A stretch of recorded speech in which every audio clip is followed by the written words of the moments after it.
Chapter 2. It is the character of young people to engage in new enterprises with ardor. It was so with Alexis, in his fur-hunting expedition. For a time, indeed, after parting with his father and sister, his heart was heavy, and tears more than once dimmed his eyes. He expected to be absent for a year at least, and who could tell what might befall him or them, during that space of time. Such thoughts came again and again into his mind, and as fancy is apt to conjure up fears for those we love, he pictured to himself many possible evils that might beset his friends at Tobolsk. But these images gradually faded away, and the young hunter began to be occupied with the scenes around him, and with the conversation of his companions. These consisted of two young men of nearly his own age, and their father, an experienced and skillful hunter. They were all equipped with rifles, and each had a long knife like a dagger in his belt. Their design was to travel on foot to the eastward, a distance of more than 2,000 miles, and then proceed northward into the cold and woody regions which border the banks of the great river Lena, as it approaches the Arctic Ocean. Hitherto Alexis had seen little of Siberia, his curiosity was therefore alive, and he noticed attentively everything he met. Soon after leaving Tobolsk, the party entered upon the vast plain of Baraba, which spreads out to an extent of several hundred miles. It is almost as level as the sea, with slight swells, resembling waves. Such plains are called steppes in Siberia, and they are like the prairies of our western country, being generally destitute of trees, except low willows, and large portions having a marshy soil. Upon this plain the travelers met with no towns, but miserable villages of people, their huts half sunk in the mud. They also sometimes encountered small bands of people called Ostiaks. These seemed to be roving people, and in a state of barbarism. The old hunter of the party, whose name was Linsk, seemed to be well acquainted with the habits of these people, and as the four hunters were trudging along, he gave the following account of them, taking care to say something of himself in the course of his story. The Ostiaks are one of the most numerous of the tribes of Tartars that inhabit Siberia. They spread over the country to the north of Tobolsk, along the banks of the Obi, and the various streams that flow into it. They do not like to dig the soil, so they live on fish, and by hunting wild animals. Some of them eat so much fish, that they smell like whale oil. I have been in their tents often, and one of these fish-eating families have a flavor as strong as a cask of herrings. Bah! How well I remember them! It seems as if I could smell them now. I shall never get them out of my head. You must know that I have been a hunter for 25 years, and I have made several expeditions into the North Country, where the Ostiaks chiefly dwell. It is a cold and desolate region, no trees but pines and willows grow there. There is no grass, and very few shrubs. Still, it was once a good country for furs, but they are nearly gone now, and I don't wonder at it, for these Ostiaks are such heathens. They are not Christians, but believe in little wooden images, which they will place on their tables, and lay around them snuff, willow bark, fish oil, and other things which they deem valuable. Having done this, they call upon these images, which are their gods, to make them lucky in fishing and hunting. If the gods don't send them good luck, then these foolish people do give them such a banging. They cuff their heads, and knock them off the tables, and switch them as if they were so many naughty schoolboys. Now, for my part, I wonder that fish, or sables, or bears, or any other creatures that are useful, will stay in a country where such stupid people live. And then you must know that the Ostiaks almost worship a bear. They think that this creature is a kind of a witch or wicked god, and such horrid notions of it have they, that, when they take the oath of allegiance to the Russian government, they say, to make it very strong, we hope we may be devoured by bears. If we do not keep this oath. Beside all this, the Ostiaks, as you see by those whom we have met, are little short people, not more than 5 feet high. A great many of the women are fat, and such little round dumplings I never beheld. The hair of these people is of a reddish color, and floats down their shoulders. Their faces are flat, and altogether they look like animals, rather than human creatures. Their houses are made of poles, set up in a circle, and thatched with bark. In winter, the windows are covered with expanded bladders. The fire is made on one side of the room, and the smoke circulates above, finding its way out as it can. Generally, there is but one room in a hut, and all the family are tumbled into it, by night and by day. Now all this shows what stupid people these Ostiaks are, but there is one thing I have to say in their praise. They understand fishing and hunting. In chasing the bears, they show courage and skill, and in taking the sable so as not to break his skin, they display true genius. I once knew an old Ostiak that was nearly equal to myself in hunting. He could see the track of an ermine, marten, or sable, upon the snow crust, when nobody else could. He would follow one of these creatures for a whole day, pretending he could see the footprints, but I believe the old fellow could smell like a dog. What beautiful sables and grey foxes he did get!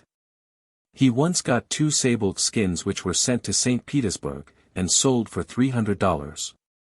The emperor bought them himself, and sent the old fellow a knife ornamented with a silver plate, and the word Nicholas engraved upon it. This the emperor said was to encourage the hunter to get fine furs. But the old hunter died soon after, and the people said it was from mere pride, because the emperor had paid him so much honor. He never hunted any more, but strutted about, brandishing his knife in the air, and saying, "Behold! This is what Nicholas, the Tsar of all the Russias, has sent to Dwarf Kizin, the greatest hunter of Siberia." Alexis listened with interest to this long account of the Ostiaks by Old Linsk, but his heart really palpitated when the hunter told of the rich sable furs sent to St. Petersburg by Dwarf Kizin, and which not only brought a great price, but won the favor of the emperor. He immediately remembered the injunction of his sister Kathinka, to be particular and get rich sable furs. And he also remembered that she had spoken of sending them to the Princess Lodoiska. After all my thinking that the girl was romantic and conceited, to fancy that she could send furs to a princess, and attract her attention, now that we are poor exiles in Siberia, perhaps she is right, and has more sense than I have. At all events, I will exert myself to procure some sable furs finer than were ever seen before. We are going to the coldest portions of Siberia, and there it is said are the most splendid furs in the world. It will be something to please Kathinka, and to relieve my father from his poverty, and, beside, I should like to beat old Linsk, vain and boastful as he is. With this ambitious conclusion, Alexis stepped quicker and prouder over the level road, and, without thinking of it, had soon advanced considerably before his party. Coming to a place where the road divided, he took that which led to the right, as it seemed the best. He had not gone far, however, before he heard the loud call of Linsk. Stopping till the party came up, Alexis found that he had taken the wrong path. "That road," said Linsk, "leads to the great town of Tomsk, a place which has 10,000 people in it, and I may add that 1/2 of them are drunkards. This is the more wonderful, for the people have enough to do, because the country in that quarter abounds in valuable mines. All around Tomsk there are salt lakes, and the waters are so impregnated with minerals, that the bottoms are covered with a coat as white as snow. To the south of Tomsk, a great many miles, are some mountains, called the Altai Range. In these mountains there are mines of gold and silver, and of platina, a metal more costly than gold. The mines are wrought by exiles, and, Master Alexis, some of your countrymen are there, as they ought to be. You ought to thank the clemency and mercy of the emperor, for not sending you and your father there." "Stop! Stop! Old man," said Alexis, "say no more of that. Say no more of that. My father ought to be sent to the mines." "For what? For risking his life to save his country? For giving his wealth to Poland? For shedding his blood for liberty? Is patriotism then a crime? Shame on the emperor who makes it so." "Tut, tut, tut, tut," said Linsk, with an air of authority. "Why, you talk rebellion, as if you had drank it in with your mother's milk. Oh dear! Oh dear! What are we all coming to, when youngsters talk such pestilent stuff about liberty and patriotism? Why, what have we to do with liberty and patriotism? Let us take care to obey the emperor, and his officers, and those who are in authority, and do as the priests tell us, that's all we have to do. But never mind, boy, I didn't mean to hurt your feelings. So don't think any more of what I said about your father and the mines. I believe he's an honest and noble gentleman, though I am sorry he's so much misled. Liberty and patriotism, indeed. Bah! When I hear about liberty and patriotism, I always look well to my pockets, for they sound to my ear very much like roguery and mischief. Liberty and patriotism, forsooth. As if we common men were like wild animals, and, as soon as we are of age, had a right to set up for ourselves. No. No. We are Christians, and it is our duty to honor the emperor. We are his subjects, and he may do as he pleases with us. God bless him. I suppose it would be glory enough, said Alexis, having recovered his good humor, to have our heads cut off, provided it was done by command of the emperor. Certainly, said Linsk, not discovering the irony. And here the conversation took another turn. You were speaking of the mines, said Alexis. Do they produce great quantities of the precious metals? Yes, said the old hunter, in reply. The mines produce the value of more than $10 millions a year. Not only do they yield gold, and silver, and platina, but a great deal of copper. Beside these, many precious stones are found, such as the topaz, beryl, onyx, garnets, diamonds, and green crystals as beautiful as emeralds. All these mines and all the minerals belong to the Tsar, and they are wrought by his serfs and slaves, and by such exiles as are very bad and troublesome. Those who talk about liberty and patriotism, I suppose, said Alexis. Yes, said Linsk, snappishly. Well, said Alexis, I should like to go to that country, where there are such rich minerals and precious stones.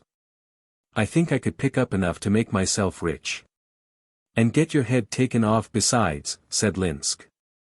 Let me tell you, my young master, the metals and minerals belong to the emperor, and it's stealing for anybody to take them, and whoever does so is sure to get punished. I know a story about that. Tell it, I beg you, said Alexis. So the hunter proceeded. There was once a young nobleman of Russia exiled to Siberia for some offense to the Tsar. This happened in the time of Paul, near 40 years ago. Well, when he came to Tobolsk, he was very poor, so he thought how he might get money and become rich. At last he heard of the mines of the mountains, and thither he went. He was careful, however, not to let anybody know his plan. He proceeded first to the Kolyvan Mountains, but, as there were a great many people at work there, he was afraid of being detected in his scheme. So he proceeded farther east, until he came to a tall mountain called the Schlangenberg, which is the loftiest of the Altai range. When he had got up to the very top of the mountain, being weary, he laid himself down to get some rest, and here he fell asleep. While in this state, a man, in the dress of a Tartar, seemed to stand before him, and, making a low bow in the Eastern fashion, said, "What wouldst thou, son of a noble house?"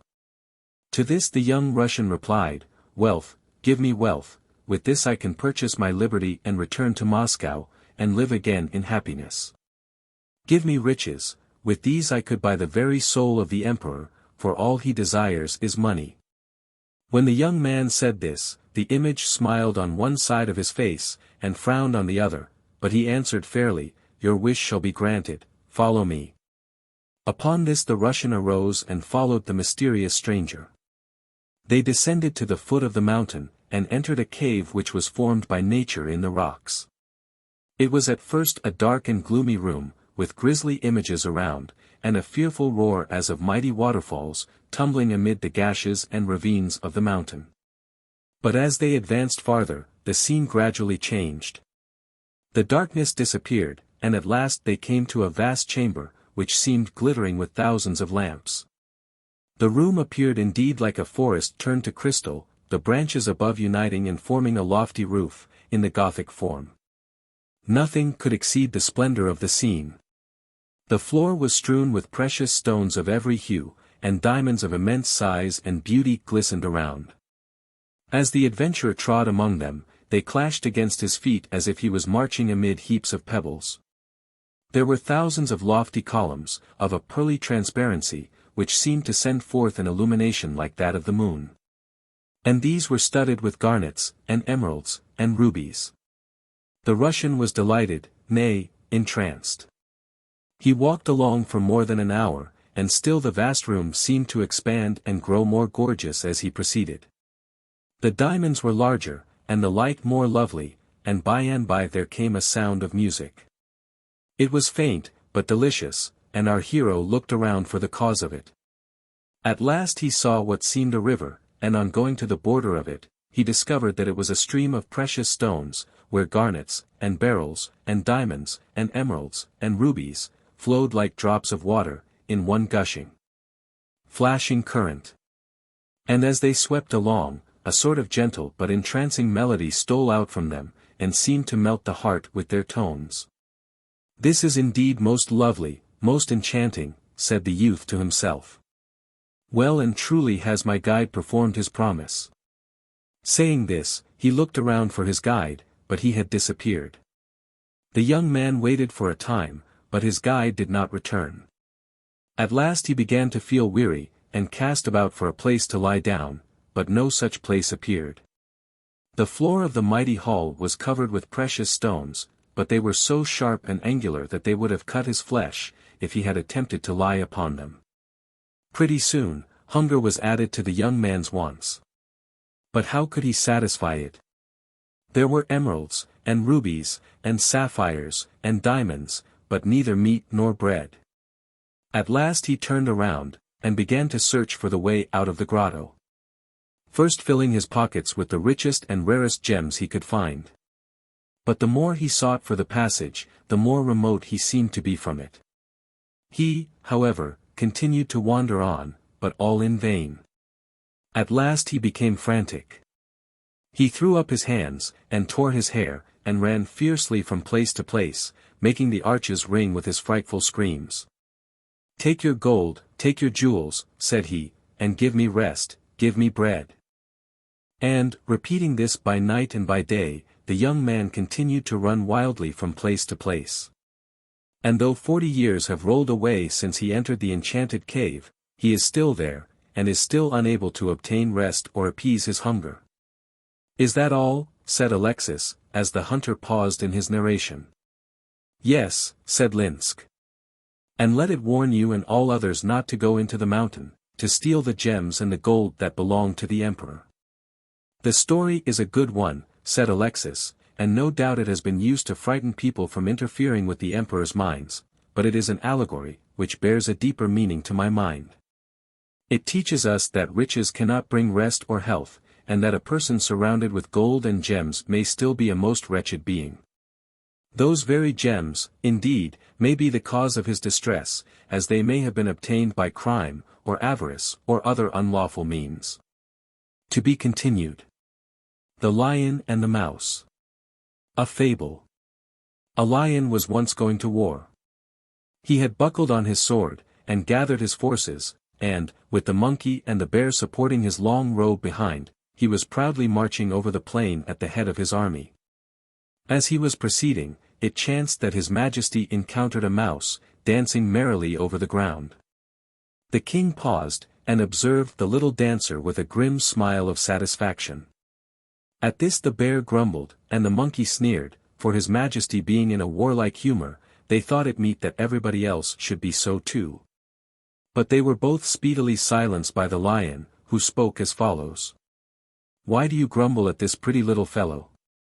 See how graceful his movements are, and how cheerful is his countenance. Remember that everything has its use, and nothing is more useful than that which makes us cheerful, provided it is innocent. Even we warriors have need of cheerful excitement, for by this means we are better fitted to discharge our solemn duties. Let us not despise, then, even such sports, and amusements, and trifles, as come in our way, provided always that they are as harmless as the frisks and frolics of this little dancing master of the meadow. And provided, too, that we never neglect business for pleasure." Mary's Life and Adventures. Chapter 10. A conversation about wealth and poverty. people to be respected according to their character, not according to their circumstances. As Paul Raymond was one of the best friends I ever had, it is my desire to make my reader well acquainted with him. He was tall, thin, and bent over, his figure seeming to indicate great humility. His face was meager and exceedingly pale. His hair black as jet, and hanging in long, thin curls down his neck. His eye was very large, and of a deep blue. The whole aspect of my friend was marked with a childlike gentleness and timidity, though his high forehead and prominent Roman nose bespoke a manly intellect. A worldly person, judging only by outward form and at first sight, had passed him by with indifference, but one who looks upon mankind as beings of soul and mind, would have been attracted by his appearance. It was so in some degree with myself, for when I first saw poor Paul, as he was called in the village, I scarcely noticed him. And for years after, I saw nothing of particular interest in his person, but now that I was on a sick bed, and had opportunity, as well as occasion, to observe him closer, he seemed to me very interesting, both in looks and manner. It was one morning after he had been putting my room in order, and, taking his book, had sat down by my bedside, that I mentioned to Paul the change of feeling I had undergone in respect to himself. "I cannot but wonder," said I, "how different you seem to me now, from what you used to do, Mr. Raymond." "Raymond. Call me Paul, boy, call me Paul," said he. "We are friends now, and Mr. is always a mischief maker between friends. You say I seem different now from what I once did. The change is in you, not in me. I am the same poor Paul Raymond, as before. You are something better than before this accident happened." "Mary. How am I better?" "I think I am worse. I have been guilty of folly, and, though thoughtlessly, of crime. I have been disgraced before the whole village, my poor arm broken, I am sick and emaciated, and after all this, you tell me that I am better than before. R. And I tell you the truth, boy. You have suffered, it is certain, but that suffering has been like medicine to your mind and heart. You were well in body, you were full of health and spirits, but there was disease within. Your heart was full of selfishness and pride, you felt that you could take care of yourself, and you cared not for the sympathy of others. You have now learnt a good lesson, that pride has been humbled, and you see your dependence upon others. You see how poor and paltry pride is, and how vain is that independence, which leads us to think only of self, and to be regardless of the feelings of our fellow men. You are more humble than before, and therefore I say you are better than before. Then you think humility is a good thing? Certainly, and pride a bad thing. God looks down upon the humble man with approbation and favor, and he sends to the humble man peace and consolation which the world cannot give or take away. God looks down upon the proud man as a fool, a creature as silly as the moth that buzzes in the flame of the lamp, only to perish in his folly. But this is very different from the view generally taken by mankind. The rich, the haughty, those who are successful in life, who know no sickness or misfortune, and who are seldom or never visited by sorrow, these are those who are esteemed happy by the world at large. The proud are envied and the humble are despised. You would reverse this, and regard the humble as the happy, and the high and haughty as the miserable. Yes, and this is nearly the truth. Health is given us for good. But, strange to say, men seem to turn it to bad account. A person who has always good health, is usually unfeeling, he sneers at those who are feeble, and laughs those to scorn who cannot eat and drink and work as well as he does. He is therefore deficient in one of the greatest of blessings, a kind and tender heart, a heart that feels for the misfortunes and sorrows of others, and that always is seeking to soften them. Riches are given for good, but these too are abused. The rich man is likely to have very little regard for the poor, he is apt almost to feel that the poor are not human, at all events, he knows and cares little about them. He estimates men by their wealth, if a man is rich, he respects him. If poor, he despises him. Thus wealth begets in its possessor a gross stupidity of mind, it blinds a man to the most useful pleasures and important truths. It makes a man ignorant of his real duty and his true happiness. You think then that health and wealth are misfortunes? Are, certainly not, if rightly used, they are blessings in the hands of the virtuous, and some such there are. But in too many cases, mankind abuse them. The fortunate are very apt to be vicious. Those who go on in an unchanging tide of success, at last fancy that they may indulge their pride and their passions with impunity. Such persons have hard hearts. And though the world, judging of the outside only, call them fortunate, and envy them, still, if we look within and see their real character, we shall pity them, as in fact poor, and destitute, and miserable in all that constitutes real goodness. Real wealth, a good heart. It is for this reason that the Bible, a book more full of virtue than mankind generally think, tells us that, whom the Lord loveth, he chasteneth. In other words, God sends sorrow and misfortune upon men in real kindness. He takes away health, but he gives gentleness and humility of soul, as a compensation. He takes away worldly wealth, houses, lands, and merchandises, but he gives charity, goodwill, kindness, and sympathy, in their stead. He takes away external and earthly riches, and gives in exchange spiritual riches, of infinitely greater price.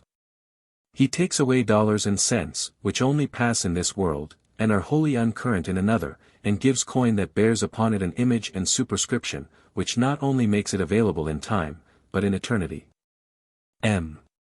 Most people think very differently from you, on these matters. They seem to imagine that the rich are not only the happiest, but the wisest and best part of mankind. Our shallow people may think so, but wise men do not. Our Savior appealed to the poor, not to the rich. Poverty, not wealth, was the soil in which he sowed the seeds of truth, and he knew all things. History justifies Christ's judgment of human life, for all, or nearly all great improvements in society have been begun and carried on by the poor. For almost all useful inventions. For almost all that is beautiful in poetry, and music, and painting, and sculpture, and architecture. For almost all that has contributed to diffuse truth and knowledge and liberty among mankind, we are indebted to those who have been born and nursed in poverty. If you were to strike out of existence all that the poor have created, and leave only what the rich have created, you would make this world one vast scene of desolation, vice, and tyranny. Look around, and remark, who are the people that are tilling the soil and producing the comforts and luxuries of life?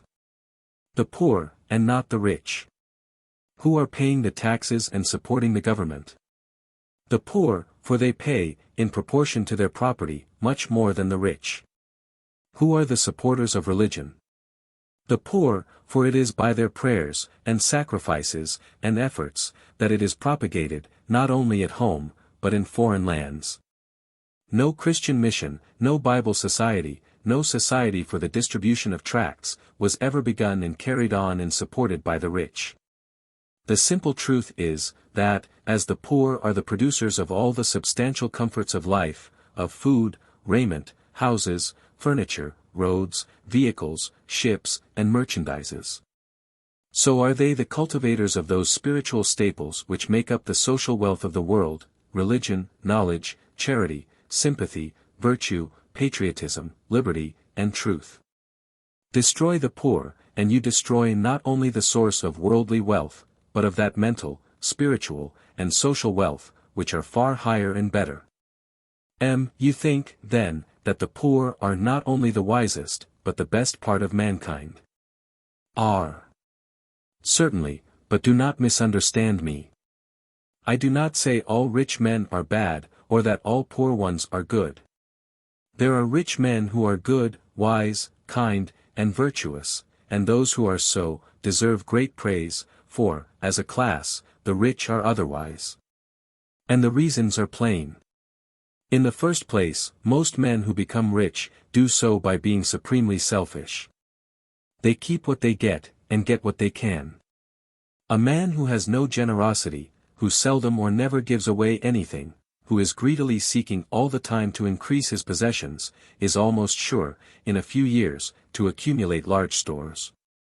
Such a man may be very stupid in intellect, and yet successful in getting rich. Riches are no proof of wisdom, but they are generally evidence of selfishness. A man, by cultivating any passion, increases it. An avaricious man, indulging his avarice, grows more and more so. He not only becomes more greedy, but less regardful of the rights, feelings, and interests of his fellow men. Thus, as a man increases in riches, he usually becomes vicious and depraved. His vices may not be open, he may not break the laws of the land, but he breaks the laws of conscience, and of God. There is hardly a spectacle more revolting to the eye of virtue, than the bosom of the rich and avaricious man. It is a machine, which grinds in its relentless wheels the limbs, the bowels, the nerves, the hearts of such among his fellow men as fall within his grasp. He is a kind of moral cannibal, who feasts and grows fat, not on the bodies of his species, but on their peace and happiness. You are severe. R. But I hope not unjust. Remember that Christ forgave the thief on the cross, but declared that it was easier for a camel to pass through the eye of a needle, than for a rich man to enter the kingdom of heaven. He knew by what means men generally grow rich, he knew the effect of riches on the heart, and, as a class, he denounces the rich, as in the view of heaven among the least favored of mankind. They have their good things in this world, but a fearful penalty is attached to the abuse of these good things, an abuse which is but too tempting and too common. But the only evil of wealth lies not in the danger which it threatens to the future welfare of the soul, it is very apt to destroy or prevent some of the sweetest pleasures of this life. Humility is the source of more true happiness than wealth. A rich man may possess humility, though he is more likely to be proud. Poverty, disappointment, sorrow, and misfortune, are the great producers of humility, and it often happens that God, in taking away wealth and worldly prosperity, and giving humility in return, greatly increases a person's true wealth and genuine peace. It is thus that he often deals with those he loves. He thinks that a man may well afford to part with his wealth, if he parts with pride at the same time, and obtains humility as a reward, and surely he knows what is best for us. Nor is peace of mind the only effect of humility. It not only wakes up the heart of man to many kindly exercises of charity to his fellow men, but it clears his mind and his intellect, so that it is brighter and stronger. Pride dims, dulls, and cheats the mind. The judgment of a proud man is seldom good. Not only does pride beget meanness of soul, but meanness of intellect. Greatness of mind, as well as of soul, is usually associated with humility. For this reason it is, that you find among the poor, who are usually humble, more true greatness of both mind and heart, than among the rich. And it is thus that we see the fact explained, which I have before stated, that for almost all the great religious, benevolent, and social progress of the world, we are indebted to the wisdom, charity, disinterestedness, and patriotism of the poor. Is it then a sin to be rich, or a virtue to be poor? Certainly not. There is no virtue or vice in either poverty or wealth. All I say is this: the usual means taken to get riches are supreme selfishness or craft, or uncommon want of principle, and riches, when once obtained, tend to corrupt and degrade the heart and stultify the mind. While, therefore, we admit that a rich man may be wise and virtuous, still, as a class, the rich are the least to be respected and trusted. We are borne out in this view by the remarkable words of Jesus Christ, and by the testimony of history. The rich, therefore, are to be shunned and feared, till we know, by positive proof, that they are worthy of our confidence and esteem, by the possession of virtue and wisdom. On the contrary, if a man is poor, we have reason to believe that he is humble, and if humble, that he is virtuous. I know that this is not the way that the world usually judge, but I know that it is true. If you wish to find sympathy for sorrow or misfortune, or if you wish to find those who will make sacrifices to alleviate your distress, you must go to those who know sorrow and are acquainted with grief. You must go to those who are in the humble walks of life, and have learned humility, an estimate of ourselves which makes us regard others as our equals, and which renders us willing to do to them as we would have them do to us. No man can feel the sorrow of others, unless he has suffered himself. 'Tis the poor man alone. When he hears the poor's moan, of his morsel a morsel will give. You seem to think, then, that men are to be judged according to their character, and not by their circumstances. Just so, you have stated the case exactly. When the Bible says that God looketh on the heart, it means to affirm, that the wisest and best of beings pays no respect to riches or poverty. In choosing his friends, he does not consider what sort of a house a man lives in, or how he is dressed. He looks to his heart, to his real character, and, be he rich or poor, if he finds that selfishness, greediness, and avarice occupy the soul, he condemns him. But if he finds that he has a humble heart, one that is kind, and full of love and charity, he approves of him. The great thing for a man to aim at, is to have a good heart, a good character. You think a man should be more careful to be humble, than to be rich. Assuredly, and he is more likely to be humble if he is poor, than if he is rich. Should a man avoid riches, then? No, I have said that riches are intended for good, and that in the hands of the virtuous they are beneficial. But wealth is not necessary to happiness, it is indeed a snare to thousands. Instead, therefore, of seeking for it greedily as the first thing, we should only regard it as secondary, and of infinitely less consequence than virtue.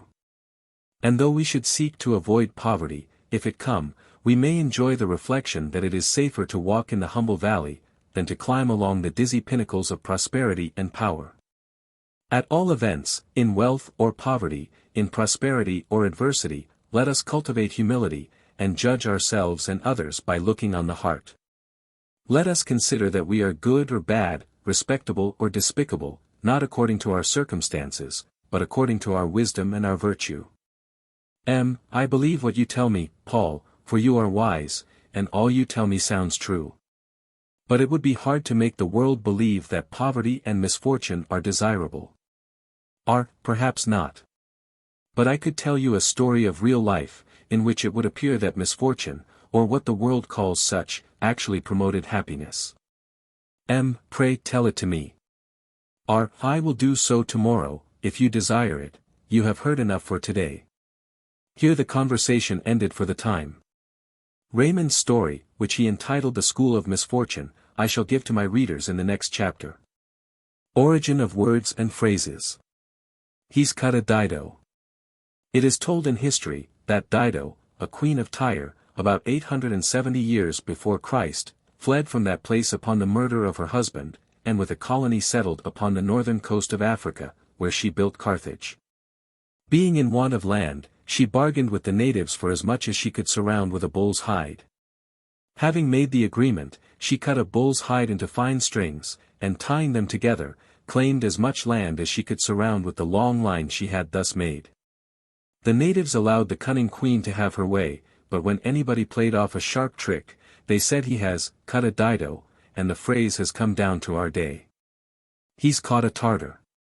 In some battle between the Russians and the Tartars, who are a wild sort of people in the north of Asia, a private soldier called out, "Captain, hello there. I've caught a Tartar."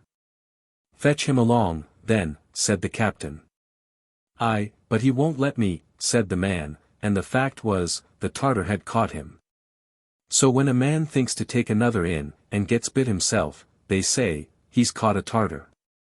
Carrying the war into Africa. In one of the famous wars between Carthage and Rome, about 2,500 years ago, Hannibal, a Carthaginian leader, and one of the most wonderful men of antiquity, led his army into Italy.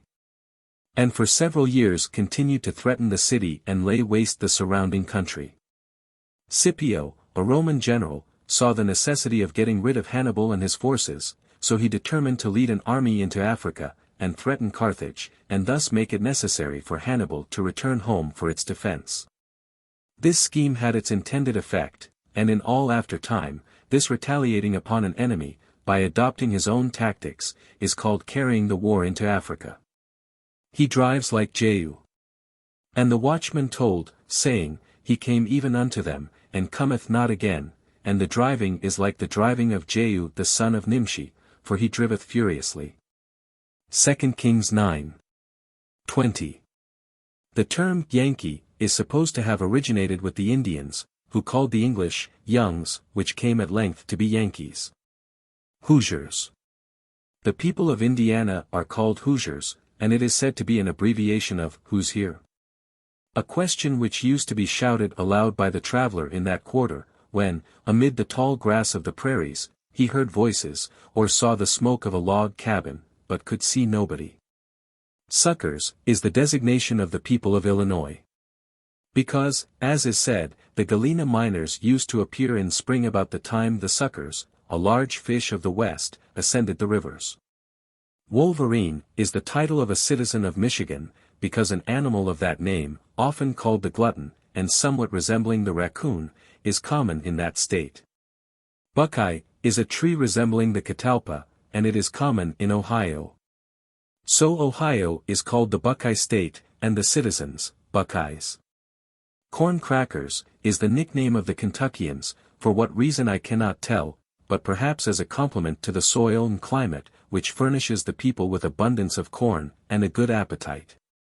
John Bull is the title given to England and Englishmen, because it is fancied that there is a surly, grumbling manner about the people of that country, which reminds one of a bull. Empire State is a name given to New York, because of its great extent, population, and wealth. Pennsylvania is called the Keystone State, because of its central position, and its importance in a political point of view, as determining by its large vote the character of the national government. Travels, Adventures, and Experiences of Thomas Trotter. Chapter 8. Catania. Description of the city. Danger of its situation. Beauty of the country.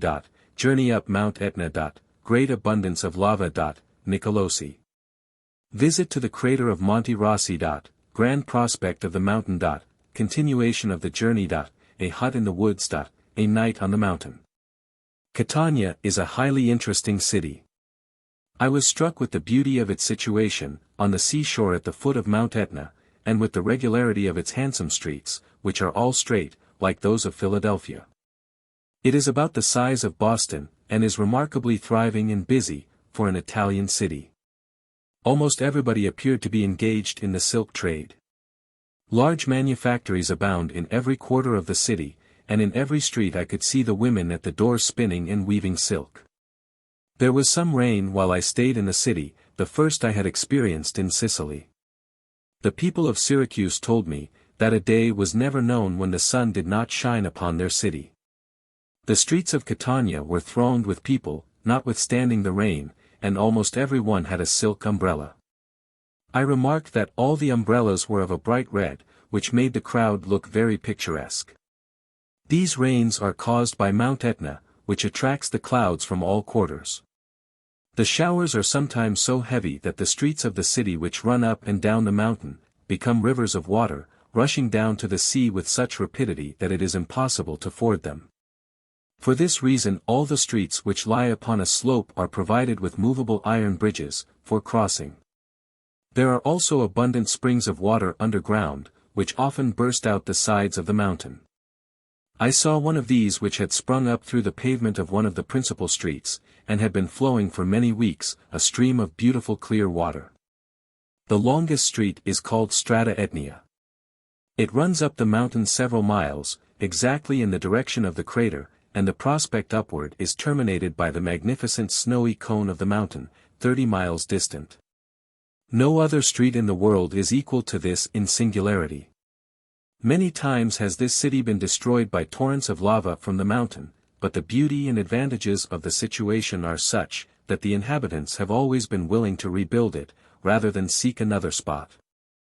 The seashore is a black, craggy lava rock, on which the surf is always beautifully dashing. The prospect through some of the streets is terminated by columns of white spray perpetually flying into the air, as the city is built directly on the open sea, and has no harbor except an artificial dock. About as large as the space between two of the common wharves in Boston.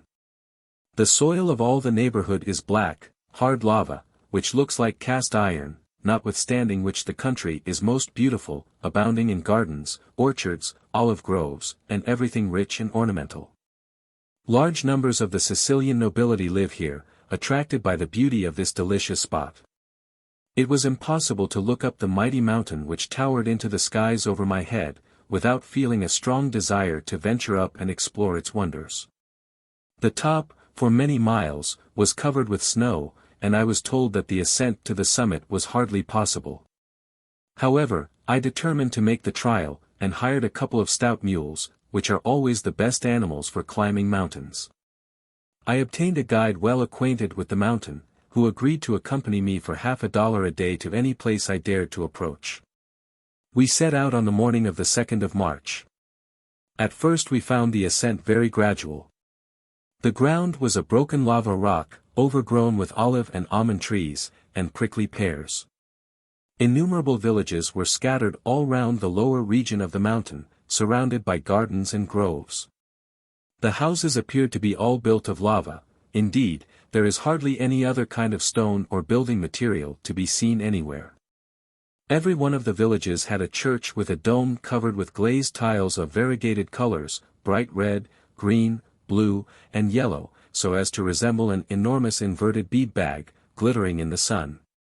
The people were collected in crowds round the churches, firing off guns, crackers, and other fireworks, as it was a saint's day.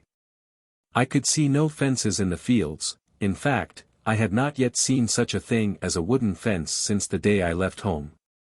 The fields were all divided by walls of lava.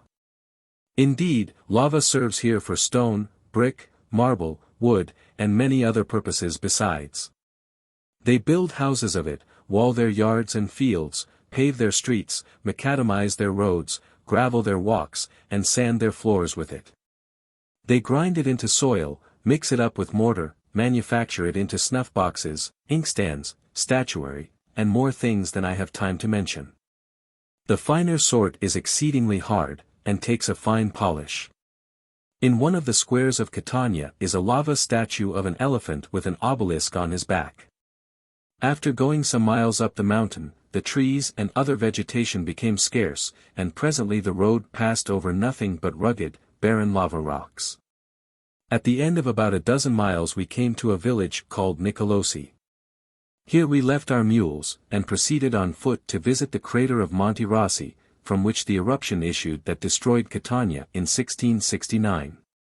This crater is about 1/3 of the way up the mountain, and at 15 or 20 miles distance, looks like a dark red spot on the black mass of Etna.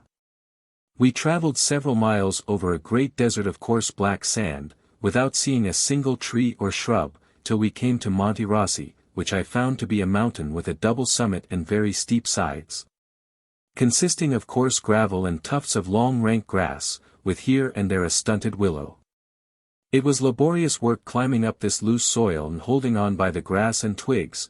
Now and then we lost our hold and rolled to the bottom, for it was impossible to stay our descent on this steep declivity when once we began to slip. At last we got to the summit, which consists of solid rock. The wind blew in furious gusts on this high elevation, and we were forced to tie our caps firmly upon our heads for fear of losing them. I was, however, amply repaid for my toil in the ascent, for the view was grand beyond description. Under my feet was the crater, a yawning gulf of craggy rock, blood-red from the action of fire. All this rock had been thrown up from the bowels of the mountain. There was no opening at the bottom of the crater, the orifice having been filled up many years ago by the crumbling in of the sides, so that it is considered perfectly safe to descend to the bottom. I went down and stood over the spot from whence had issued those streams of fire had made such frightful destruction a century and a half ago. It appeared firm to the tread, like any solid earth, but it was startling to think what it once had been and might be again. It was, in truth, a pit of destruction.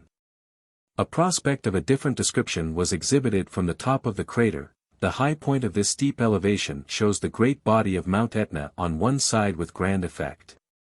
When I recollected that this hill was a mere wart on the huge face of Etna, I had a most lively impression of the enormous magnitude of the whole mountain, seeing the wondrous bulk swelling up over my head 20 miles distant. Below, on one hand, was an immense level plain of black sand, on which I could discover winding footpaths and stone walls, like lines drawn upon paper.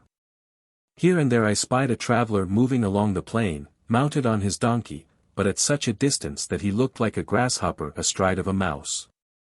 Farther off, other craters and cones were discernible, and more in number than I could count.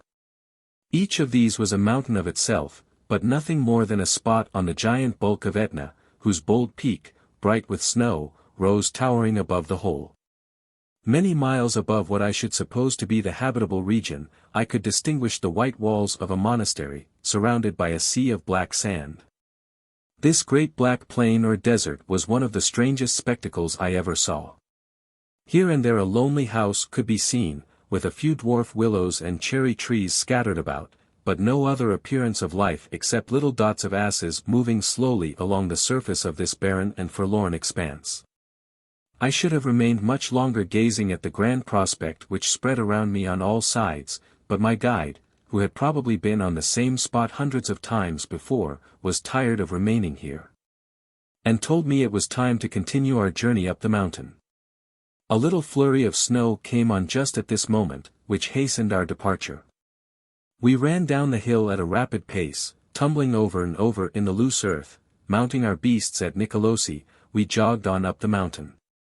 For some miles the country was nothing but lava and black sand, but at length we came to thick woods, through which the road ran for 8 or 10 miles. It began to grow dark, and I was glad to see something that looked like a house at a distance. When we reached it, however, we found it to be nothing more than a rude hut of lava stones, built for the shelter of travelers. We were obliged to take up our quarters here for the night, though all the accommodations the house contained were a clumsy fireplace and some heaps of dry leaves for our beds. The air was very chilly, and the wind blew in violent squalls, so that we were glad to meet with even so poor a shelter as this. We kindled a large fire and sat down to supper, after which, till bedtime, I amused myself by conversing with my guide. He was very communicative, and seemed highly pleased at the interest which I manifested in my inquiries respecting his personal history. He belonged to Linguagrassa, a little village situated far up the mountain. The inhabitants live by making charcoal, which they carry on asses to Nicolosi and other villages on the lower part of the mountain, for sale. I asked him how much he earned when he was in the charcoal trade. He replied that his average earnings were from 3 to 4 cents a day, a sum which I found to be enough for a man's support, as people live in this country. There are thousands of people in the villages and hamlets on Mount Etna who have never been off the mountain during their lives, and passed the whole of their existence in a state of poverty like this. I asked him if his townspeople thought much of their danger in living in a place constantly threatened with showers of fire and torrents of burning lava. He replied, "Niente. Niente. Not at all. Not at all. Because the mountain always gives notice of its eruptions long beforehand, by subterraneous rumblings and shakings, and the people have time to save themselves before the mountain bursts out. So strong is the attachment of man to his native soil." Chapter 9. A snowstorm on the mountain. Trick of the guide. Night's lodging at the Englishman's house. Sunrise. Journey up the cone. Arrival at the top. Description of the crater. By daylight the next morning we were up and pursuing our journey. The sky was clear, and the air exceedingly cold. After about an hour's traveling, we got through the woods, and came out into another immense field of barren lava. High above our heads rose the snowy cone of the mountain, glistening bright in the rising sun, a most magnificent spectacle. Farther on we came to a little hamlet consisting of 12 or 14 houses, inhabited by charcoal burners, and there were 15 or 20 shabby-looking asses strolling about, apparently seeking for something to eat.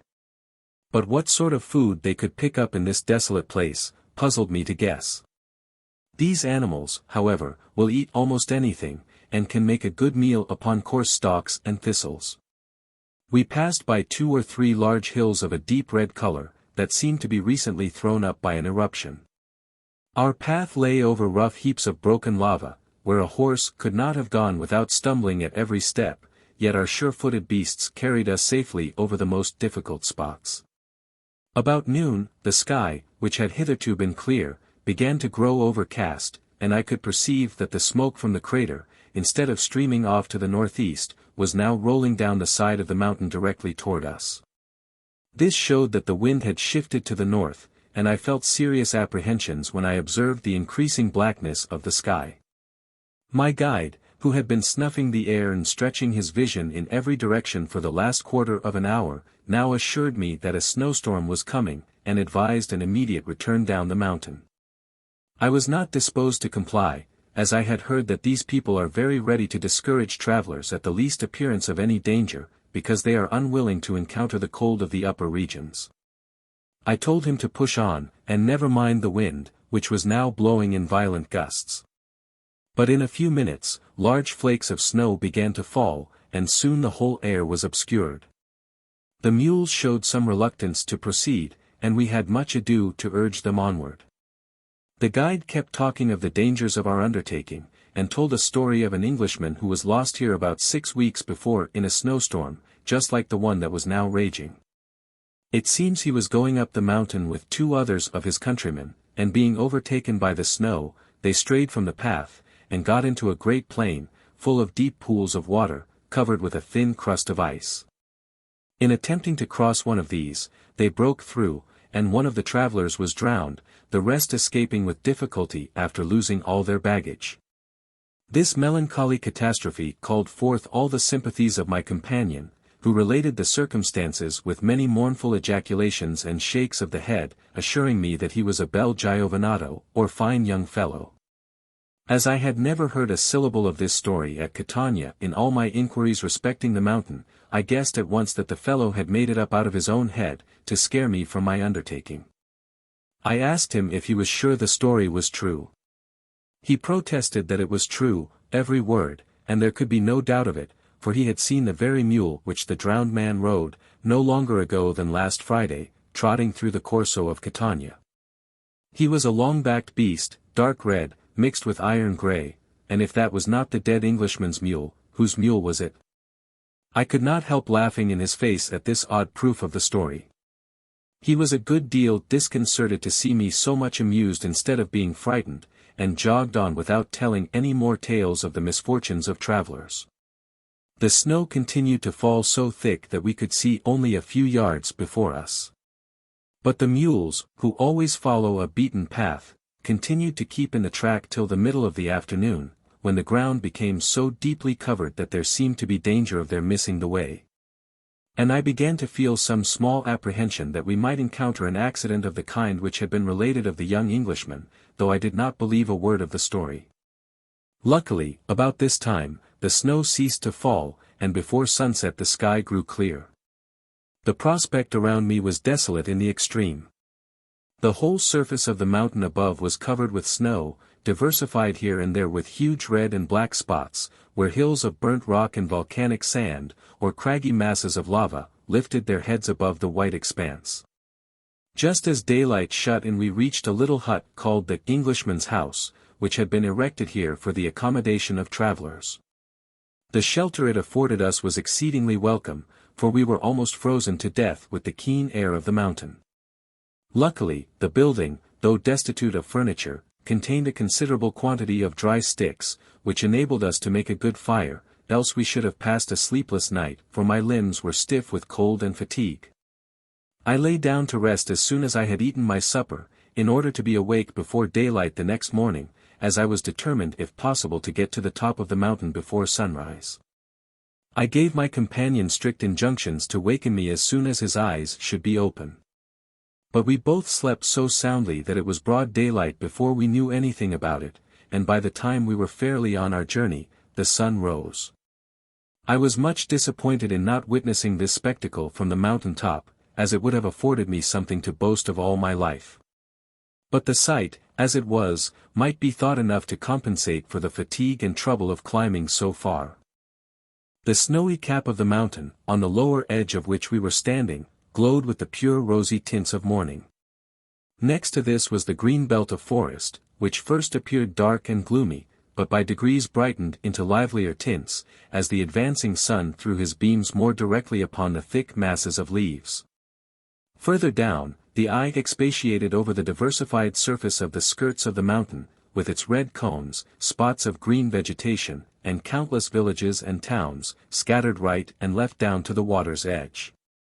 The prospect to the east was bounded by the broad expanse of the ocean, which the brilliant morning sun had brightened up into a mirror of fire. Further to the north, the eye reposed on the dark mountains of Calabria, whose snowy summits glimmered with a faint roseate hue in the distance. The wind blew a steady breeze from the southwest, which carried the smoke from the crater away from us. And we proceeded on foot directly up the cone of the mountain. The distance to the top was 8 or 9 miles, though it did not appear to be more than 2 or 3. The snow, instead of being soft like that of yesterday, was frozen into a hard crust, over which we were continually sliding. I could not help thinking, as I looked on this great, steep mountain top, covered with a glare of ice, what a capital coasting place it would be for the Boston boys. They might slide half a dozen miles at a stretch, and then warm their toes in hot ashes and lava. However, this sliding on the frozen snow was a thing I never thought of when I began my journey, or I should have provided myself with a pair of corks. The only way I could make any progress, was by shambling along sideways, and digging the edges of my boot soles through the crust, so as to get a footing at each step. This labor was excessively fatiguing, and before we had climbed 2 miles, the guide flatly refused to go any further, declaring that he was completely out of breath. I told him to go back and wait for me, as I was determined to go on, even if I went alone. I had no fear of getting lost, because I had but to follow my own tracks backward when matters got to be desperate. I continued to climb upward with the help of a stout walking stick, and soon lost sight of my companion. Now that I was all alone, trudging up to the top of Mount Etna, I really felt something of the dignity of a traveler, and was absolutely delighted with the lonely adventure. My fingers were benumbed with the cold, and the rays of the sun, which was now pretty high, were reflected with so fierce a glare from the snow, that in a short time I was unable to keep my eyes open. It was impossible to go any further without the power of looking before me, for every slip and stumble I made sent me 100 yards backward. I was just on the point of giving up the enterprise, when a thought struck me. I had a black silk handkerchief round my neck. This I took off and bound round my forehead in such a manner as to screen my eyes. The expedient answered admirably well, and with this help I gained the top of the mountain. When I found myself on the summit of the crater, the excitement of my feelings was such as to banish all sensations of pain, fatigue, or even fear. I stood on the edge of that great yawning gulf, which has vomited smoke and flame, for thousands of years. At the foot of the mountain, this summit appears drawn to a point, but I found it to be an immense hollow, 2 or 3 miles in diameter, and shelving down on all sides to the depth of half a mile or more. The bottom of the crater was full of chasms, through which volumes of white smoke were ascending, which rolled over the edge of the crater, and then shot off horizontally through the air. The sides were craggy, red, yellow, and black, with great masses of brimstone, big enough to load a ship. The smoke that burst out through every crevice and opening was loaded with fumes of sulfur, and on thrusting the end of my stick into a crack of the lava at my feet, it took fire. To be continued. Hymn. Almighty God, when morning light breaks the soft slumbers of the night, then I delight to steal away, to read thy word, to kneel and pray. This helps me, as the hours glide by, to feel that thou art ever nigh. When sinners tempt with speeches fair, I recollect my morning prayer. Nor can I let the evening close, and on my pillow seek repose, until with thankful heart I raise once more the voice of prayer and praise. Let others scorn in prayer to kneel. Like them, oh may I never feel, though oft by thoughtless ones reviled, still would I be a praying child. A poor Irishman advertised an old potato pot for sale. His children gathered around him, and asked him why he parted with it. He replied, "Ah, my honeys, I would not be after parting with it but for a little money to buy something to put in it." The Sparrow and Robin. A fable. A robin was one summer evening sitting upon a tree and singing its cheerful song right merrily. A critical sparrow was near by, and when the robin had done, he exclaimed, "Bah! What a miserable song! Why, it really seemed as if it would split my ears. How can you, Mr. Robin, pretend to sing, when there are those around who understand music so much better? Why, dear little sparrow, said the robin, I only sing simple songs, such as nature has taught me, and here is my pretty mate at my side, and she says my song gives her pleasure. The more fool she, said the sparrow, smartly, to be captivated with such humdrum stuff. If you want to hear music, you must listen to the catbird, who has been to foreign countries, and the macaws, that are dressed so fine. They have introduced a new style of music, and it's all the fashion, and your lackadaisical songs are now out of vogue, and none but the vulgar can bear them. Very well, if it be so, said the robin quietly. I know my songs are of a very humble kind, but they are still pleasing to me and mine, and I doubt not that my simple melodies give more true pleasure than the more fashionable of these foreign minstrels. One thing proves it, and that is this, when any one of the birds sings our native wood notes wild, there is a silence all around, and every one has a look of delight. But when one of the fashionable musicians is singing, though the birds roll up their eyes and say, exquisite, and enchanting, and all that, they look all the time as if they were in the greatest distress. It seems to me very silly for people to praise a thing they dislike or do not understand, merely because it has come into fashion. The mysterious artist. Continued. It was night, and the studio of Murillo, the most celebrated painter in Seville, this studio, which, during the day, was so animated and cheerful, was now silent as the grave. A single lamp burned upon a marble table, and a young boy, whose sable hue harmonized with the surrounding darkness, but whose eyes sparkled like diamonds at midnight, leaned against an easel, immovable and still. He was so deeply absorbed in his meditations that the door of the studio was opened by one, who several times called him by name, and who, on receiving no answer, approached and touched him. Sebastian raised his eyes, which rested on a tall and handsome mulatto. "Why do you come here, father?" said he, in a melancholy tone. "To keep you company, Sebastian." "There is no need, father, I can watch alone." "But what if the zombie should come?" "I do not fear him," replied the boy, with a pensive smile. "He may carry you away, my son, and then the poor Negro Gomez will have no one to console him in his slavery." "Oh, how sad, how dreadful it is to be a slave!" exclaimed the boy, weeping bitterly.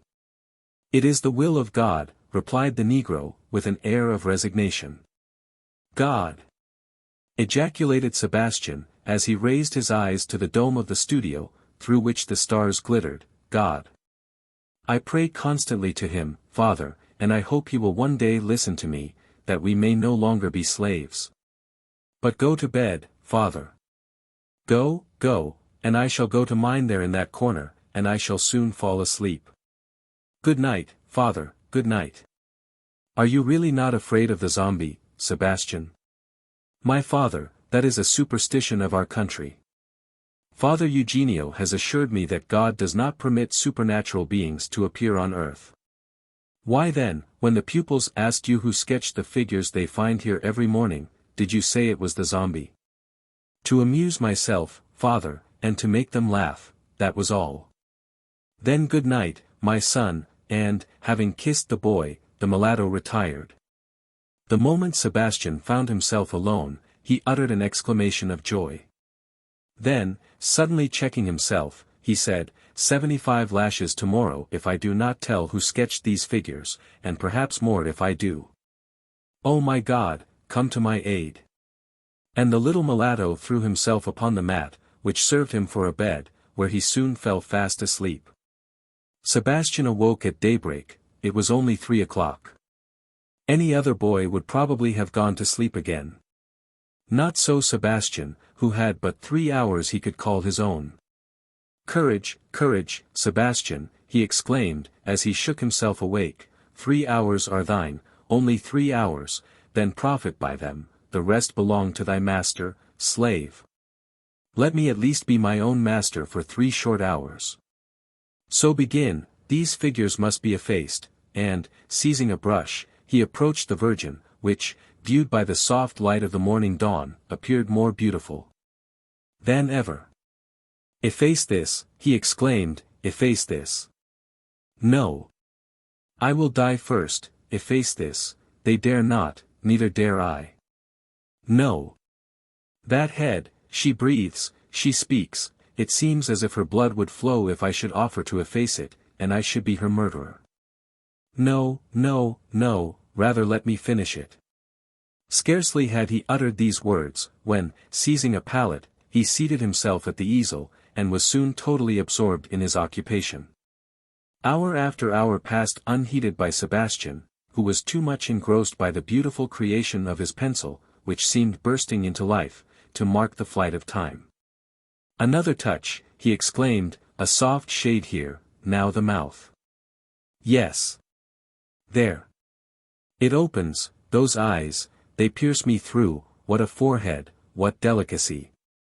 Oh my beautiful," and Sebastian forgot the hour, forgot he was a slave, forgot his dreaded punishment, all was obliterated from the soul of the youthful artist, who thought of nothing, saw nothing, but his beautiful picture. But who can describe the horror and consternation of the unhappy slave, when, on suddenly turning round, he beheld all the pupils, with the master at their head, standing beside him. Sebastian never once dreamt of justifying himself, and with his palette in one hand, and his brushes in the other, he hung down his head, awaiting in silence the punishment he believed he justly merited. For some moments a dead silence prevailed. For if Sebastian was confounded at being caught in the commission of such a flagrant crime, Murillo and his pupils were not less astonished at the discovery they had made. Murillo, having, with a gesture of the hand, imposed silence on his pupils, who could hardly restrain themselves from giving way to their admiration, approached Sebastian, and concealing his emotion, said, in a cold and severe tone, while he looked alternately from the beautiful head of the Virgin to the terrified slave, who stood like a statue before him. "Who is your master, Sebastian?" "You," replied the boy, in a voice scarcely audible. "I mean your drawing master," said Murillo. "You, Señor," again replied the trembling slave. "It cannot be, I never gave you lessons," said the astonished painter. "But you gave them to others, and I listened to them," rejoined the boy, emboldened by the kindness of his master. "And you have done better than listen, you have profited by them," exclaimed Murillo, unable longer to conceal his admiration. "Gentlemen, does this boy merit punishment, or reward?" At the word punishment, Sebastian's heart beat quick, the word reward gave him a little courage. But, fearing that his ears deceived him, he looked with timid and imploring eyes towards his master. "A reward, Señor," cried the pupils, in a breath. "That is well, but what shall it be?" Sebastian began to breathe. 10 ducats, at least," said Mendez. 15, cried Ferdinand. "No," said Gonzalo, "a beautiful new dress for the next holiday." "Speak, Sebastian," said Murillo, looking at his slave, whom none of these rewards seemed to move. "Are these things not to your taste? Tell me what you wish for. I am so much pleased with your beautiful composition, that I will grant any request you may make. Speak, then, do not be afraid." "Oh, master, if I dared," and Sebastian, clasping his hands, fell at the feet of his master. It was easy to read in the half-opened lips of the boy and his sparkling eyes some devouring thoughts within, which timidity prevented him from uttering. With the view of encouraging him, each of the pupils suggested some favor for him to demand. "Ask gold, Sebastian. Ask rich dresses, Sebastian. Ask to be received as a pupil, Sebastian." A faint smile passed over the countenance of the slave at the last words, but he hung down his head and remained silent. "Ask for the best place in the studio," said Gonzalo, who, from being the last pupil, had the worst light for his easel. "Come, take courage," said Murillo gaily. "The master is so kind today," said Ferdinand, "that I would risk something. Ask your freedom, Sebastian." At these words Sebastian uttered a cry of anguish, and raising his eyes to his master, he exclaimed, in a voice choked with sobs, "The freedom of my father. The freedom of my father. And thine, also, said Murillo, who, no longer able to conceal his emotion, threw his arms around Sebastian, and pressed him to his breast. Your pencil, he continued, shows that you have talent, your request proves that you have a heart. The artist is complete. From this day, consider yourself not only as my pupil, but my son. Happy Murillo. I have done more than paint, I have made a painter. Murillo kept his word, and Sebastian Gomez, known better under the name of the Mulatto of Murillo, became one of the most celebrated painters in Spain. There may yet be seen in the churches of Seville the celebrated picture which he had been found painting by his master, also a Saint Anne, admirably done, a Holy Joseph, which is extremely beautiful, and others of the highest merit. At a crowded lecture the other evening, a young lady standing at the door of the church was addressed by an honest Hibernian, who was in attendance on the occasion, with, "Indeed, miss, I should be glad to give you a seat. But the empty ones are all full." Sketches of the Manners, Customs, and History of the Indians of America. Chapter 5. Peru discovered by Francisco Pizarro. He invites the Inca to visit him. Description of the Inca. Rejects the Bible. Treacherously seized by Pizarro. The Inca proposes to ransom himself. The ransom brought. Pizarro seizes the gold, then murders the Inca. Conquers Peru. When the Spaniards first discovered the Pacific, Peru was a mighty empire. It extended from north to south more than 2,000 miles. Cuzco, the capital city, was filled with great buildings, palaces, and temples, which last were ornamented, or covered, rather, with pure gold. The improvements of civilized life were far advanced, agriculture was the employment of the quiet villagers, in the cities manufactures flourished. And science and literature were in a course of improvement which would, doubtless, have resulted in the discovery of letters. Their government was a regular hereditary monarchy, but the despotism of the emperor was restricted by known codes of law. They had splendid public roads. That from Cuzco to Quito extended a distance of 1,500 miles or more. It passed over mountains, through marshes, across deserts. Along this route, at intervals, were large stone buildings, like the caravanserais of the East, large enough to contain thousands of people. In some instances these caravanserais were furnished with the means of repairing the equipments and arms of the troops or travelers. Such was the ancient empire of Peru, when Francisco Pizarro, an obscure Spanish adventurer, with an army of only 62 horsemen and 102 foot soldiers, determined to invade it. He, like all the other Spaniards who went out to South America, was thirsting to obtain gold. These men, miscalled Christians, gave up their hearts and souls to the worship of Mammon, and they committed every horrible crime to obtain riches. But the Christian who now cheats his neighbor in a quiet way of trade manner, to obtain wealth, is he better than those Spaniards? I fear not. Had he the temptation and the opportunity, he would do as they did. At the time Pizarro invaded Peru, there was a civil war raging between Atahualpa, the reigning monarch, or Inca, as he was called, and his brother Huascar.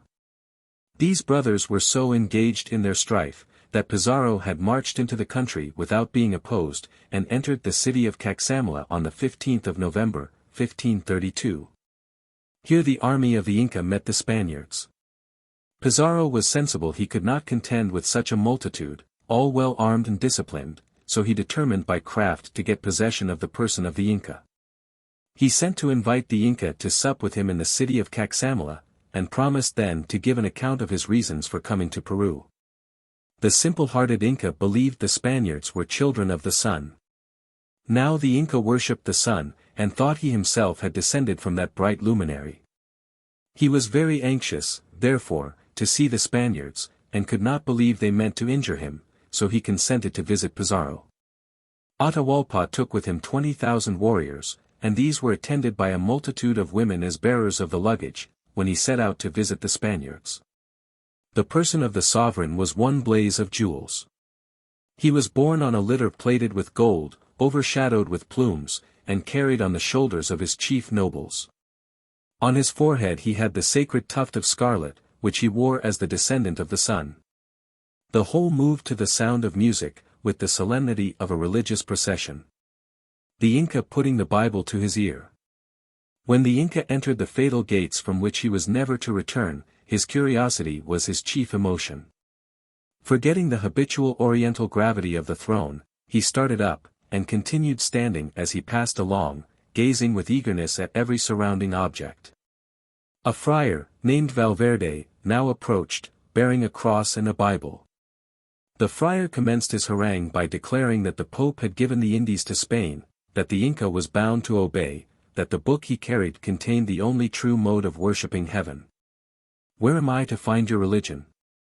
said the Inca. "In this book," replied the friar.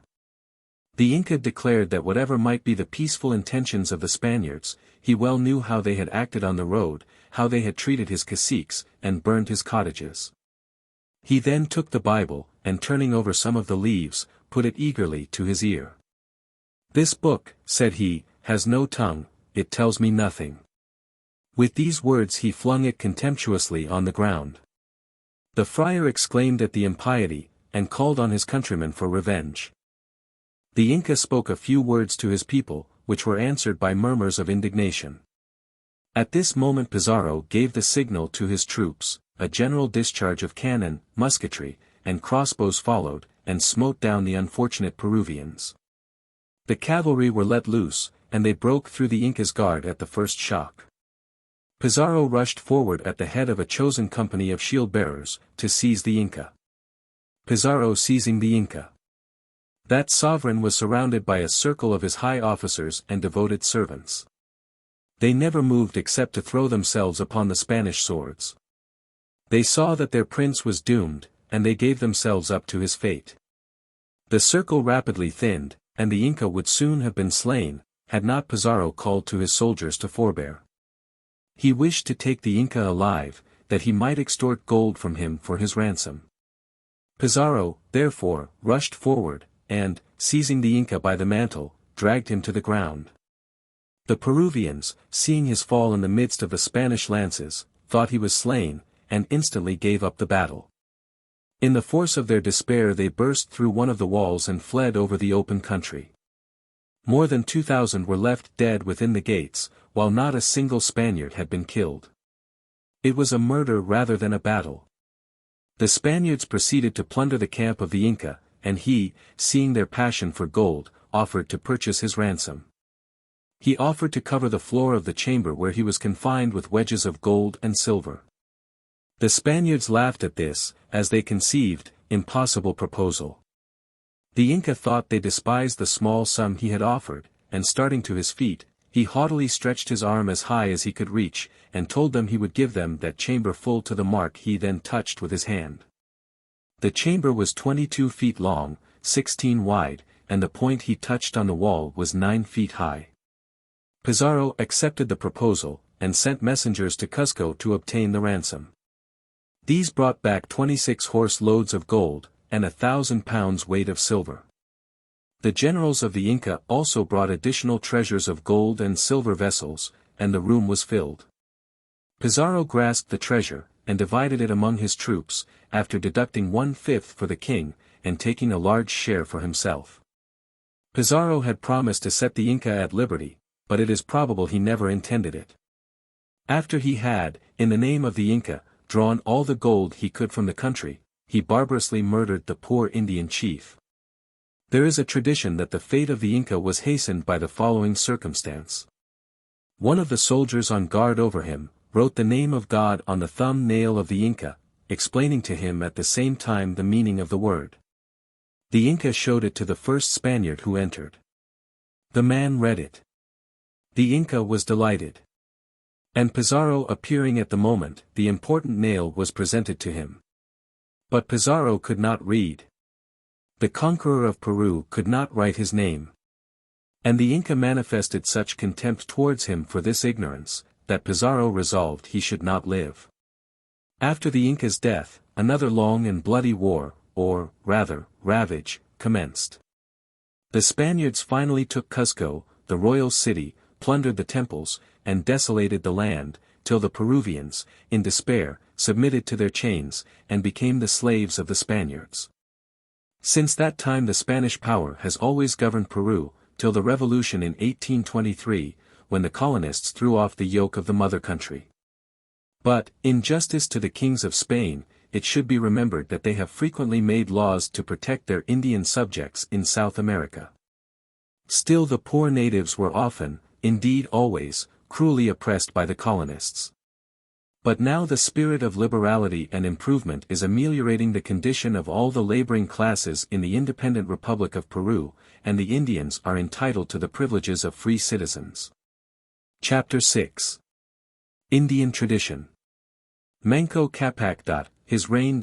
Religion. Property. Agriculture. Buildings. Public roads. Manufactures. Domestic animals. Results of the conquest of the country by the Spaniards. The Peruvians have a tradition that the city of Cuzco was founded in this manner.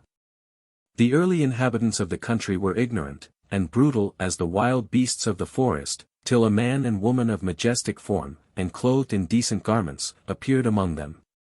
They declared themselves to be children of the sun, sent to instruct and to reclaim the human race. They persuaded the savages to conform to the laws they proposed, united them, the Indians, together in a society, and taught them to build the city. Manco Capac was the name of this wonderful man, the woman was called Marna Ocalo. Though they were the children of the sun, it seems they had been brought up very industriously.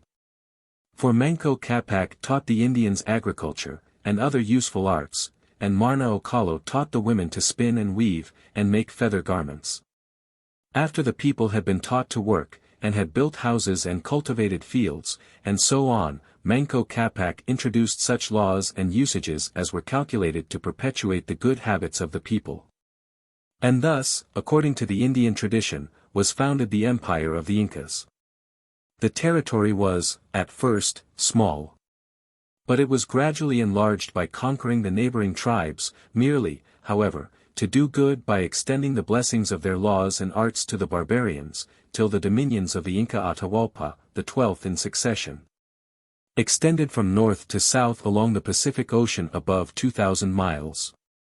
Its breadth from east to west was from the ocean to the Andes. The empire had continued 400 years. The most singular and striking circumstance in the Peruvian government, was the influence of religion upon its genius and its laws. The whole civil policy was founded on religion. The Inca appeared not only as a legislator, but as the messenger of heaven. His precepts were received as the mandates of the deity. Any violation of his laws was punished with death. But the people were so impressed with the power and sacred character of their ruler that they seldom ventured to disobey. Manco Capac taught the Peruvians to worship the sun, as the great source of light, of joy, and fertility. The moon and stars were entitled to secondary honors. They offered to the sun a part of those productions which his genial warmth had called forth from the bosom of the earth, and his beams had ripened. They sacrificed some of the animals which were indebted to his influence for nourishment. They presented to him choice specimens of those works of ingenuity which his light had guided the hand of man in forming. But the Incas never stained the altar of the sun with human blood. Thus the Peruvians were formed, by the spirit of the religion which they had adopted, till they possessed a national character more gentle than that of any other people in America. The state of property in Peru was no less singular than that of religion, and contributed, likewise, towards giving a mild turn of character to the people. All the lands capable of cultivation, were divided into 3 shares. One was consecrated to the sun, and the product of it was applied to the erection of the temples, and furnishing what was requisite towards celebrating the public rites of religion. The second share belonged to the Inca, or was set apart as the provision made by the community for the support of government. The third and largest share was reserved for the maintenance of the people, among whom it was parceled out. All such lands were cultivated by the joint industry of the community. A state thus constituted may be considered like one great family, in which the union of the members was so complete, and the exchange of good offices so perceptible. as to create stronger attachment between man and man than subsisted under any other form of society in the New World. The Peruvians were advanced far beyond any of the nations in America, both in the necessary arts of life, and in such as have some title to be called elegant. Agriculture was carried on by the Peruvians with a good deal of skill. They had artificial canals to water their fields, and to this day the Spaniards have preserved and used some of the canals made in the days of the Incas. They had no plow, but turned up the earth with a kind of mattock of hard wood. The men labored in the fields with the women, thus showing the advance of civilization over the rude tribes which imposed all the drudgery upon females. The superior ingenuity of the Peruvians was also obvious in their houses and public buildings.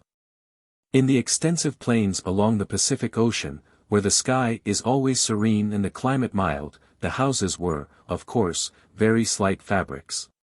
But in the higher regions, where rain falls and the rigor of the changing seasons is felt, houses were constructed with great solidity. They were generally of a square form, the walls about 8 feet high, built of bricks hardened in the sun, without any windows, and the doors straight and low. Many of these houses are still to be seen in Peru. But it was in the temples consecrated to the sun, and in the buildings intended for the residence of their monarchs, that the Peruvians displayed the utmost extent of their art. The temple of Pachacamac, together with a palace of the Inca and a fortress, were so connected together as to form one great structure, nearly 2 miles in circuit. Still this wide structure was not a very lofty affair. The Indians, being unacquainted with the use of the pulley and other mechanical powers, could not elevate the large stones and bricks which they employed in building. And the walls of this, their grandest edifice, did not rise above 12 feet from the ground. There was not a single window in any part of the building. The light was only admitted by the doors. And the largest apartments must have been illuminated by some other means. The noblest and most useful works of the Incas were their public roads. They had 2, from Cuzco to Quito, extending, uninterruptedly, above 1,500 miles. These roads were not, to be sure, equal to our modern turnpikes, but at the time Peru was discovered there were no public roads in any kingdom of Europe that could be compared to the great roads of the Incas. The Peruvians had, likewise, made considerable advances in manufactures and the arts which may be called elegant. They made cloth, and they could refine silver and gold. They manufactured earthenware. And they had some curious instruments formed of copper, which had been made so hard as to answer the purposes of iron. This metal they had not discovered. If they had only understood the working of iron and steel as well as they did that of gold and silver, they would have been a much richer and more civilized people. The Peruvians had tamed the duck and the llama, and rendered them domestic animals. The llama is somewhat larger than the sheep, and in appearance resembles a camel. The Indians manufactured its wool into cloth, its flesh they used for food. Moreover, the animal was employed as a beast of burden, and would carry a moderate load with much patience and docility. The aid of domestic animals is essential to the improvement and civilization of human society. In short, the Peruvians, when contrasted with the naked, indolent, and ignorant inhabitants of the West Indian Islands, seem to have been a comfortable, ingenious, and respectable nation. The conquest of their country destroyed their system of government. They were made not merely to pay tribute to their new rulers, but, far worse, they were reduced to the condition of slaves. They were compelled to leave the pleasant fields they used to cultivate, and driven in crowds to the mountains in search of gold. They were forced to labor hard, and allowed only a scanty subsistence. Till, heartbroken and despairing of any change for the better, they sunk under their calamities and died. An Indian girl feeding a duck. Llama carrying a burden on its back. In a few years after Pizarro entered Cuzco, a great part of the ancient population of Peru had been swept away, destroyed by the avarice and cruelty of their conquerors. The alligator. I am not about to recommend this creature to you on account of his beauty or amiable qualities. He has, in fact, too large a mouth, and too long a tail, to be handsome, and his reputation is not of the pleasantest kind. However, it is interesting to hear about all the works of nature, and as this is one of the most wonderful, I shall proceed to describe it. Alligators live in warm climates, and spend the greater part of their time in the water. There are 4 or 5 kinds in America, but the most dangerous are found along the banks of the river Mississippi. These creatures are sometimes 15 or even 20 feet in length. Their mouths are 2 or 3 feet long and 14 or 15 inches wide. Their teeth are strong and sharp, and their claws are also very strong. During the middle of the day the alligators are generally at rest, lying lazily upon the shore, or in the water. Toward evening, however, they begin to move about in search of prey, and then the roar of the larger ones is terrific. It is louder and deeper than the lowing of the bull, and it has all the savage wildness of the bittern's cry. It would seem that this bellowing could not be agreeable to anything, for as soon as the birds and beasts hear it, they fly as if smitten with terror. But still, when an alligator wishes to speak something loving into the ear of another, he goes to bellowing with all his might, and this sound, so awful to other creatures, seems very pleasant and musical to the alligator which is thus addressed. This shows that there is a great difference in tastes. The crocodile. The male alligators sometimes engage in ferocious battles. These usually take place in shallow water, where their feet can touch the ground. At first they only cudgel each other with their tails, but the blows given are tremendous, and soon rouse the anger of the parties. They then go at it with teeth and claws. The snapping, scratching, rending and thumping, are now tremendous. The water boils around with the struggle, streams of blood mingle with the waves, and at last one of the combatants is actually torn in pieces by his adversary. The appetite of the alligator is voracious. I never heard of one that had the dyspepsia. Nothing of the animal kind comes amiss. Mountain cat, monkey, vulture, parrot, snake lizard, and even the electric eel, rattlesnake, and venomous bushmaster, are alike swallowed down. Nor does it matter whether the creature be alive or dead, save only that it seems most admired when in a putrid state. It frequently happens that the creature will deposit an animal he has killed in the water till partly decayed, and when most offensive to us, it seems most delicious to the alligator. In some of the rivers of North and South America, within the tropics, these creatures are very numerous. They also infest the lakes and lagoons all around the Gulf of Mexico, and it is here that the alligator's paradise is found. When the spring rains come these creatures have a perfect carnival. Many fishes, birds, and animals, are killed during the freshets, and are borne along in the floods. Upon their remains these creatures feast.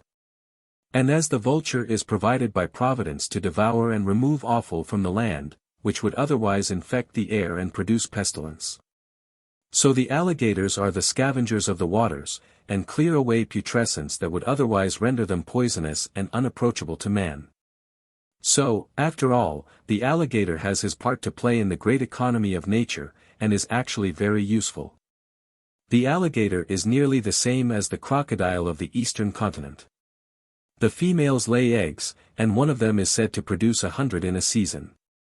They are of the size of geese eggs, and are often eaten, being esteemed tolerable food.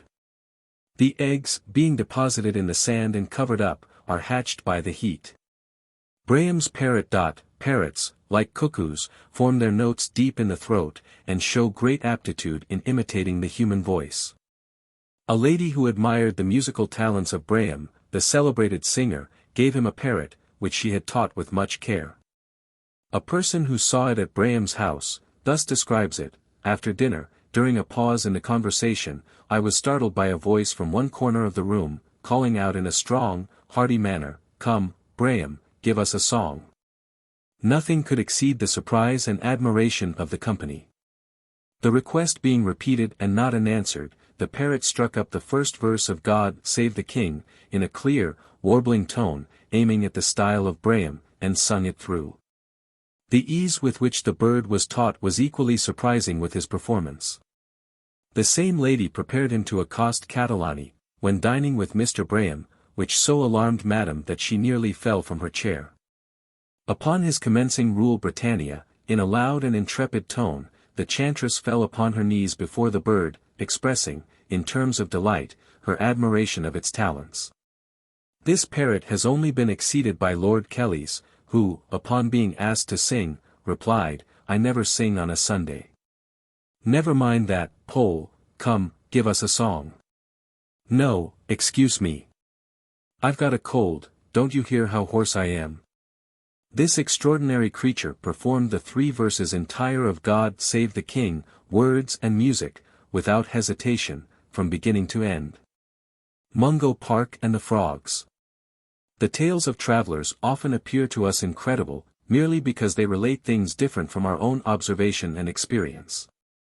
You know that there are some countries so hot that they never have ice or snow there. Now it chanced that a man from some northern portion of the world, happening to be in one of those hot places, told the people, that, where he lived, the water sometimes became solid, in consequence of the cold, and almost as hard as a stone. Now this was so different from the experience of the people, that they would not credit the traveler's story. This shows us that a thing may be a reality, which is, at the same time, very different from our own observation and experience. Mungo Park was a famous traveler in Africa. He went into countries where no white man had been before, and he saw places which no white man had seen. He tells us many curious things, but perhaps nothing is more amusing than what he says about the frogs. At a certain place that he visited, he went to a brook to let his horse drink. But what was his surprise to find it almost covered with frogs, who kept bobbing up and down, so that his horse was afraid to put his nose into the water. At last Mr. Park was obliged to take a bush and give the frogs a flogging, before he could make them get out of the way so as to let his poor beast quench his thirst. A Child Lost in the Woods. The Bangor Whig of the 11th of June contains an affecting account of a search made at Linneus, in the Aroostook country, for a little girl of 9 years, the daughter of Mr. David W. Barber, who, on the 4th, was sent through the woods to a neighbor's, half a mile distant, to borrow a little flour for breakfast. Not returning that day, the next morning about 40 of the neighbors set out to hunt for her, but spent the day without success. The next day 60 searched the woods, with no better fortune. The following morning between 200 and 300 of the settlers assembled early, anxious and fearful for the safety of the lost child. The company set out, says the Whig, for a thorough and a last search. The child had been in the woods 3 days and nights, and many hearts were sunk in despondency at the utter hopelessness of finding it alive. But to learn its fate or restore it was the determined purpose of each.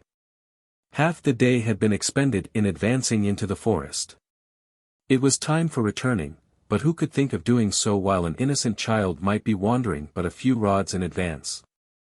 On the company pushed, still deeper into the dense wilds.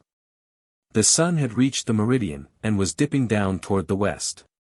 It seemed vain to look farther, and slowly and heavily those stout-hearted men brushed a tear from their cheeks, gave up all as lost, and, as their hearts seemed to die within them, commenced their return. The line was stretched to include a survey of the greatest possible ground, not a bush or tree, where it was possible for a child to be concealed, within the limits of the line, was passed without diligent search. Those at the extremities of the lines tasked themselves to the utmost in examining the woods beyond the lines.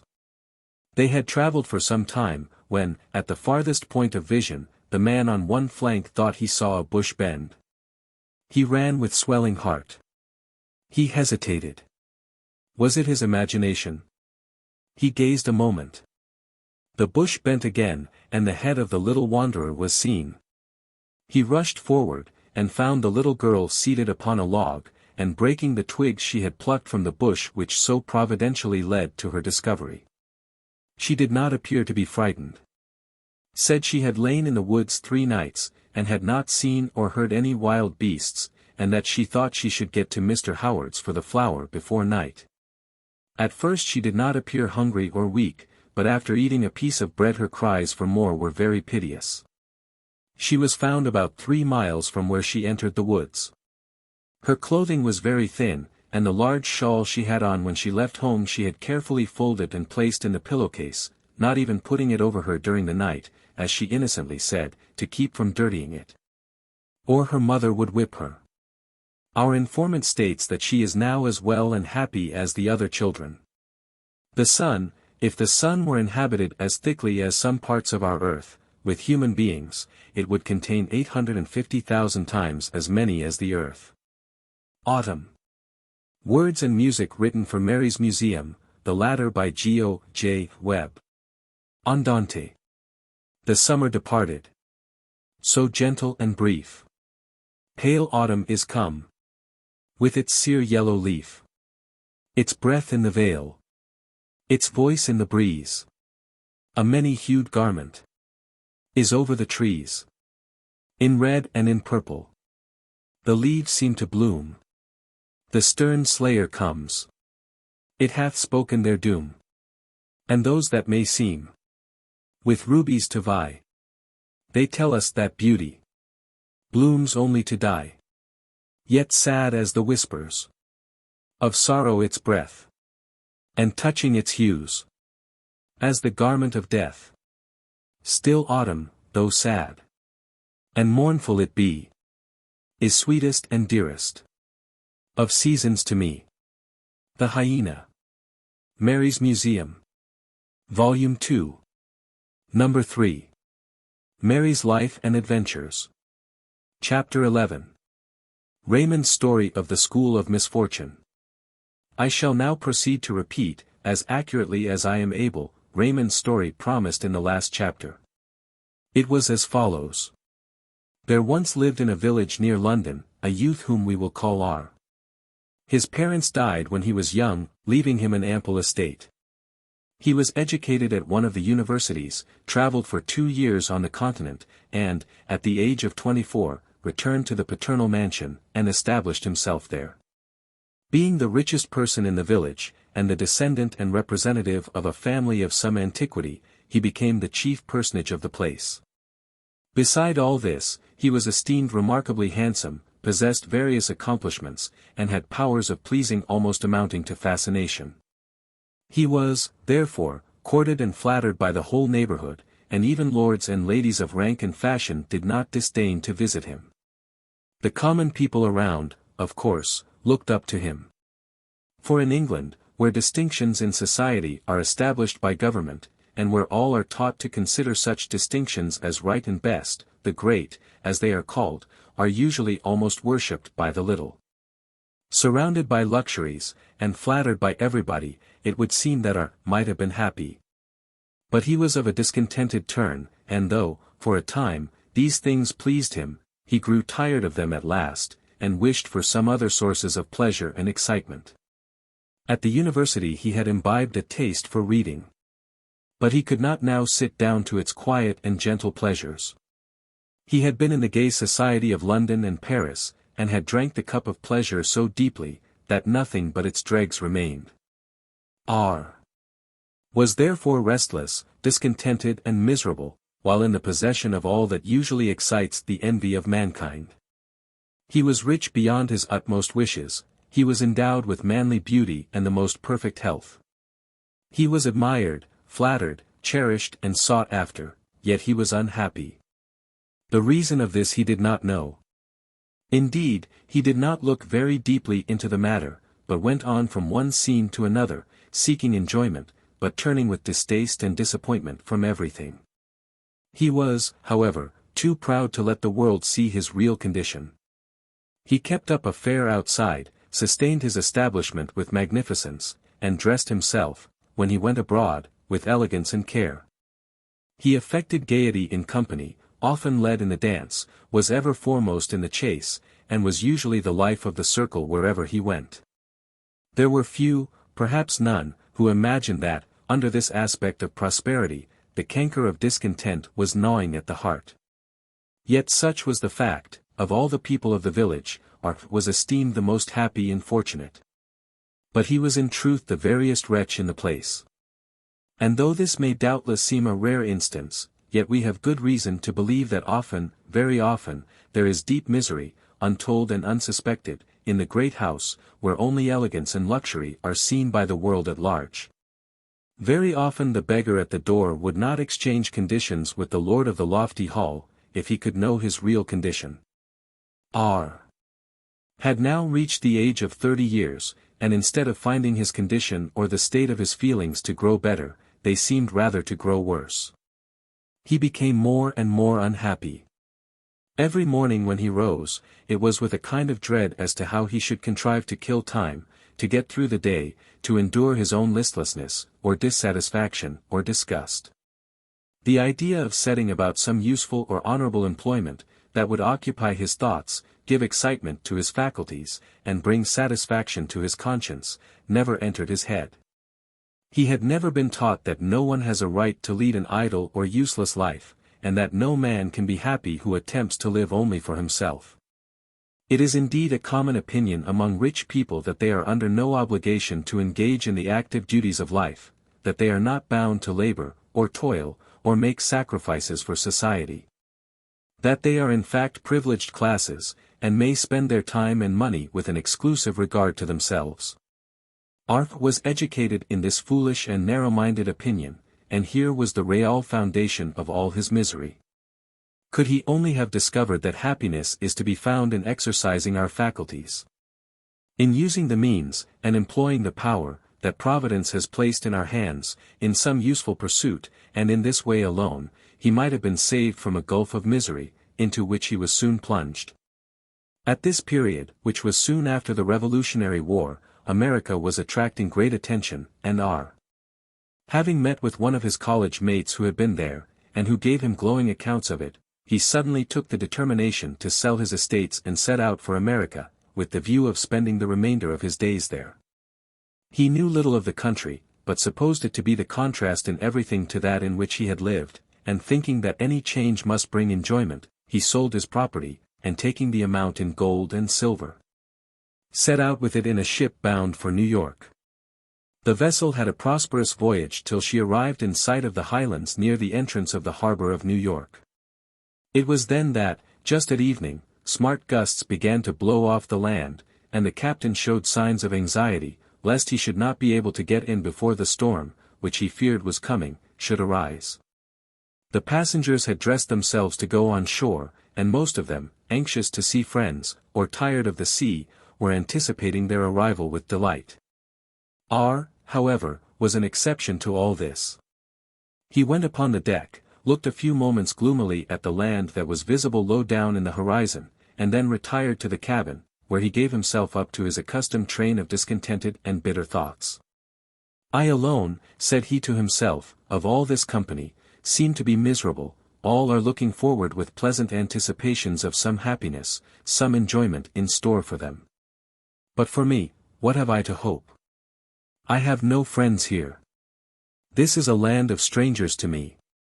It is true, I have wealth, but how worthless is it? I have tried its virtues in England, and found that it could not give me pleasure. Wealth cannot bestow happiness upon me. And I should not mourn if every farthing of it were lost in the sea. Life is indeed to me a burthen. Why is it that everything is happy but myself? Why do I see all these people rejoicing at the sight of land, while I am distressed at the idea of once more mingling with mankind? Alas! Life is to me a burthen, and the sooner I part with it the better. While R. was pursuing this train of reflections in the cabin, the heaving of the vessel increased. The creaking of the timbers grew louder, and there was a good deal of noise on the deck, occasioned by running to and fro, the rattling of cordage, and the clanking of heavy irons. The commands of the captain became rapid and stern, and the thumping of the billows against the sides of the ship made her shiver from the rudder to the bowsprit. R. was so buried in his own gloomy reflections that he did not for some time notice these events, but at last the din became so tremendous, that he started to his feet and ran upon deck. The scene that now met his eyes was indeed fearful. It was dark, but not so much so as to prevent the land from being visible at a little distance. The wind was blowing with the force of a hurricane, and urging the vessel, now perfectly at its mercy, into the boiling waves that fretted and foamed along its edge. The captain had given up all hope of saving the ship, and the passengers were kneeling and throwing up their hands in wildness and despair. R. was perfectly calm. The thought of losing his wealth crossed his mind, but it cost him not a struggle to be reconciled to its destruction. He then thought of sinking down in the waves to rise no more.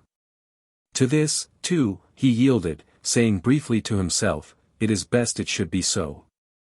Having thus made up his mind and prepared himself for the worst, as he fancied, he stood surveying the scene. The force of the gale was fearful.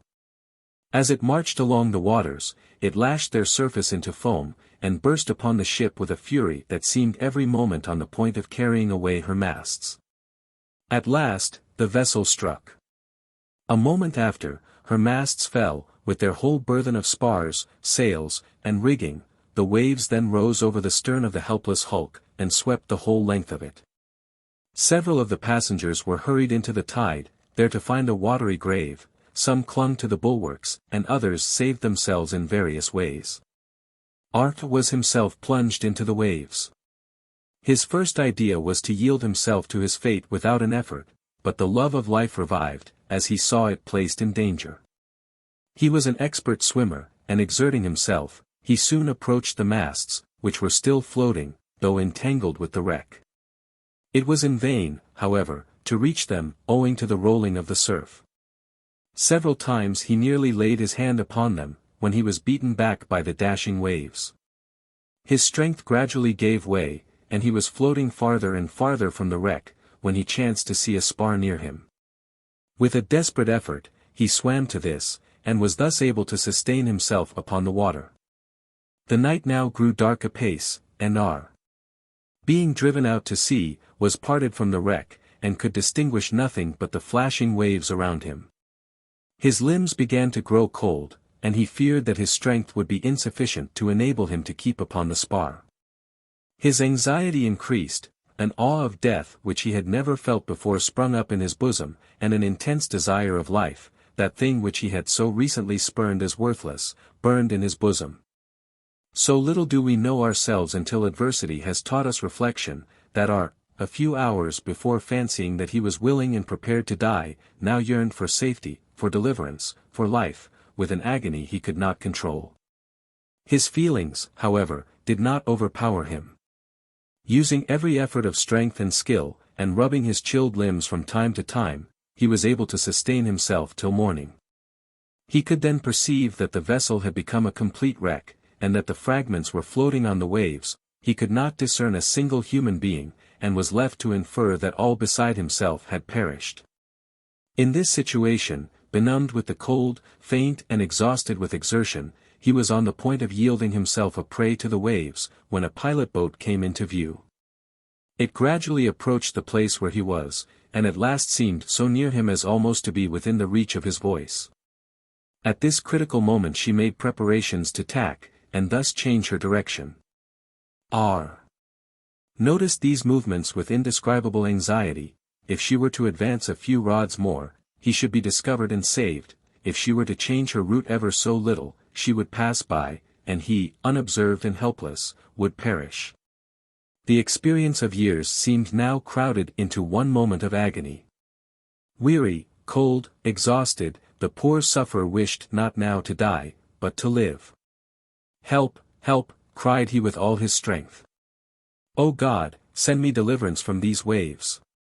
This earnest and agonizing petition was the first prayer he had uttered for years, and it was in behalf of that existence which, in the days of luxury and splendor, he had thought a burden and a curse. Watching the pilot boat with the keenest interest, poor R. now sat upon the spar, almost incapable of moving, on account of his sufferings and his weakness. He saw at last the helm put down, he saw the vessel obey the impulse. He saw her swing round, the sail flapping in the wind, and then filling again. He then saw her shoot off in another direction, thus leaving him destitute of hope. His heart sank within him, a sickness came over his bosom, his senses departed, and he fell forward into the waves. It was at this moment that he was discovered by the pilot. The vessel immediately steered towards him, and he was taken on board. In a few hours, he was at New York, and put under the care of persons who rendered him every assistance which he needed for his immediate comfort. Do as you would be done unto. The horse of a pious man living in Massachusetts, happening to stray into the road, a neighbor of the man who owned the horse put him into the pound. Meeting the owner soon after, he told him what he had done.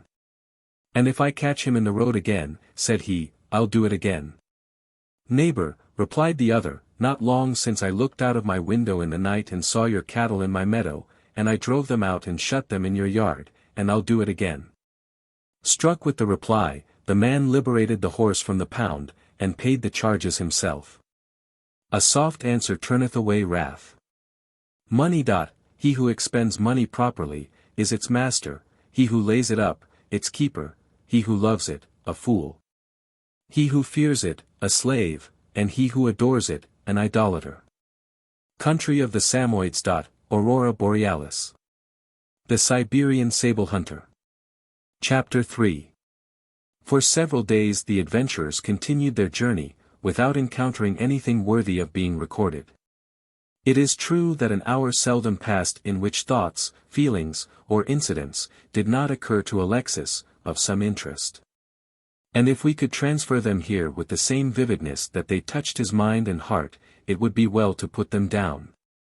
But, after all, the pen can give but a poor idea of what is going on in the brain and bosom of a lively and sanguine youth, separated from home and going forth to hunt sables in the wilds of Siberia. In about 3 weeks after their departure, the travelers reached Yeniseisk, a considerable place, situated on the Yenisei. The town is built chiefly of wood, the houses being low. Leaving this place, they proceeded in a northeasterly direction, usually traveling about 25 miles a day. It was now the month of September, and already the weather began to grow severe, and the snow to fall. The country also became more and more desolate, and the inhabitants were more scattered. They met with no villages, and frequently traveled a whole day without seeing a single human habitation. There were extensive marshy plains, upon which a few groups of stunted willows were to be seen, but this was almost the only vegetation that the soil produced.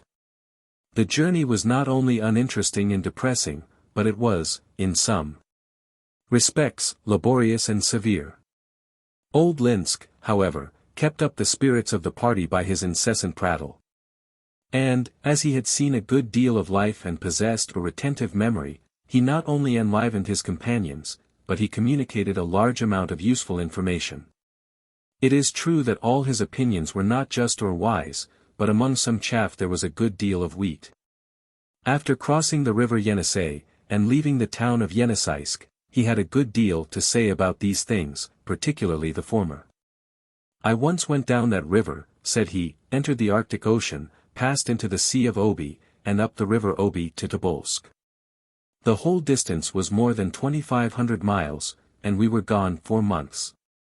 The purpose of our trip was to get elephants' teeth, which are found on the banks of the rivers, and along the shores of the Arctic Sea. There are no elephants living in these regions now, nor are there any in all Siberia. The country is so cold that these creatures cannot dwell there.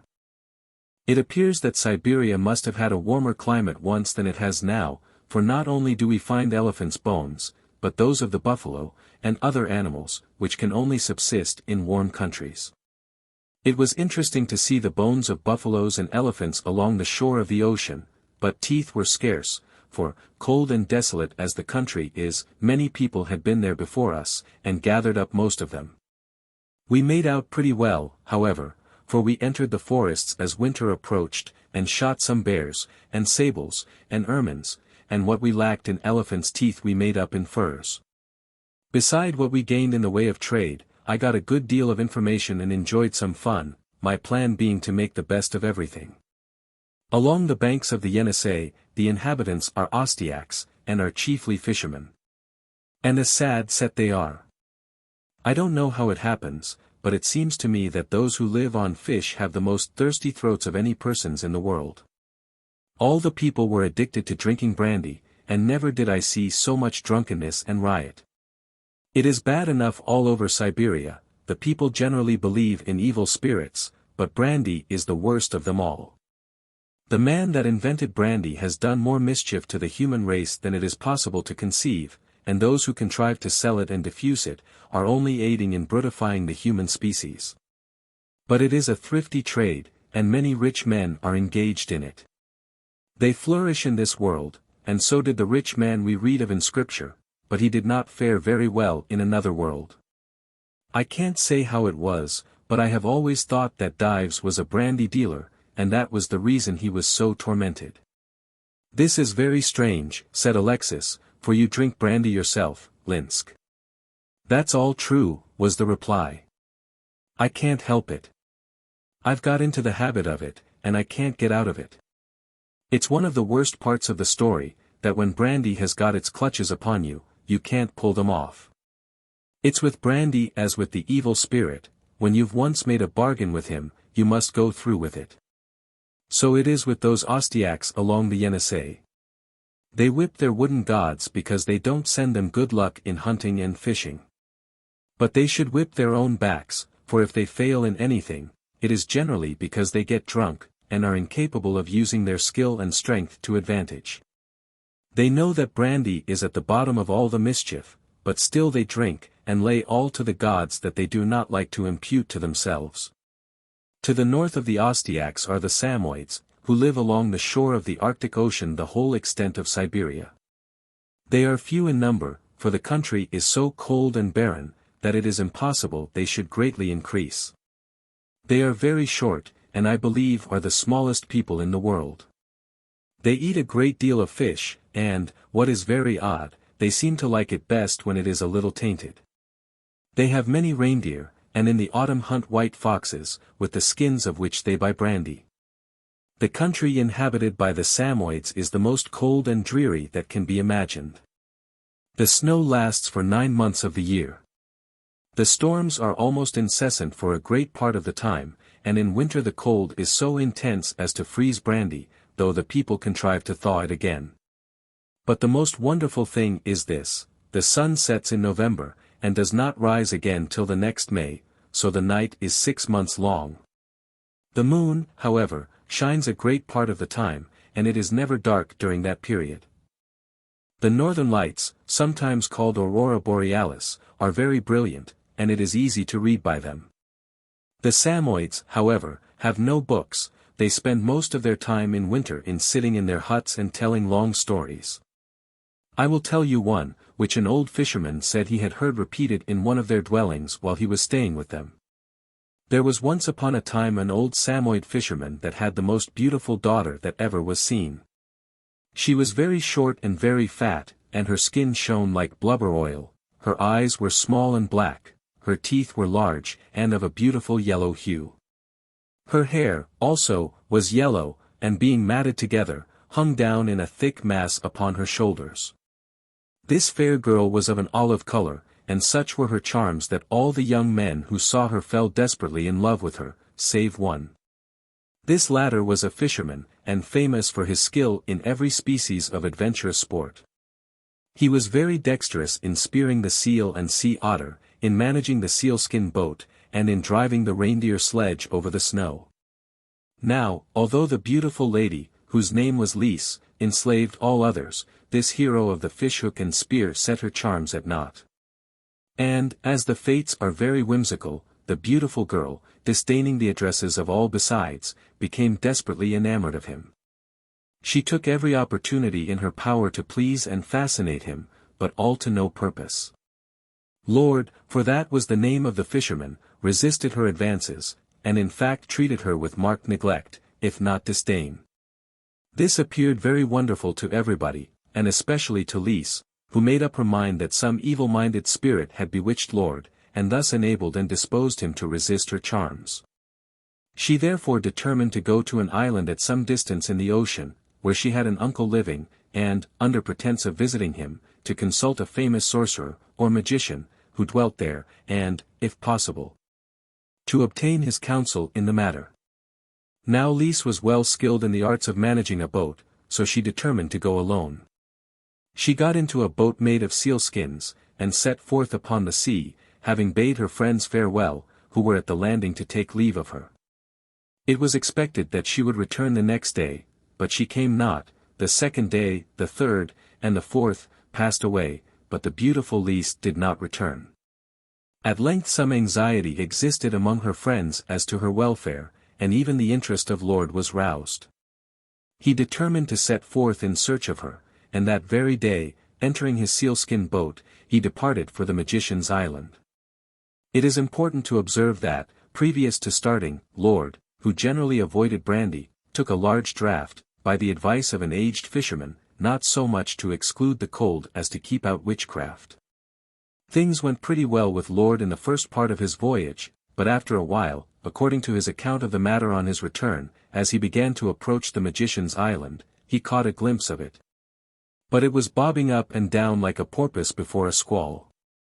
He kept his eye upon it steadily for some time, when at last it sunk, and did not rise again. Lord used all his strength to reach the place, and finally came to it, and the water was whirling and boiling round. But not a bit of an island was to be seen. Lord sailed over and over the place, and waited a long time to see if he could not pick up somebody, and particularly the beautiful Lise, but he found no one. Lord at last returned. He had been gone all day, and it was late at night when he reached his home. He was in a bewildered state, but told his story as I have related it. It was intimated to him that perhaps the brandy got into his head, and that the island's being sunk was all a mistake, but he laughed at the idea. In a few days, however, a boat came from the magician's isle, and behold, the beautiful Lise was in it, as well and as charming as ever.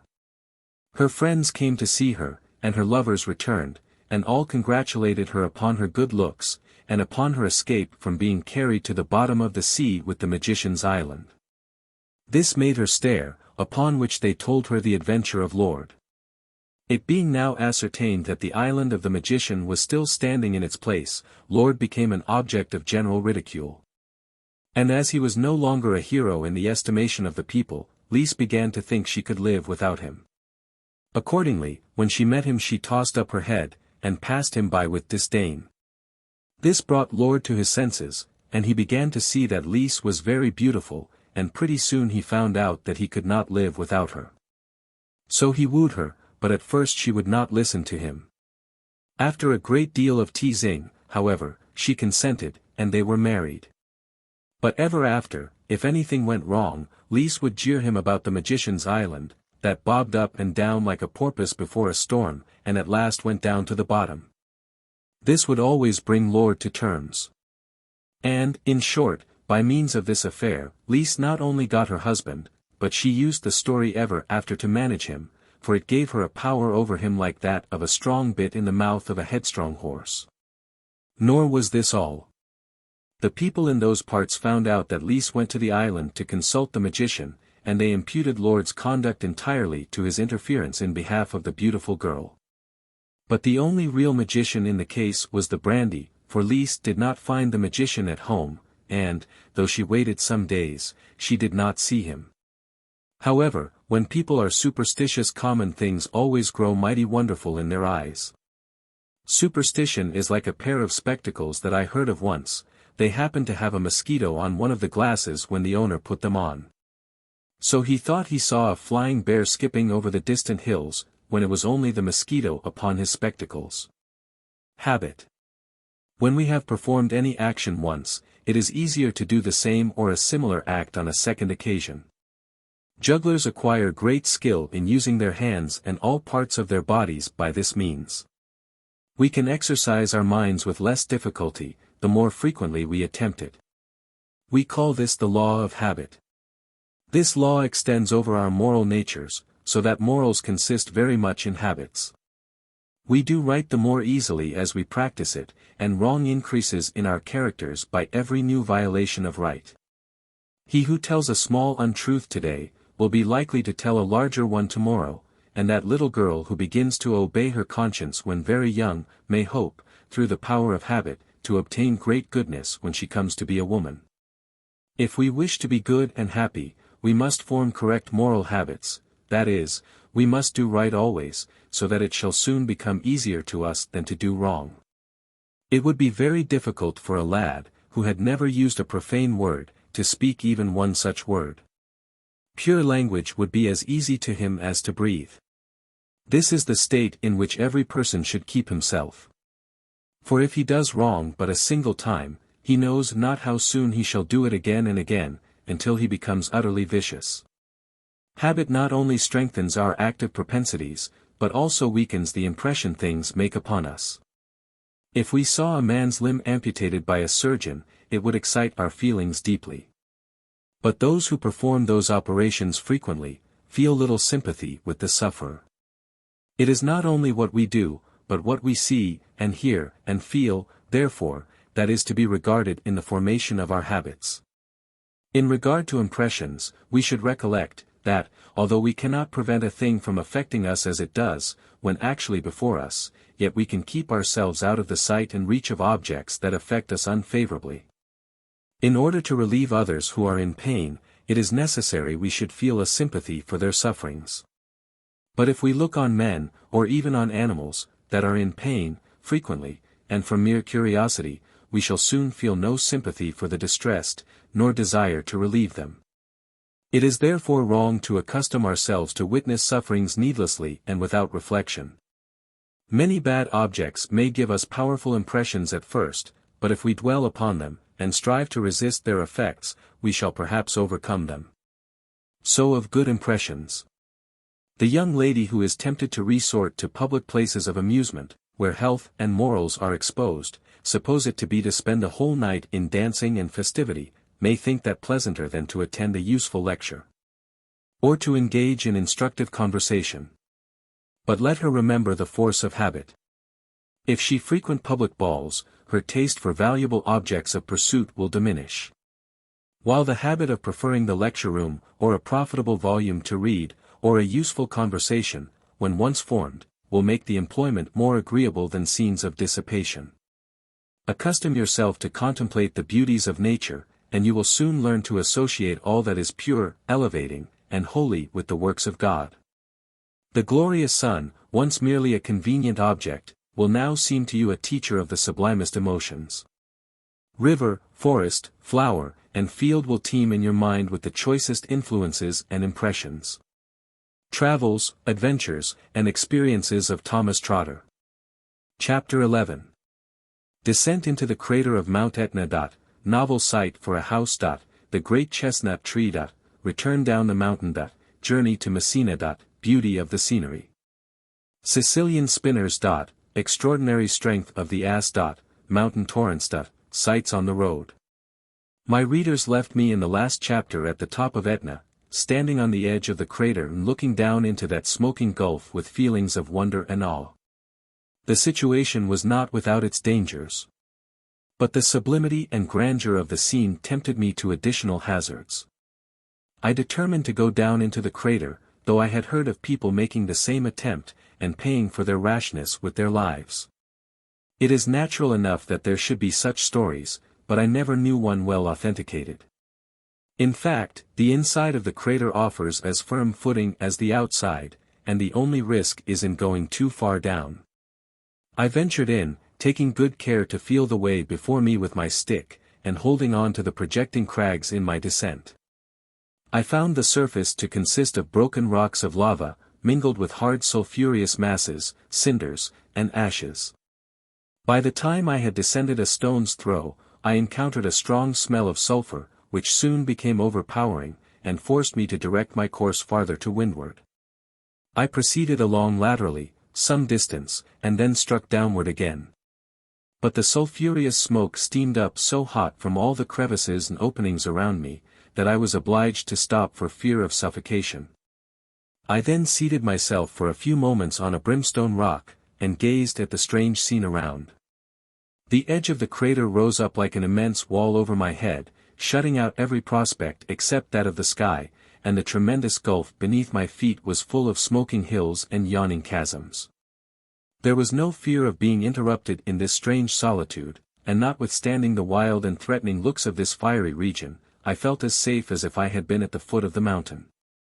While sitting here, I was struck with a notion which I believe never entered a man's head before, namely, that of building a house inside the crater. It was a Yankee notion indeed, but there is a house on the edge of Niagara Falls, and I am confident that if Etna were in the state of Massachusetts, some Yankee would have a house inside the crater, and take boarders and lodgers. There is as good a foundation within as without, and the situation would be warm and well sheltered from the violent cold winds which are almost always blowing at the top of the mountain. After I had satisfied my curiosity by this close prospect of the mouth of the great volcano, I climbed back over the edge, and descended the cone much faster than I went up, although the descent was far more painful and hazardous than the ascent. Much caution was necessary to avoid sliding from the top to the bottom. I found my companion at the foot of the cone, snuggling under the shelter of a rock, thrashing his arms, blowing his fingers, and complaining of being half frozen. I only laughed at him for not accompanying me to the top, where I told him he might have warmed himself very comfortably. As for myself, I did not feel chilled in the least, and I set off down the mountain in excellent spirits, having accomplished the main object of my journey. There was, however, another great curiosity on the other side of the mountain, which I would not lose the sight of. This was the famous chestnut tree, called the chestnut of the 100 horses, because it is so large that 100 horses may stand inside the trunk. We accordingly struck off to the eastward along the edge of the forest. The cork and chestnut trees were very numerous in this quarter, and many of the latter were of an enormous size. When we approached the great chestnut, and the guide pointed it out to me, I took it for a group of half a dozen trees, for so it appeared. In fact, when we reached it, I could hardly persuade myself that it was a single tree. The interior of the trunk is entirely decayed, leaving nothing but 5 or 6 detached portions, which look like separate trees, but on digging to the roots, they are found united, and there is no doubt the whole formerly composed a solid trunk. There is no bark on the inside, and the tree has been in this decayed state for a century or more. Its age no one can tell. I looked upon its enormous size with astonishment. It is about 200 feet in circumference. So that the interior might contain a large house, and leave much vacant space besides. It was not the season for fruit, but I remarked to the guide that if the nuts bore any proportion to the tree, they must be bigger than coconuts. I did not learn, however, that the fruit is larger than that of other chestnut trees in this quarter. The European chestnuts, I must observe, are 3 times as large as the American, but they are not so sweet, and are hardly ever eaten raw. There are several other chestnut trees of enormous size upon the mountain. The surprising fertility of the soil which produces this gigantic vegetation is owing to the ashes thrown out by the mountain. In every part where the surface has not been covered by the lava and sand, the growth of the trees and vegetables is most luxuriant. The ashes have been found to contain abundance of niter, which, when combined with the soil in a proper quantity, is known to be of wonderful efficacy in quickening the growth of plants. I could have spent a month upon the mountain with great satisfaction, exploring its wonders and curiosities, but having so long a journey before me, I found myself obliged to leave it without visiting a great many interesting spots. I should, in particular, have been pleased to pass some time in the queer little village high up the mountain. The inhabitants are certainly a strange sort of people, and must have some very odd notions of the rest of the world, which it would be amusing to know. I shall certainly visit Etna again, when a chance offers. I returned to Catania, where I stayed 2 or 3 days, and then set out for Messina. Having been informed that there was a good road the whole distance, instead of a rambling mule track like that from Syracuse, I ventured on this part of the journey alone, with a good stout mule, which I bought for the purpose.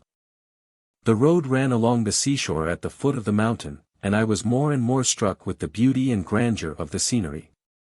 The slopes of the mountain were covered with villages, gardens, and groves of orange, olive, cherry, almond and fig trees, the great white cap of Etna everywhere towering over all. The houses along the road were painted with huge staring figures in bright colors, like landscape paper hangings. The fields, as usual, were divided by walls of black lava, and long-horned oxen were plowing in them.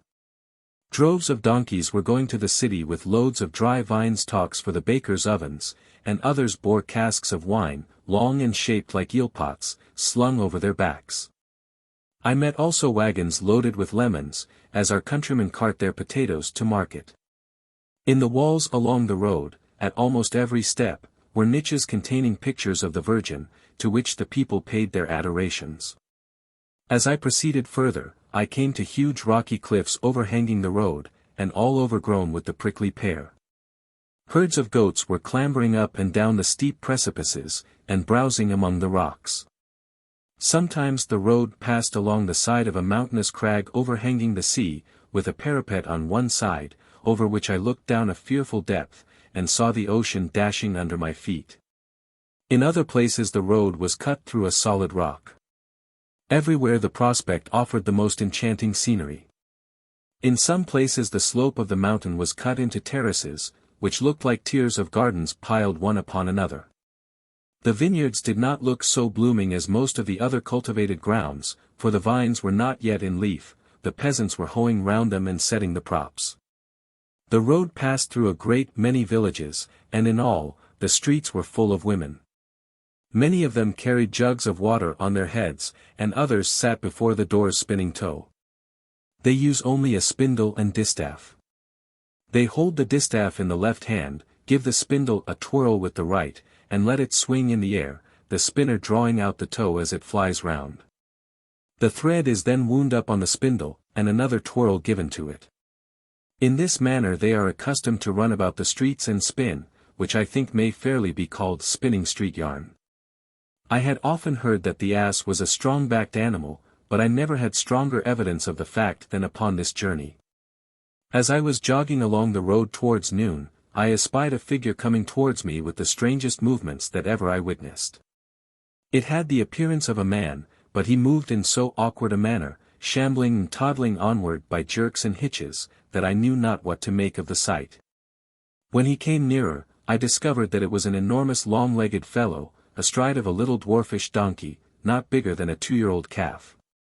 The beast was so much smaller than the man, that I did not observe him till he was very near. The fellow's legs were so long that he was obliged to hold them up behind him to keep his feet from dragging on the ground. The poor little donkey tottered and staggered under his enormous load, and seemed ready to stumble every moment. I stopped the man, and asked him if he was not afraid of breaking the back of his beast. He appeared quite astonished at the question, and replied that an ass's back was a thing that never broke, at least, he had never heard of such an accident. I told him he was much better able to carry the ass than the ass was to carry him, on which he burst into a broad laugh, gave the donkey a bang with his cudgel, and trotted on. Now and then the road crossed the bed of a mountain torrent, caused by the heavy rains which fall on the regions above. When the rains are violent, the waters pour down these beds with such impetuosity as to sweep everything before them, and stop all traveling upon the roads. Sometimes a river is thus formed 1/2 mile in width, which continues full, as long as the rains last. In dry weather nothing is left but beds of coarse gravel and stones, with small streams of water trickling through them. It is impossible to build bridges over these torrents, as the waters often rise to an extraordinary height, and rush with such force that nothing could stand against them. I met very few wheel carriages of any description. Regular stage coaches, I believe, are unknown, and most of the travelers I passed were either on foot, or mounted on mules and asses. Carts and wagons, too, are uncommon, almost everything being transported on the backs of these animals. The few vehicles that I saw were of the most rude and clumsy make, and their harness nothing but a slovenly snarl of old ropes. I could not help wishing the inhabitants of this fine country were blessed with a little Yankee smartness and industry. Chapter 12. A wedding party. Strange ignorance of the Sicilians. The tavern at Giardini. Ruins of Taormina. Remarkable theatre. Cities on mountain tops. Cliffs covered with goats. Odd fashion of dressing infants. Sicilian husbandry. A squall in the straits. Arrival at Messina. As I approached a little village, I overtook a wedding party going home from church. They were all mounted on asses, and were accompanied by the priest, a fat little round-faced, pleasant-looking fellow, with a 3-cornered hat. The bride was a blousy, hoydenish country girl, all bedizened out in tawdry finery, simpering and giggling to every one, and apparently full of spirits. The bridegroom was a sheepish-looking peasant, who appeared to feel very awkward in his new situation. All the rest of the company were full of fun and jollity, and very readily entered into conversation with me. At first they took me for an Englishman, but when they learnt that I had come from the New World, they stared in utter astonishment. they had never seen an American before, and always imagined we were all Indians or blacks. They invited me to accompany them, and partake of their entertainment, which I agreed to very willingly. I went along with them to the house, where we found more company already assembled, and great numbers of ragged children trooping about to stare at the show. The house was a small, one-story building, and I was afraid they would find it a difficult matter to accommodate so many guests. But presently benches were brought and placed in front of the house, under the shade of the olive trees, and we sat down in the open air. The fare consisted of bread, olives, kid's flesh, green fennel, fruit and red wine. The old priest was the most jolly and talkative of the whole company, and I may add that he ate and drank as much as any three of them. He sat by my side, and asked me 100 questions about America, whether the people were Christians, whether they dressed in clothes like civilized people, or wore the skins of wild beasts, whether they did not eat one another. And many more things equally extravagant. My readers may think it hardly possible that such ignorance can be found in a person pretending to superior knowledge. But instances of the same kind came under my observation so frequently during my travels, that at last they ceased to excite any surprise. It must be borne in mind that the country in which I was traveling is not, like the United States, full of roads, in which crowds of people are continually hurrying backwards and forwards. And full of newspapers and books, which are constantly circulating through the country, and carrying knowledge to the remotest village in the Union. There are but 2 or 3 roads, deserving of the name, in the whole island of Sicily, and hardly such a thing as a newspaper. Very few books are printed here, and general knowledge, even among the better sort of people, is very scanty. Being in a hurry to proceed on my journey, I could not wait till the close of the entertainment, but mounted my mule just as the company had struck up a dance. I traveled till sunset, when I reached a little fishing town called Giardini, romantically situated under the brow of a high hill, with the sea at the foot. I found a snug little tavern in a street which ran along the shore, where I put up for the night. The host was a simple, good-natured old man, in a red cap, and his house was quite comfortable, though small for a tavern. From my chamber window I had a grand prospect of the sea, which came rolling in with a beautiful surf directly under my feet. High rocky hills, with a castle and heaps of ancient ruins, rose up over me close at hand. And far off across the water, the eye rested upon the dark blue mountains of Calabria. Early the next morning I climbed up the hill over the town to visit the ruins of an ancient city called Taormina, which formerly stood there. I was struck with the beautiful situation of the theatre, which is still in tolerable preservation, although upwards of 2,000 years old. This edifice looks directly towards Mount Etna, so that the spectators always had the magnificent picture of the mountain as a background to the scenery of the stage. It is certainly the grandest situation in the world for such a building. Other ruins abound in the place, but I have not time to describe them. The hill on which this city stood is so steep of ascent that no wheel carriage can go up, though asses and mules climb up and down tolerably well. I remarked that almost all ancient cities in this country were built on the tops of hills and mountains, difficult of access, showing that these communities sprung up in barbarous times, when every town feared the hostilities of its neighbors. And the sea coasts were perpetually liable to be plundered by pirates. As civilization advanced, the population descended into the plains. After breakfast, I continued my journey toward Messina. The country still presented the same beautiful and picturesque scenery. Groves, gardens, orchards and fresh green pastures greeted the eye in every direction. Numerous towns and villages were seen perched on the tops of almost inaccessible mountains, town above town and castle above castle, mounting into the air. Sometimes the road passed under high rocky crags, where I saw herds of goats hanging over my head and clambering among the dizzy precipices. Often the tinkling of a bell aloft caused me to gaze upwards, when I beheld numbers of these adventurous animals sticking against the rocks like flies on the side of a house, and seeming ready to fall on my head every moment. The fields were full of laborers at work, ploughing and hoeing. They all wore white cotton caps, and a group of them at a distance looked like a flock of geese. These white caps afford a better defense against the sun than a covering of any other color. The sun here is very powerful, and a sunstroke is dreaded more than any other accident from the weather. In one of the fields I saw a countryman plowing, while his little infant child lay under a tree. The mother, I suppose, had run off to gossip. Nothing can look more droll than one of these little things in swaddling clothes. They wind long bandages of cloth tightly round the child from head to foot, so that it looks very like an Egyptian mummy, without being able to kick, wince, or sprawl, but may be rolled about like a stick of wood. This little fellow was stuck up against a tree, as stiff as a turkey skewered and spitted for roasting, his eyes rolling upward to the sky, and winking like a toad in the sunshine. I could not help bursting into a roar of laughter at the sight. The man stopped his oxen and looked round, intending, as I thought, to give me some rude greeting, but seeing me so convulsed with merriment, he joined in, and laughed as heartily as I did. I asked him if the children did not suffer from this tight swathing. He said no, but, on the contrary, they were very fond of it. I told him I doubted this very strongly. But he assured me the children never complained of it, and that was proof enough. I afterwards found this practice was common throughout all Italy.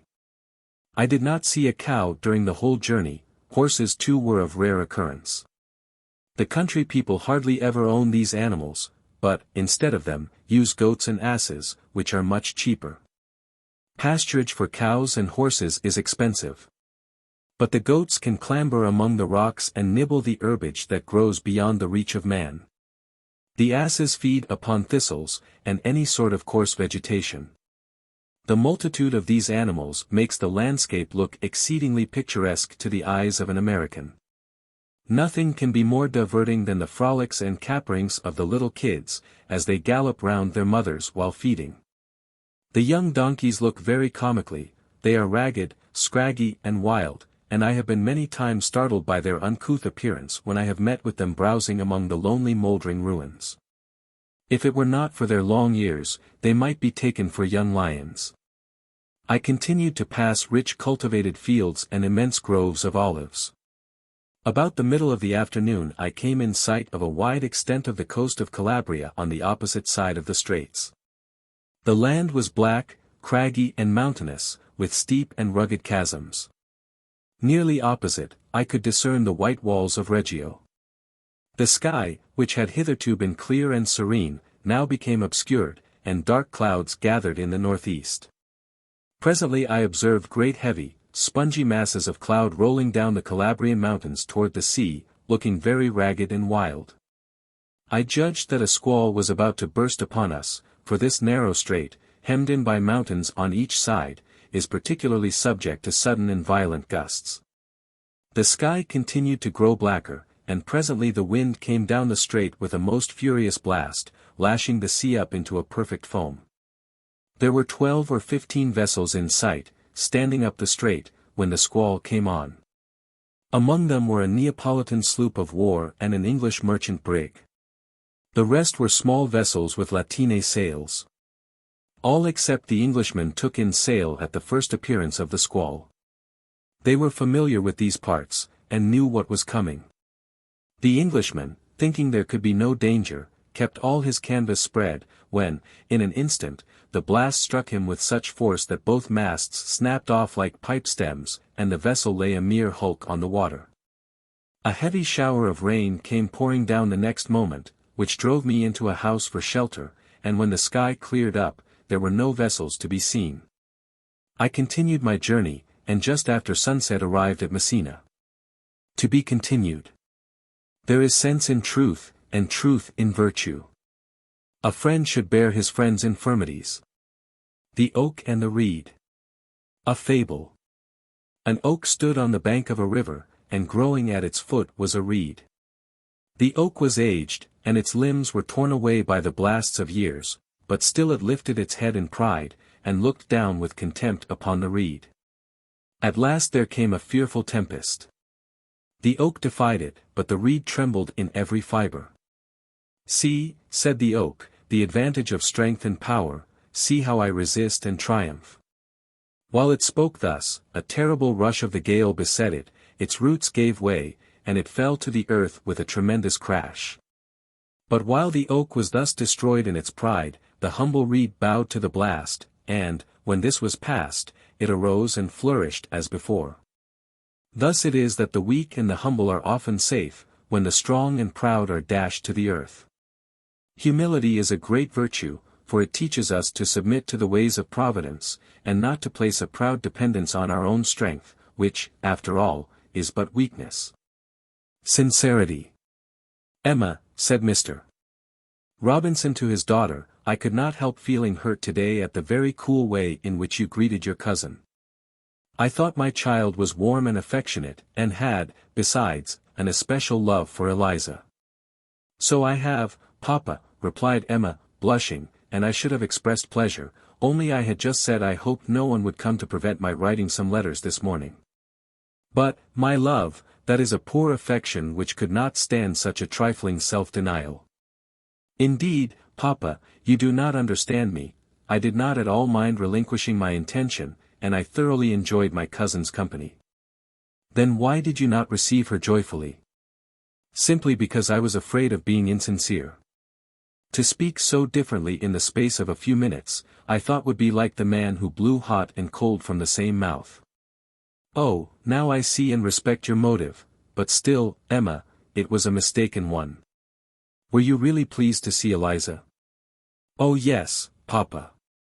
And could you have had your choice, which would you have liked, to keep the morning to yourself, or to spend it with her? To spend it with Eliza, because I can write tomorrow, and she could not come again this week. Well, then, without the slightest insincerity, you might have said, I am glad to see you. And even in cases less clear and decided, a well-regulated mind, schooled in habits of self-denial and attention to the feelings of others, will find sincere pleasure in gratifying those feelings, even at the sacrifice of its own wishes. Instead, therefore, of lowering our expressions to suit a selfish heart, let us pray and strive after that Christian sweetness, which will enable us to use pleasant words and looks of kindness, without being chargeable with hypocrisy. Indeed, the law of kindness, thus dwelling upon our lips, may prove a means of imbuing our hearts with a similar spirit. The inward feeling and the outward manner will act mutually, strengthening each other. In future, therefore, Emma, do not hesitate to manifest that amiability, which I feel assured it is your desire to possess. While, on the one hand, it is a blessing to have such a strong sense of uprightness as makes the conscience tender. On the other hand, we shall find it important to have our ideas of duty well defined, lest conscience, being needlessly shackled, should become a timid or even an erring guide. I view the matter now, Papa, in its true light, and will try both to feel and appear agreeable. But, really, when staying with Mrs.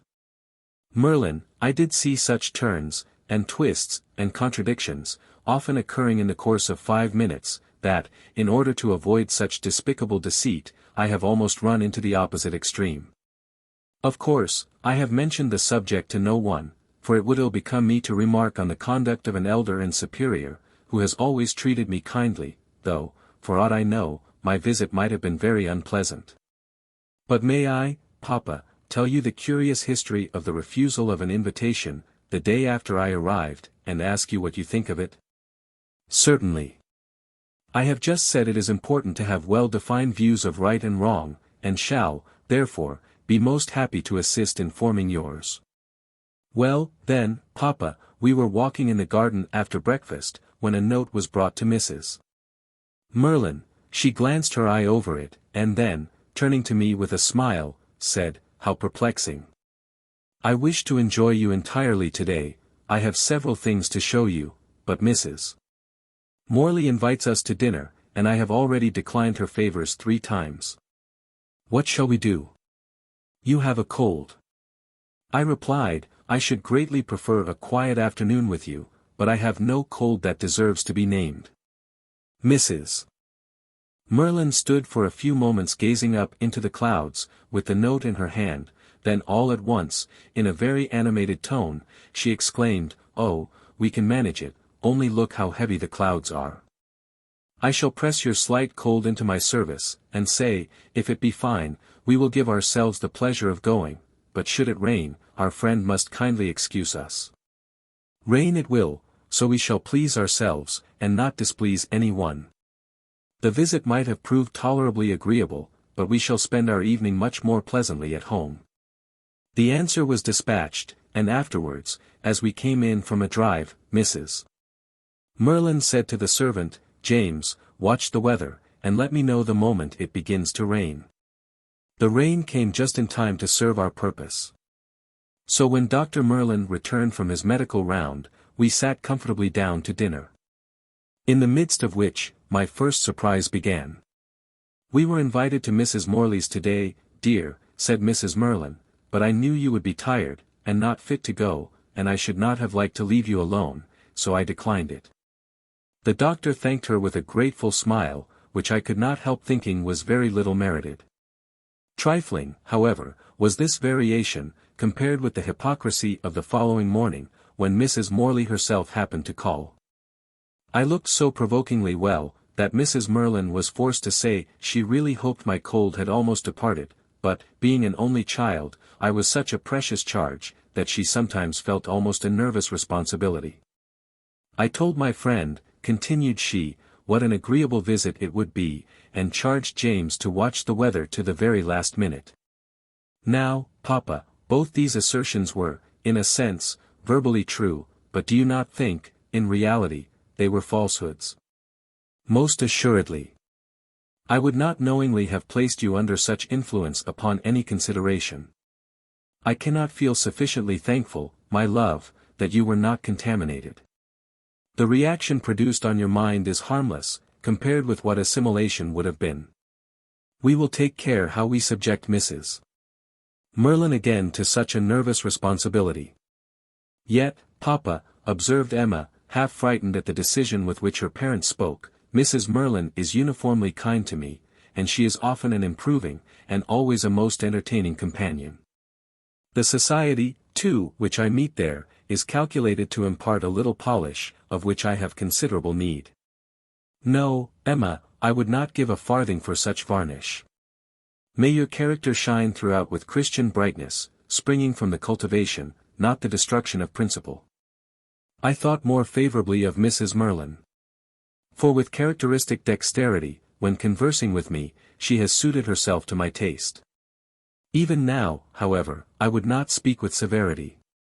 She has been brought up under much disadvantage, and possibly persuades herself that these subterfuges are harmless, polite, and ingenious. I trust one day she will judge more correctly. But in the meantime I should grieve to subject you to such familiarity with deceit as might lessen your abhorrence of it. I can never consent to any future intimacy with Mrs. Merlin, till I have reason to regard her as a recipient of that grace, which teaches truth in the very heart. You remember the hymn, Emma. Let those who bear the Christian name their holy vows fulfill. The saints, the followers of the Lamb, are men of honor still. Still with their lips their hearts agree, nor flattering words devise. They know the God of truth can see through every false disguise. They hate the varied hosts of lies in all their crooked lines, firm to the truth until they rise where truth resplendent shines. And now, my child, continued Mr. Robinson, let us turn our inquiries upon our own hearts. Does no dark sign, no ground of fear, in practice or in thought appear?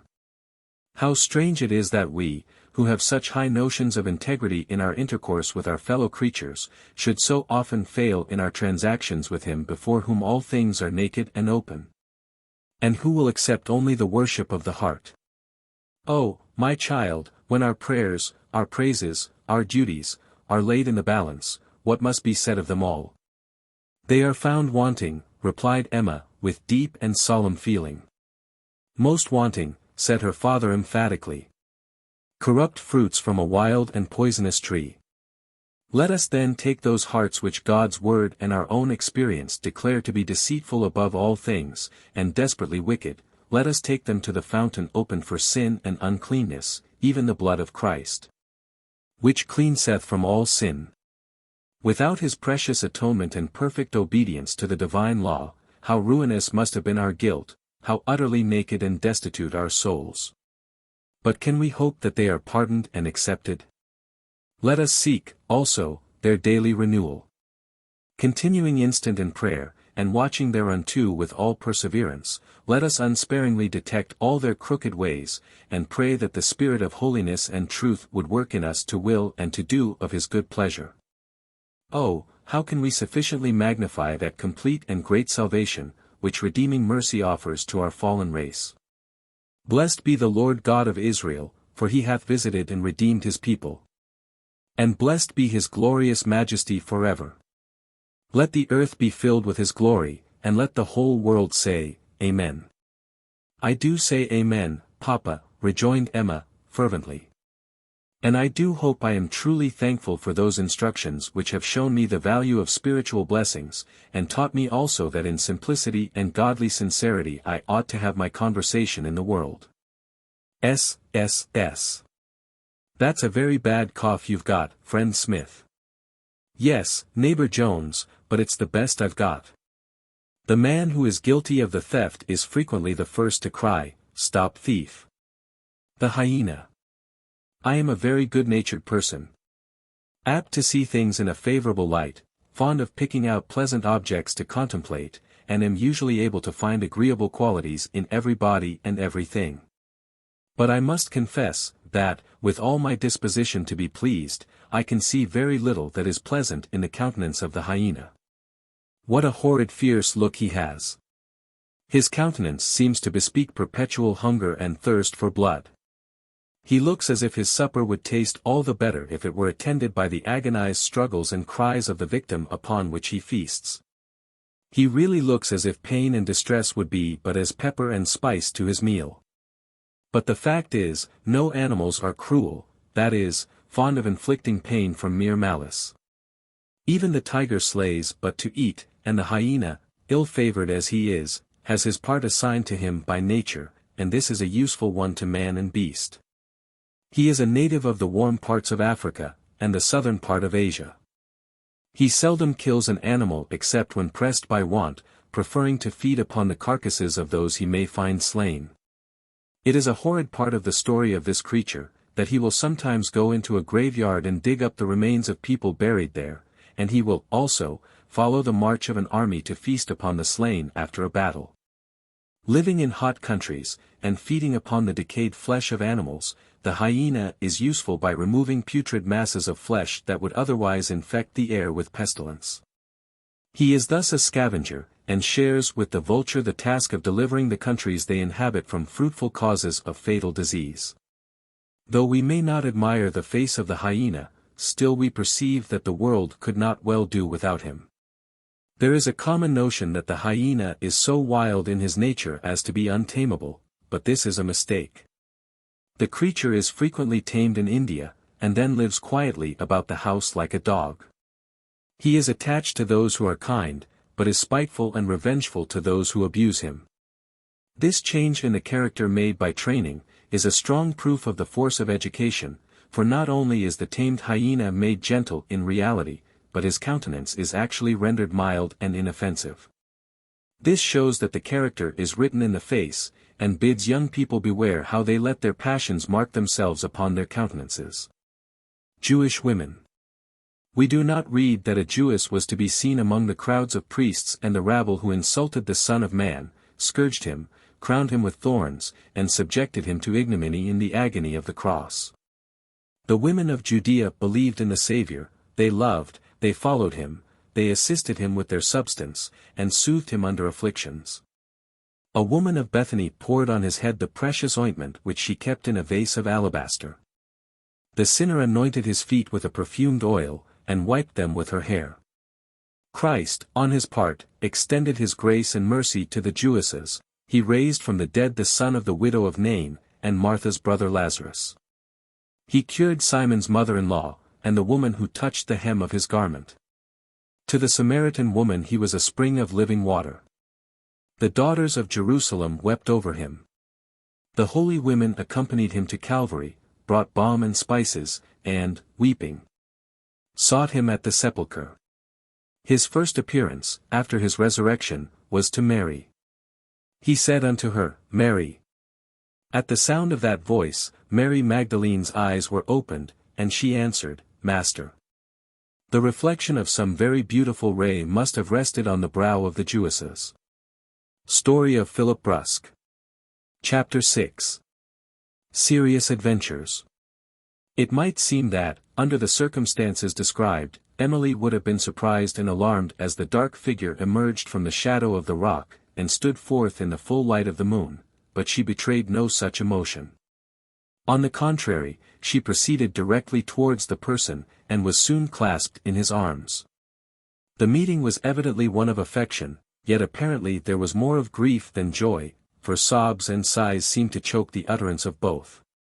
When at last they spoke, it was in broken sentences, yet in a low and subdued voice, as if they were apprehensive of discovery.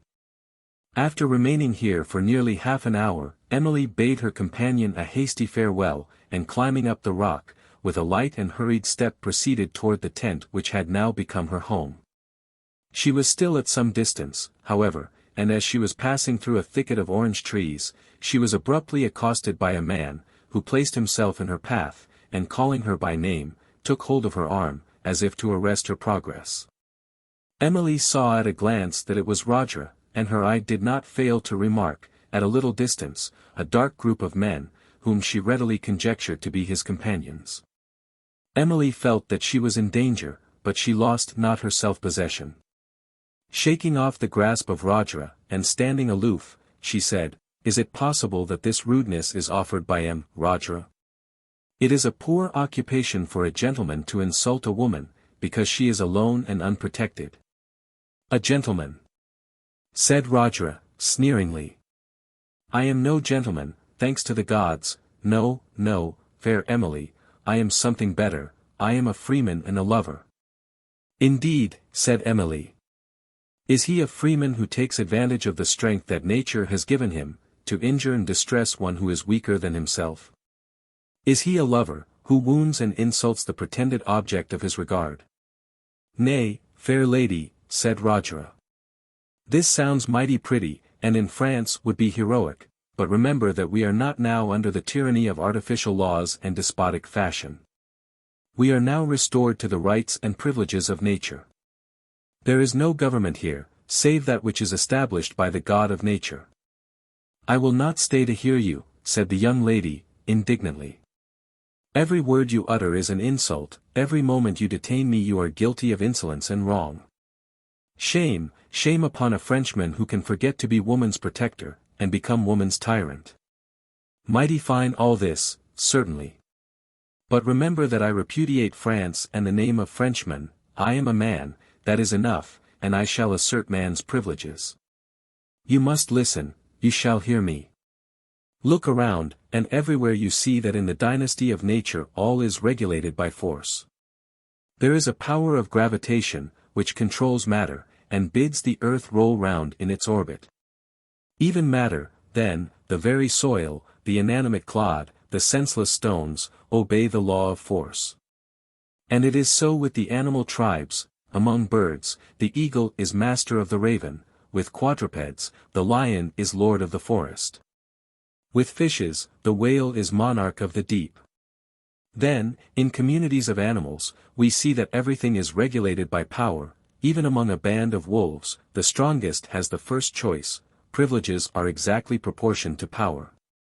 It is so throughout nature, might is right. It is on this universal principle that I claim you as my own. I am the strongest man on the island, I have therefore a right to whatever I desire. Nay, lady, start not. You must, you shall listen. I have those near at hand who can and will aid me, if I do but utter the word. You shall listen, you shall obey. Why is woman made weaker than man, but that she is to be the servant of man? Roger, said Emily, sternly, it is humiliation for me to be obliged to remain for one moment in your presence, it is degradation to be obliged to speak with you. For all this you will be made to answer. By whom, pray? Who is there that can call me to account? There is no law here, remember, that can restrain or punish me. Nature has given me power, and I shall use it for my own pleasure. I fear not that power, I fear neither you nor your menaces. And if I remain a moment here, it is not from respect to your strength. You dare not lay your hand upon me, for there is another power than that of limbs and muscles. If you are a man, you have a soul, and that soul has power over the body. Before you can, like the wolf, become a mere creature of selfishness, before you can act upon the principle that might is right, you must rid yourself of that soul, that thing within called conscience. Even now it is at work. It is this which makes you resort to false philosophy and shallow argument to justify an act that your humor dictates, but which your soul and conscience condemn. The wolf stops not to reason, but Rajra, who pleads the example of the wolf, cannot wholly shake off reason. He cannot imitate the brute, without offering an apology. The wolf is no coward, but Rajra is a coward. There is something within that tells him that he must not, shall not, dare not exert his strength against a woman. As Emily uttered these words, she rose to her full height, her eye flashing with indignation. Rajra looked upon her with astonishment. As she moved to depart, his feet seemed riveted to the ground, and it was not till she had already proceeded a considerable distance towards her home, that he recovered his self-possession. He then set out in pursuit, and had no difficulty in soon overtaking the fugitive, but at the moment he was about to lay his hand upon her shoulder, his arm was arrested, and the well-known form of Brusque stood before him. "Hold!" said the latter, fiercely, "touch not that gentle being, or, by heaven, your audacity shall be punished. I have been near, watching over the safety of this lady, and I have heard your unmanly words to her. I now know your designs. Beware, or even your boasted strength shall be insufficient to protect you from the chastisement which an insolent coward deserves." Brusque waited not for reply. Leaving Rajra fixed to the spot and overwhelmed with confusion, he hastened forward, drew Emily's arm within his own, and proceeded with her to her house. The poor girl was almost fainting with agitation, and Brusque could do no less than enter the tent. After leaving her in her mother's charge, and giving a few words of explanation, he departed. On the morrow he called to see her, but he found her feverish, and unable to leave her bed. The next day, Emily sent for Brusque, and the two friends had a long interview. She thanked him tenderly for his protection from the rudeness of Rajra. And although something seemed to weigh heavily upon his mind, he still seemed cheered and softened by her tenderness. "It is indeed most welcome to me, Emily," said he, "to hear you say these things. Would that I were more worthy of your esteem." "Nay, dear Philip," said Emily, "do not be forever indulging such a feeling of humility, I might almost say of self-abasement. What is it that oppresses you? Why are you always speaking in such terms? It was not so once, my dear friend." "It was not indeed," said Brusque. "Let me speak out, Emily, and unburthen my bosom. I was at Saint address your happy lover. I then dared not only to love you, but to speak of my affection, and seek its return and reward. But I am changed." "Changed? How? When? What is it?" "Changed? Yes, you are changed, for you are distant and reserved, and once you were all confidence and truth. Listen, Emily, for I will make you my confessor. I left our village home and went to Paris, and engaged with the ardor of youth in the Revolution, so much you know.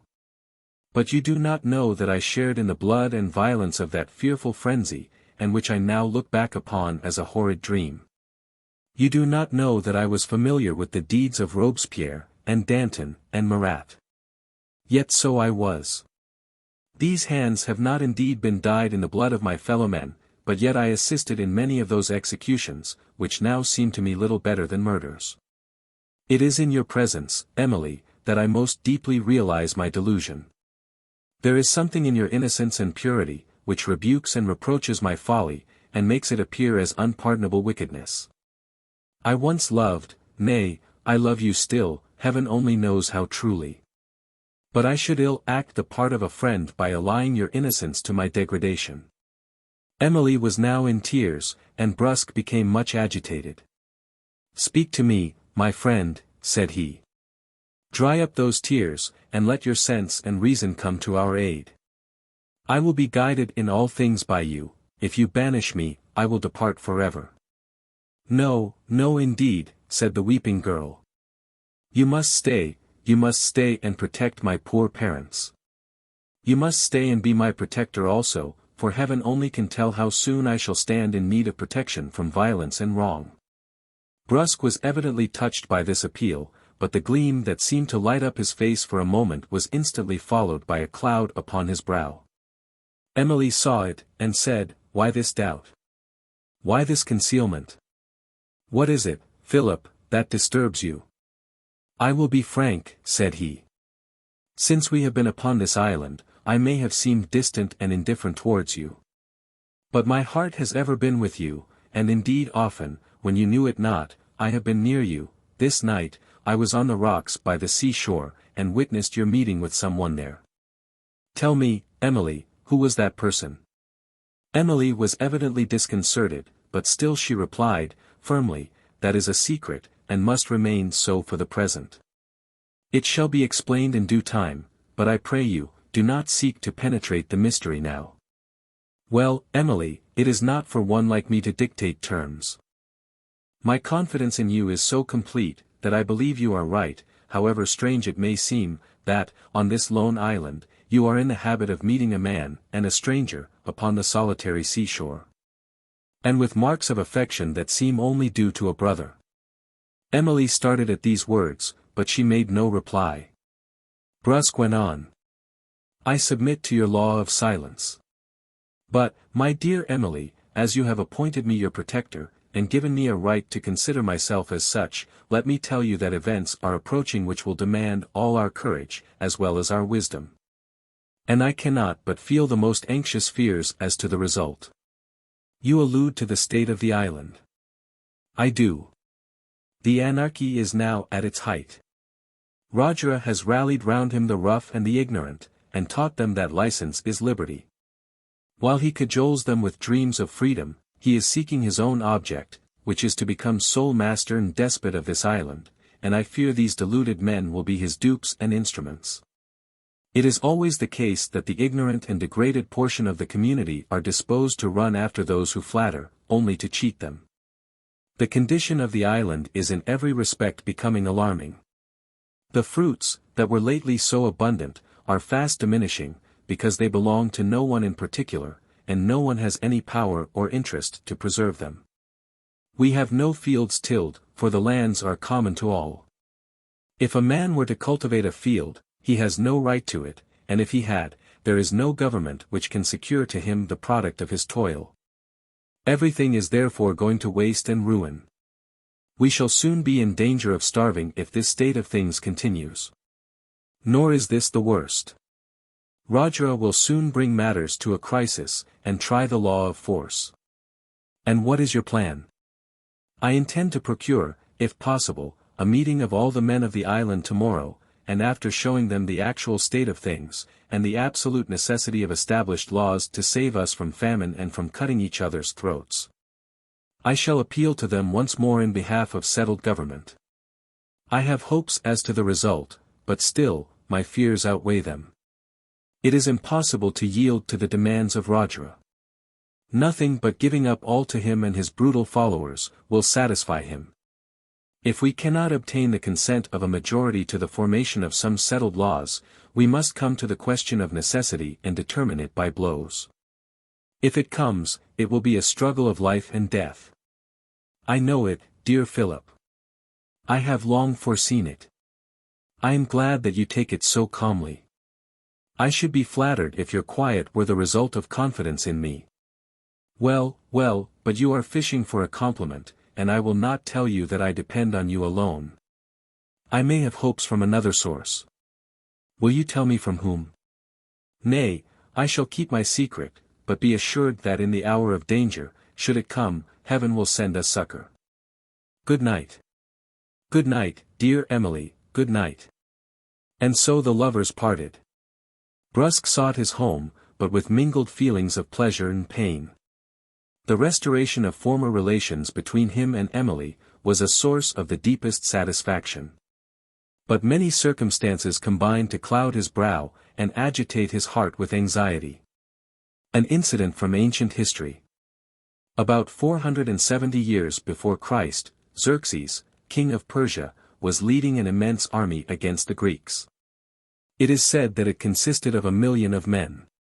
When they were all gathered in a vast plain, the king mounted a throne on the brow of a hill to review them. It was a splendid spectacle. There were the young, and the strong, and the ambitious, and the enterprising, and some were richly attired, and gallantly mounted on fine horses, and armed with shields and swords of glittering steel. It was, indeed, a proud army. But suddenly the thought came across the mind of the king, in the space of 100 years, all these living and breathing men will be in their graves. It was a solemn thought, and it is said that even Xerxes shed tears. Effects of prohibition. Mankind have seldom a strong desire for anything lawful, that is easily obtained. We are not driven to our duty by laws so much as by ambition. If it were enacted that persons of high rank only should dine upon 3 dishes, the lower grade would desire to have 3. But if commoners were permitted to have as many dishes as they pleased, whilst the rich were limited to 2, the inferior class would not exceed that number. If gaming were reckoned ungenteel, cards and dice would lose half their attraction. In the history of the Duke of D'Ossuna, there is a remarkable instance given of this perverse nature in man. A rich Neapolitan merchant prided himself upon not having once set his foot out of the city during the space of 48 years. This coming to the ears of the Duke, the merchant had notice sent him that he was to take no journey out of the kingdom, under the penalty of 10,000 crowns. The merchant smiled at receiving the order. But, afterwards, not being able to fathom the reason of the prohibition, he grew so uneasy that he paid the fine, and actually took a short trip out of the kingdom. English paper. Saturday night. Oh! It is Saturday night, exclaimed Ellen. I had forgotten that. A Bible story, then. I am sure I think the story about Joseph, or that about Isaac, or the prodigal son, or Lazarus and his sisters, as interesting as a fairy story. They are 100 times more interesting, said Charles.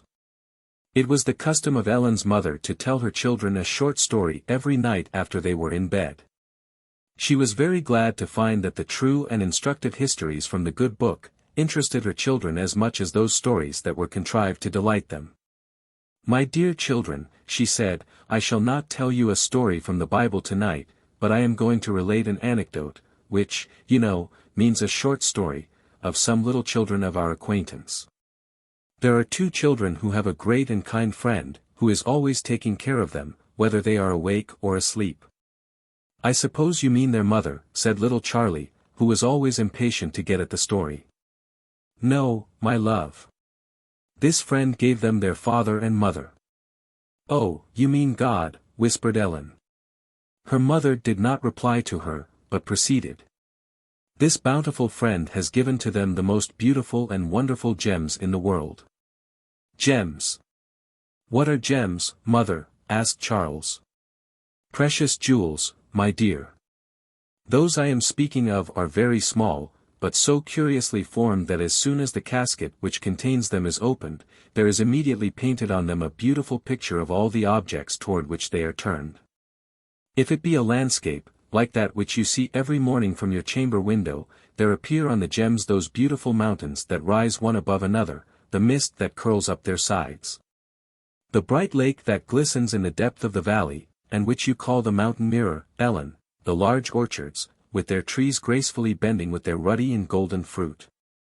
The neat house opposite to us, with its pretty curtain of vines hanging over the door, and rose bushes clustering about the windows. What, mother, exclaimed Charles, all these things painted on a little gem? Yes, Charles, all. The high mountains, and the rose bushes, every leaf and bud of them. And then, if the gems are turned towards the inside of the house, the landscape disappears, and all the furniture is painted on them, and the perfect pictures of their friends.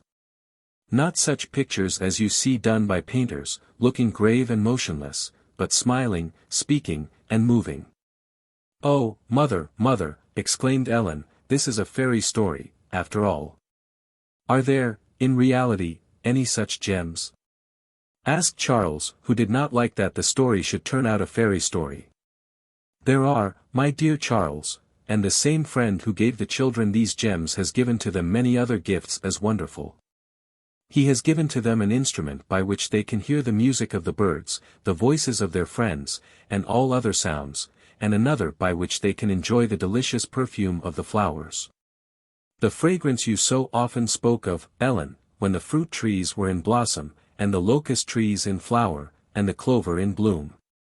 "Oh, what a generous friend that must be," said Charles, "to give such valuable presents, and so many of them." "Are there any more, mother?" "Yes, Charles, more than I can describe to you if I were to talk till tomorrow morning. There is a very curious instrument by which they can find out the taste of everything that is to be eaten, and another that, by just stretching out their fingers, they can tell whether a thing is smooth or rough, hard or soft." "Why, I can tell that by my fingers," exclaimed Charles. "Yes, my dear," said his mother, "and cannot you taste by putting food into your mouth? And is there not an instrument set in your head by which you can hear?" "My ear, mother?" asked Charles. "Yes, my dear," said his mother. "And do you mean the eyes by those wonderful gems?" asked Ellen. "Yes. But I am sure there is no painting in the eyes." "Yes, Ellen. Every object you behold is painted upon a part of the eye called the retina, but that you cannot understand now, and you must let me go on with my anecdote of the two children. When they arose in the morning, they found that their friend had taken such good care of them when they slept that they felt no pain. That their limbs were all active, and they could every moment receive pleasure from the precious gems and instruments I have mentioned. They both looked out of the window, and exclaimed, "What a beautiful morning!" The little girl turned her gems toward the multiflora, now full of roses and glistening with dewdrops, and she clapped her hands, and asked her brother if he ever saw anything so beautiful. And he turned his gems to a pair of hummingbirds, that were fluttering over the honeysuckle, and thrusting their tiny pumps into the necks of the flowers. And as their bright images shone on his gems, he shouted, "Did you ever see anything so handsome?" "You mean, mother," said Charles, "that he looked at the hummingbirds, when you say he turned his gems?" "Yes, my dear. And when he heard the pleasant humming they make with their wings, it was by the instrument set in the head which you call the ear." There was not a moment of the day that the children did not enjoy some good thing their friend had given to them. They learnt their lessons by using the memories he had given them, because he had given them minds by which they understood them. They loved their parents, and relations, and companions, because their friend had given them affections. "It seems to me," interrupted Charlie, "that friend gave them everything." "It must be God, mother, for I know He gives us everything we have." "Yes, my dear Charlie, and I am sorry to say these two children neglected their friend. They had often been told by their mother never to get into bed without first kneeling and thanking him for all his gifts, but they did not think of him. They used and enjoyed his gifts, but they sometimes forgot the giver." Ellen laid her head on her mother's bosom. "Mother," she said, "you mean us."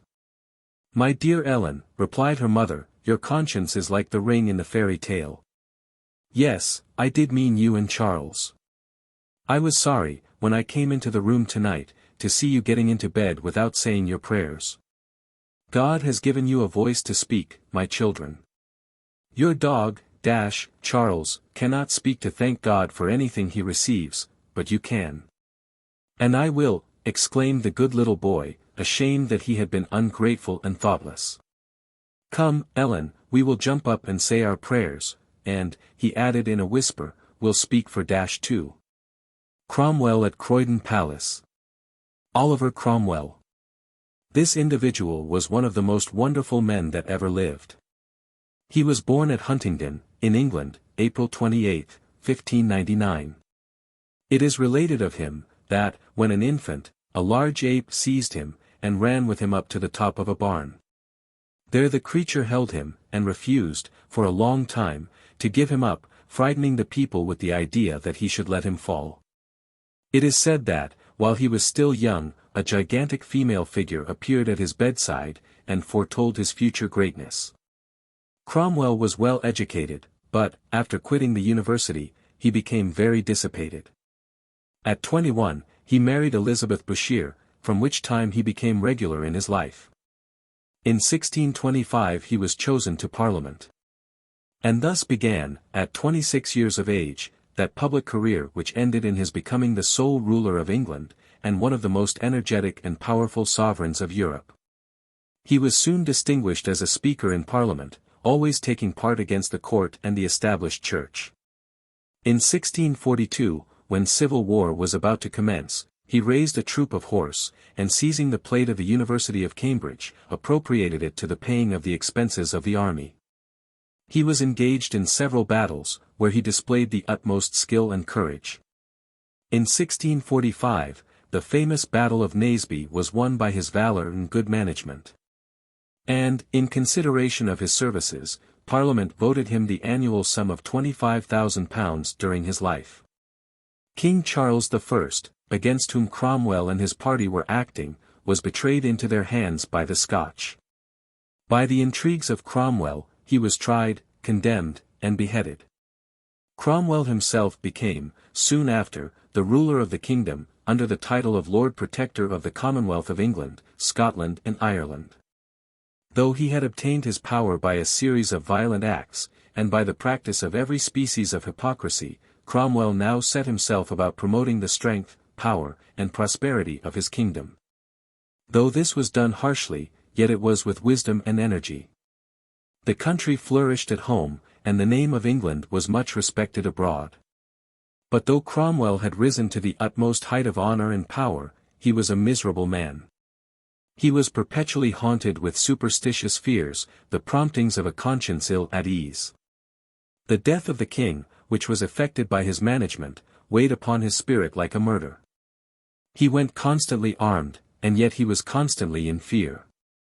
At last, when Colonel Titus wrote a book, entitled, Killing No Murder, in which he attempted to prove that it was a duty of the citizens to kill Cromwell, he was thrown into a fever, and died, September 3, 1658, leaving his weak brother, Richard, to wield the scepter for a few years, and then surrender it to a son of the murdered Charles I. Cromwell was buried in Westminster Abbey, but, after Charles II came to the throne, his body was dug up and hung on a gibbet, beneath which it was buried. Musings. I wandered out one summer night. 'Twas when my years were few. The breeze was singing in the light. And I was singing too. The moonbeams lay upon the hill. The shadows in the vale. And here and there a leaping rill was laughing at the gale. One fleecy cloud upon the air was all that met my eyes. It floated like an angel there, between me and the skies. I clapped my hands and warbled wild, as here and there I flew. For I was but a careless child, and did as children do. The waves came dancing o'er the sea, in bright and glittering bands. Like little children wild with glee, they linked their dimpled hands. They linked their hands, but ere I caught their mingled drops of dew, they kissed my feet, and, quick as thought, away the ripples flew. The twilight hours like birds flew by, as lightly and as free. 10,000 stars were in the sky, 10,000 in the sea. For every wave with dimpled cheek that leaped upon the air had caught a star in its embrace, and held it trembling there. The young moon too, with upturned sides, her mirrored beauty gave. And as a bark at anchor rides, she rode upon the wave. The sea was like the heaven above, as perfect and as whole, save that it seemed to thrill with love, as thrills the immortal soul. The leaves, by spirit voices stirred, made murmurs on the air, low murmurs, that my spirit heard, and answered with a prayer. For 'twas upon the dewy sod, beside the moaning seas. I learned at first to worship God, and sing such strains as these.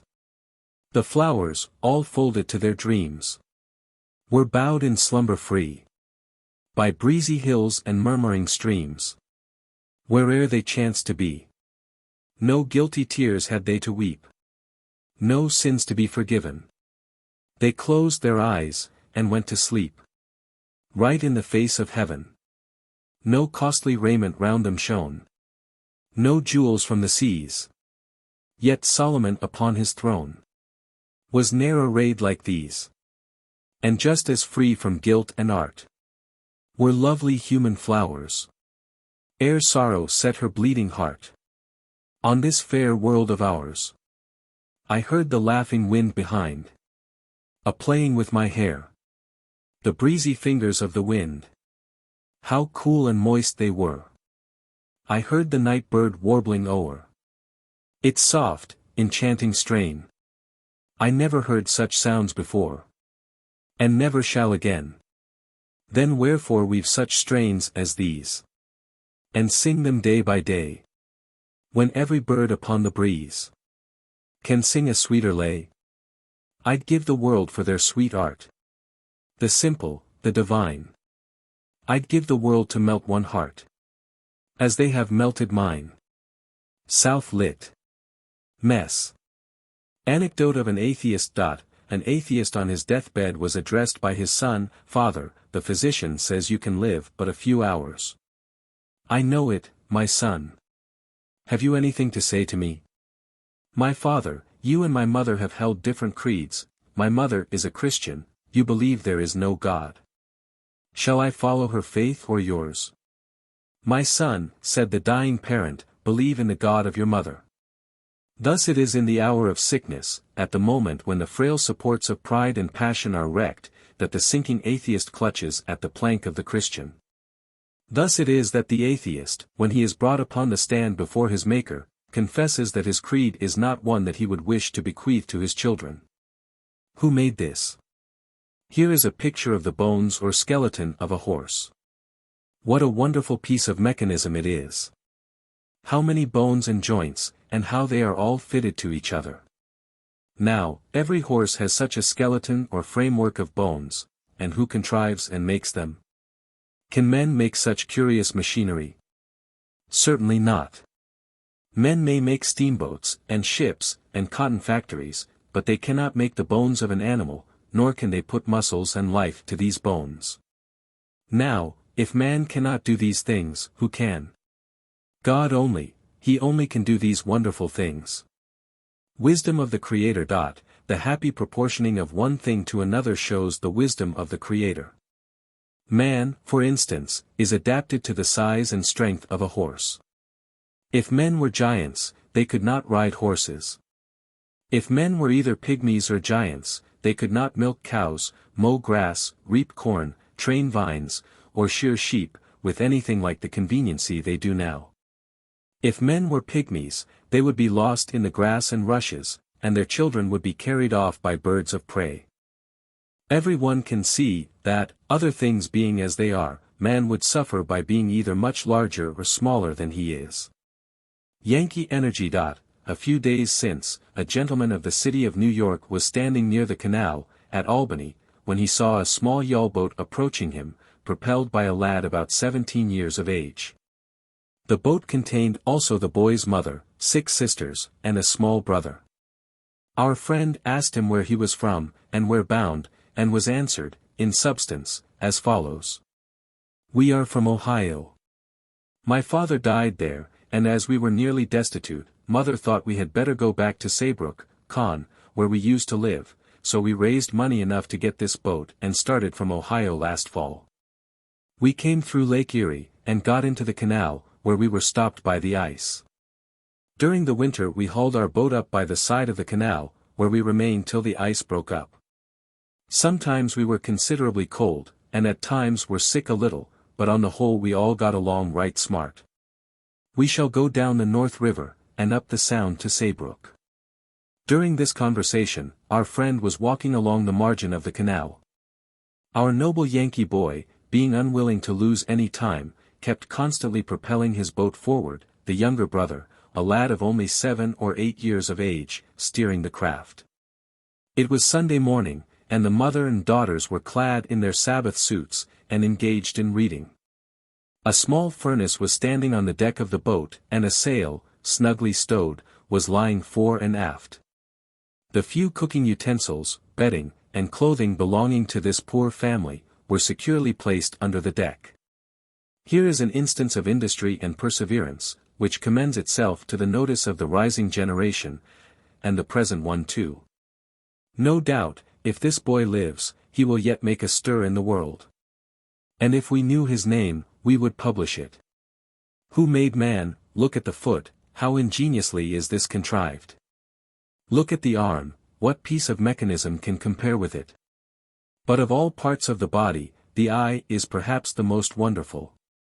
It has in it a lens, like that of a telescope, through which the rays of light pass, and at the back of the eye a little picture of whatever comes before the eye is formed.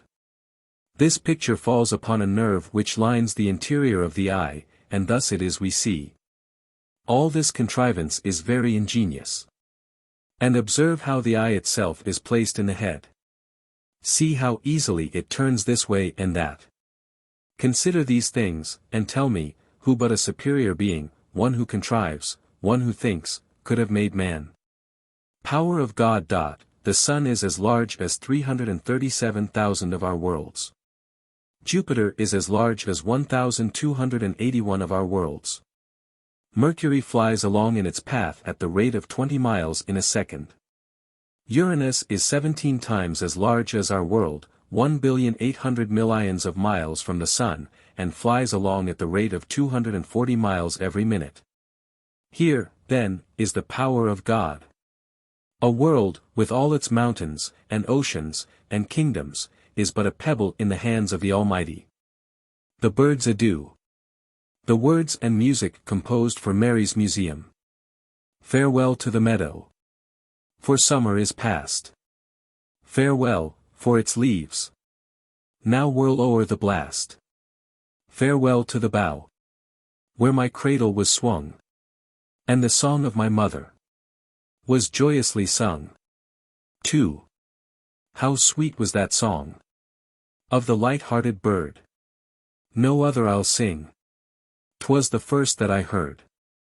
And though to far lands I must hasten away, wherever I roam, I will carry that lay. 3. How sweet are these scenes! For my birthplace is here, and I know that in absence they'll be but more dear. I'll sing of them there, in the land where I roam. And, winter departed, I'll return to my home. Mary's Museum. Volume 2. Number 4. Mary's Life and Adventures. Chapter 12. Raymond's story of the School of Misfortune, concluded. It was several hours after his arrival at the city before R. had fully recovered his senses. When he was completely restored, and began to make inquiries, he found that all his ship companions had perished. He, who probably cared least for life, he, who had no family, no friends, and who was weary of existence, he only, of all that ship's company, was the one that survived the tempest. There was something in this so remarkable, that it occupied his mind, and caused deep emotions. In the midst of many painful reflections, he could not, however, disguise the fact, that he felt a great degree of pleasure in his delivery from so fearful a death. Again and again he said to himself, "How happy, how thankful I feel, at being saved, when so many have been borne down to a watery grave." The loss of his property, though it left him a beggar in the world, did not seem to oppress him. The joy of escape from death was to him a source of lively satisfaction. It gave birth to a new feeling, a sense of dependence on God, and a lively exercise of gratitude towards him. It also established in his mind a fact before entirely unknown, or unremarked, that what is called misfortune, is often the source of some of our most exquisite enjoyments. "It seems to me," said R. in the course of his reflections, "that, as gems are found in the dreary sands, and gold among the rugged rocks, and as the one are only yielded to toil, and the other to the smelting of the fiery furnace, so happiness is the product of danger, suffering, and trial. I have felt more real peace, more positive enjoyment from my deliverance, than I was able to find in the whole circle of voluptuous pleasures yielded by wealth and fashion. I became a wretch, existence was to me a burthen, while I was rich. But, having lost my fortune, and experienced the fear of death, I am happy in the bare possession of that existence which I spurned before.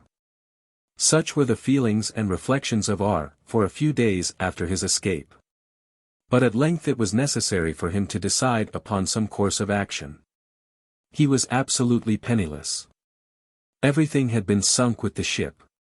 He had no letters of introduction, he had no acquaintances in New York. Nor, indeed, did he know anyone in all America, save that a brother of his was a clergyman in some part of the United States, but a coldness had existed between them, and he had not heard of him for several years. R. was conscious, too, that this coldness was the result of his own ungenerous conduct. For the whole of his father's estate had been given to him, to the exclusion of his brother, and he had permitted him to work his own way in life, without offering him the least assistance. To apply to this brother was, therefore, forbidden by his pride, and, beside, he had every reason to suppose that brother to be poor. What, then, was to be done? Should he return to England? How was he to get the money to pay his passage? Beside, what was he to do when he got there? Go back to the village where he carried his head so high, and look in the faces of his former dashing acquaintances, acknowledging himself a beggar. This was not to be thought of. Should he seek some employment in America? This seemed the only plan. He began to make inquiries as to what he could find to do. One proposed to him to keep school, another, to go into a counting room, another, to be a barkeeper of a hotel. Any of these occupations would have given him the means of living, but R.'s pride was in the way, pride, that dogs us all our life, and stops up almost every path we ought to follow, persuaded R. that he, who was once a gentleman, ought to live the life of a gentleman, and of course he could not do either of the things proposed. But events, day by day, pressed R. to a decision. His landlord, at last, became uneasy, and told him that for what had accrued, he was welcome, in consideration of his misfortunes. But he was himself poor, and he begged him respectfully to make the speediest possible arrangements to give up his room, which he wanted for another boarder. I have been thinking, said R. in reply to this, that I might engage in the practice of physic. In early life I was thought to have a turn for the profession. This suggestion was approved by the landlord, and means were immediately taken to put it in execution. Dr. R. late of England, was forthwith announced, and in a few weeks he was in the full tide of successful experiment. This fair weather, however, did not continue without clouds. Many persons regarded Dr. R. only as one of the adventurers so frequently coming from England to repay the kindness and courtesy of the Yankees with imposition and villainy.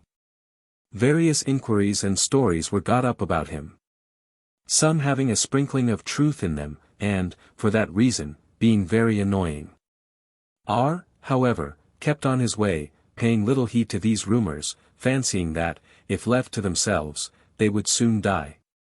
And such would, perhaps, have been the result, had not a most unfortunate occurrence given matters another turn.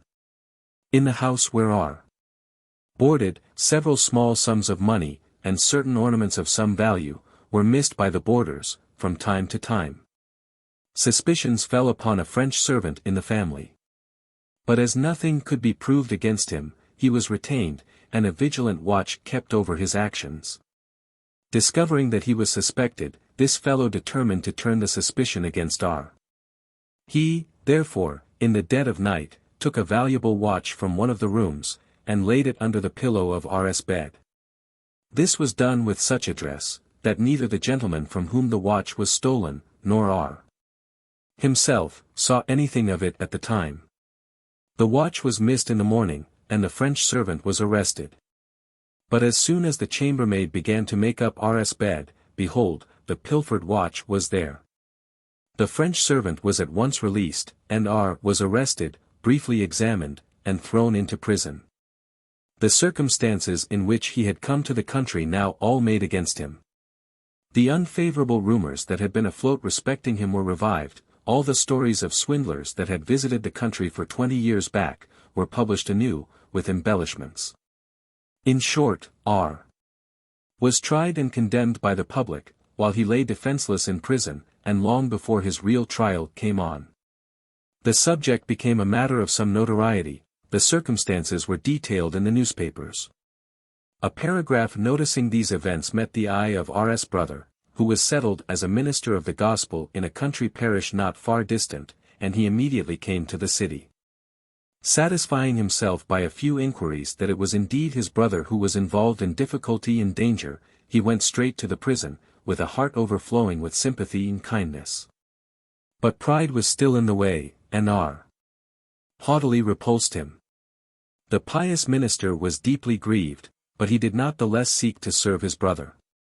He took care to investigate the facts, and became persuaded that the French servant had practiced the deception that has been stated. But he was not able to prove it.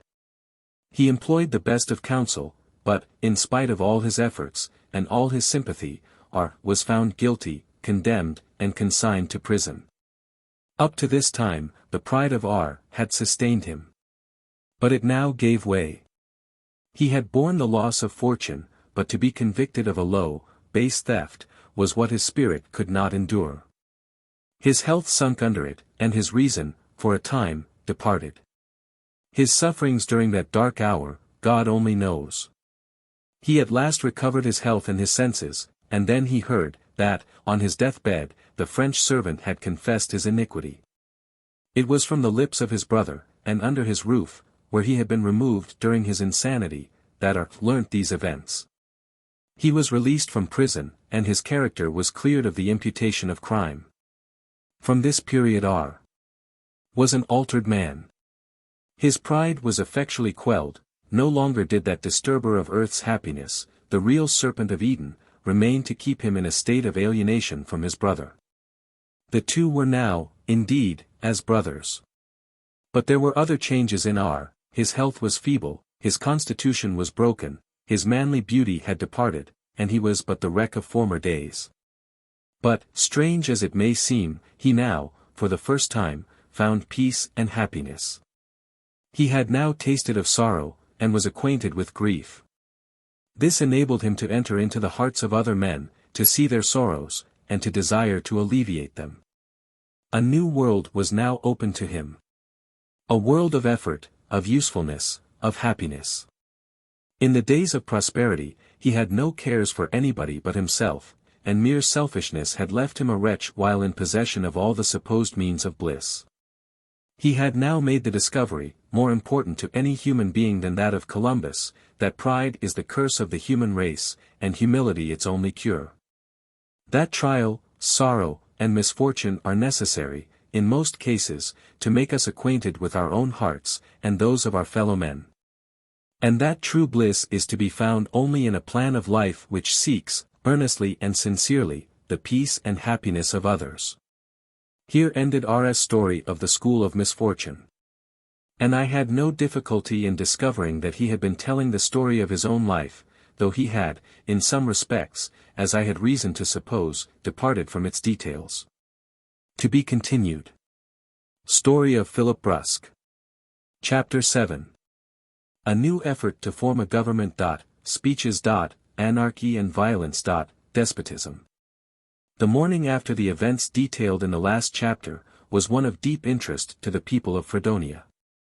Brusque, in connection with others, had taken pains to call a meeting of all the men, to consult once more upon events of common importance, and to make another effort to form some kind of government, that might establish order, protect life, and ensure freedom.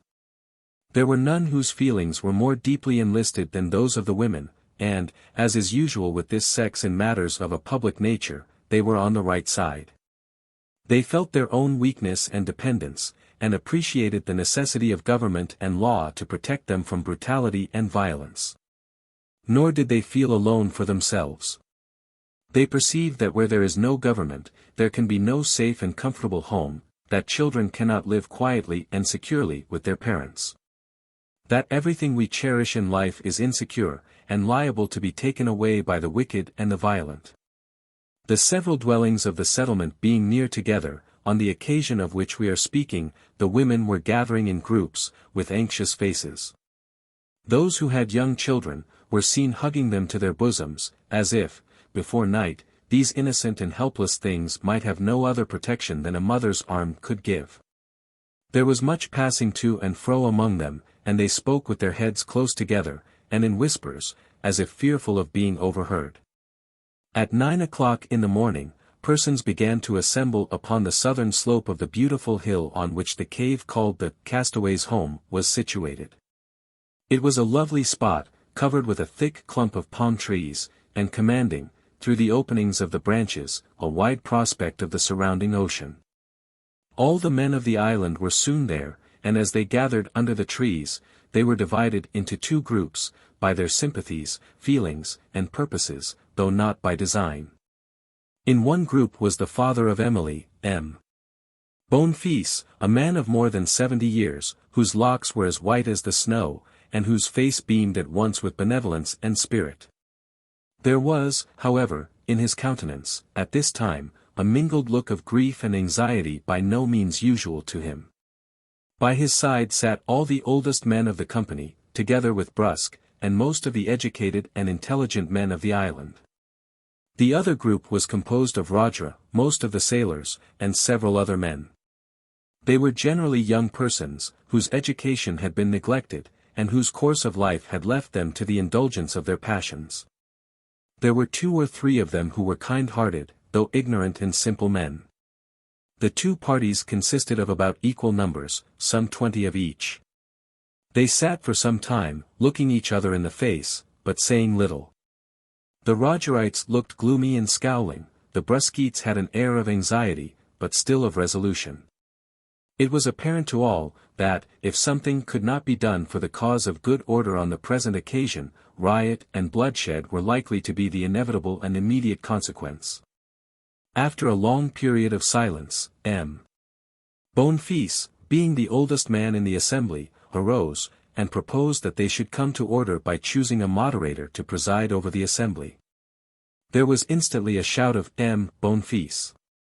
M. Bonefils. And as Roger's people took no part, one of the men put it to vote whether M. Bonefils should preside, and it was decided in the affirmative. The old man, therefore, taking off his broad-brimmed palm-leaf hat, his long white hair floating down upon his shoulders, stood before the company. His lip quivered, and for a moment he seemed hardly able to utter a word. But at length, in a tone tremulous and faint, and exceedingly touching from its thrill of feeling, he spoke as follows. My friends and compatriots. We are all members of the great human family, companions in the misfortunes that have borne us hither, and the mercy which has saved us from a horrible fate. We should then have a common feeling, we certainly have the same interests. I ask you to come to the consideration of the great question to be proposed here today, with a sense of our responsibility, and a due regard to these considerations. The question to be here proposed is, I believe, whether this little community shall be delivered from that state of lawless anarchy and violence which now afflicts it, and be blessed with a government that shall at once secure liberty and peace. The real questions are these: shall our lives be secure? Shall our homes be safe? Shall our wives and children live in quiet? Shall right, and not might, be the governing principle of society? It is to decide questions thus vital to our happiness and that of those who are dependent upon us, that we have now met. And I beg you as fellow men, as brothers, as friends and neighbors, as you value life, and liberty, and justice, and a good conscience, to come to their consideration ready and determined to act for the best good of the greatest number. Let no man act for himself alone, let no man indulge prejudices or private feelings. Let us look to the good of all, the best interests of society, and proceed accordingly. Having uttered these words, the aged moderator sat down upon a little elevation that was near. There was then a deep silence around. At last Rajara arose, and every eye was fixed upon him, while he spoke as follows. Mr. Moderator. I respect the feelings that have dictated the speech just uttered by yourself. I acknowledge the obligation to cast aside selfishness, and look only to the public good. But in reasoning according to my sense of duty, I come to a very different conclusion from what some others do. We are all bound to consult the greatest good of the whole, but how shall we do it? That is the question.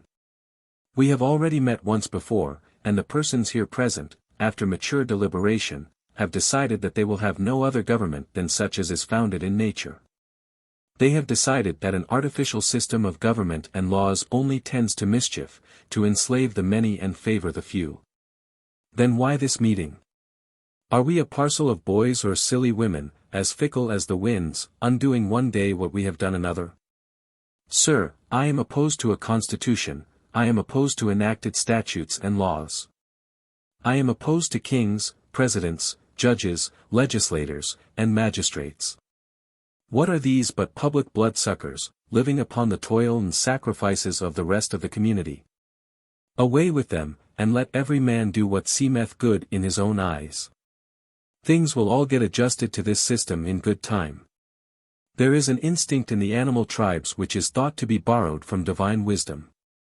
The heron and the bittern are astronomers and navigators by nature, they know by instinct what man learns with difficulty. They are legislators too, but that divine instinct bids them leave things to their natural course. The strongest, by necessity in the laws of nature, become the leaders, and the rest have only to follow and obey. This is the great system of the universe. And man, by adopting an artificial scheme of government, is only sinning against nature, history, and experience. I move you, therefore, that this assembly do now adjourn. Scarcely had Rajara finished, when his party shouted in the most animated manner, and there was a look of satisfaction and triumph in their faces that seemed to say that their leader had settled the whole question. When the applause had subsided, the moderator stated that there was a motion to adjourn, and asked if anyone had anything to say against it. Upon this, Brusque rose, and spoke as follows. Mr. Moderator. You have already stated the high and solemn purposes of this meeting. We are to decide, in the first place, whether we will adopt some form of government, and if so, what system shall be established. At the very outset, and before the subject has been discussed, a motion is offered that we adjourn. It is moved that we separate, and leave this little colony to that anarchy which is now desolating the island. We are asked to adjourn, and follow the bittern and the heron as our examples in legislation. Man is to be the pupil of the bird, the brute is to be the lawgiver of human beings. What, sir, is the state of things? Riot, crime, and violence are now the order of the day.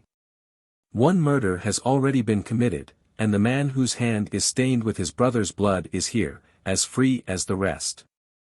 And that murderer's hand is lifted up in an assembly, as if entitled to all the privileges of citizenship. Sir, look at the fruits of the island, lately so abundant. They are fast disappearing, for no one has any interest to preserve or increase them. Not only are we in a state of confusion and fear, not only are the women and children in the community in distress from apprehension, but, sir, our means of living are wasting away, starvation is at our very doors. And what is the remedy for all these evils? A good government, that shall parcel out these lands to the people, and secure to each man his own, a good government, that shall protect a man in his home, his earnings, his property. A good government, that will enforce right and restrain might, a good government, that will punish murder, theft, violence, and crime. This, and this alone, will bring peace to the island. This, and this alone, will give security and happiness to all. Let us have a government, to secure the rights of the people and punish injustice, and this island may become a paradise. Its rich hillsides and lovely valleys will be cultivated, and will produce the greatest abundance of comforts and luxuries. Let us have protection to life, home, and property, and commerce will spring up, and we can get from other lands all that they produce which can minister to our enjoyment. Who will till the soil, if any man stronger than himself can drive the laborer away and take the produce? Who will toil, if the violent, and selfish, and powerful man may take away the result of that toil? Sir, we are told to follow nature, to look to the instinct of animals for a guide. And is man, gifted with reason, to throw that reason aside and follow instinct? The proposition is absurd. If we follow animals, we must adopt their modes of life. If you adopt the government of wolves, you must live in rocks and dens, feast upon blood, and have no other covering than nature provides. If you allow the strong to take what they can grasp, we go back at once to the savage state. Let us then be more wise, more reasonable, more just. Let us remember that we men act not only for ourselves, but for others. I beseech you to look upon the anxious groups of wives, mothers, and daughters in that little valley, whose hearts are now palpitating with anxiety. They are waiting the result of our deliberations, as involving interests more dear than life to them. Let them know that you have this day resolved to establish a good government, and they will ask 10,000 blessings on your heads. Let them know that this state of anarchy is to continue, and they will mourn the day that saved them from the billows to which the relentless pirate had doomed them. This speech of Brusque's had an evident effect, and when the question of adjournment was put, there was a majority against it.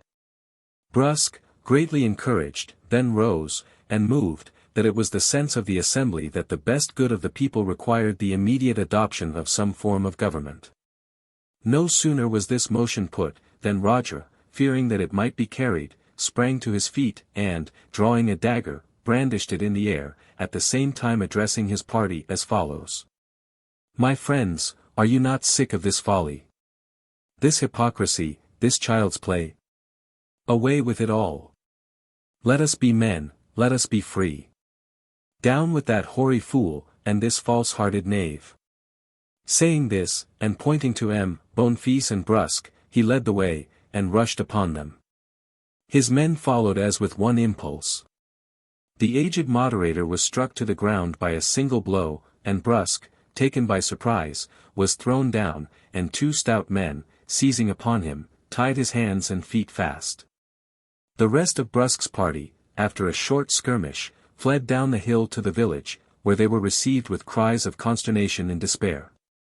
M.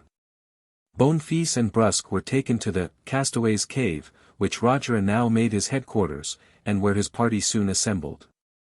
After a brief interval, it was proposed by one of the men that Roger should be chief of the island, with full power in his hands to govern as he pleased. His motion was carried by acclamation, and M. Bonfils and Brusque were required to give their consent. Refusing to do this, they were bound and taken into one of the lower apartments of the cave, and, totally unable to move, they were left to themselves. To be continued. The Siberian Sable Hunter. Chapter 4. A meeting with tongue uses. A great feast. The travelers proceed. The long story of Linsk being finished, Alexis remarked that, although it was not the best he had heard in his life, he was still obliged, for he had never heard a Samoyed tale before. Well, said the old hunter, a little snappishly, if you don't like my stories, you need not listen to M. I didn't make M myself, and only tell what other people have told me. And as to these Samoyeds, what can you expect, when the men are not taller than a keg of brandy, and the women are about the height of a 5-gallon jug? Can we expect to make a silk purse of a sow's ear? I could tell you a story of Tartar robbers and enchanted castles, if you would like that better. I beg your pardon, said Alexis, I did not mean to offend you. The Samoyed story will do, but I should like to hear a Tartar tale very much. Well, said Linsk, I will tell you one, but just as he was about to begin, they came in sight of some huts belonging to the Tunguses, a very singular race of people, who inhabit the middle portions of Siberia. They resemble the Ostiaks, like them living in houses built of poles set in a circle. They have no towns or villages, but they wander from place to place, living entirely by hunting and fishing, in which they display wonderful skill and perseverance. In summer, they dwell on the banks of the rivers, and in winter retire to the wooded regions, where they pursue the sable, ermine, marten, and black fox. They have no firearms, but are adroit in the use of the bow and arrow.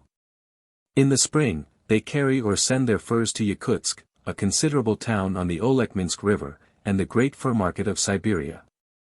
In a short time, our adventurers came to the group of huts which they had before described, and Linsk, who knew the habits of the people, did not hesitate at once to go up to one of them and prepare to enter it through a hole about 3 feet high.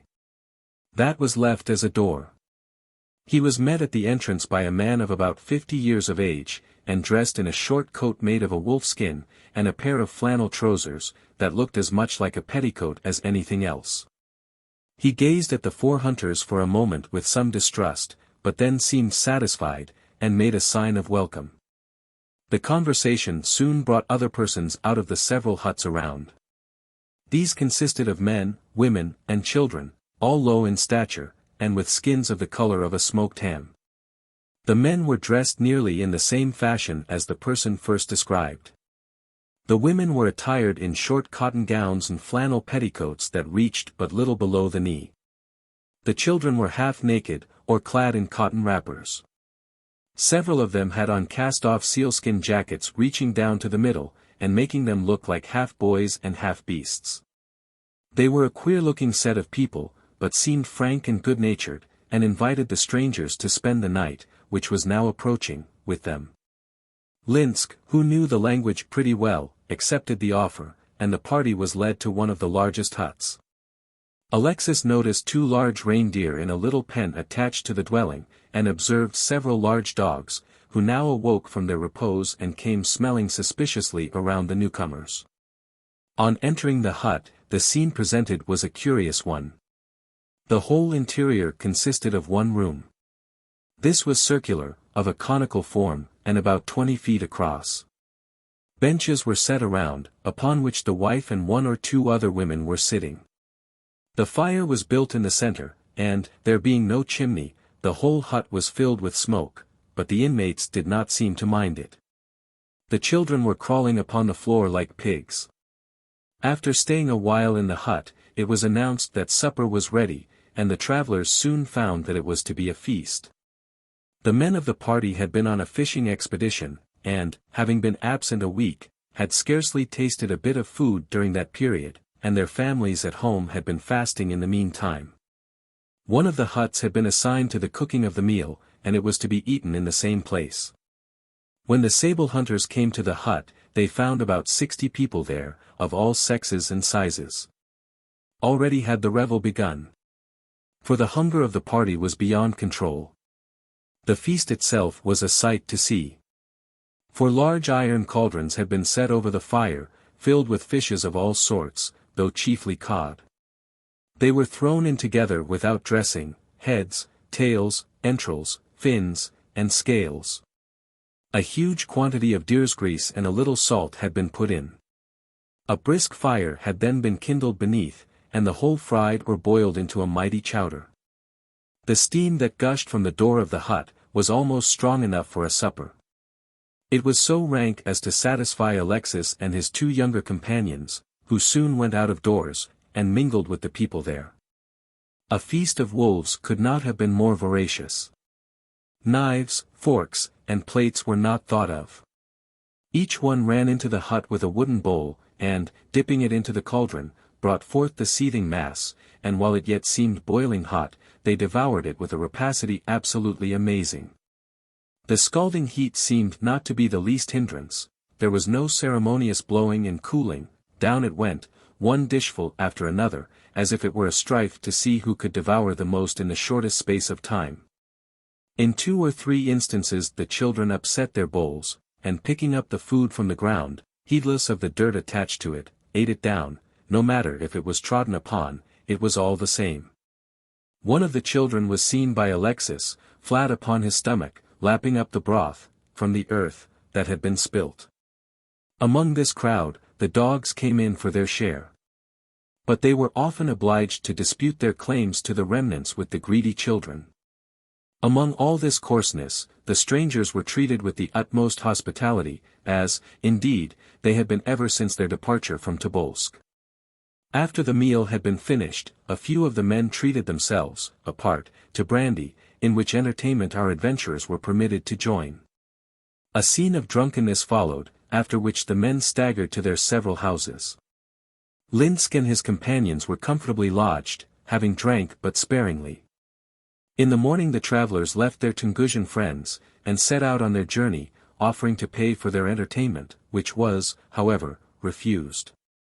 Indeed, this had been generally the case, and they had hardly found any necessity of having money. Proceeding upon their journey, Linsk, according to his wont, began to talk, and these Tungusians were naturally the subject of his discourse. "They are very numerous," said he, "occupying nearly half of Siberia, and being confined to the central portions of it. They are as restless as Tartars, always moving from place to place, and alternately feasting and starving. They go without food as long as a wolf, and, like a wolf, they will gorge themselves when they get a chance. They eat food when and where they can get it. This is the way they are brought up.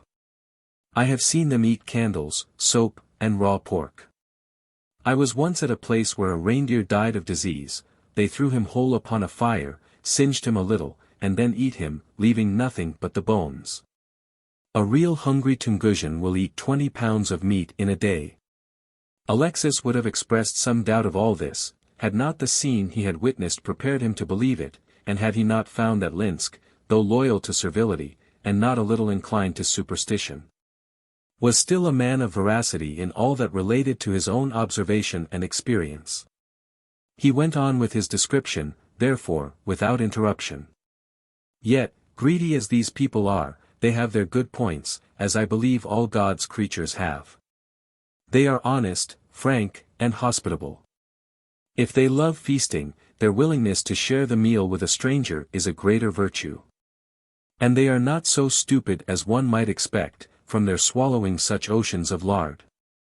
I know of no people so cunning in catching fish and game. In the winter season, many establish themselves in the forests along the branches of the VIII and Olekminsk regions, lying to the south of where we now are. A young hunter from Tobolsk, whom I knew, and who dwelt there one winter, told me that they were the keenest fellows he had ever met with. They would trace a fox by his footprints upon the frozen snow, and could tell whether it was gray or black by the shape of his track. They killed their game with blunt arrows, so as not to injure the skin.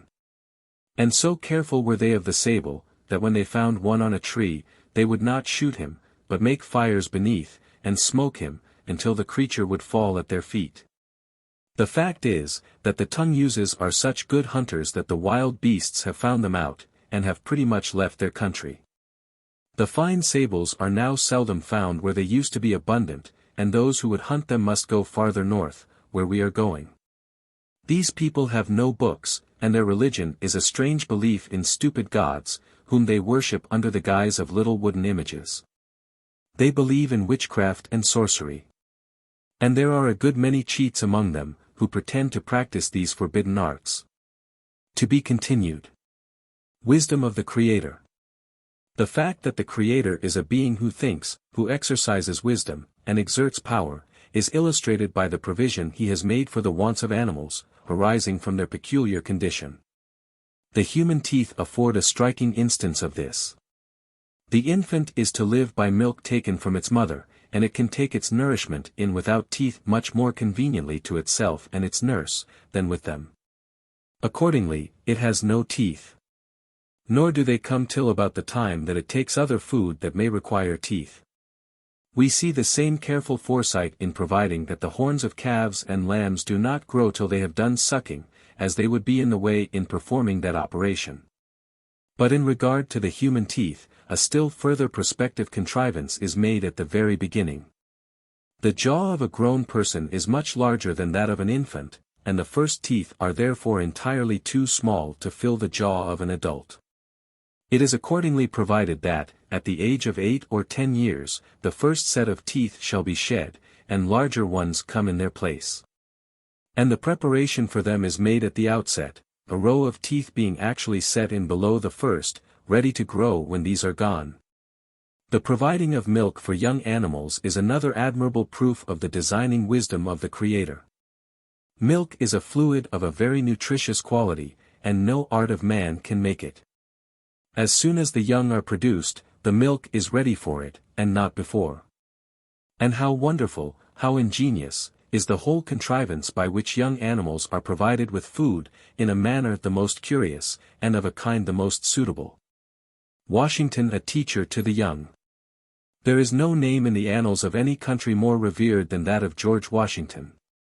It is a matter of interest to inquire how he became so good and great, and how he obtained such a desirable reputation. How he was able to do so much good to his country and to mankind, how he was qualified to leave behind him so excellent an example. How he acquired that great wisdom which guided him in life, and prepared him for death, which made him, like Moses in ancient days, the leader of a nation through a wilderness of trial, and suffering, and danger. And now that he has been dead more than 40 years, renders him still the teacher, not only of the United States, but all the civilized world. It is a good plan for everyone who wishes to be useful, good, and happy, to study the story of Washington, and see how it was that he became so useful, so good, and so happy. It is only by study that we can gain knowledge. And the best way to find out the path of duty and of success, is carefully to read the history of those who have been successful. I propose, therefore, to give you a brief outline of Washington's life, taking care to present those points in his career which seem to have been the most influential in forming his character and shaping his fortunes. George Washington was born in Virginia, on the 22d of February, 1732. His father was a wealthy planter, but he died in 1743, when George was 11 years old. He was, therefore, left to the care of his mother, who was a good and wise woman. Now you must remember that when Washington was a boy, young people had not the advantages that they have now. In Virginia, there were no academies, high schools, or colleges. He had, therefore, only the privileges of a common school education, where writing, reading, arithmetic, and a little of geometry, were taught. Now some boys with these simple helps had never been great. The reason why they were sufficient for Washington I will tell you. In the first place, he had a good mother, who, like almost all good mothers, frequently counseled and advised her son to make the best use of his time at school. To pay attention to his lessons, to learn them well, and thus, not only to store his mind with knowledge, but to get into the habit of studying thoroughly, and of improving his mind. In the second place, Washington had the good sense, the virtue, and the wisdom to mind his mother in these things. These are the two great reasons why a common school education was sufficient for so great a man, and they are the two chief reasons why he became so great. Now this shows that the advantages a boy possesses are of less consequence than the way in which he improves them. A boy may be sent to a high school, and go through college, and have good natural capacity, and yet turn out to be a useless, weak, and ignorant man. Merely going through a high school, or an academy, or a college, cannot make a good, useful, or great man. In order to be good, useful, great, or even happy, it is necessary in youth to do as Washington did. Another thing to be noticed here is, that Washington had none of that folly which some boys think smartness, or a mark of genius, or manliness, a disposition to disobey a mother or a schoolmaster. Washington was obedient to both of them. If, therefore, a boy wishes to be successful in life, let him cultivate obedience to parents and teachers. One of the great advantages that followed from Washington's making the best of his school privileges was, his adopting good habits. He got into the habit of doing everything thoroughly. He was not willing to learn a lesson by halves, and when he came to recite, to guess and shuffle his way out. No, indeed.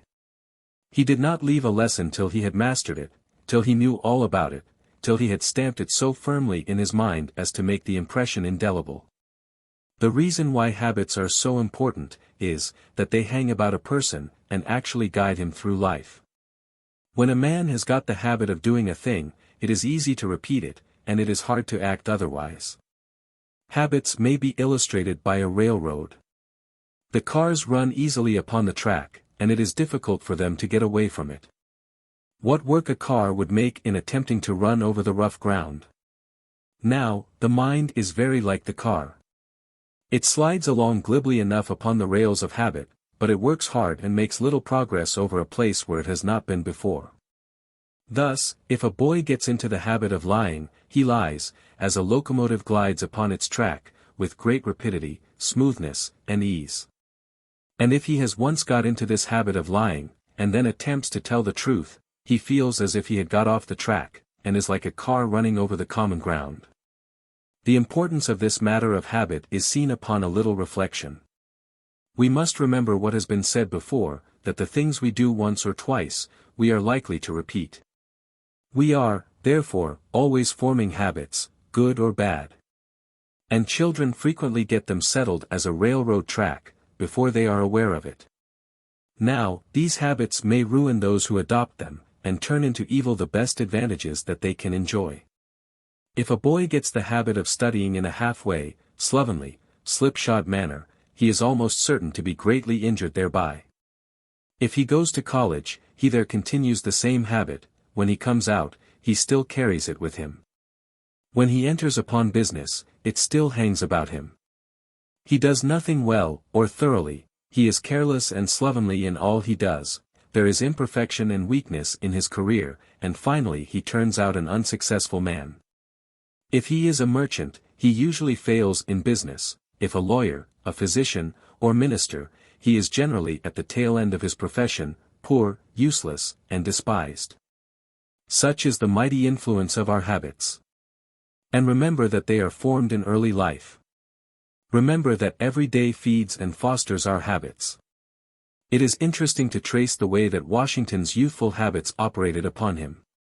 Some of his early schoolbooks are extant, and these show that he was very thorough in writing.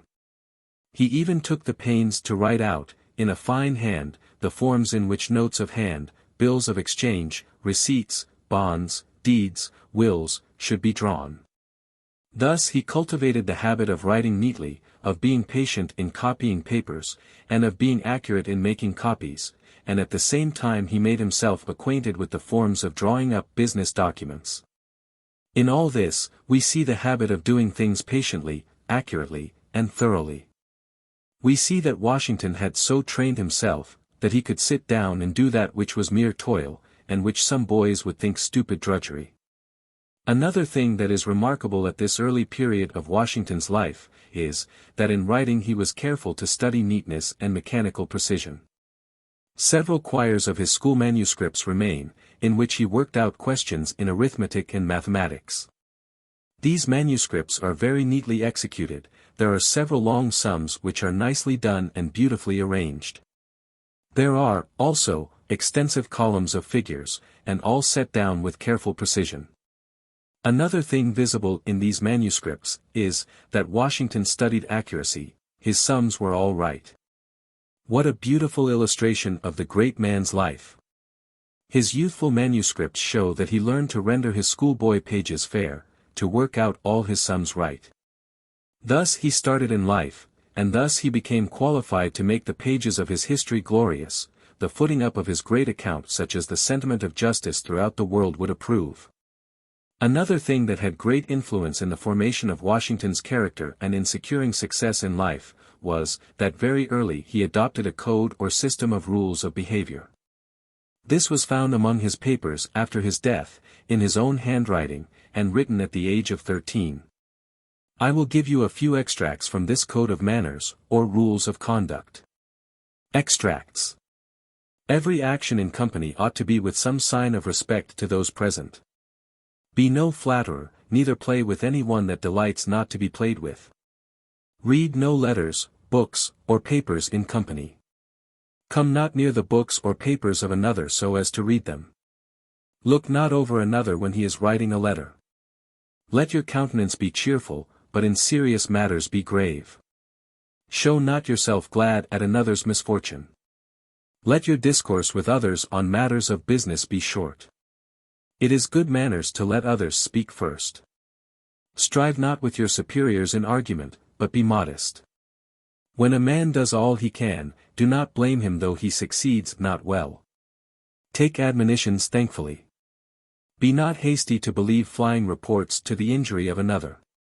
In your dress, be modest, and consult your condition. Play not the peacock, looking vainly at yourself.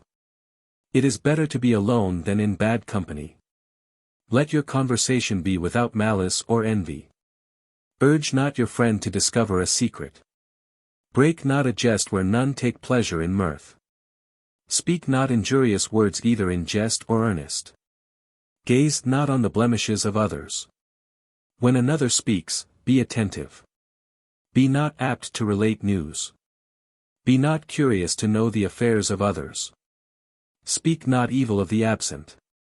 When you speak of God, let it ever be with reverence. Labor to keep alive in your heart that spark of heavenly fire called conscience. Such are some of those rules that Washington wrote out in a fair hand at 13. Most of these rules turn on one great principle, which is, that you treat others with respect, that you are tender of the feelings, and rights, and characters of others, that you do to others as you would have others do to you. But another thing, also, is to be considered, which is, that Washington not only had a set of good rules of behavior, all written out in a fair hand and committed to memory, but he was in the habit of observing them. And he not only observed them when a child, but after he became a man. He got into the habit of obeying every one of these rules, and every one of them became a railroad track to him, and he therefore followed them. And thus it was that his manners were always so dignified, kind, and noble, thus it was that his character and conduct became so great and good. Now, I would not have my readers suppose that Washington was always a man. On the contrary, when he was a boy, he loved fun as well as anybody. He liked to run, to leap, to wrestle, and play at games. He had a soldierly turn, even in boyhood, and was fond of heading a troop of boys, and marching them about with a tin kettle for a drum. Washington, too, was quick-tempered and passionate when a boy. But the beauty of his story in this point is, that by adopting good habits and principles he overcame these tendencies of his nature, and he showed that all quick-tempered boys can do the same, if they please. They can govern their tempers. They can adopt good rules of conduct, they can get into the habit of being calm, patient, and just, and thus grow up to honor and usefulness. There are many other traits of character belonging to Washington that are interesting and worthy of imitation. He was accurate and just in all his dealings, he was punctual in the performance of promises. He was a man of prayer, and an observer of the Sabbath. And the point here to be noticed by youth, is, that all these qualities which we have been noticing appear to be the fruit of seed sown in his youth. They appear all to have taken root in one great principle, obedience. Obedience to his mother, obedience to his teachers, obedience to a sense of duty, formed into habit in early life. This is the real source of Washington's greatness. He was not made greater or better than most others, but he adopted good habits, and under their influence he became great. Another thing to be observed is, that in adopting good habits, Washington rejected bad ones. He was guilty of no profanity. No rudeness or harshness of speech, he was not addicted to sprees, he was no haunter of barrooms or taverns, he had no vulgar love of eccentricity, he affected not that kind of smartness which displays itself in irregularity or excess. He did not think it clever to disobey teachers or parents, he was no lover of scandal, or of profane and rude society. The teaching, then, of Washington's example is this: study obedience, patience, industry, thoroughness, accuracy, neatness, respect to the rights and feelings of others, and make these things habitual, rail tracks in the mind. The path of obedience is the path to glory, the path of disobedience is the path of failure and disappointment in the race of life. The Poet and the Child. There is a man in England by the name of Thomas Campbell. He is a poet, and wrote two famous pieces, The Pleasures of Hope, and Gertrude of Wyoming, besides many other smaller poems, which are among the most beautiful in our language. A short time since he was passing through one of the parks of London, which are extensive fields ornamented with fine trees, and he there saw a beautiful girl, 4 years old, led along by a woman. Mr. Campbell seems to be a lover of children, and so he wrote the following lines about this little girl. They are very pleasing lines. And I introduce them here that my fair young readers may see how kindly a famous poet looks on the face of a child, which bespeaks goodness. Lines on his new child sweetheart. I hold it a religious duty. To love and worship children's beauty. They've leased the taint of earthly clod. They're freshest from the hand of God. With heavenly looks, they make us sure. The heaven that made them must be pure. We love them not in earthly fashion, but with a beatific passion. I chanced to, yesterday, behold a maiden child of beauty's mold. 'Twas near, more sacred was the scene. The palace of our patriot queen. The little charmer to my view was sculpture brought to life anew. Her eyes had a poetic glow. Her pouting mouth was Cupid's bow. And through her frock I could descry her neck and shoulders' symmetry. 'Twas obvious, from her walk and gait. Her limbs were beautifully straight. I stopped enchantress, and was told, though tall, she was but 4 years old. Her guide so grave an aspect wore. I could not ask a question more, but followed her. The little one threw backward ever and anon her lovely neck, as if to say, I know you love me, Mr. Gray. For, by its instinct, childhood's eye is shrewd in physiognomy. They well distinguish fawning art from sterling fondness of the heart. And so she flirted, like a true good woman, till we bade adieu. 'Twas then I with regret grew wild. Oh, beauteous, interesting child! Why asked I not thy home and name? My courage failed me, more's the shame. But where abides this jewel rare? Oh, ye that own her, tell me, where? For sad it makes my heart, and sore, to think I ne'er may meet her more. The ostrich. Every one who looks at an ostrich can see that, having very long legs, he can run pretty fast if he tries. The ostrich is, in fact, swifter of foot than any other animal. He will outstrip the fleetest dog, or horse, or even the antelope. Not only is he the fleetest of running animals, but he is the largest of birds, but though he is a bird, he cannot fly. In running, he only lifts his wings a little, flapping them slightly, but deriving no aid from them in his progress. The ostrich, therefore, is a remarkable bird, and seems to have been quite a puzzle to a great many wise heads. Pliny, the old Roman, thought it was rather a beast than a bird, and the Greeks and Asiatics esteemed it so like a quadruped in some of its qualities, that they called it a camel bird. When a thing is wonderful, people always strive to make it more wonderful, so they tell very large stories about ostriches eating iron and brass with a right good appetite. Upon hearing some people talk about this creature, you would fancy that a shovel and tongs, and a pair of andirons, would be but a good breakfast for it. Now this is all nonsense. Iron and brass can no more give nutriment to an ostrich than a man. It may be that an ostrich, which, it must be confessed, has a good appetite, sometimes swallows down a spike or a 10-penny nail to aid his digestion, just as other birds eat gravel, but this is no doubt all that can be said about the matter. The ostrich is a native of most parts of Africa, and of Arabia in Asia. It is scarce now in all countries, but in the days of ancient Rome it appears that they were abundant, for the brains of 600 were served up at one famous dinner. It is a bird that likes the company of its own kind very well, and several are often seen together, but it has not a good opinion of mankind.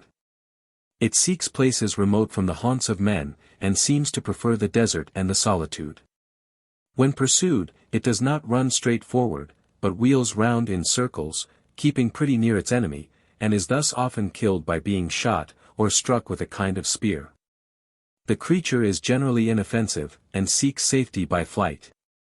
But when attacked, he resorts to the ungenteel trick of kicking violently, and he often exercises his skill in this way with serious effect. In some parts of Africa, the ostrich is tamed, and generally behaves like a quiet, well-bred bird. It is said, however, not to like strangers, and to have a spite against ill-dressed people. This is in bad taste, for the ostrich, having fine silky feathers itself, may seem to show foolish vanity and pride by picking flaws in the dress of other people. There has been a good deal of discussion among learned authors about the manner in which the female ostrich manages her eggs, which, by the way, are large and heavy, one of them weighing as much as a small baby. It is generally agreed, however, that several ostriches lay in one nest, and that one undertakes to hatch them, but often covers them up in the sand and leaves them during the day. Knowing that the heat of the sun will carry on the process of hatching as well without her as with her. I need only add that the ostrich is about as tall as the Belgian giant, it being between 7 and 8 feet high. What do we mean by nature? By nature, we mean the laws by which God works. And what are these? Have they power to plan, devise, or execute, of themselves? Have the laws of God any energy independent of him? Have they, indeed, any existence independent of him? The seed that is embedded in the soil, shoots up into a plant. Is not this God's work? Is there any being concerned in this but God? Certainly not. What, then, has nature to do? Nothing, nothing whatever. The Creator makes the soil, the seed, the moisture, the heat, and he gives them their quickening impulse. The stem, the stalk, the unfolding leaf, the fragrant flower, the blushing fruit, are his. He supplies and guides every particle of earth, air, water, and heat, concerned in the process of vegetation. Without him, these would remain dead, inert and motionless. The seed would remain but a seed, and the shapeless elements would pause forever in their state of original chaos. Nature, then, is not an efficient power, it is not a being. It contrives nothing, it does nothing, it plans nothing, it produces nothing. It is only a term, signifying the ways and means by which God chooses to perform his various works. Nature is but a word, used to designate the laws of the material universe. But what are laws without the lawgiver? Even if enacted, where is their efficiency without the executive power? What would be our book of statutes, if we had no government to sustain and enforce them? Instead of creating plants outright, God produces them by a certain process, in which earth, air, water, and heat are employed. This process is uniform, and we call it nature. So animals are produced by a certain established process, and this, again, we call nature. Nature, then, and the laws of nature, are nothing more than the beaten path of the Creator. They show his footsteps, but they should never be confounded with God himself. We should never permit his works to become idols which stand between us and him, casting a shadow over his almighty image. We should never look upon God's works as God, nor abuse our minds by substituting the thing created for the Creator. This is mere idolatry, and the worshipper of nature as truly bows down before senseless images, as he who kneels to Baal or Moloch. Nature may, indeed, declare the glory of God, and show forth his handiwork. It may serve to raise our minds from earth to heaven, it may be a ladder by which we should climb to the skies. But he who goes not beyond nature, stays forever upon the ladder, and reaches not his proper destination. And yet, are we not in the habit of doing this? In referring the seasons to nature. In speaking of the rain, the frost, and the snow, the springtime, with its bursting buds and flowers, the summer, with its harvest, the autumn, with its fruits. The winter, with its white winding sheet for the deathbed of the leaves, as the works of nature, do we not lead our minds from their true author? Do we not wrap up in the mist of words the idea that all these are the works of a being who designs, contrives, thinks, and acts? A vision.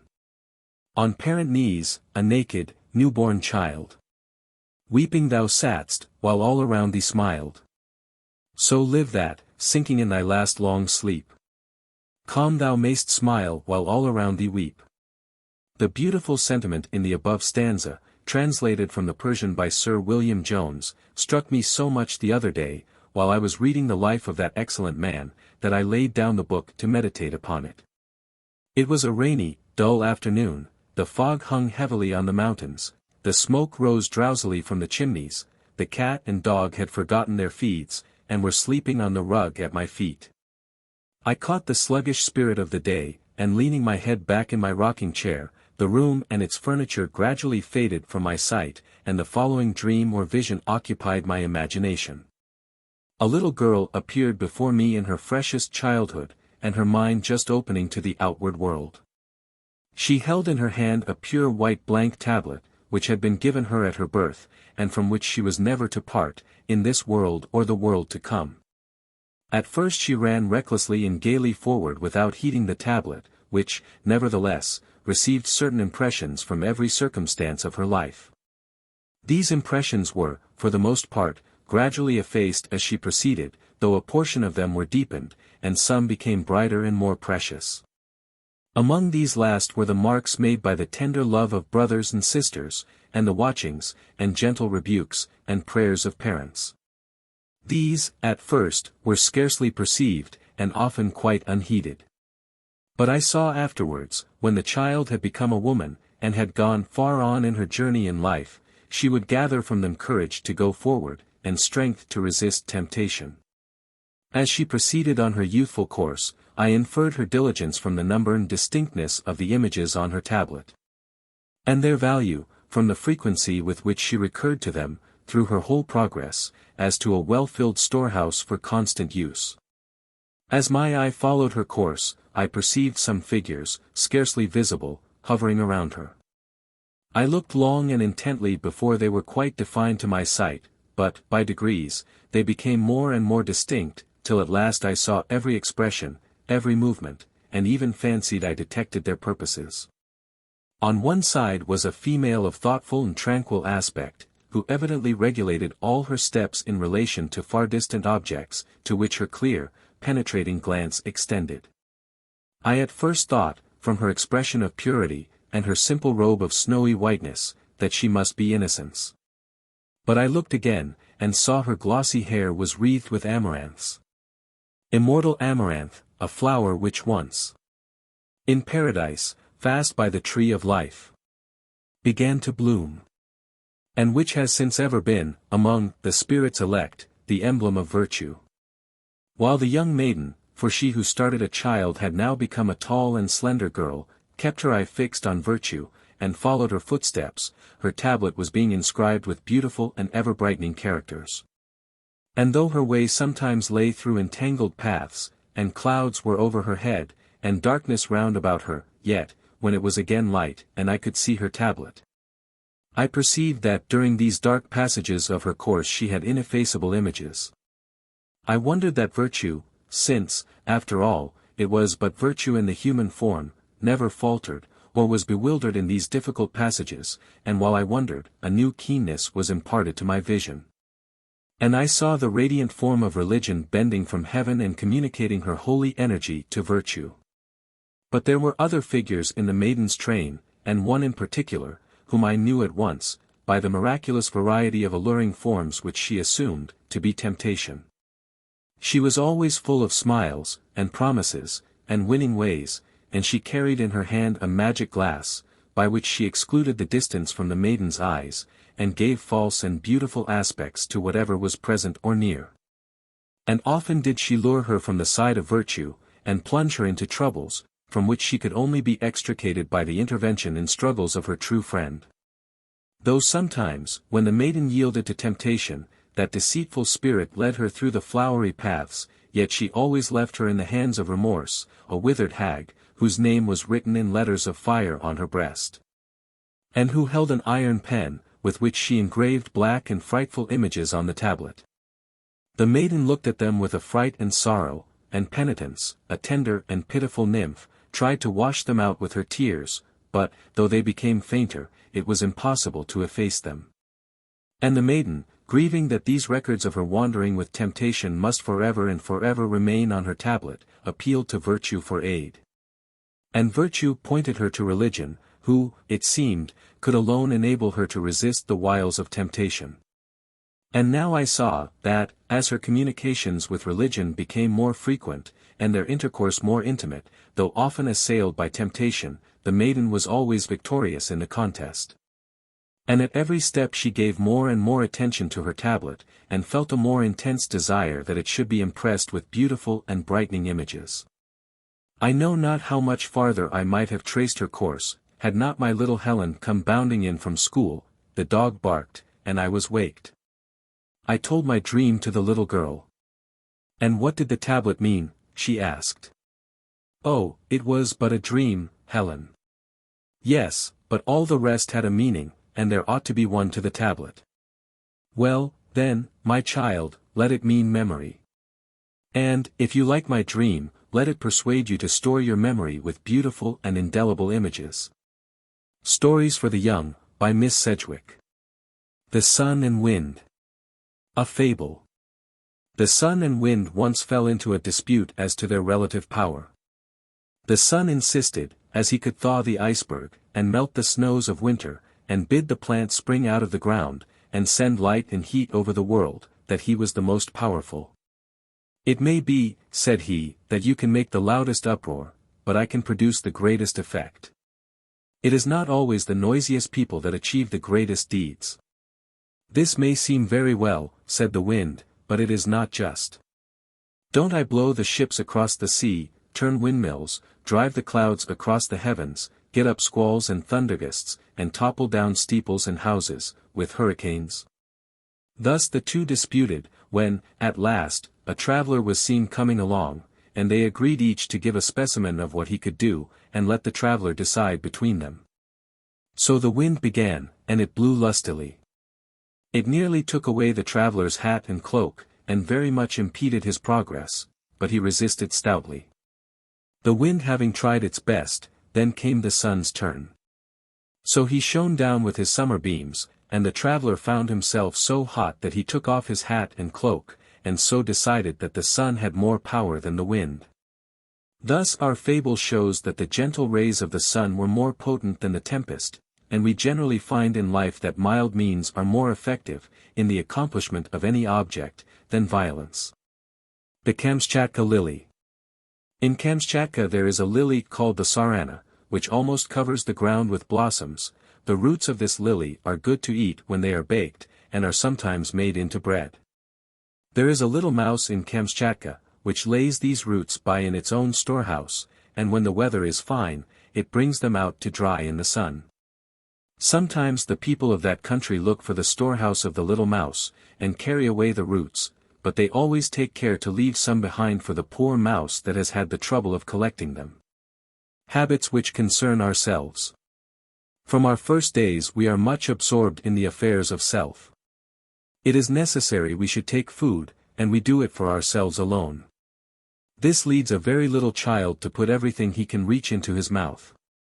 Now, here is a habit, and it becomes so easy for him to carry his hand to his lips, that he does not know, at length, when and how often he does it. It is, likewise, a habit of a selfish tendency, for the hand goes to the mouth merely to gratify a feeling he himself has.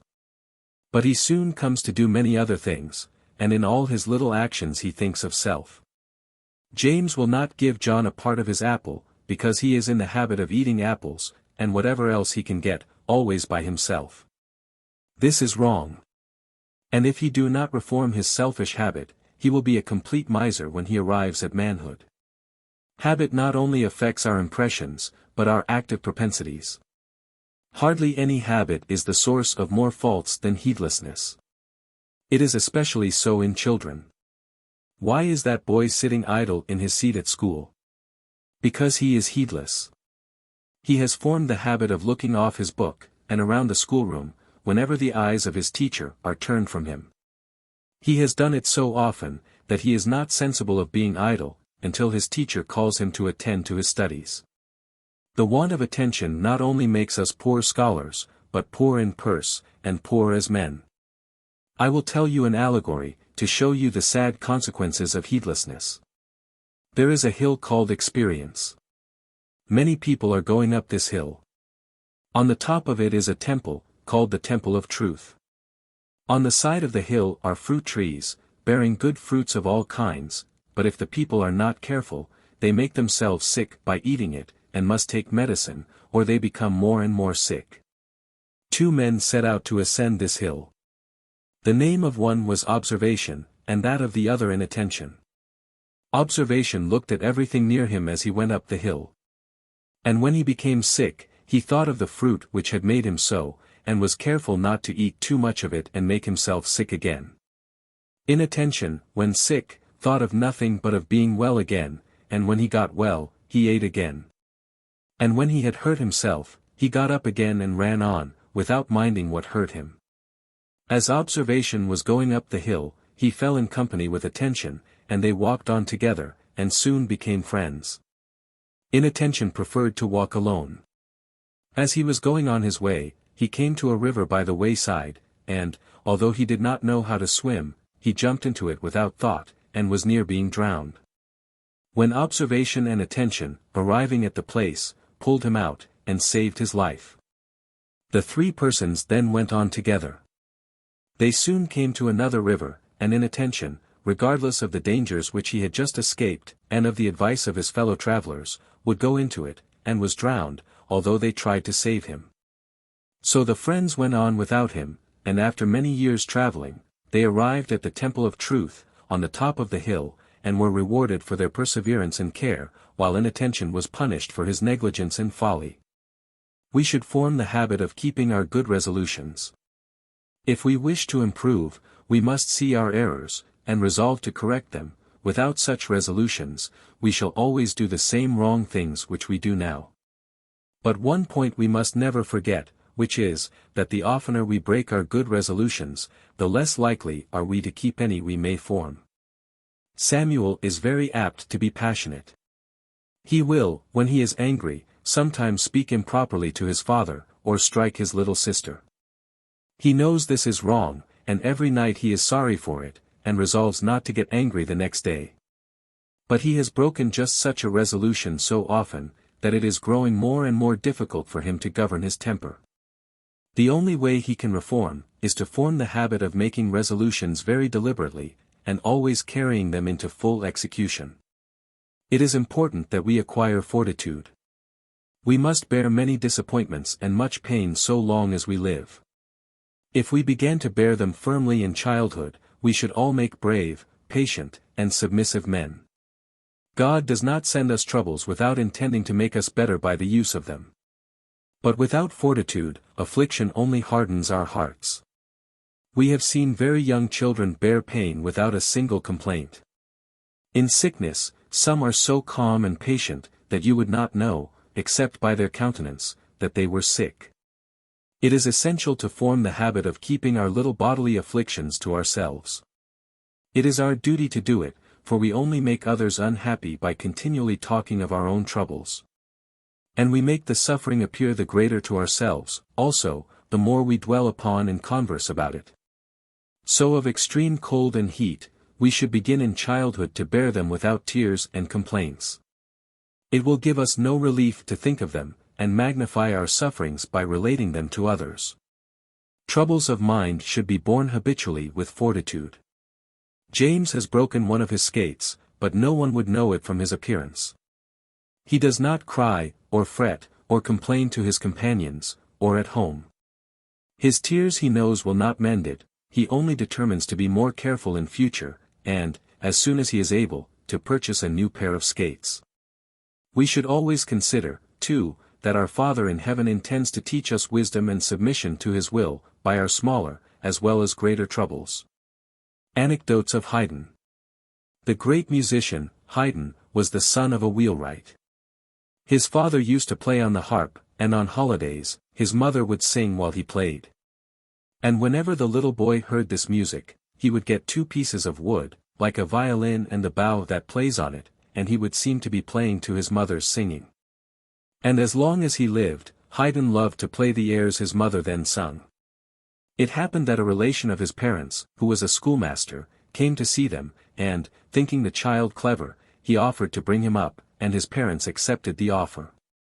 When Haydn was at school, he found a tambourine, and played on it a tune so surprising, that everybody in the house came to listen to it. He was afterwards taught to sing. And a person who understood good music well, coming to hear him, was so pleased with him, that he emptied a plate of cherries into his pocket. Such was the beginning of this famous man, who composed many of the beautiful tunes with which we are all familiar. The Fox and Raven. A fable. A raven was once sitting upon a tree with a nice bit of cheese in his mouth. A fox nearby, being hungry, approached the raven with the design of getting the bit of cheese, if he could. So he began to speak as follows. "Good morning, Mr. Raven. How fine you look today. I never saw your coat so rich and glossy before. Pray give me a bit of that cheese, I am very fond of cheese." "Hem," said the raven, taking care not to open his mouth, and seeming to think that he was not such a ninny as to be flattered out of his cheese by a fox. But Reynard is a sort of natural lawyer, who knows the weak points of people, and has a faculty, as well as a disposition, to turn them to account. He thought to himself, now the raven has a hoarse, croaking voice. And the way to flatter any one is to praise that in which he is most deficient. So he began.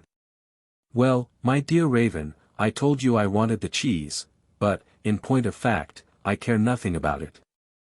I hate cheese, for it spoils the breath. But I really wanted to hear you sing, and the cheese stops up your mouth. I beg of you to sing me a little French or Italian air, you execute those things so deliciously." The raven, like many other silly people who have odious voices, fancied that he sang divinely, so he dropped the cheese, and began. Whereupon the fox picked up the cheese, and holding his bursting sides, ran away, saying to himself, "Oh, flattery, flattery, it is the key that unlocks all hearts. You have only to use the right kind, and you can make a fool of anybody. But as to these people with croaking throats, who pretend to sing French and Italian airs, bah! It is too much. I don't see why. I know a little girl who has a very pleasant home, and the very kindest of parents, and who is yet often discontented and unhappy. She pouts her lips, and throws her arms about, and sulks, and stamps with her feet, and makes a strange noise in her throat, between a growl and a cry. It is not because she has not enough to eat of good, wholesome food. Nor because she has no time to play, and playthings in abundance, and brothers to play with her. She is not blind, nor lame, nor deformed in any way, but has health and strength, and everything which any little girl could wish, to make her happy in this world, but a good heart. What was it, then, that made her fretful? Why, she had a kind mother, who told her what she must do, and what she must not do. I will tell you what I heard one day. Caroline, you must not take my scissors, my dear. Why, mother? I have no scissors to cut off my thread, said Caroline, pettishly. Well, my dear, I will give you a pair, but you must not take mine. I am sure I don't see why, it's only just to cut my thread. Now, these scissors were of the finest kind, and highly polished, and Caroline's mother knew that it would soil them if she should handle them, and that if she had them once, she would want them again. Caroline's duty was to obey cheerfully, whether she saw the reason why, or not. Caroline, my dear, you must not climb upon the chair to reach your work. You must ask someone to get it for you. I am sure I don't see why. It is less trouble to get it myself than to ask anybody for it. Very well, my child, you shall do it in your own way, and see. That very afternoon, Caroline mounted on a chair to get her work. She reached too far, and over went the chair, and Caroline with it. Her work was scattered over the floor, the needle-book in one direction, and the thimble in another, and the spools in another. And, what was worse than all, her head struck the edge of the door, and a gash was cut in her forehead. She cried sadly, and did not get over the hurt for weeks. Was it less trouble to get it herself? If she had trusted her mother, she would have saved herself all this pain, but for the sake of knowing the reason why she could not get upon the chair, she caused herself a severe wound, and a great deal of shame and sorrow. It is a good rule, through life, to do what God requires of us, whether we see why or not. One of the things He requires of us to do, is to obey our parents. F6. 1, Colonel 3. 20.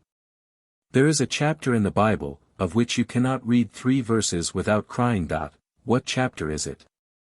Sketches of the manners, customs, and history of the Indians of America. Chapter 8. Character of the Indians. Employed in the mines. Story of a pickaxe. Mr. Temple's conduct considered. Humanity of the Indians to him. His reflections. Dress of the Indian men, of the women. In 1825, Edmund Temple, a young Englishman, went out to Potosi as agent for a mining company formed in London. From his travels I shall select such remarks and incidents as tend to illustrate the present character and condition of the native Indians. We shall then be better able to judge what they have gained by their intercourse with Europeans. The Peruvian Indians are a strong, healthy race, though not very tall, and generally laborious, for every kind of labor is performed by them. In Potosi, however, the miners, all Indians, have acquired a character for habits of idleness and a propensity to defraud their employers, which it must be admitted is not altogether without foundation. Though I think the cause of the evils complained of may be traced to harsh treatment, or to unwarrantable exactions of some sort, aggression being as frequent on one side as delinquency on the other. I know from experience, that, by proper management, their faults and the disadvantages arising from them may be guarded against, and in a great degree corrected. A worm, or, if it be thought more applicable, the adder, will turn when trod upon, and will then resent the injury, so has it been with these Indians before now. But, with kind usage, fair remuneration for their services, and an impartial conduct towards them, they are perfectly tractable, and may become good, faithful, and willing servants. During my residence at Potosi I have had occasion to employ many Indians, as well miners as those of other trades and occupations. There is no want of hands, as it has been generally supposed, and I cannot say that I have any cause of complaint against them. They performed the work for which they were engaged to the best of their abilities, and at the completion of it I paid them their hire. Sunday, after the hour of early Mass, is the customary time of paying the miners, and all persons employed in the ingenios. This practice I did not adhere to, having preferred settling all such matters, so far as I had control, on Saturday evening. At the appointed hour they assembled in the court before my office, accompanied sometimes by their wives and children, and if I happened to be engaged in any business, dispatching the couriers, for instance, when, in the absence or illness of my companions, I have been employed many hours of the day, writing against time, these people would remain, without evincing the slightest impatience, and never approached to ask to be settled with till called by name as they stood upon the list of the majordomo. They always expressed their thanks when they received their wages, upon which subject we never had the most trifling misunderstanding, and only once upon another, namely, upon the subject of a pickaxe that had been stolen out of our ingenio. It was worth 15 shillings at Potosi, and might have been worth 5 in England, but the example, not the value, determined me upon giving a colour of infinite importance to the case. After the depredation had been made known to me, and when the workmen had assembled to receive their week's wages, 2 shillings per diem each man, I called them all into my office.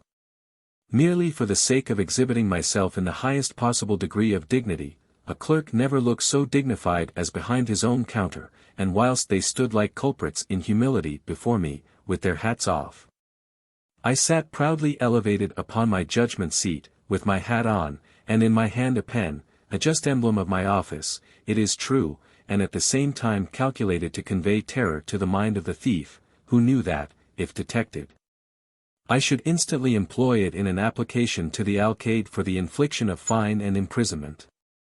When I had fixed the attention of the party, I commenced the dread inquisition. Alas!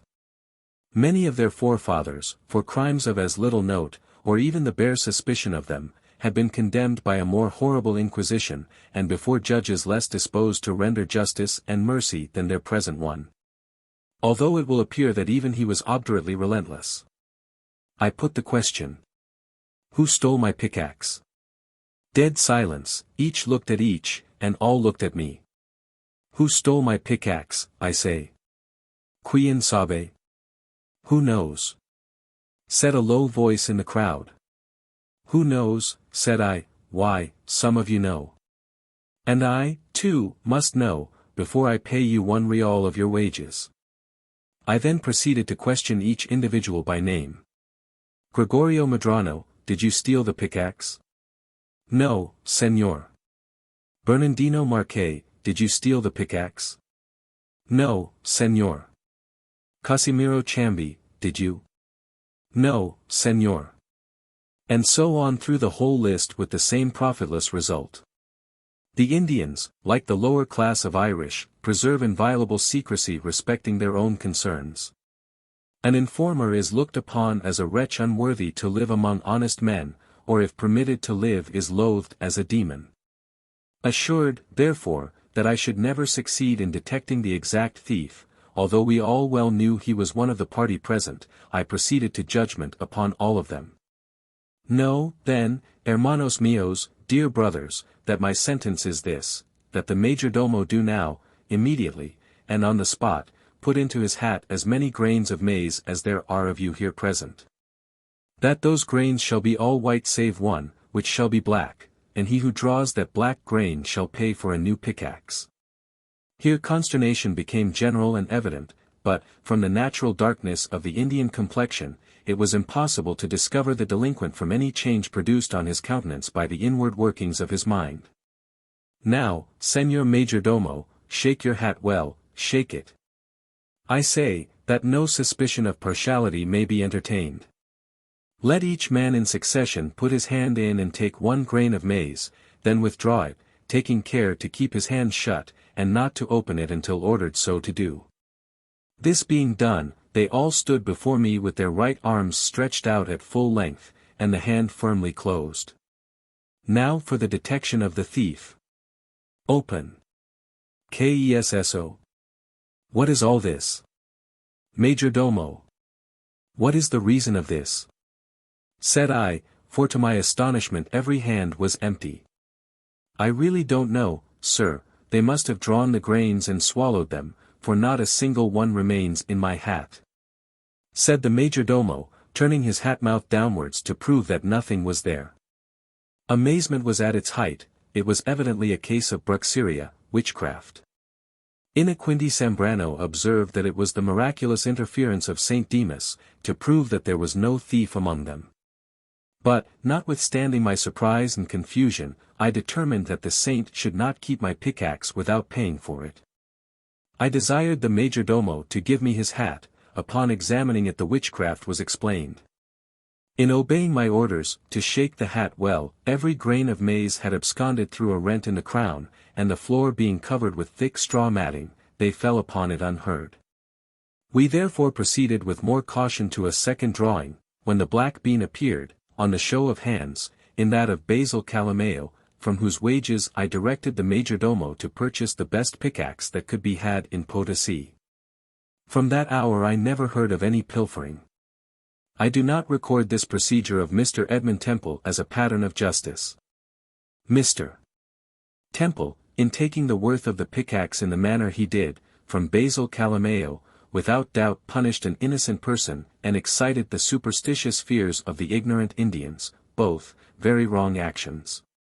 Still he pities the poor natives, and when his own interest does not interfere, speaks very kindly of their character. And well he might when he had such instances as the following to record. When I have arrived weary and faint at a Peruvian hut, with what pure feelings of gratitude have I made my acknowledgments to the family, from sheer benevolence, have ceded to me the only little store they possessed. Often have I alighted from my horse at an unseasonable hour and asked for milk, offering dollars. The answer invariably was, no hay. No hay, senor. They would not take the trouble of getting it for money.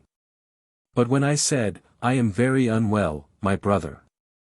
Do me the favor and God will repay you, my feeble voice, pale cheek, and sunken eye, bearing testimony to what I said, the sire of the family, or the matron, twisting her ball of thread from the silken wool of the vicuña, would mutter something in Quichua, the language of the country, when instantly an earthenware pipkin would be seized by one of the younger members, who would glide away in pursuit of the flock.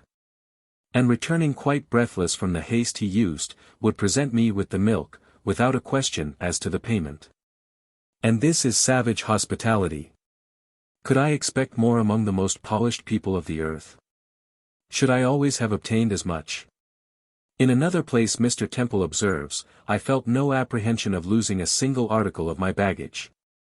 It had been entrusted to the Indians, and in their charge required neither guards, nor swords, nor pistols, to protect it, or to ensure its safe delivery. On the whole, I believe I am not singular in the opinion that the worst qualities of the Peruvian Indians have been imported, and that their virtues are their own. They possess a peaceable, unoffending spirit, free from even an accusation of those great moral crimes which disgraced civilized nations. The dress of the men, excepting the hat, which is precisely the shape of Don Quixote's helmet without the niche in it, reminded me of that of the peasantry of Connaught. They wear coarse brown frieze cloth breeches, with the waistband very low, and always open at the knees, the buttons being for ornament, not for use. Shirts are seldom worn. The legs are bare, with the exception of pieces of hide under the soles of the feet, tied sandal fashion round the instep and toes. The dress of the female Indians consists of a petticoat, worn much shorter by the unmarried than by those that are married, and a scarf of sundry colors round the shoulders, which is pinned on one side of the chest with a topa, a large silver pin. But sometimes they use a spoon, the handle of which being pointed serves as a pin. Cholas, those descended from Spanish and Indian parents, are very fond of dress. I have seen them with topas of gold, set with pearls and precious stones of considerable value. The patron saint of robbers. Charles and his mother. A dialogue. Charles. Mother, may I play with the baby a little while before I go to school? Mother. She is asleep now, my son, but you may go softly and look at her. See, she is just going to wake up, mother. She is smiling and moving her little hands. No, she is only dreaming. Don't hold the curtain back so far, the sun shines on her face. See, I wonder what she is dreaming about, she looks very sober now, what a pity she can't tell us when she wakes. Mother, I shall be glad when Susan grows a little bigger, and can run about, and talk, and play with me. I don't think a little baby is good for much. And what if she should never grow up, Charles? See what? Be always a little baby. No, my son, what if she should die? See, die. Oh, that can't be, she has only just begun to live. Who made her live? See, God, you told me. And cannot God make her die when he pleases? See, I suppose he can, but he never does he? Does he ever kill such little babies as Susan? They very often die, Charles. See, I never heard of that before, I hope Susan will not die. How old is she, mother? 8 months. See, oh, mother, that is too young to die. I am sure she won't. Here am I, 7 years old, and I am not dead yet. And I am 27, my dear boy, but for all that, you and Susan may both die before I do, if it should please God. See what makes the tears come in your eyes, mother. We shan't die, I know. See how Susan keeps stirring about. See how red her cheeks are.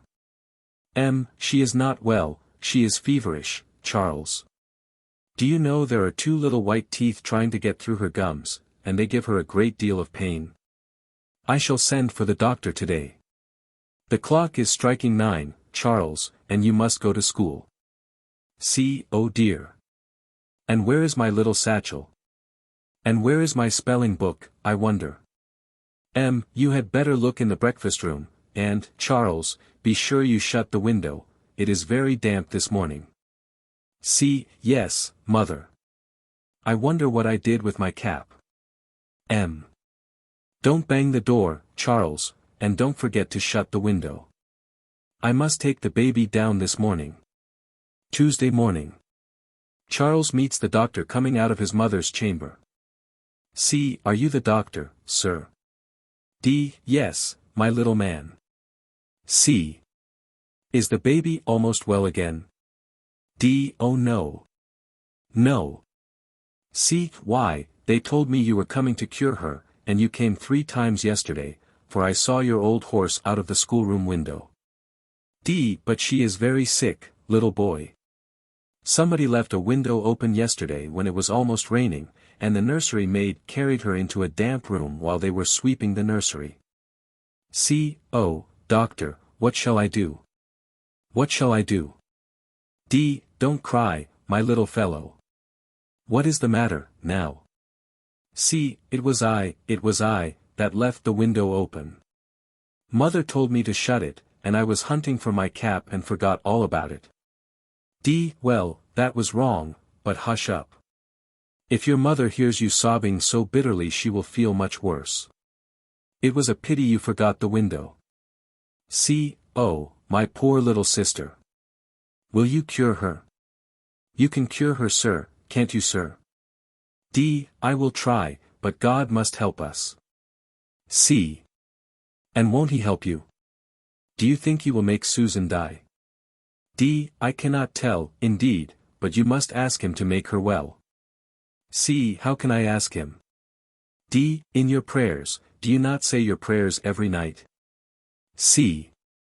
Yes, the Lord's Prayer, and 2 other prayers, but there is nothing in them about Susan's being sick. And can't you make a little prayer on purpose? I don't know, I never tried. Then go up into your chamber, my dear child, and kneel down where you always say your prayers every night, and pray to God just as if you could see him in the room with you. You may depend upon it. He is there. Shall I ask him to help you cure Susan? Ask him to cure her if it is best she should get well. Why, it is best certainly. And will it be wrong to tell him how sorry I am that I forgot the window, and ask him to forgive me? No, it will be quite right. Then I will go this minute. You must come again before dinner, won't you? Yes, I must indeed. Wednesday morning. Charles comes softly into his mother's chamber, half dressed. Mother, are you there? It is so dark I cannot see you. I am here, sitting by the bed, my son. The fire is out, and the candle is just going out. May I open the shutter a little way, so that I can see the baby, mother? I won't wake her. She is not asleep, my dear boy. But what made you wake at daybreak? I kept thinking of Susan when I was asleep, mother. What makes her so still? Is the pain better? It is all gone, Charles, she will never feel it again. Open the shutters wide and come here. Oh, mother, mother. Burying his face in her lap, I do not wish to look at her. What is the matter, Charles? Tell me. She is dead, she is dead. The tears keep rolling down your cheeks, and she is lying just like my little canary bird, and I do believe she is dead. Yes. My baby is dead, Charles. Don't cry, don't cry. Dear mother.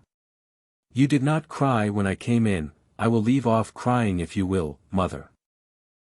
Look at her little pale face, Charles, why are you unwilling to look at her? I do not know. Will you take her off the bed? Are you afraid to hold her in your arms? Oh, no, I have held her a great while tonight, Charles, and she died in my lap. And were you all alone? No, there were 2 or 3 people with me then, and they were very kind, but I sent them all away at last. Why, mother? Because sometimes I wanted to cry, and sometimes to pray, and I liked better to be alone. I was praying when you came in, Charles.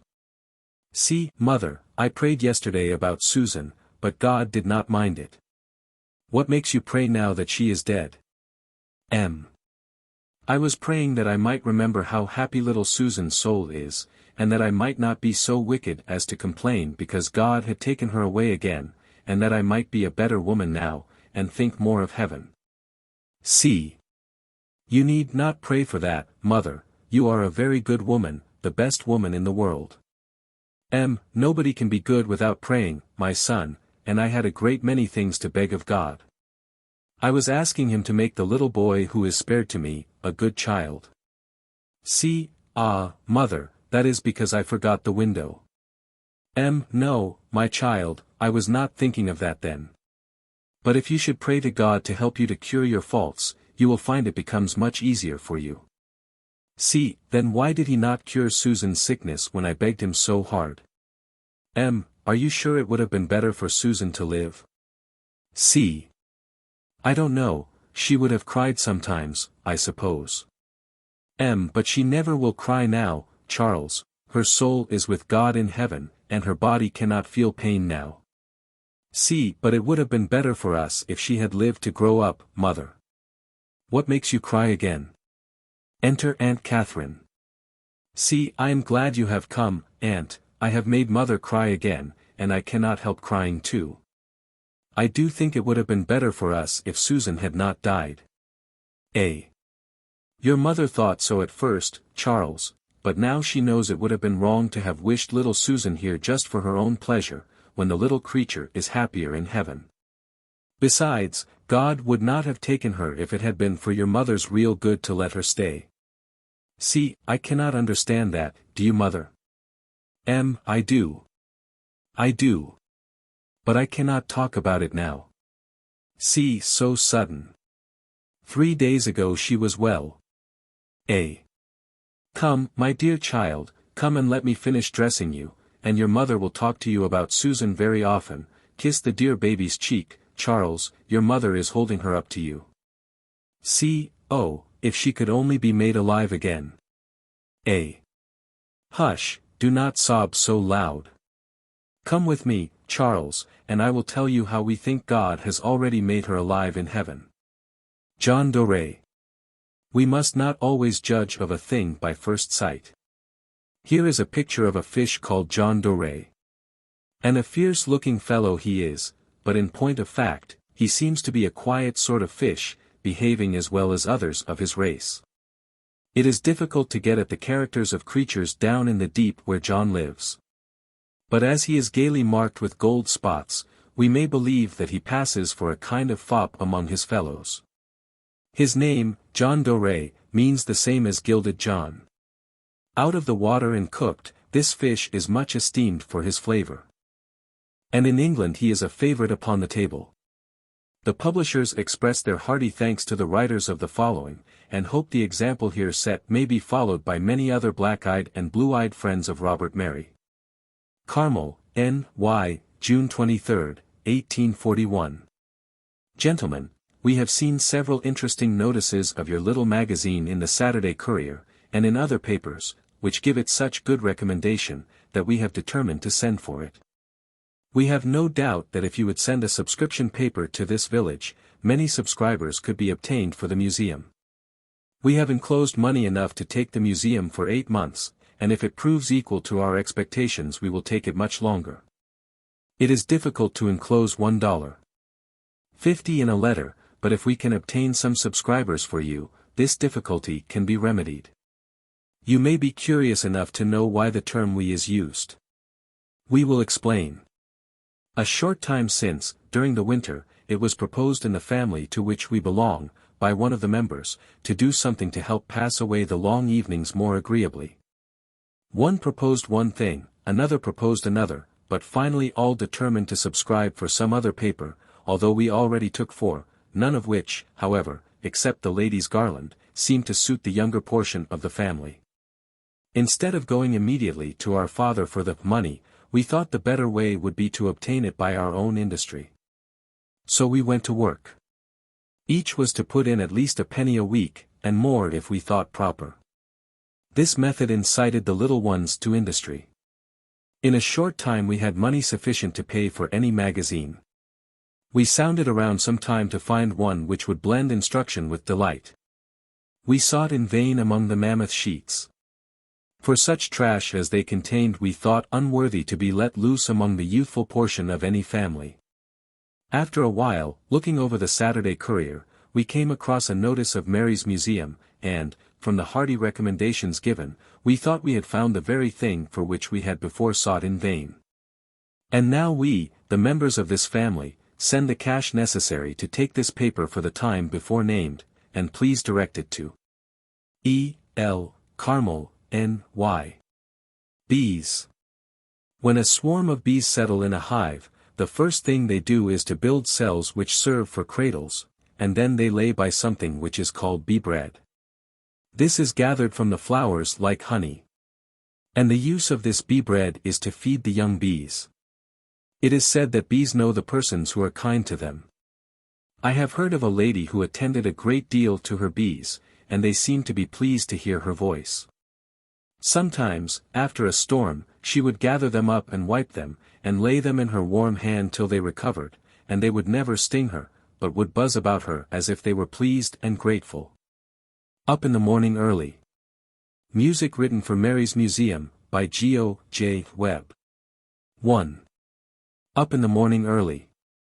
Glad spring is here once more. And nature wears a smiling face. Cold winter's reign is o'er. 2.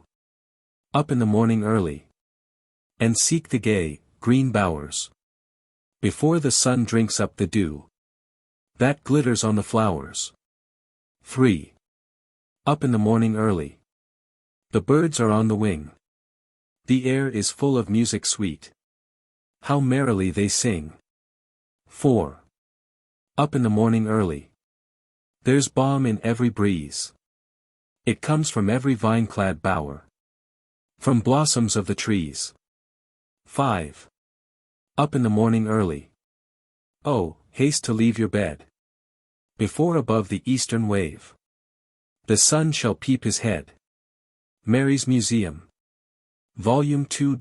Number 5. Story of Philip Brusk. Chapter 8.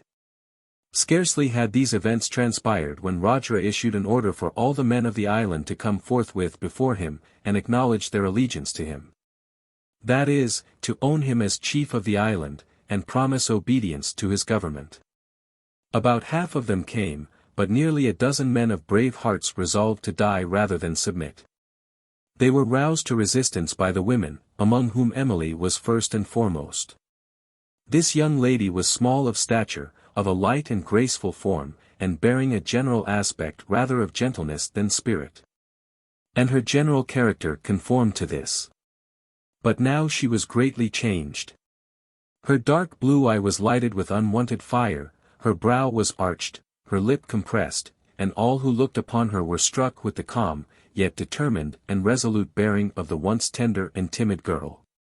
The remainder of the day was spent in the village in making such preparations for defense as the case admitted, but when evening came it was seen that it would be impossible to hope to make effectual resistance.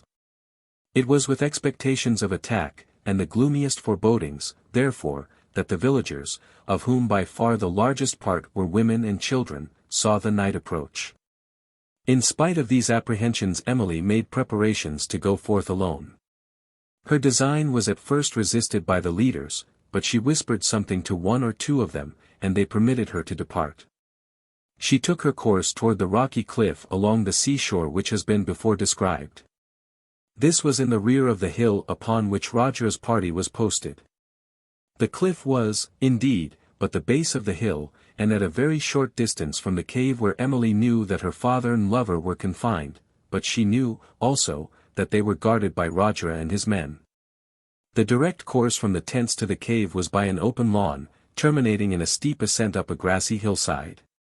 On either hand was a thick mass of shrubbery and trees, enclosing the space in front of the cave, forming it into a sort of natural court. Standing in the middle of this, you could look over the whole island, which lay outspread before you. The place was, therefore, a sort of castle, giving its possessor a complete command of the island. In the rear of this court, the hill terminated in a rocky precipice of considerable elevation, at the foot of which the surf chafed, foamed and wrestled in ceaseless thunders. It was here that on one occasion we have described Emily as meeting with a stranger, and it was to this point she now bent her steps. Avoiding, however, the open lawn that led to the cave, she struck off in a different direction, and involved herself in a labyrinth of trees, through which she glided like a spirit of the air. The night was calm, and the moon was shining fair, and therefore she felt the necessity of the utmost caution in order to escape the observation of Roger's party. This necessity was increasing, by her knowledge that, as she approached the cliff, she must pass near them, and could only hope to avoid detection by keeping in the shelter of the trees that skirted the hill, or of the rocks that beetled along the shore. With a foot, however, as fearless and light as that of the plover, she threaded her way along the dizzy edges of the cliffs, keeping an attentive eye to the two enemies between which she was now making her passage, the wave that thundered below, and the ruthless men that watched above. At last she reached a projecting angle of the rock, behind which she passed, and was soon lost in the deep shadows beyond. Leaving her to her fate, we must now return to the unhappy and anxious party at the tents.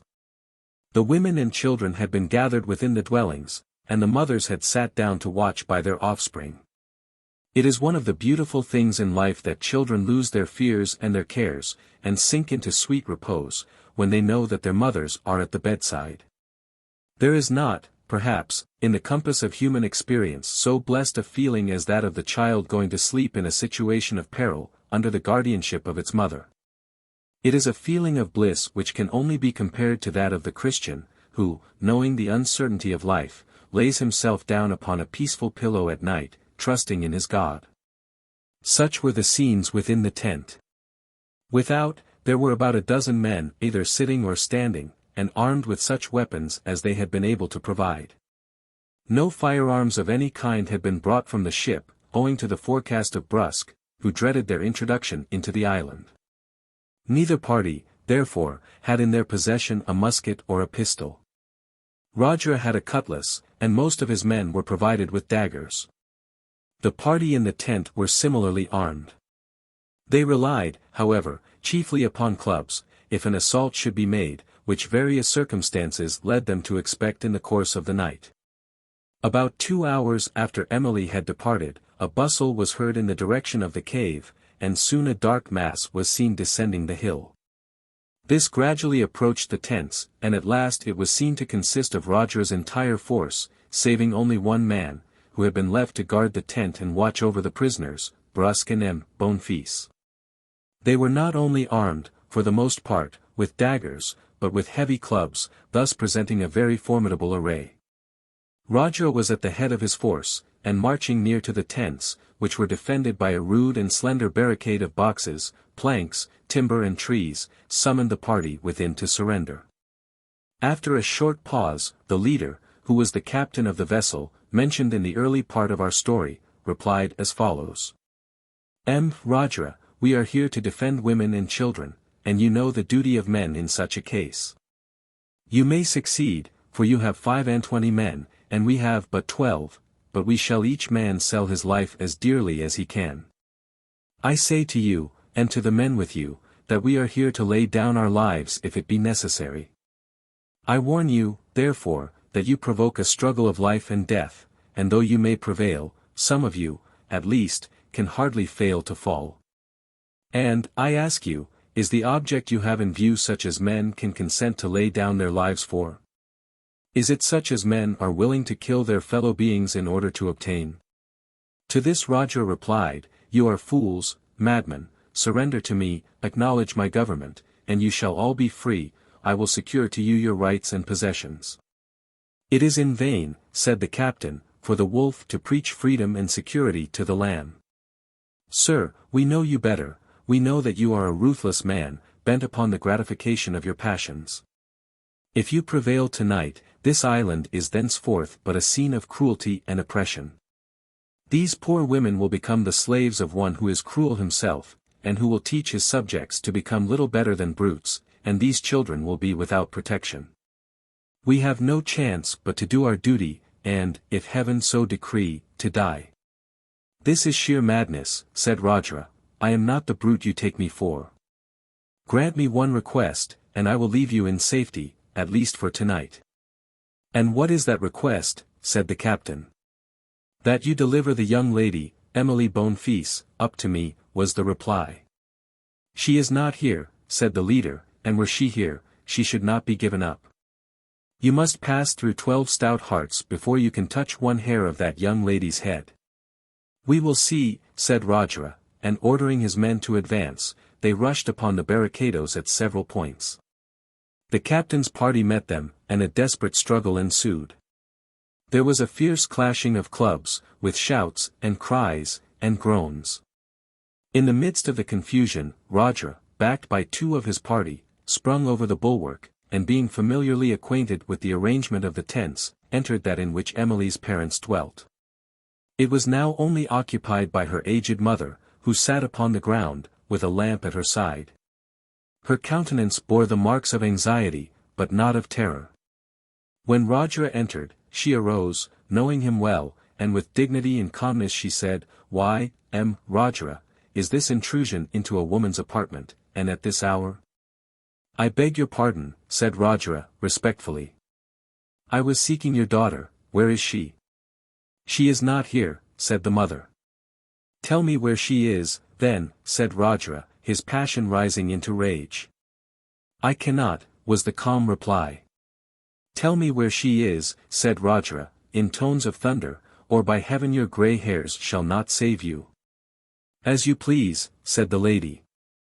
"Nay, madam," said Rajra, his fury rebuked by the calmness of the lady, "it is vain to resist my power." "And why attempt it? Why not yield your daughter to my care and protection? I am now master of this island, I am its ruler and its sovereign. I will make Emily my companion, nay, I will be her slave. Tell me where she is. Give her up to me, and I will treat her tenderly."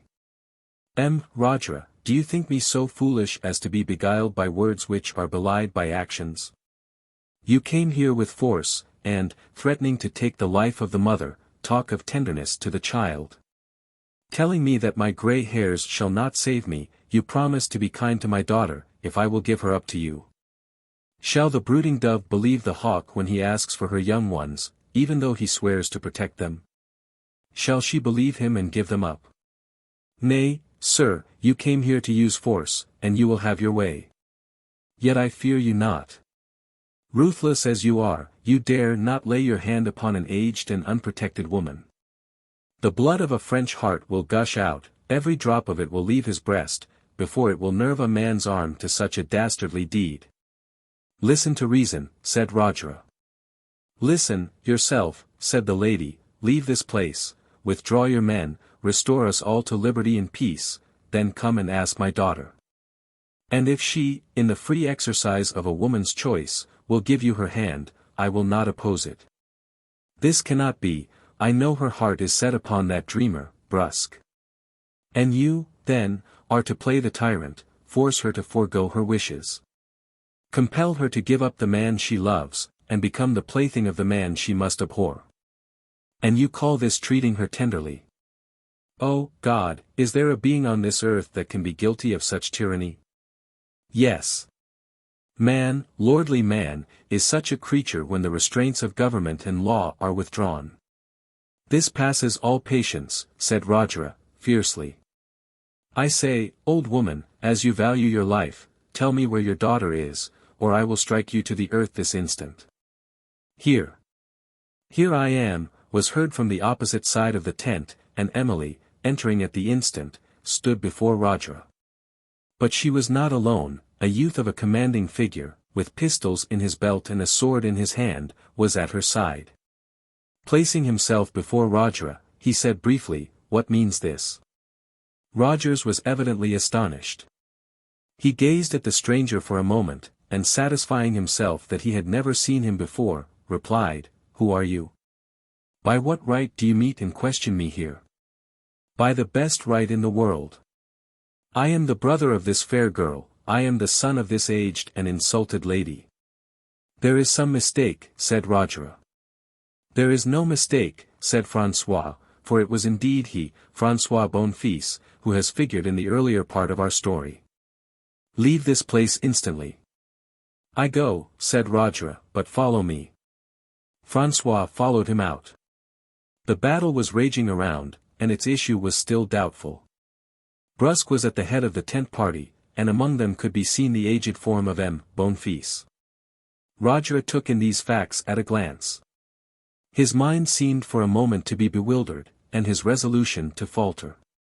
But in an instant he rallied, and turning upon Francois struck at him with his dagger. This was returned by a pistol shot, and the ball passing through Roger's heart, he fell senseless upon the ground. The two companions of Roger now fled, and Francois, rushing to the point where his father and Brusque were engaged in desperate conflict, and nearly overpowered, fired his other pistol into the midst of the assailants. One of them fell, and Francois, rushing in among them, dealing blows thickly around, soon turned the fortune of the fight. Roger's two assistants now came up, and saying to the men that their leader was dead, communicated such a panic to his party that they drew back, and after a little hesitation retreated, leaving the tent party in undisputed possession of the field. Chinese method of eating. The Chinese convey their food to the mouth with wooden rods called chopsticks, in the management of which they are very expert. London. London, the largest city in the world, and the capital of Great Britain, contains nearly as many people as the 6 New England states. It is about 30 miles in circuit. The River Thames runs through it. And across this river there are 7 or 8 bridges. That called London Bridge is pictured at the head of this article. There are a multitude of interesting things in this vast city. There are the zoological gardens, in which may be seen quadrupeds, birds, reptiles, and fishes, all living somewhat according to their natural habits. Among these creatures, there are 2 giraffes, elephants, a rhinoceros, antelopes, tigers, lions, leopards, panthers, monkeys, and. In London there are several beautiful parks, which are fine grassy fields with groups of shrubbery and trees, and paths winding about, and in them you see thousands of people taking the air in fine weather. In London there are splendid edifices, called palaces, in which the royal family resides. The museums of London are numerous and on a scale of great magnificence. It would take a large volume to describe the curiosities of this mighty city. There are many people living in it, who have never been out of it, and who seem to think that having seen London, they have seen enough. Aurelia and the Spider. The muslin torn, from tears of grief. In vain Aurelia sought relief. In sighs and tears she passed the day. The tattered robe neglected lay. When, busy at his spinning trade, a spider thus addressed the maid. Turn, little girl, behold in me a stimulus to industry. This morning, ere you left your room, the chambermaid's relentless broom, in one sad moment had destroyed, to build which, thousands were employed, by constant work a day or more, my little mansion may restore. And, if each tear that you have shed had been a needleful of thread, and every sigh of sad despair had been a stitch with proper care, closed would have been the luckless rent, nor thus the day have been misspent. Exotic fruits and flowers in England. The damask rose was first introduced into England by the learned Linacre, on his return from Italy, about 1500. Thomas, Lord Cromwell, in the reign of Henry VIII, enriched the fruit gardens there with 3 different kinds of plums, introduced from foreign lands. The first orange tree appears to have been taken into England by one of the Carew family. For a century afterwards they flourished at the family seat in Surrey. The cherry orchards of Kent were first planted by a gardener of Henry VIII, and the currant bush was introduced when the commerce with Zante was first opened, in the same reign. Sir Walter Raleigh introduced the potato and the tobacco plant from America, where they were first found. Sir Anthony Ashley first reared cabbages in England, and in his monument a cabbage is carved at his feet. The figs planted by Cardinal Pole, at Lambeth, in the reign of Henry VIII, are said to be still remaining there. Spilman, who set up the first paper mill in England, in 1590, is said to have brought over from the continent, in his portmanteau, the 2 first lime trees, which he planted at Dartford, and which are still growing there. The first mulberry trees planted in England are yet standing. Benevolence of the Deity. Let us consider the faculties of man, and see how many and how exquisite the pleasures are which we derive from them. What enjoyment do parents find in the love and care they bestow upon their children? How sweet and blissful is the affection which children return to parents! How pleasant is the love of brothers and sisters, of relations and friends!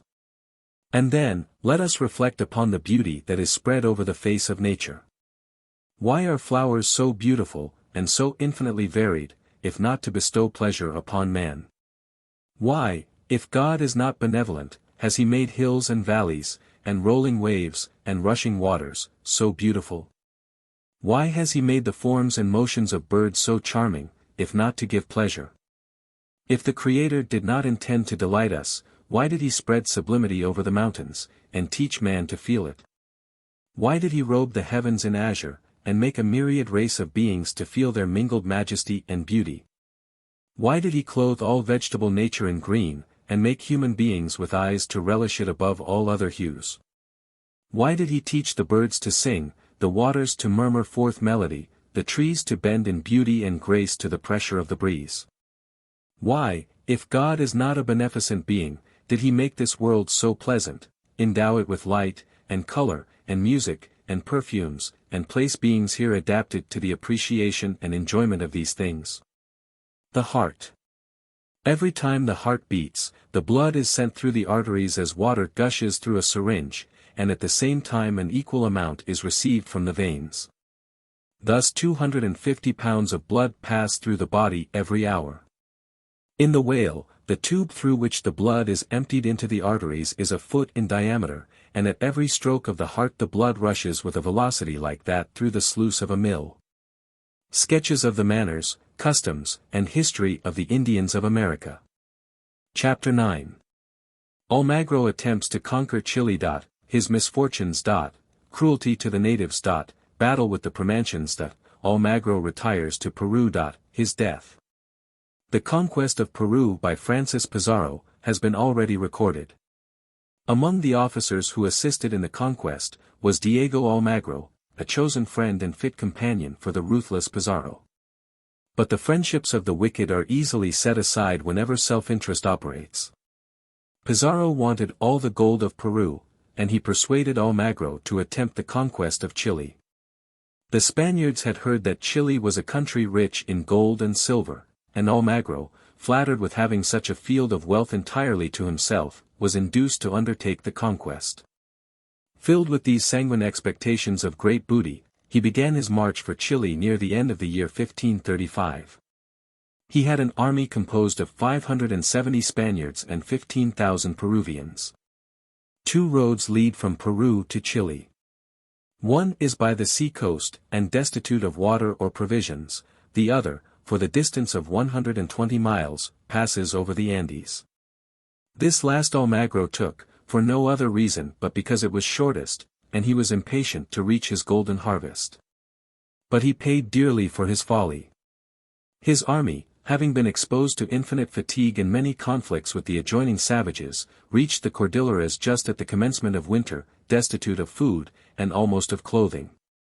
In this season the snow falls almost continually, and completely covers the few paths that are passable in summer. The soldiers, encouraged by their general, who had no idea of the dangers of the passage, arrived at the tops of the mountains, but could go no farther. 150 Spaniards, and 10,000 Peruvians, there died by cold and hunger. The whole army would have perished, had not Almagro resolutely pushed forward with a few horsemen and reached the plains of Copiapo, and then sent back provisions to the exhausted and dying soldiers. Those of the more robust constitutions were, by this means, saved. The inhabitants of Copiapo, which is the first province in Chile, received these worn and hungry strangers with all the rights of friendly hospitality. The Peruvians had been long held in respect by the Chileans of that province, and the Spaniards, as incorporated with the soldiers of Peru, were welcomed by the omen or governor of Copiapo. He was probably a vain man, and wished to impress the Spaniards with a high idea of his wealth and power. We cannot otherwise account for the infatuation of his conduct. Had he been a wise man, he would have known that avarice is never satisfied, that to feed is only to increase it. Be that as it may, he had, it seems, learned the prevailing passion of the Spaniards for gold, and he collected from his people a sum equal to 500,000 ducats, and presented them to Almagro. One would think such a rich present deserved to be gratefully remembered. But those who worship Mammon allow no feelings of friendship or gratitude to interfere with their selfish propensities. Under the pretext that the Oman had usurped the government which belonged to his nephew, Almagro arrested the chief of Copiapo, and kept him a prisoner. About the same time 2 Spanish soldiers, having separated from the rest of the army, proceeded to Guasco, where they were at first well received, but were afterwards put to death by the inhabitants, in consequence, no doubt, of some acts of violence, which soldiers, freed from the control of their officers, are very apt to commit. This was the first European blood spilt in Chile, a country afterwards so copiously sprinkled with it. Had Almagro wished to preserve peace, and impartially examine the whole transaction, he would, undoubtedly, have found the Chileans justified by the laws of nations and of nature, in the act they had committed. True, it was rash, and it afforded him a pretext, which was all he wanted, to begin his cruel oppressions. Almagro seized the omen of the district in which his soldiers were put to death, his brother and 20 of the principal inhabitants, and without even accusing them of being concerned in the murder. Indeed, without assigning any reason at all for his conduct, he ordered them to be burnt. At the same time he also consigned the omen of Copiapo to the flames. Who will say that the savage crime, even allowing the 2 soldiers were murdered without provocation, was to be compared in iniquity to that retaliation in which the civilized Christian indulged? But the savage never made gold his god. The cruelty of the Spanish general, and the intentions he now manifested of enslaving the Chileans, instead of terrifying, at once roused that brave people to resistance. It is a melancholy task to record the murders and cruelties of war, but we cannot blame a people for resisting the progress of an invading army, especially when they come, as the Spaniards did, to plunder the country and make the inhabitants slaves. Almagro, however, was so elated with his success, and felt so secure of conquering all Chile as easily as he had obtained the command of Copiapo, that he would not hearken at all to his Peruvian allies, who represented to him that the Chileans in the other provinces were numerous and warlike. He advanced into the province of the Promancians. At the first sight of the Spaniards, their horses, and the thundering arms of Europe, these valiant people were almost petrified with astonishment. But they soon recovered from their surprise, and prepared to defend themselves. They met the Spaniards on the shore of the Rio Claro. Almagro despised their force. He knew that the red men had never been a match for Spanish valor, and so he placed his Peruvian auxiliaries in front, intending, with his Spaniards, to appear merely as spectators of the fight. The Chileans soon routed these allies, or rather slaves of the Spaniards, and then, nothing daunted by the horses, guns, and swords of the white men, they rushed on with a courage which the superior discipline of the Spaniards could not resist. The battle was furious, and continued till night separated the combatants. The Promancians had lost many warriors, but they had also destroyed many of their foes. And they encamped in sight of the enemy, determined to renew the fight on the following morning. The Spaniards, however, though they had kept the field, had no inclination to dispute another such day. They had been accustomed to subdue immense provinces with little or no resistance, but now they had met with a bold and independent nation, who did not believe them to be invincible or immortal. Almagro, finding that his soldiers refused to fight again, abandoned the enterprise, and immediately began his march for Peru. He returned by the sea coast, his dread of the perils of the mountain road being fresh in his mind. On his return to Peru he attempted to secure the government for himself, and for this purpose fought a battle with Pizarro, by whom he was taken, tried and beheaded as a disturber of the public peace. Thus perished the first invader of Chile. The thirst of riches was the moving spring of his expedition. He was disappointed. He then sought to dispossess his friend Pizarro of the share he had obtained in the New World, and by him was put to death. Thus showing that there can be no sincere friendships among the wicked. The rhinoceros. The rhinoceros. I know not how it may be with others, but I could never see a rhinoceros without laughing. There was one in Boston a few years ago, and he looked to me like an enormous pig with a very muddy coat on. His shape, his aspect, his ways, were all swinish, and his skin seemed entirely too large for him. It was therefore gathered up in folds across his back and sides. He eat hay, though he seemed to prefer sweet apples, corn and potatoes. He was a curiosity indeed. I believe the rhinoceros to be the only creature that has a horn upon his nose. And I do not see why that is not a good place for one, if the creature wants a horn. This animal finds his convenient for tearing away the trees in his passage through the woods, and perhaps in digging up roots for food. And in his battles with the elephant, he often gives his enemy a terrible scratch with it under the ribs. So his horn answers at one time as a pickaxe, and at another it is like a warrior's spear, thus it serves the purposes of peace and war. It brings sustenance, and it affords defense. Who then shall find fault with nature for giving the rhinoceros a horn upon the nose? If one horn upon the nose is a good thing, two must be better, so there are some of these creatures that have two. The African species, which is very powerful and numerous in some parts, has two horns. The Asiatic species, found in India, has but one.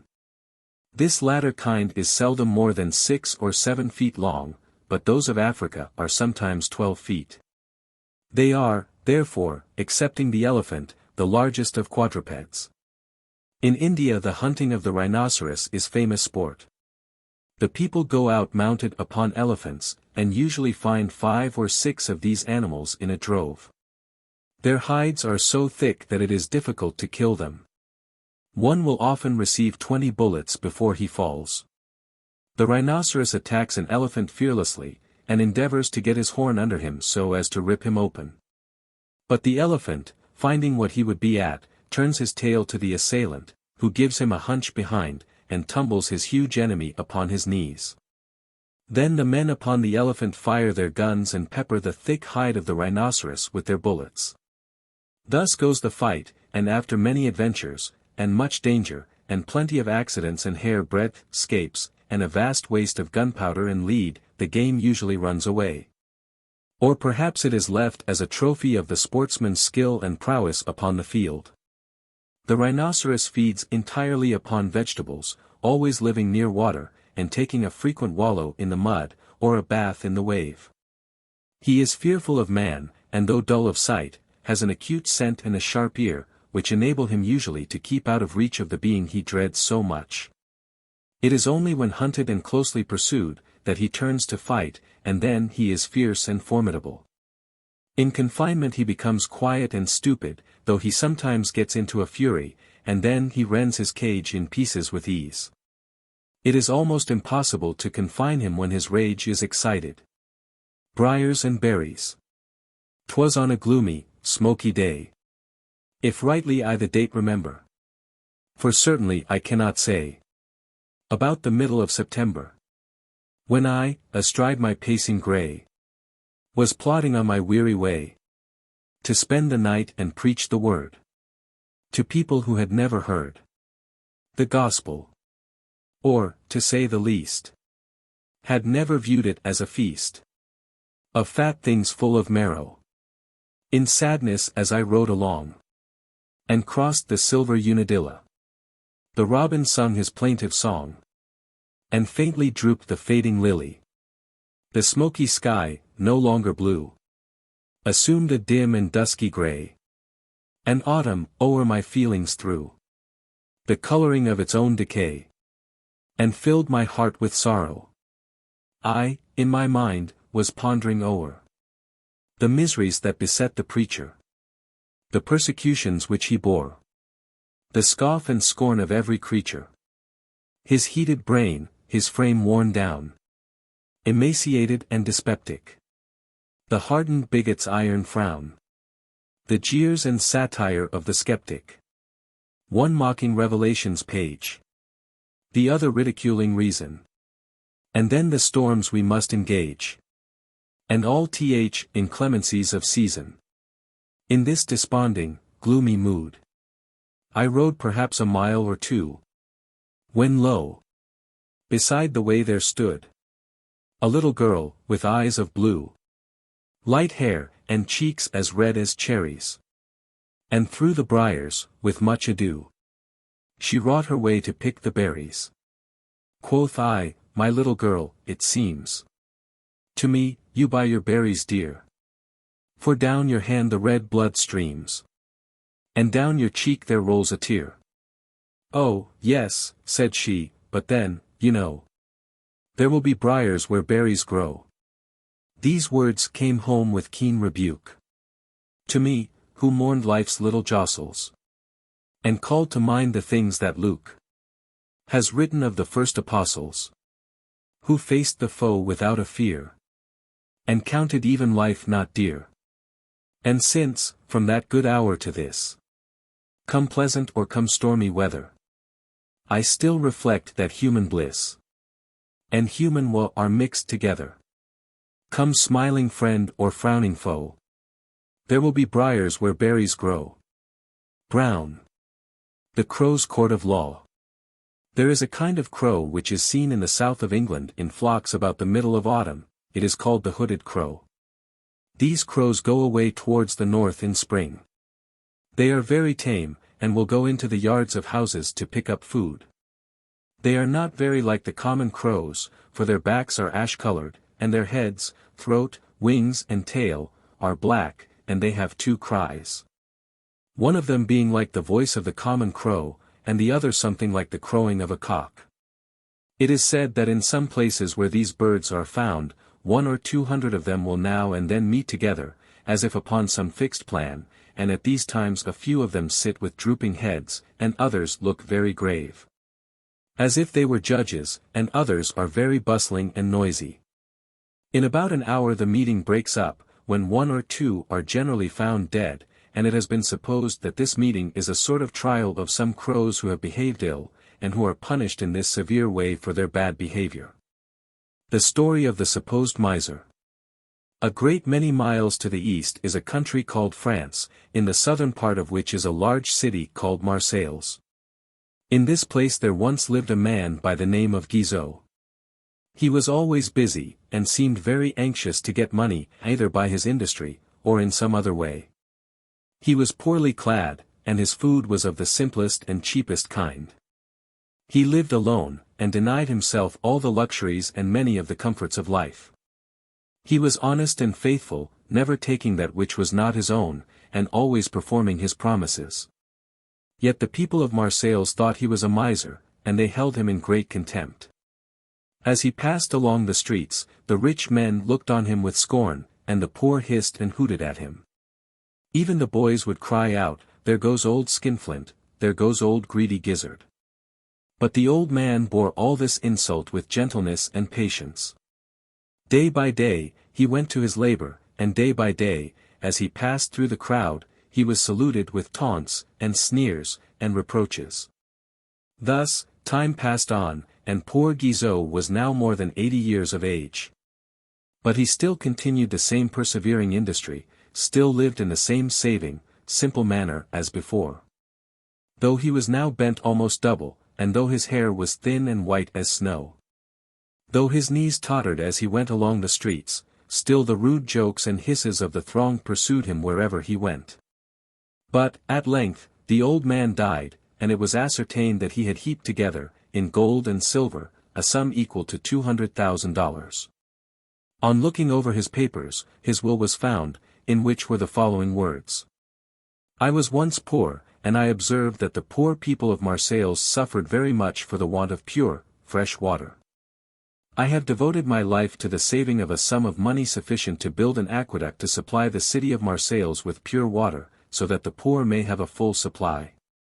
The mouth. The mouth was made to eat and speak with. It is therefore a pretty convenient and useful thing, and we could not well do without it. But the mouth, like almost everything else, needs to be taken care of.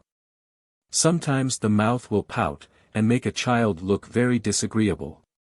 Sometimes the mouth will eat very fast, and get too much in at a time. Don't let your mouth do any such things as these. I forgot to tell you another very curious thing about the mouth, and that is, that it laughs. I believe dogs, and cats, and pigs, and hens, and geese, never laugh, but children laugh, and old people too, sometimes. It is well enough to laugh, at proper times. I love to see children laugh in their play. I love to see them laugh when I tell a funny story. But I never like to see any one laugh at the misfortune of another. Tell me, little reader, did your mouth ever laugh at another child because he was poor? Or because he was poorly dressed? Or because he fell down and hurt himself?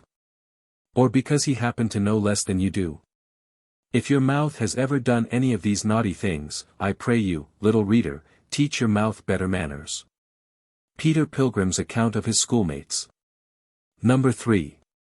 One of my schoolmates, named Dick Dashall, was a wild rattle-headed fellow, always sure to get into mischief, but slow enough to get out of the quagmire. His parents and brothers were poor farming people, who had hard work to make both ends meet, and could ill afford even the very trifling cost attending Dick's education. Dick had been intended for the hard-working profession of a farmer, but that honest calling did not at all jump with his restless humor. He never could see the fun and philosophy of rising with the dawn, and yoking up to follow the plow through the field, or the iron harrow over the furrows. He did not like the tedious work of planting corn and potatoes, and still less the more laborious employ of covering up, or hilling up, or getting in the crops, nor did he relish any of the various details of haymaking and harvesting. He had no objection, however, to the merry husking frolic, for then, in the general sport and confusion, he managed to avoid work himself. While he listened with both his big ears to the diverting tales that were often on such occasions related by those present. He disliked as much the tedious employment of riding the old cart-horse in the plough, as he delighted in scampering away on his bare back all over the countryside, when he could contrive to get possession of the poor beast. And when he did accomplish that desired object, never was the dull animal so worked by his owners. For away the madcap would ride, without saddle, bridle, spur or stirrup, guiding him only with an old rope, and urging him on with a big bludgeon of a stick, with which he failed not well to belabor the ribs of his steed, till they fairly bled and ached again.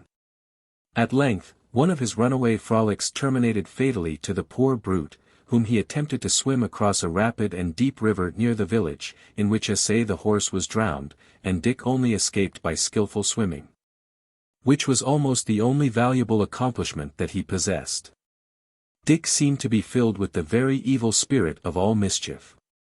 The book and task were perfectly odious to him, and if left to follow his own inclination, he never would have learned either to read or write.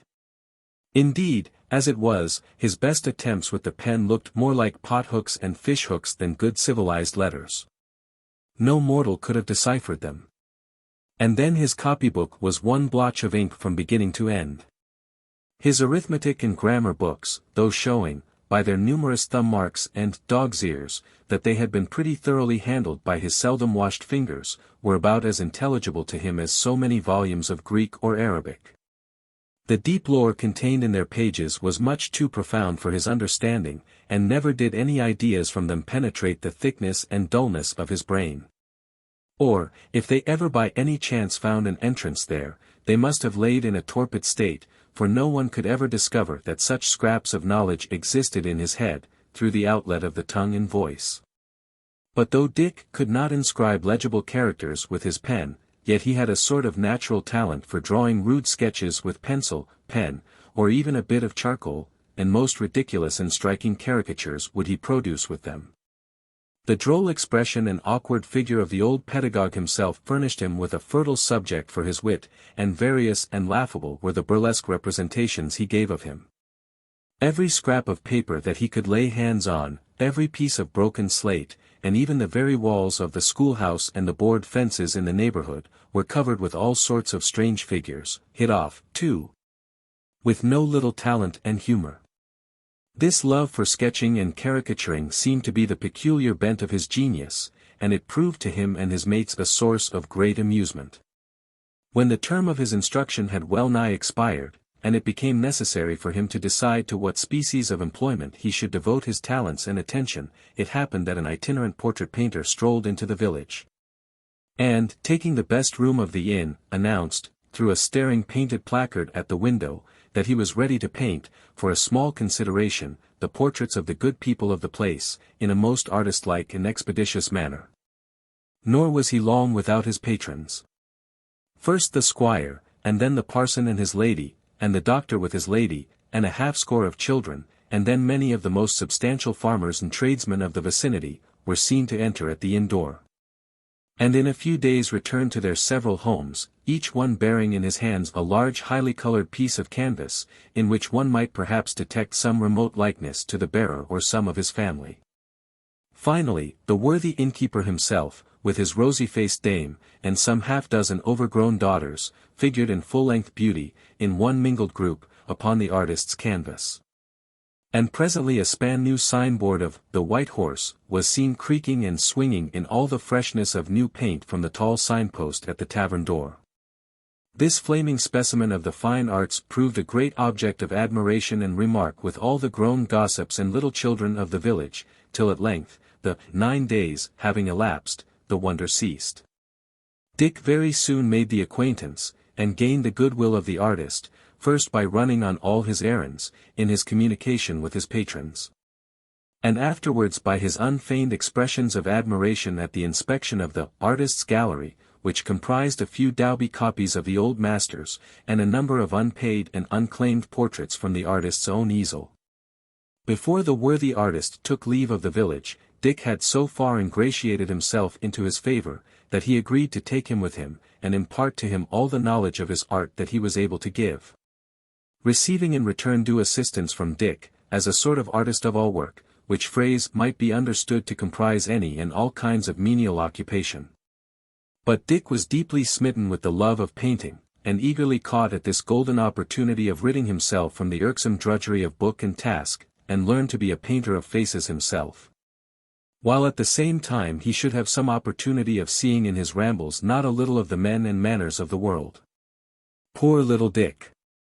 When he set forth, to fresh fields and pastures new, with an adventurous desire to try his fortunes in the world, he little anticipated the troubles and perplexities that would beset his way. The honest artist to whom he had attached himself was neither a Raphael nor a Van Dyck, and the share of patronage he met with in the humble places where he set up his easel, was very limited in degree, and unprofitable to the pocket. In some villages which they visited in their rounds, they found that rival artists had reaped such scanty harvests as the poverty of the villages afforded. And in other places they found, to their sorrow, that the flinty inhabitants were no upholders of art, and felt no ambition to hand down the counterfeit presentment of their features to posterity. So, as there was only starvation to be had, there was nothing to be done but to pack up their slender wardrobe, with the paints and pencils, and migrate to a more enlightened region. The poor artist was, however, both kind and liberal, so far as his means went, to his little charge, and when he received his hard-earned dollar, as the recompense of many a patient hour of toil, he freely shared it with him. And so long as the treasure lasted, they did not lack for the best of good fare, at village tavern or rural farmhouse. Oftentimes it chanced that their treasury was entirely exhausted, and neither paper or specie payments were forthcoming to defray the needful expenses of the way. At such times, the cost of coach ride, or even wagon conveyance, being beyond their reach, their only resource was, to convey their bodies from place to place upon those natural supports which nature has kindly supplied us with, but which often complain of an undue proportion of fatigue after a long day's progress in a hot summer's day. But poor Dick ever made the best of it, and shouldering his little bundle, stumped on stoutly at the side of his master, often beguiling the toil and length of the travel with a merry heart, and a cheerful singing voice. The natural beauties of the scenes through which they passed were not lost upon them, nor did the wild rose at the roadside blush unseen of them, or the sweet lily of the valley waste its fragrant breath in vain. They each had the artist's eye and soul to enjoy the loveliness of the bending and painted skies, the waving woods, the verdant grass, and the flowing stream. Even the air they breathed, the light they saw, became religion. For the ethereal spirit, that to soft music wakes the chords of feeling, and mellows everything to beauty, moved with cheering energy within their breasts, and made all holy there, for all was love. The morning stars, that sweetly sang together. The moon, that hung at night in the mid-sky. Dayspring and eventide, and all the fair and beautiful forms of nature, had a voice of eloquent worship. Every pretty flower that bloomed in the hedge, or at the wood borders, Dick would diligently gather, and carefully preserve in a little book, which he carried with him for that purpose. Many a colored butterfly with its wings of powdered gold, and many a nameless insect, streaked or spotted with all the rich hues of the rainbow, would he hunt down and add to his collection. His great delight at the close of the ramble consisted in copying, with his paints, the rich colors of these beautiful objects, and soon he had formed quite a portable museum of pretty prints, flowers and insects. And in this recreation he received no little aid from his kind-hearted teacher. He soon became a proficient in the art of mingling colors, and by a zealous application to the details of art, in a short time was able to sketch a scene or strike off a likeness with considerable faithfulness and ability. So great was his love of the art, that he really derived much pleasure from his rambles, long and difficult as they often were. In the course of a few months' practice, he had learned all that his teacher had to communicate. And it was often asserted by their rustic patrons that the little painter was in no respect inferior to his principal with the brush. Indeed, so conscious were they themselves of this fact, that an equal partnership was formed between them, and whatever sums fell into their exchequer, were shared equally between them. But, alas! There is an end to all human enjoyment, and a severance of all earthly ties. The poor artist, what with the fatigues of journeying, often at inclement seasons, and with the wearing labors of his long and tedious tasks, had gradually undermined a constitution naturally infirm. And his poor little protégé, as he gazed sorrowfully upon his wan face and wasted form, saw plainly that the one was getting paler, and the other thinner and thinner, every day. And soon was impressed with the certainty that they must soon part from each other, and that parting would be at the grave's foot. And so indeed it turned out, when a year or two had elapsed from the commencement of their connection. The elder artist, after struggling on with all his resolution, and unwilling to yield to the insidious advances of disease, was at length completely exhausted and subdued. He sank down on the way at the door of a little village public house, where he was obliged to take to his bed, and receive the aids and doses of the doctors, in the feeble hope of a restoration to health. But in vain. His poor frame, already so much reduced, grew feebler and feebler day by day, and his sunken cheek grew still more hollow, and the little light that sickness had lent to his eye trembled and flickered, and then expired altogether. And finally the poor fellow, after taking an affectionate and mournful farewell of Dick, and bequeathing to him all the little possessions that he called his own, resigned himself patiently to his fate, and without pain or struggle, passed away. Dick, after following his remains to the humble churchyard, and pouring out his soul in the truest sorrow over his dust, departed sad and solitary on his way. He assumed his poor master's easel and other implements, and followed the painter's quiet trade on his own account. He met with but indifferent success, however. He painted the rough faces of country squires, and the hard-favored features of their spouses, without number, but the recompense he received therefore scarcely served to find him in meat and manger. After struggling with adversity for many a weary year, and encountering every species of trial and disappointment with the firmness of a martyr, he at length, in very despair, was obliged to relinquish his beloved profession, and settle down quietly in a flourishing town, where the products of his brush could be turned to better account. He was forced to abandon entirely the higher walks of art, and stoop to a humbler, but more profitable branch of trade. Devoting himself, in short, to the daubing of chairs, tables, and vehicles of every description, and embellishing them with as many of the scientific touches of his former calling as the time and pay would justify. In this way he contrived to eke out a humble but respectable subsistence, and after gaining the goodwill of his employer by his faithful and honest exertions, he scraped together sufficient money to enable him to set up an establishment of his own, where a flaming board proclaimed that Richard Dashall executed sign, house and chaise painting, in all its varieties, in the most neat and expeditious manner possible. assisted by 2 or 3 active young apprentices in all his handicrafts. In due course of time he joined to his fortunes a pretty little lady of a wife, and conjointly they reared up and educated a numerous progeny. So ends the history of poor Dick Dashall, and it is that of many an honest and industrious young fellow, who is cast forth like a weed upon the ocean of life, to sink or to swim as the chance may be. The Fata Morgana. Travels, Adventures, and Experiences of Thomas Trotter. Chapter 13. Messina. Trade of the place. The Fata Morgana. Embark for Naples. The Sicilian pilot. The Pharaoh of Messina. Scylla and Charybdis. Exaggerations of the ancient writers. Fatal adventure of a Neapolitan diver. We found Messina quite a lively, bustling place, with a harbor full of all sorts of Mediterranean craft. Several American vessels lay at the quay, loading with oranges and lemons for Boston. These fruits constitute the chief trade of the place, and give employment to a great part of the population of the city and neighborhood. Every orange and lemon is carefully wrapped in a paper before being packed. The paper absorbs the moisture which exudes from the fruit, and prevents the rotting. Labor, however, is so cheap in this country that all this preparation adds but little to the cost of the cargoes. Another article exported is barilla, a sort of alkali, or potash, made by burning seaweed. The barilla is used by our manufacturers for bleaching cotton cloth.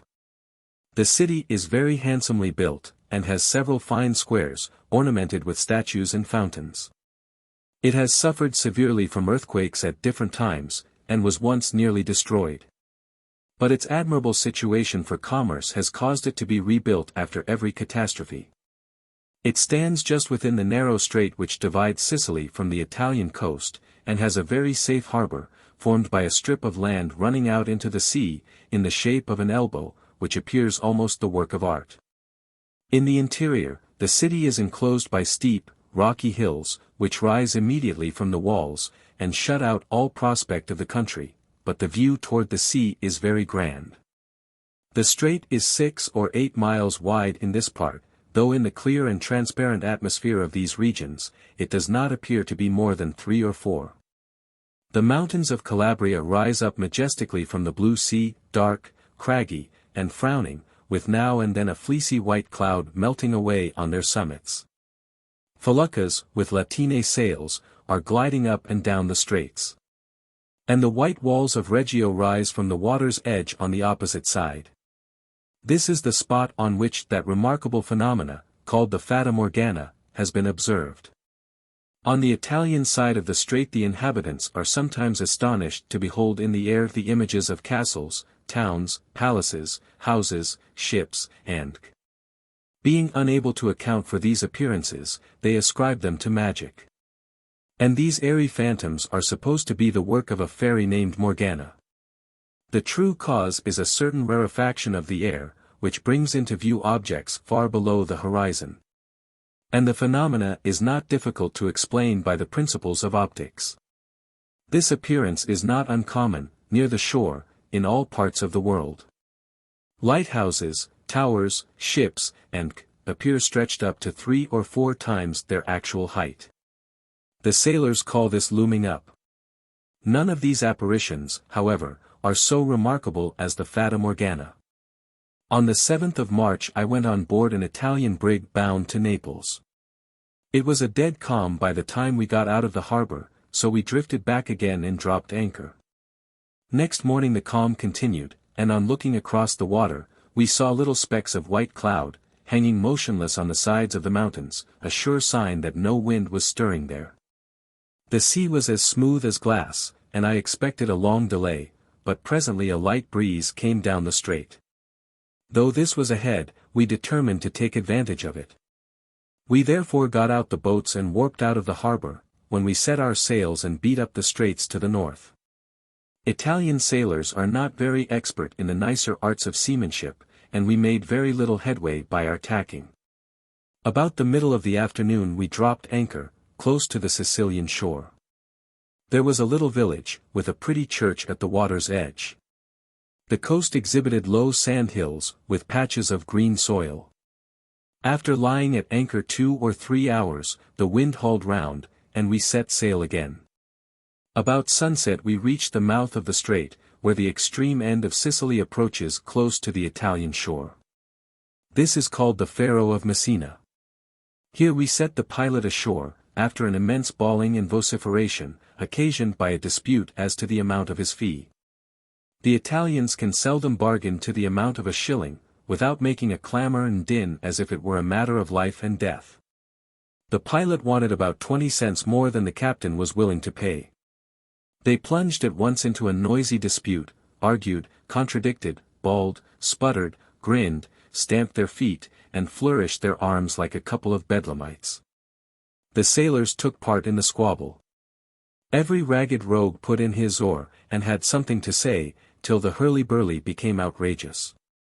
The pilot was a queer-looking fellow, with a red cap, tattered unmentionables, japanned with tar, a beard like a shoe-brush, and a bluff, burly face, all bronzed by the sun, and weather-beaten, in short, the very picture of an old Triton. And so I called him from the moment he first met my eyes.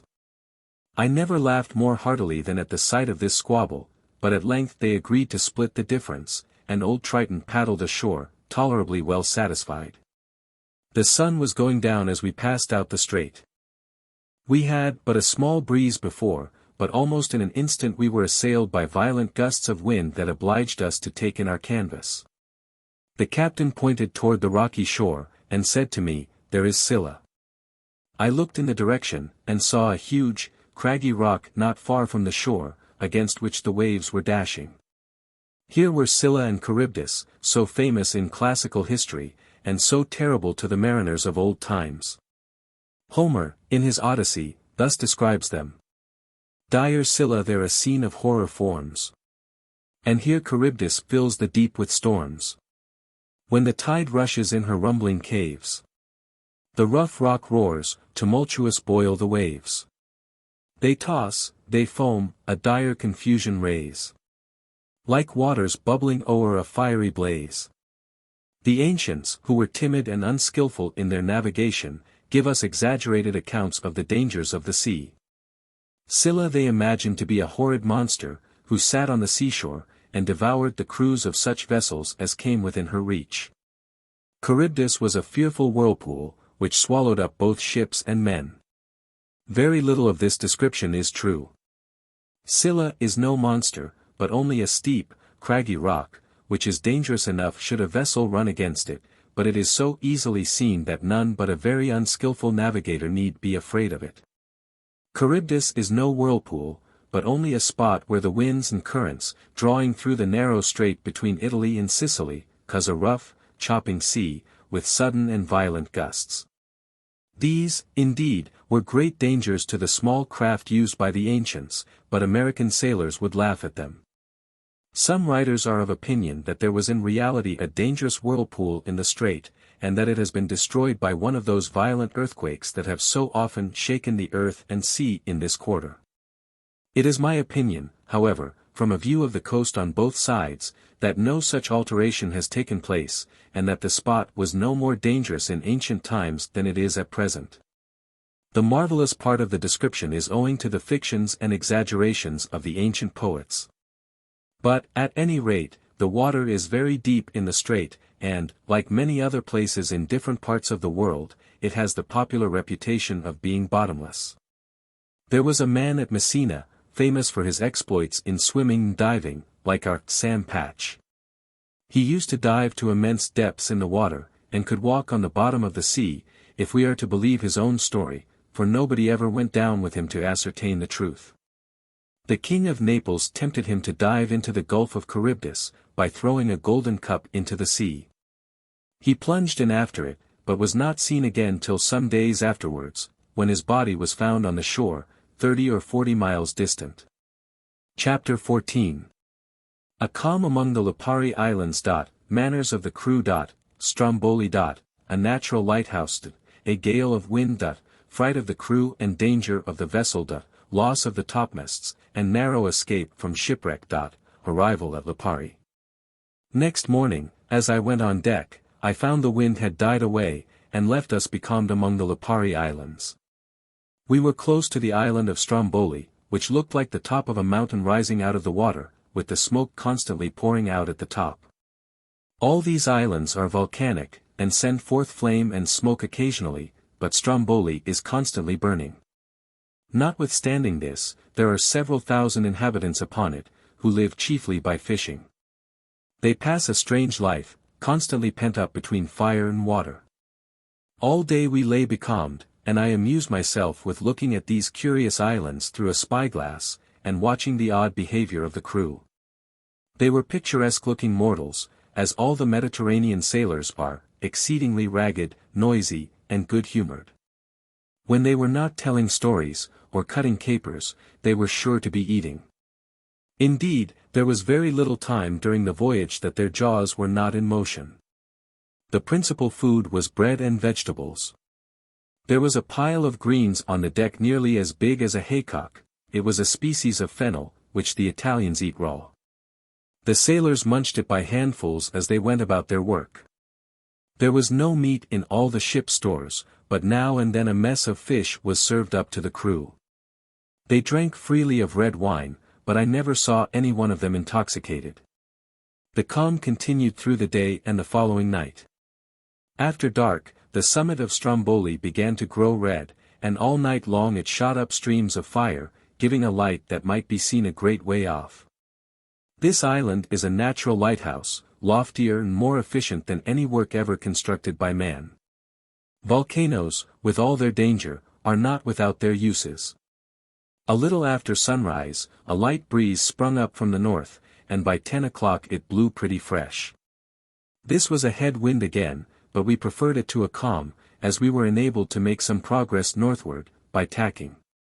In a few hours, the clouds rose thick in the northwest, and the wind increased to a gale, with a violent chopping sea. We took in sail as fast as possible, but nothing could surpass the confusion and fright of the sailors. They ran fore and aft, as if out of their wits, and instead of pulling the ropes, did little else but cross themselves, fall on their knees, and pray to the Virgin Mary. I began to feel alarmed, though I had seen worse weather than this, and there was really no danger to the vessel with proper care, yet, with a crew half frightened to death, any accident might be the destruction of us all. The captain bawled to the sailors, who paid no attention to him, but bawled to one another, and cried, Santissima Virgin, San Gennaro, Santa Rosolio, and the names of 40 other saints, male and female. My apprehensions became serious when I saw matters growing worse, instead of better. The crew did nothing which they should have done, and the vessel pitched, rolled, and floundered about, at the mercy of the winds and waves. The gale came on in harder gusts than ever, the sea dashed over the bows, and amid the roaring of the storm and the cries of the frightened wretches around me, I began to think it was all over with us. There was, however, one savage-looking fellow among the crew, whose looks gave me some hope. He was a real caitiff in appearance, and was evidently born to be hanged, therefore I concluded he could never be drowned. Meantime, the masts were bending like twigs under the gale, the rigging was slack and crazy, worse than ever was seen on the clumsiest wood-thumper in Penobscot Bay. I saw it was impossible the spars could hold on much longer, unless the wind went down. Presently the foretopmast snapped short, just above the cap, and went over the side with an awful crash. The maintopmast followed almost immediately, and left us little better than a mere hulk. It is impossible to describe the scene of confusion and terror that followed.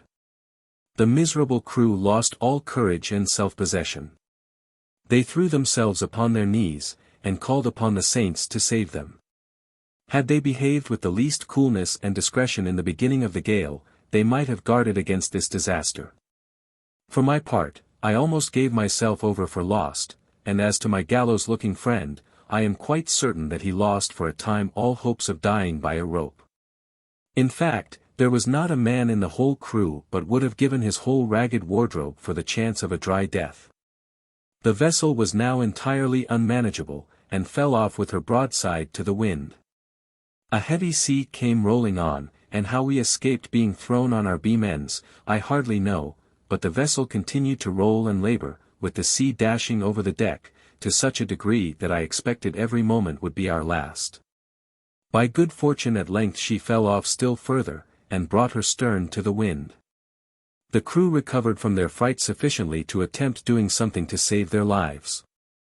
With great exertions they got the wrecked spars clear, and set a little sail on the lower masts. By this help we began to scud before the wind. Having once more the vessel under some control, we gathered courage. But the gale was as furious as ever, and the sea increased in violence. We continued to scud for an hour and a half, when the cry of "Terra! Terra!" raised by the whole crew, announced the discovery of land, ahead. Such had been the hurly-burly, confusion, and terror on board, from the beginning of the gale, that not a man of the crew could guess where we were, or what land was in sight. Some thought it was Stromboli, and others imagined it to be the coast of Sicily. I now began to have more fear of the land than of the water, and wished for sea-room. Had there been any shoals in this quarter, we should infallibly have been shipwrecked, but fortunately there were none, as all the coasts have bold shores.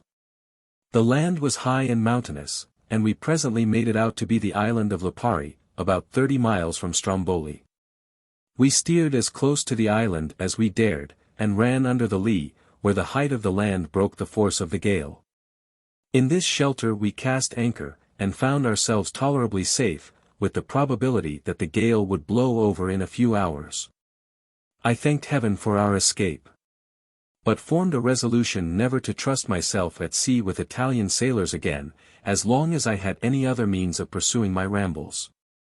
In the midst of all these dangers, I would have given more for a couple of Yankee cabin boys than for the whole 20 lubbers of our valiant crew. To be continued. The pilot. The curling waves with awful roar. A little boat assailed.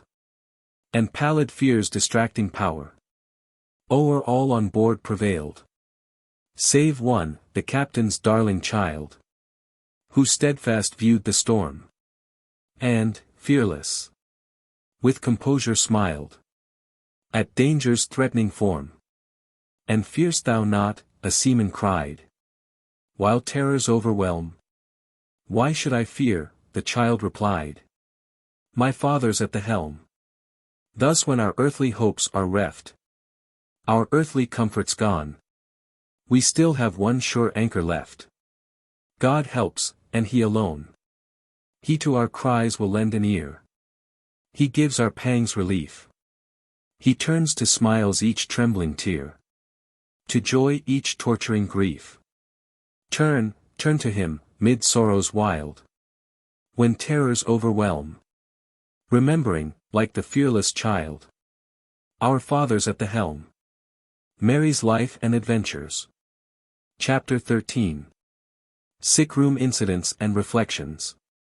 In my last chapter one concluded the story which Raymond told me, and which I entitled the School of Misfortune. At the time, I supposed he only related it for my amusement, but I have since believed that he had a farther design. Which was, to show me that wealth, used to puff up the heart with pride, is a source of positive evil.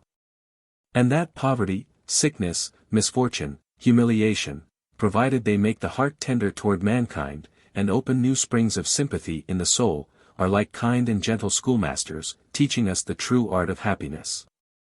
I believe now, that Raymond intended to impress this great lesson on my heart, as well because it is useful to all, as because he probably foresaw approaching events, in relation to my own circumstances, which might make it specially needful to me. There is nothing which more shows the advantages of civilization, than the care and kindness bestowed upon the sick, among Christian nations.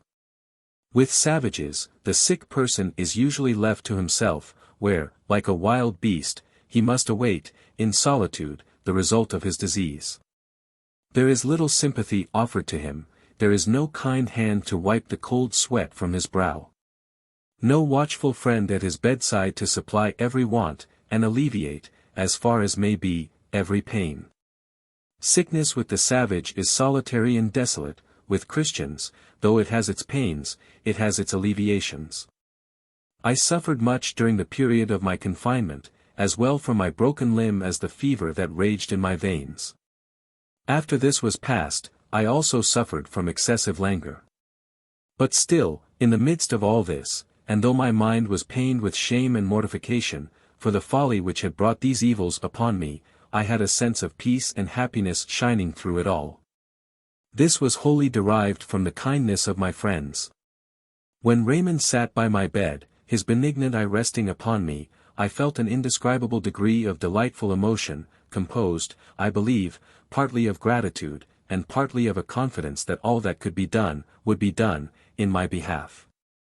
Often, as I awoke from my sleep, and saw him patiently watching by me, the tears would gush to my eyes, but they were not tears of unhappiness. I think he perceived my emotion, and I believe he understood my feelings. One thing is certain, that sick bed was the best schoolmaster of my life. It brought me Raymond's wise counsel, it brought me wholesome shame for my folly, it taught me my dependence on others. It also taught me one other lesson, and that is, never to distrust the kindness and virtue of my fellow men. It seemed to open a window into the human heart, letting light and sunshine in, where people are too apt to see nothing but selfishness and darkness. This latter lesson was enforced by many circumstances. Not only was my bosom touched by the kindness of Raymond, but also by that of my uncle.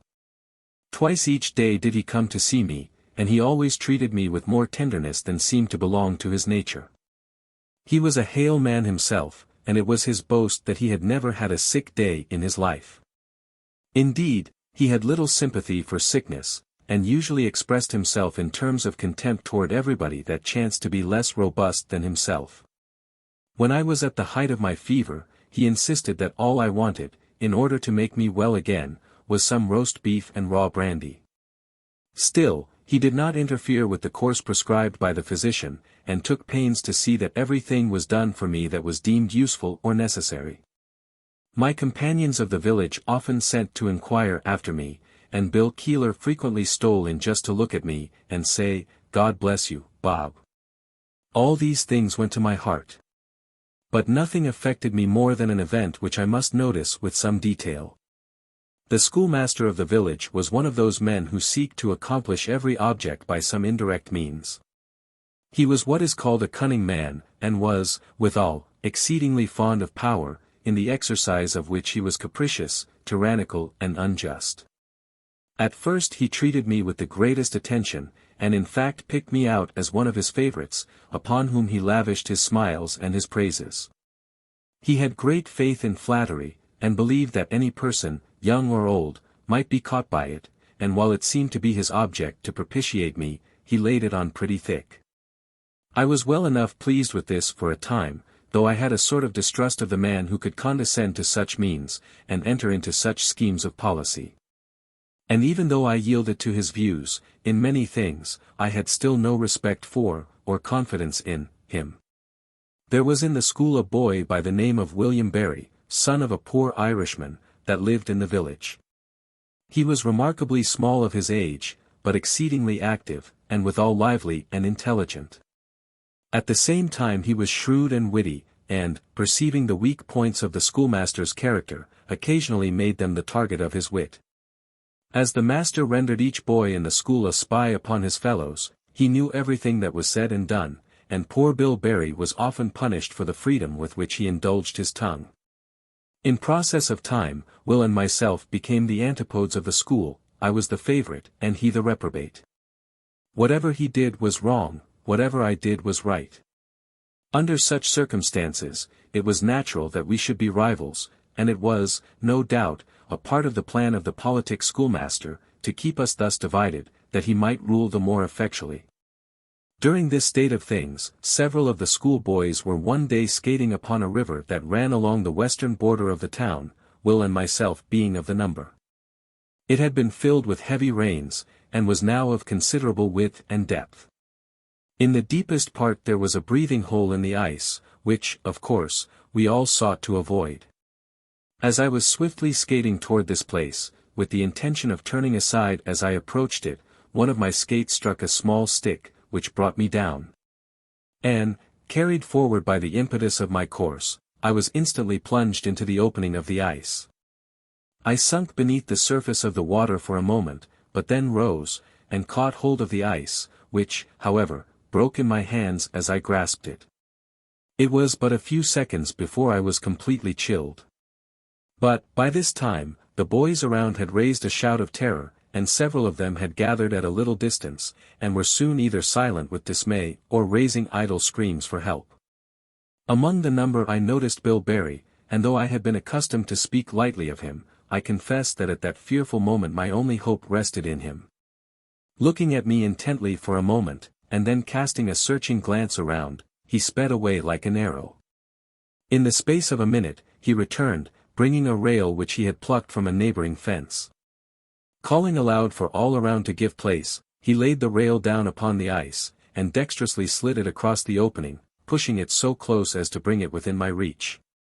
I was, however, so benumbed, that, in attempting to take hold of it, I lost my grasp of the ice, and sunk senseless beneath the wave. Will hesitated not an instant, but plunged into the water, and, as I rose, he caught me in his arms.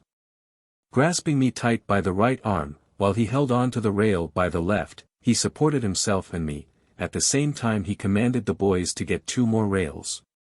These were brought and laid across the opening, and thus support was furnished for 2 of them to come and lift us out. In this way my life was saved. I owed it to the courage, skill, and devotedness of Will Barry, my rival, and, as I had esteemed him, my enemy. I was not so base as to overlook his generous conduct, or to permit the relation in which we stood to abate my praises of his noble action. But the schoolmaster, being one of those people who have always a selfish object in everything they say and do, fearing that his entire system of tactics would be broken up if Will and I should become friends, took a different course. He indeed praised Will for an act that no one, it would seem, could fail to admire, but, at the same time, he sought every occasion, from that day, to ruin him in my estimation. At the same time he tried, in many cunning and sly ways, to poison Will's mind with jealousy of me. It was not long, therefore, before we were again in antagonist positions, and at last an open breach took place between us.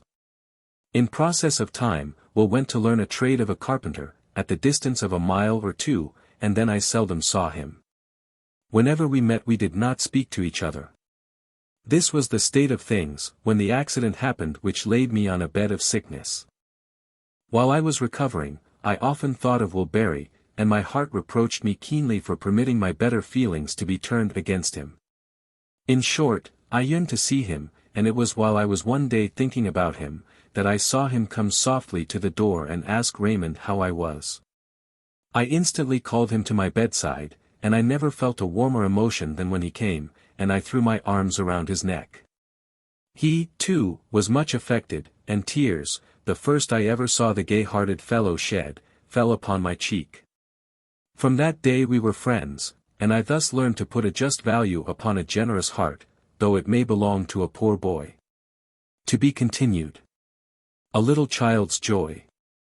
What joy it is, from day to day, to skip and sing, and dance and play, to breathe the air, to feel the sun, and o'er the spangled meadows run. What joy to move my limbs about, to hoop and halloo, call and shout, among the woods, and feel as free as any bird upon a tree. What joy, when hungry, 'tis to eat. What pleasure in our daily meat. How sweet, when sleep the eyelids close, to sink in calm and soft repose. What joy, as morn begins to break, refreshed and vigorous to wake, to feel, amid the dews and flowers, new life bestowed on all my powers. But who bestows this constant joy on every little girl or boy? 'Tis God, our Father, bright and wise, whose goodness every joy supplies. Then let me love and praise the Lord, and strive to know his holy word, to do no wrong, and think no ill, and evermore perform his will. The Mammoth.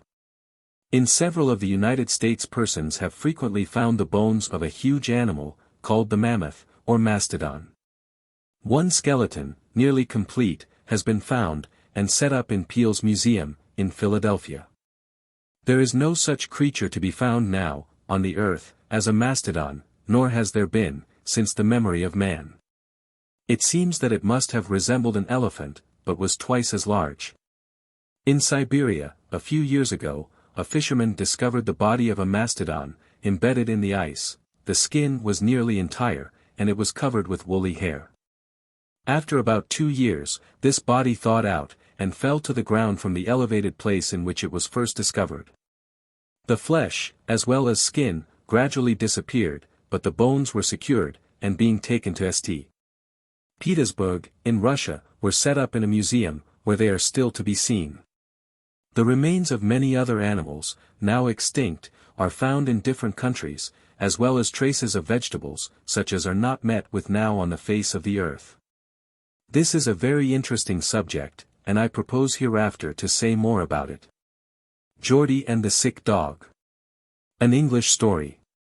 It was Saturday afternoon, and had been longed for all the week by little Geordie, as he was called, for he was a very little fellow. Geordie had built himself a boat, and had promised to give it a fine sail in a pond, not a great way from the house in which he lived, called the Fun Ditch. So away he went, before he had quite eaten his dinner, with his boat in one hand, and the remains of a slice of bread and butter in the other, for his mother was a poor woman, and Geordie did not get meat every day, and never on a Saturday.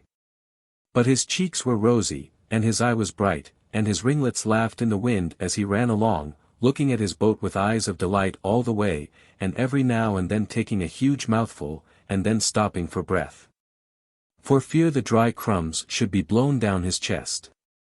There was a beautiful breeze, as he called it, for he called everything beautiful that pleased him. He had a beautiful piece of bread and butter, and a beautiful knife, and a beautiful pair of shoes, only his toes peeped through them. He had a kind, cheerful, and tender heart, and so everything appeared beautiful to him, and few things had the power to make him discontented or peevish. But, just as Geordie got over the Warren Hills, which led to the place of his destination, he saw Harry Dyke, the groom at the great house of Lady Clover, coming over the swale, as it was called, with several of the boys of the village dancing about him, apparently in great delight. When he came nearer, he found that Harry was carrying, wrapped up in a piece of an old sack, a little dog, which Geordie recognized as being one which he had before seen, with its 2 fore-paws leaning over the ledge of the sash-pane in Lady Clover's carriage, when she drove through the village.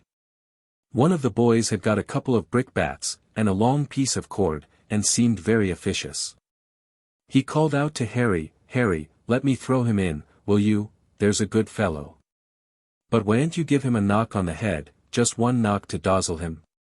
Why, they are going to drown that little pet dog, that us children used to say, lived a great deal better than we did. And, when I have been very hungry, I have often wished I was Lady Clover's lap dog, for I heard say that she sometimes gave it rump steak for its dinner, with oyster sauce." So thought little Geordie to himself. He did not, however, say anything. "Oh! Here is little Geordie," said one of the boys. "Geordie, Geordie, come and have some sport, we are going to drown a dog in the ditch." "What are you going to drown it for?" said Geordie. "Oh! To have some fun, I suppose." "No, it is not that. It is because my lady can't bear the nasty thing, it has got the mange or some disorder. There, do not touch it. Don't you smell it?" The poor little dog looked at Geordie, and struggled to get out of the sacking, and gave a whine, as if it would be glad to get away from its enemies. "Lay down, you beast," said Harry, and gave it a severe blow on the head. "Lay down. I'll soon settle your business." By this time they had come to the Fun Brook, and the dog was placed on the ground, and taken from the sackcloth in which it was wrapped. It was a deplorable-looking creature, and its hair was off in several places. It yelped woefully as it looked around, while the boys began to prepare the noose and the brickbats. "Oh! Do not drown him," said Geordie, "pray, do not drown him." "What are you going to drown him for?" "Why, because he is sick, and ill, and dirty. He is no good to any one," said Harry. "My lady used to be very fond of him, but now, he looks such an object, she says he is to be destroyed." "Give him to me," said Geordie. "I'll have him, and keep him till he gets well, he shall have half my dinner every day. Here, little dog, have this piece of bread and butter. Go away, and leave the dog alone, said the boy who had the cord, you are not going to spoil our sport. Get out of the way with you. And so he drew near, and fastened the cord to the dog's neck. Oh! Do give him to me. Pray don't drown him, said Geordie, pray do not. Oh! Do give him to me, I will make him well, indeed I will. Do let me have him. There's a good Harry Dyke, and the tears came into Geordie's eyes. Go along, Mr. Dog Doctor, said Harry, go along, Mr. Cry Baby. Here, Harry, I'll give you my boat for the little dog, it is a beautiful boat. Here, put it into the water instead of the dog, do, and so Geordie thrust the boat into Harry's hand, and, without waiting to settle the bargain, laid hold of the dog. Leave go of him, said the boy with the cord and the brickbats, leave go, I tell you, if you do not, it shall be the worse for you. Leave go, or... You may rap my knuckles, said Geordie, I do not mind that. Harry Dyke, am I not to have the dog, and you have the boat, said he, struggling. Oh! I do not care about it, said Harry, take him, if you will have him, the boat will do for my brother Tom, and I wish you joy of the bargain. The other boys hearing this, were much disconcerted. And would, no doubt, have molested Geordie still further, but the little fellow no sooner heard Harry's tacit consent, than he immediately set off at full speed, with the dog under his arm, in the direction of home. When he reached his home he was quite out of breath, and his mother was fearful something had happened to him. Why, Geordie, what is the matter with you, and what have you got under your arm? Geordie laid down the dog, and the sight of the poor creature, whose looks told the state of disease in which it was, made the good woman quite afraid to have it in the house. And, without hearing anything of the circumstances connected with the poor animal, or giving Geordie time to explain, she declared it should not set foot in the house, and drove Geordie and his purchase out of it together. Telling the latter to take it from whence it came, and that the house was not to be converted into a hospital for sick dogs. Geordie was more disconsolate than ever. He went into the fields, with the dog under his arm, now laid it down, and patted it, then he talked to it, and, in his childish manner, tried to comfort it. The poor creature looked up to Geordie, and wagged its tail, and seemed quite glad to find somebody could feel for it. That is the way of these lady folks, thought Geordie to himself. They like their pets, and fondle them enough while they look pretty and frisk about, and play about, but, when they get sick, and ill, or old, then they hang and drown them. I wonder what makes them do it. What to do with the dog Geordie knew not. At last, however, he bethought himself that he would take him up into a little loft, over a small stable which his father had, and there make him a bed with some nice hay, and try and make him better. So he mounted the ladder, and got into the loft. He soon made the poor thing a bed, and then he thought he would get him something to eat, but Geordie had no money. He had, however, a good many marbles, for Geordie was a capital hand at ring-taw. And so he took his marble bag, and went into the green, where several boys were playing, and very soon sold his marbles. They produced 4d, for there were more than 50, at 16 a penny. He then bought some dog's meat at the butcher's, and a halfpenny worth of milk, and a halfpenny worth of sulphur, to mix with the milk, for somebody once said, in his hearing, that sulphur and milk were good physic for dogs. He then washed the animal, and fed him, and what with washing, and physicking, and comforting, in a few days the poor dog regained his strength, in a few days more he regained his coat, and it was not many days more before he was as well as ever. Geordie then ventured to bring him in to his father and mother, who, seeing the animal quite changed in appearance, and a lively, handsome, little dog, and not very old, were quite pleased with him. And no less pleased with their son's conduct, when it was all explained to them. Some weeks after this, Lady Clover came through the village, in her carriage, as usual, and was astonished to behold her little dog sitting, with his 4 paws out of Geordie's mother's parlour window. Just as he used to sit out in her ladyship's carriage. Lady Clover alighted, and went towards the house. The dog immediately began to bark, nor would the soft tones of the lady's voice by any means pacify him. In a few minutes she learned the whole of her former pet's history, and wished to have him again. She would give Geordie a crown for him, she said, but Geordie would not sell his dog. "No, I thank you, my lady." "Bow wow, wow," said the little dog.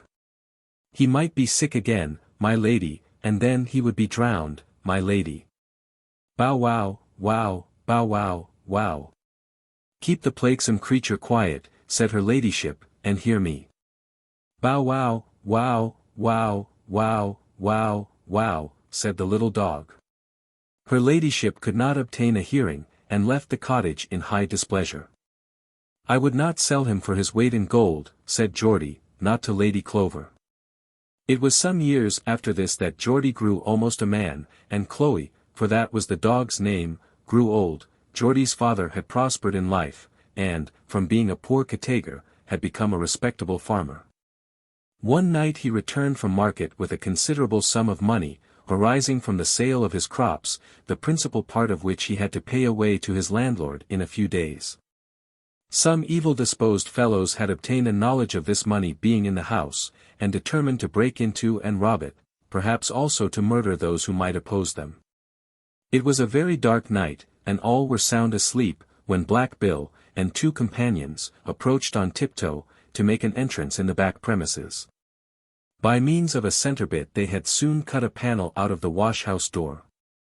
They then entered the kitchen without making the least noise.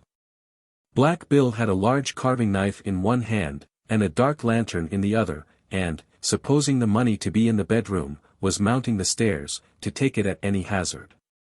The stairs creaked with the weight of the robber, and in a moment Chloe aroused the whole house with her barking. Her shrill voice was heard in every room. In a moment Geordie was up, and his father's blunderbuss at his shoulder. "Speak, or I will fire," said he. No answer, but a scampering through the passage. Geordie followed. He heard the robbers making their escape. He fired. The robber fell. Lights were procured. It was found that the fellow was only slightly wounded in the leg, which prevented his running away. In the morning it was discovered who the robber was. It was the very boy, now grown a man, who had the cord and the brickbats.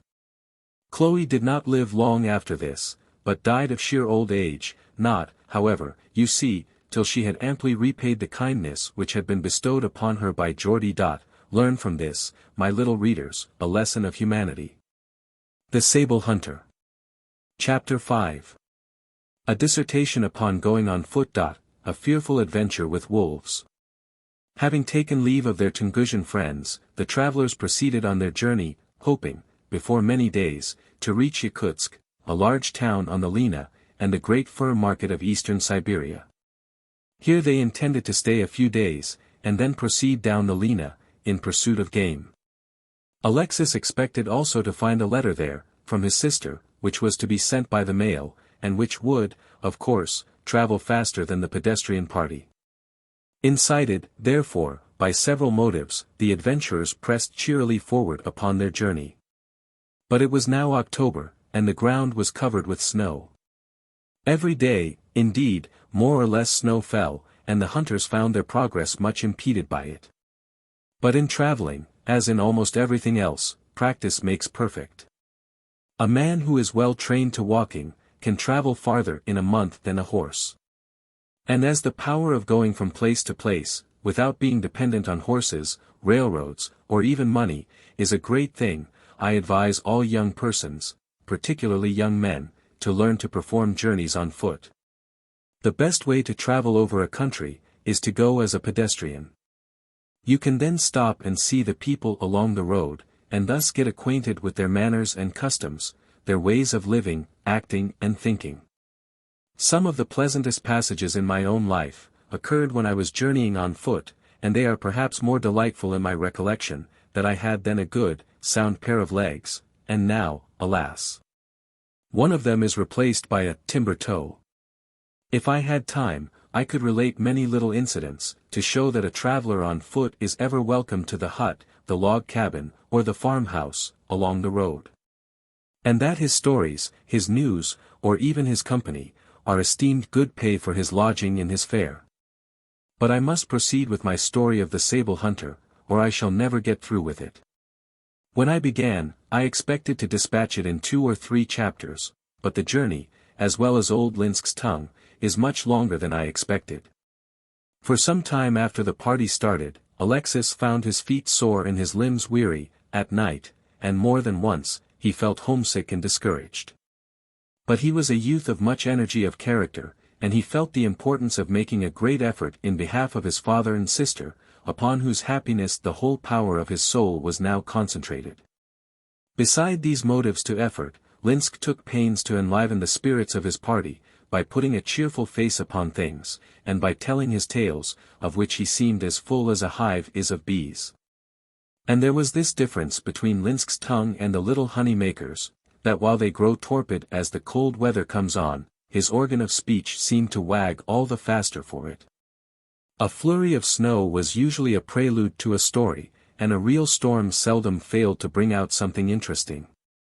Alexis remarked that the tale was always lively in proportion as the day was dark, or the journey tedious. And Linsk seemed, indeed, as ready to attack blue devils with a joke, as he was to send a bullet after a bear.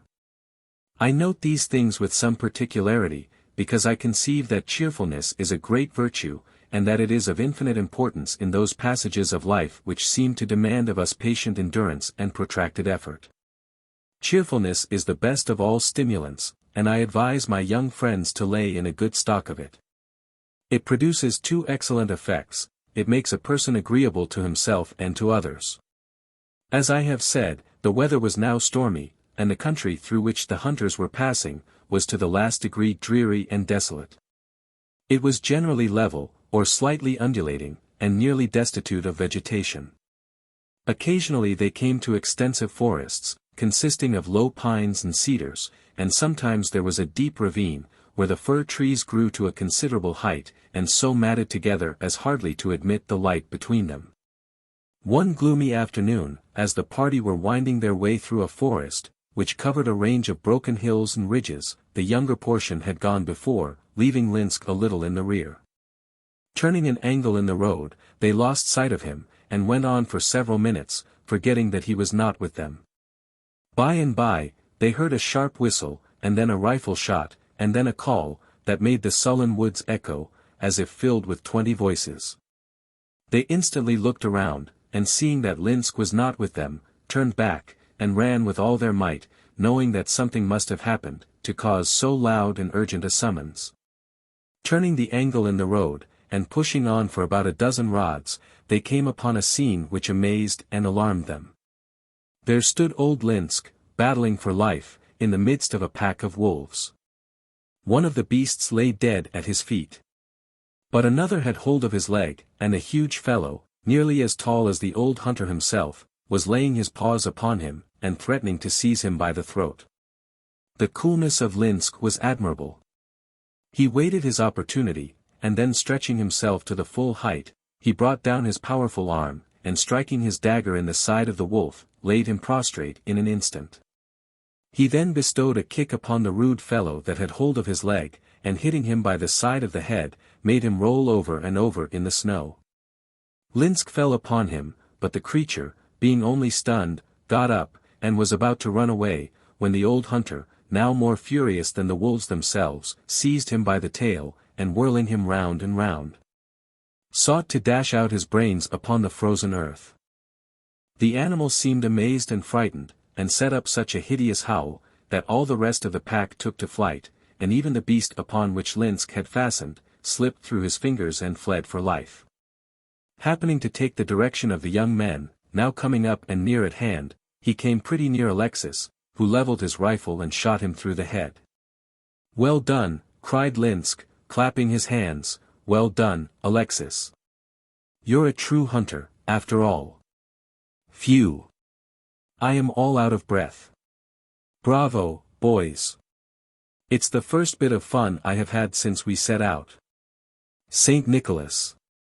That fellow has stuck his forks into my calf, as if I was a piece of pork, the beast. And I suppose he expected to make a supper of me. I guess he'd found me the toughest bit of meat he ever undertook to carve. The knave, to think of attacking an old fellow, all alone, while his companions had deserted him. The fool. To expect that an old hunter wouldn't give, as well as take. However, he's got his last supper, a bullet in the stomach is hard of digestion, and so he's finished. Poor fellow, I can't help liking a wolf, after all. While Linsk was uttering this last observation, Alexis came up, and although he was curious to know why his old friend could have an affection for an animal that had just threatened his life, and actually thrust his fangs into his flesh, he did not attempt now to inquire into the subject. The hunter was, indeed, in too great a state of excitement for any deliberate conversation. He went on, with one exclamation after another, describing, by snatches, the attack of the wolves, and his own feats in the fray. After spending some time on the spot, and taking a view of the several animals that had been slain, they proceeded on their way. Linsk was greatly excited by the adventure, and, having talked about it for some time, began to tell of other scenes of the kind, in which, at various times, he had been engaged. Some of these tales were worth repeating, and if I can remember them long enough, they shall appear in the next chapter. To be continued. The tongue. Every child has in his mouth a thing to talk with, called the tongue. This is made to tell the truth with. When the tongue tells a lie, it does that which is very wrong. The tongue is made to say kind and pleasant things to our friends. When it says a saucy thing to anybody, it is a naughty tongue. When the tongue says a disobedient word to a father or mother, it is a wicked tongue. When it says an unkind word to a brother or sister, it is a very bad tongue indeed. When the tongue swears, it does that which God has expressly forbidden. When the tongue speaks dirty words, it is a vile tongue. What little boy or girl would like to carry about such a tongue in his mouth? Now, my young reader, let me ask you a few questions. What sort of a tongue have you? Does it always speak the truth? Does that tongue of yours ever say saucy words? Does your tongue ever say any disobedient words to your parents? Does it ever say any unkind words to a brother or a sister? Does it ever swear? Does it ever utter any bad words? Oh, my little friend, if your tongue ever does anything wrong, what shall be done? Can you tell me how to correct an evil tongue? I can tell you. Let every child take good care of his tongue, and see that it never behaves ill. What is selfishness? There was once a dog and a cat sitting by a kitchen door, when the cook came out and threw several pieces of meat to them. They both sprung to get it, but the dog was the strongest, and so he drove the cat away, and ate all the meat himself. This was selfishness, by which I mean, that the dog cared only for himself. The cat wanted the meat as much as he did.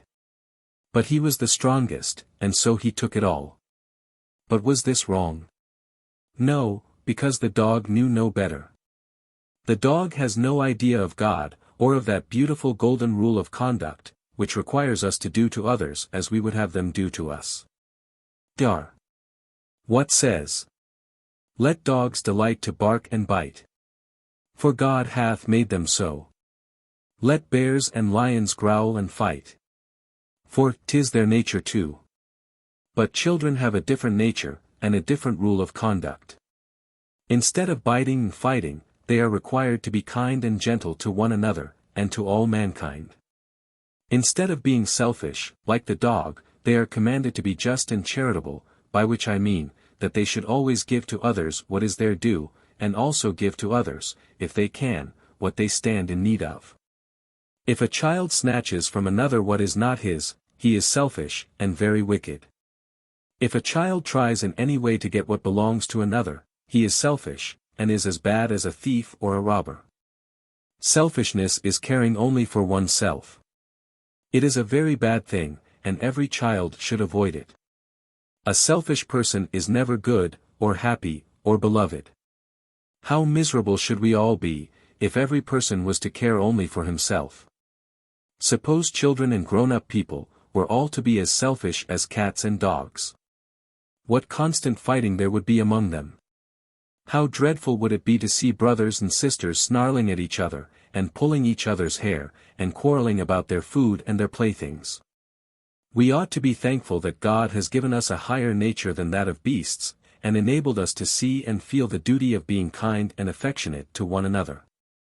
And as we can see and feel this duty, we ought to be very careful always to observe it. A thought. There are 1,000 million people in the world. Each individual has a heart, and that heart beats about 70 times a minute. By means of this beating of the heart, the blood is sent over the body, and life is sustained.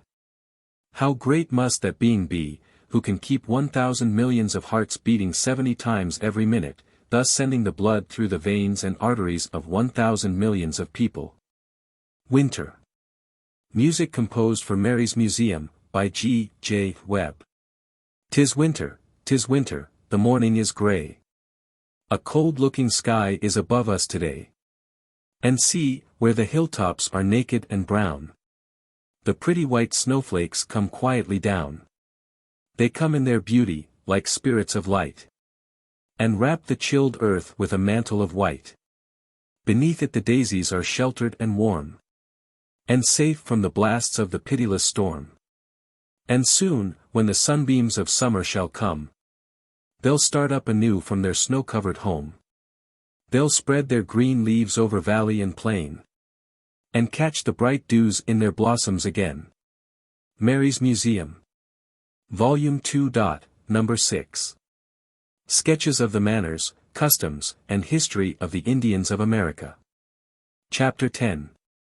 Second attempt against Chile. Valdivia reaches Mapocho. Founds the city of St. Iago. Temper of the natives. Terrible battle. Sends to Peru for help. Officers taken. Their treacherous escape. Valdivia perseveres. Final success and arrangements. The next who attempted the conquest of Chile, was Pedro de Valdivia, a Spanish adventurer, and, like all the others, eager to distinguish himself, and to gain a fortune.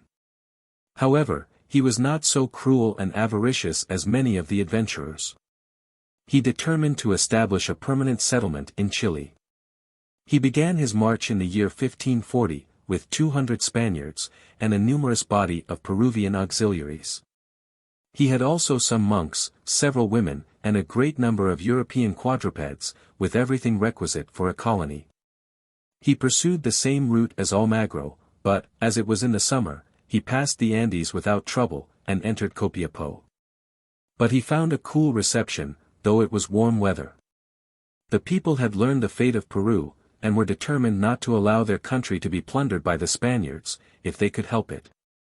They, of course, began to attack Valdivia, on all sides, but still the Spaniards made good their way, and reached the province of Mapocho, now called St. Iago. This lies about 600 miles distant from the confines of Peru. It was a beautiful country, pleasant and fertile, and had such a large population, that its name was interpreted to signify, the land of many people. It lies upon the mountains of the Andes, and is 140 miles in circumference. The mountains in the north part abounded with gold, and in the east were rich mines of silver.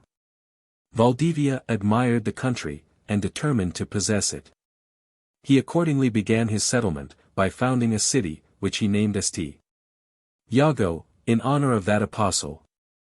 At that time, Christians really believed that God was well pleased with having his followers conquer the heathen. And the most cruel and wicked of the Spanish adventurers always made a parade of their religion, or rather, their superstitions. Valdivia went on, for a time, very successfully with building his city. But the natives were forming plans to destroy him. These he suspected, and seized and confined a number of their chiefs. Still, he was not at ease, and, wishing to watch their movements, he took 60 horse, and went out to scour the country. The Mapochians in the vicinity, who were watching for such an opportunity, immediately fell upon the colony with terrible fury, burned the half-built houses, and assailed the citadel, where the inhabitants had taken refuge, on all sides. The battle began at daybreak, and was continued till night, fresh troops of Indians constantly pouring in to fill the places of those shot down by the Spaniards.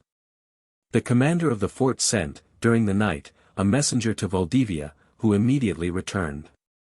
The Indians were thus attacked on both sides, the musketry and horse made a terrible slaughter among them.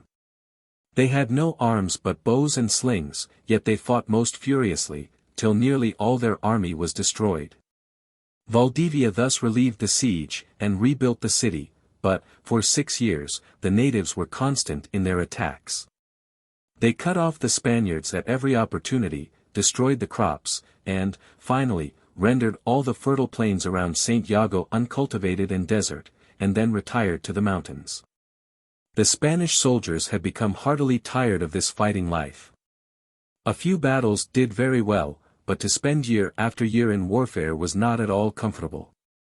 So they finally determined to kill their general, and then return to Peru. Valdivia discovered the conspiracy, and finally succeeded in quelling it.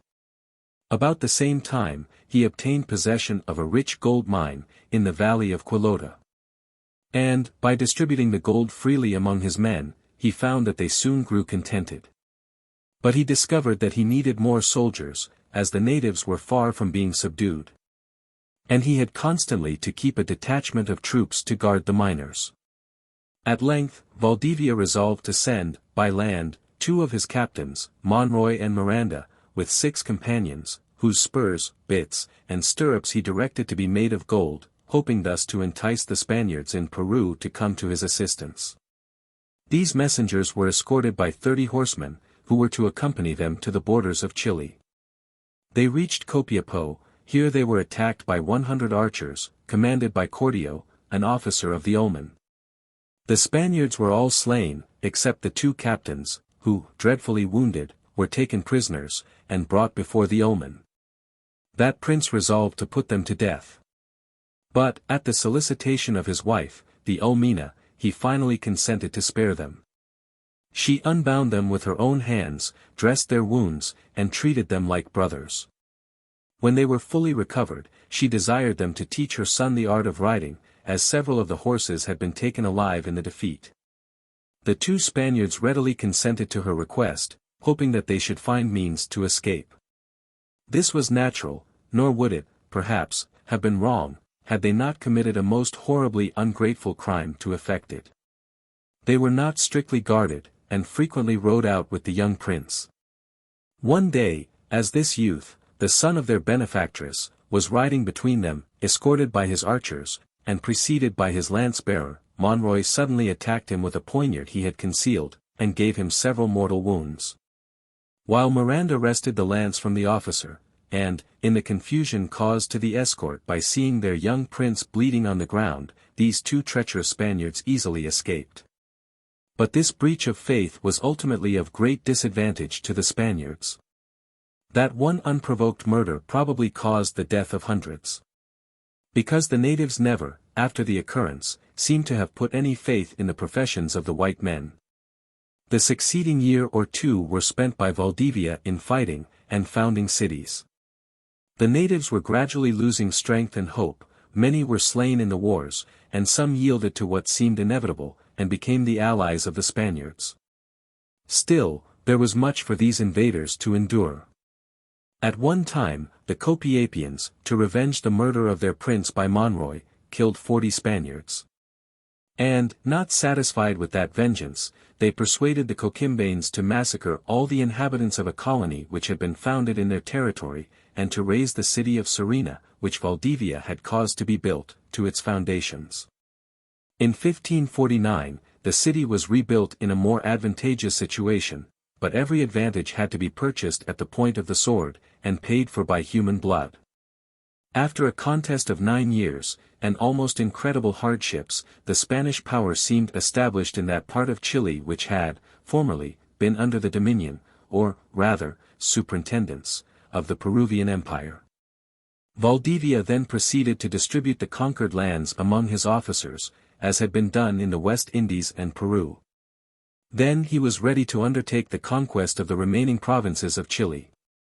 He accordingly began his march, with a pretty large army of Spaniards and Indians, and proceeded 240 miles, to the Bay of Penco, where, on the 5th of October, 1550, he founded a 3rd city, called Conception. He had now arrived in the vicinity of the Araucanians, and, before we proceed with the story of the war, I will give you some account of the character and manners of this brave, free, and, in many respects, wonderful people. Chapter 11. Chile continued. Customs, manners, arts, character, religion, language, and, of that nation of Chile called Araucanians. The word Auca signifies free, and the Araucanians pride themselves on their liberty and independence. They possess great strength of constitution, and enjoy their health and faculties till they are very old.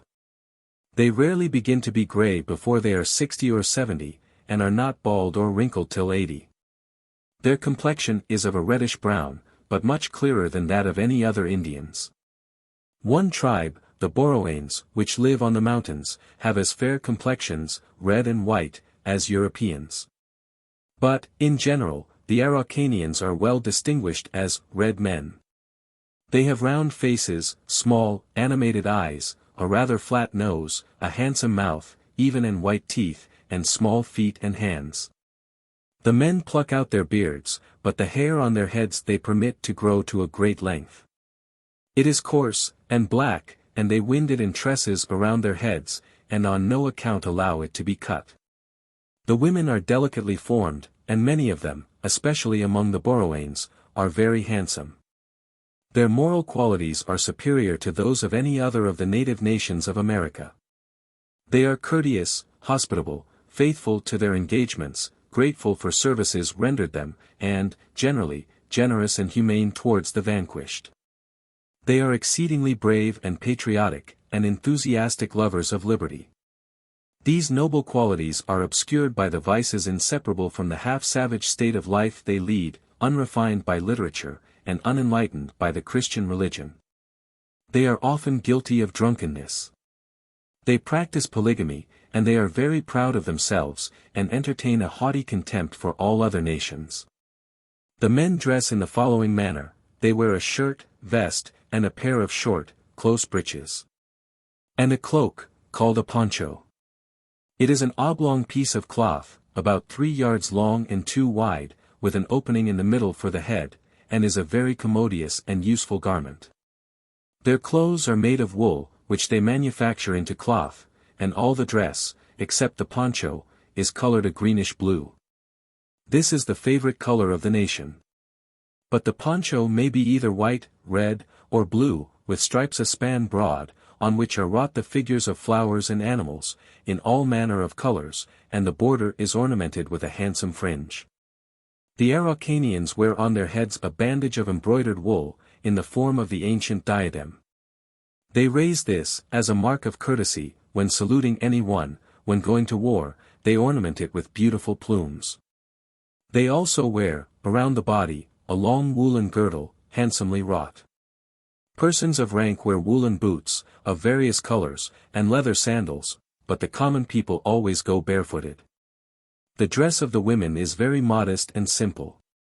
It consists of a tunic, a girdle, and a short cloak. The tunic descends to the feet, it has no sleeves, and is fastened on the shoulders by silver brooches. The color of the dress is always blue, and the fashion is never varied. But women seldom forget their ornaments.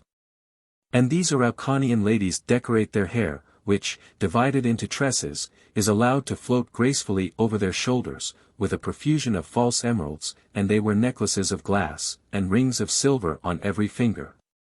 If they can obtain them. They build their houses of a quadrangular form, the walls are made of wood, plastered with clay, and sometimes of brick, and the roof is covered with rushes. The size of the dwelling corresponds with the number of women a man can maintain, as each wife has her own fireplace. The interior of these houses is very simple, as they have no more furniture than is absolutely necessary. They live in scattered villages, each family on lands inherited from its ancestors, the right of private property being sacredly established. They will not live in walled cities, because they think the walls are a mark of slavery. They manufacture their cloth from the wool of the Chillihuec, or Araucanian camel. They make use of the spindle and distaff, and have 2 kinds of looms. The first is somewhat like our common loom. The women perform all the domestic manufacture, and are likewise expert at sewing. They had needles and looms when first discovered by the Spaniards. In short, all the arts I shall describe, existed among them then, in as great perfection as they do at the present day. From the excellent clay of their country the men manufactured pots, plates, cups, and large jars to hold their fermented liquors. They baked their pottery in ovens, made in the declivity of hills, and they had the art of varnishing their ware. They also extracted gold, silver, copper, tin, and lead from the earth, purified it, and made a variety of curious and useful articles. They had discovered the art of making salt upon the seashore. And, from the juice of plants and from mineral earths, they procured dyes of all colors for their clothes, and also knew how to fix the color, by means of a certain luminous stone. They used the bark of the tree gualai, as a substitute for soap, and obtained oil from the seeds of the mati. They also manufactured baskets, mats, fishing nets, ropes, and all their implements of labor and weapons of war. Their agricultural labors were considerable. They cultivated Indian corn, pulse of various kinds, potatoes, pumpkins, pepper, and large strawberries. They made use of spades, and a light plough, in tilling their grounds. They had domesticated the chillihuec, an animal shaped like a camel, but having long hair, or rather, wool, which served for all purposes of making cloth. They had also hogs and domestic fowls in plenty. Their government is like that of Venice, an aristocratic republic. They have 3 orders of nobility, the dignities of each hereditary in the male line. But these nobles, though they administer the laws, have no power to make laws, but are obliged to govern according to the customs and traditions of the people. The highest rank is the tokis, next, apo-omens, third, omens. But these chiefs have no power of exacting contributions, or taxes, from the people, nor can they call upon them for their service, except in time of war. The offenses which are deemed deserving capital punishment, are, treachery, murder, adultery, the robbery of any valuable article, and witchcraft. Husbands and fathers are not subjected to any punishment for killing their wives and children, as they are declared to be the natural masters of their lives. In this particular, the odious wickedness of barbarous life is most strikingly displayed. No influence, save that of the Christian religion, can protect women and children from oppression. And yet there are women in Christian countries, who appear indifferent to, or wholly insensible of, the precious privileges which the gospel of peace has bestowed on them. The omens are judges in all cases between the people. In questions of national importance, the whole body of nobles meet together in Grand Council. Whenever the Grand Council determines to go to war, they elect a commander-in-chief, and he is chosen for his fitness, without regard to rank. Sometimes they elect one from the common class, if there is no one among the nobles more distinguished for bravery. The new general assumes the title of toki, and a stone hatchet, and all nobles and people take an oath of obedience to his orders. He is, in fact, dictator, but yet his power is not quite supreme, for he cannot put anyone to death without the consent of his officers. Every Araucanian is born a soldier and a patriot, all are ready to fight for their country. So that there is no difficulty in raising an army, which usually consists of 5,000 or 6,000 men. The toki appoints his lieutenants, these appoint subordinates, and so on, till the army is organized. The army is at present composed of infantry and horse. They formerly had only foot soldiers. But, perceiving the great advantage which the Spaniards derived from their cavalry, the shrewd Araucanians set themselves to providing horses, and in 1568, only 17 years after their first opposing the Spanish arms, they were able to furnish several squadrons. And, in 1585, they had their cavalry regularly organized. The infantry is divided into regiments and companies, each regiment has 1,000 men, and contains 10 companies. The cavalry is divided in a like manner. They have all their particular standards, but each bears a star, the national device. The soldiers are not clothed in uniform, but all wear, beneath their usual dress, cuirasses of leather, hardened by a peculiar mode of dressing. And their shields and helmets are made of the same material. The cavalry is armed with swords and lances, the infantry with pikes and clubs, pointed with iron. They formerly used bows and slings.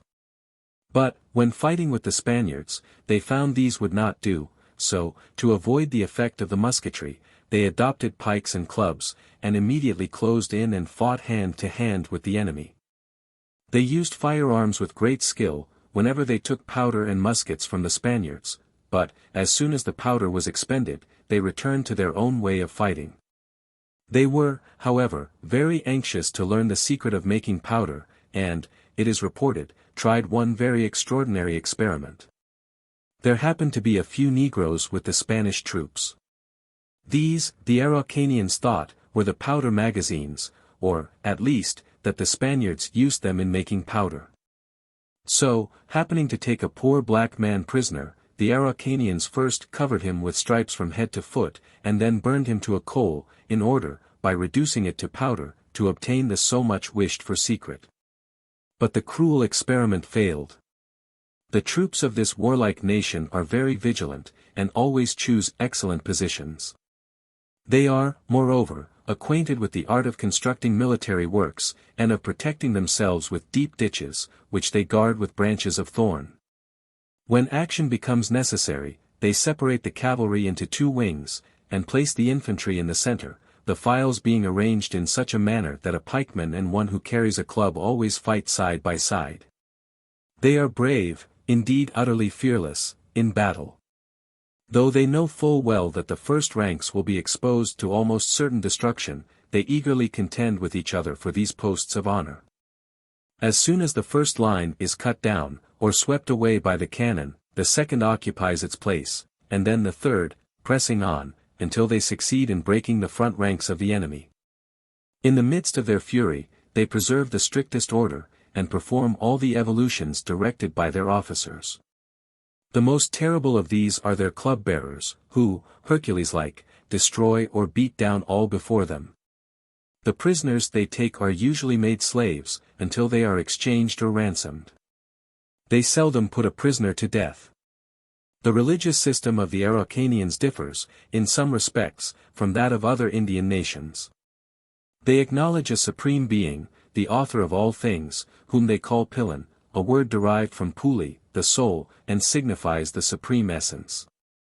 This supreme being is the great Toki of the invisible world, and has a number of subordinate spirits, to whom is entrusted the administration of affairs of less import. There is a god of war, a benevolent deity, and the Gembu, a malignant being, the author of all evil. If a horse tires, the Gembu has rode him; if the earth trembles, this evil spirit has given it a shock. And he suffocates all who die, so think the Araucanians. Then the people believe in genii, who have charge of all created things, and who, united with the benevolent Mueller, are constantly at war with the power of the wicked Gembu. These genii are of both sexes, the females are Laras, or familiar spirits, and always watch over mankind. Every Araucanian thinks he has one in his service. They sometimes invoke these deities, and implore their aid on urgent occasions. But they have no temples of worship, nor idols of any description, nor do they offer any sacrifices, except in case of some great calamity, or on concluding a peace. At such times they sacrifice animals and burn tobacco. They believe in the immortality of the soul. This consolatory truth is deeply rooted, and seems innate with them. They think the soul, when separated from the body, goes to a country west, beyond the sea.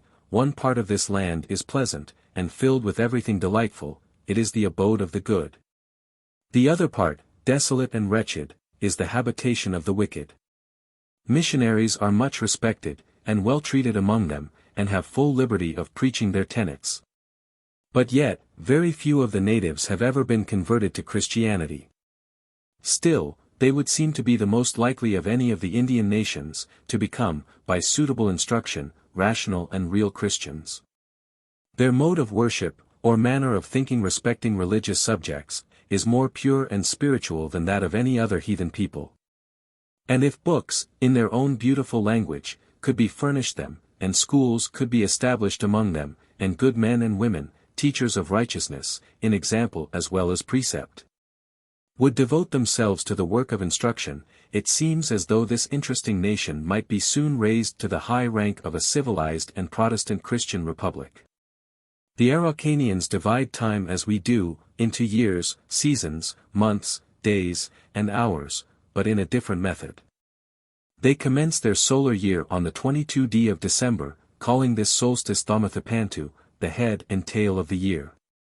And they denominate June, Yudanthapantu, the divider of the year, from its dividing it into 2 parts. They divide the year into 12 months, of 30 days each, and add 5 intercalary days to make out the solar year. The months are named from the most remarkable things produced at the time. Thus, January is called Avuncuture, the month of fruit, February, Kogikuture, the month of harvest, and so on. The natural day is divided into 12 parts, 6 being allotted to the day, and 6 to the night, so that the Araucanian hour is as long as 2 of ours. In astronomy, they have made wonderful progress, considering that they have had no written signs, to perpetuate their observations. They have divided the stars into constellations, and named these from the number of remarkable stars that compose them. Thus, the Pleiades are called quadruple, the constellation of 6, and the Antarctic Cross, Melaretho, the constellation of 4. Because the first has 6 stars that are very apparent, and the last 4. They are well acquainted with the planets, and believe that these globes are so many earths, inhabited in the same manner as ours. For this reason they call the sky Guenemapu, the country of heaven, and the moon, Cuyamapu, the country of the moon. They believe comets to be exhalations or vapors from the earth, inflamed in the upper regions of the air. And never exhibit any fear at the sight of these, or of eclipses of the sun or moon. It is plain that they consider these as natural phenomena, but whether they know the course of eclipses or not, cannot be gathered from the imperfect knowledge we have of their language. The Araucanians hold oratory in high estimation. The eldest son cannot succeed to the right of his birth, if he is deficient in this talent. So parents accustom their young sons, from childhood, to speak in public, and carry them to the national assemblies, where the best orators of the country display their eloquence. They are as careful as ever were the Greeks, to speak their language correctly, and to preserve its purity. They are so particular about introducing foreign words, that when a foreigner settles among them, they oblige him to relinquish his name, and take another in the Chilean language. The speeches of their orators are in the Asiatic style, highly figurative, allegorical, and elevated. They abound with parables and apologues, and yet they are seldom deficient in all the essential parts required by the rules of rhetoric. They have a suitable exordium, a clear narrative, a well-founded argument, and a pathetic peroration. Their poets are called Jempin, signifying lords of speech. What a beautiful and expressive name! Unrestrained enthusiasm is the prime characteristic of their poetry. The principal subject of the songs is the exploits of their heroes, somewhat in the manner of Ossian. Their verses are composed mostly in stanzas of 8 or 11 syllables, a measure that appears most agreeable to the human ear. They are blank, but occasionally a rhyme is introduced, according to the taste of the poet. The Araucanians have 3 kinds of physicians, the Ampines, who employ only simples. These doctors are skillful in their knowledge of herbs, and understand pretty well the curing of most common diseases. Then there are the Vilius, a class of doctors who believe that all contagious disorders proceed from insects. These are the regular physicians, and despise the poor herb doctor as much as our own regular bred MDs do the quacks. The third class, Maquis, maintain that all serious disorders proceed from witchcraft, and pretend to cure by supernatural means, for which reason they are employed in desperate cases, when the exertions of the other doctors have failed. Sometimes the 3 kinds of physicians are called to hold a regular consultation, but they seldom agree. Besides these professors of medicine, there are surgeons, Gutorn, who remedy dislocations, and cure wounds and ulcers. And there is also a class who dissect bodies, in order to learn from the entrails if they are infected with poison, and in this way they obtain a tolerably correct notion of the human anatomy. Before the arrival of the Spaniards, the Araucanians made use of bleeding, blistering, clysters, emetics, cathartics, and sudorifics, all which remedies have their peculiar names in their language. They let blood with the sharp point of a flint, fixed in a small stick, and they still preferred this instrument to a lancet. Almost all their medicines are obtained from vegetables. The internal commerce, that is, the traffic among themselves, is entirely carried on by barter, and regulated by a kind of conventional tariff, according to which all commercial articles are appraised under the name of cullen, or payment. As was the custom in the time of Homer. Thus, a horse or bridle forms one payment, an ox, two, and so on. Their external commerce is carried on, also, in the same way of barter. The Araucanians receive wine and European merchandise in exchange for ponchos, or Indian cloaks, horned cattle, horses, ostrich feathers, curiously wrought baskets, and other trifles. The Spaniard who engages in this trade, applies directly to the heads of families. If they tell him he may trade, he proceeds to their houses, and distributes, indiscriminately, his merchandise to all those who may present themselves. When he has completed his sale, he gives notice of his departure, and all the purchasers hasten to deliver to him, in the first village he arrives at, the articles agreed upon as payment.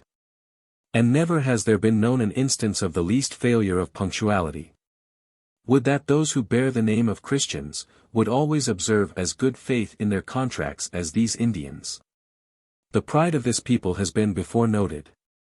They are as proud of their valor and liberty as ever were the Romans. They believe themselves the only people in the world that deserve the name of men. This high opinion of themselves makes them hold every other nation in great contempt. They call the Spaniards by names which signify vile soldiers and assassins. The other Europeans they call Marush, or strangers. But to each other they are all benevolence, and their language seems formed to express their kindness. They have 6 or 7 very expressive words in their language for the term friend. For their relations of the most distant degree, they have terms which express particular regard and goodwill. In consequence of this mutual affection, they are always ready to assist each other. Not a beggar or an indigent person is to be found throughout all the Araucanian territory, even the most infirm and incapable of assisting themselves, are decently clothed. What a lesson should this furnish to Christian nations! Nor is the benevolence of the Araucanian confined to his own countrymen, he is hospitable towards all strangers, of whatever nation, and a traveler may live in any part of the country, without the least expense. They are very eloquent in expressing their good will, and sometimes rather tiresome in their compliments. They are naturally fond of honorable distinction, and they will not endure to be treated with the least contempt or neglect. If a Spaniard begins to speak to one of them with his hat on, the Indian immediately says, "Entugo tarmi cortesia, take off your hat." By attention and courtesy, anything may be obtained from them, and the favors they receive are always remembered. But ill treatment exasperates them to such a degree, that nothing but revenge can appease them. The Araucanians allow polygamy, a man may marry as many wives as he can purchase and maintain. This is the worst feature in their social policy, and seems almost the only obstacle which retards their civilization, or prevents them from becoming Christians. But even in these marriages, they show a higher sense of the natural laws of man, than the profligate Caribs did. The Araucanians, in their marriages, scrupulously avoid the more immediate degrees of relationship. Their marriage ceremonies have very little formality, and consist in nothing more than carrying off the bride by pretended violence. And the bridegroom is obliged to give a variety of presents to the parents of the bride, and provide a grand entertainment for all the relations. The first wife is always respected as the real and legitimate one. The others are called iardamo, or secondary wives. The first wife has also the authority of the mistress of the house. But the other wives are not always obedient, and the husband who has a number of these helpmeets, has a deal of trouble to maintain harmony among them, though they generally treat him with great respect. Celibacy is considered as ignominious. Old bachelors and old maids are called by names that signify old, idle, good for nothing. Besides the usual female occupations of taking care of the house and children, spinning, weaving, and so on, that females in all countries perform, the women are not obliged to do much of the labor of living. But they pay the greatest attention to the cleanliness of their houses, sweeping them and the court several times in the course of the day. Whenever they make use of any utensil, they immediately wash it.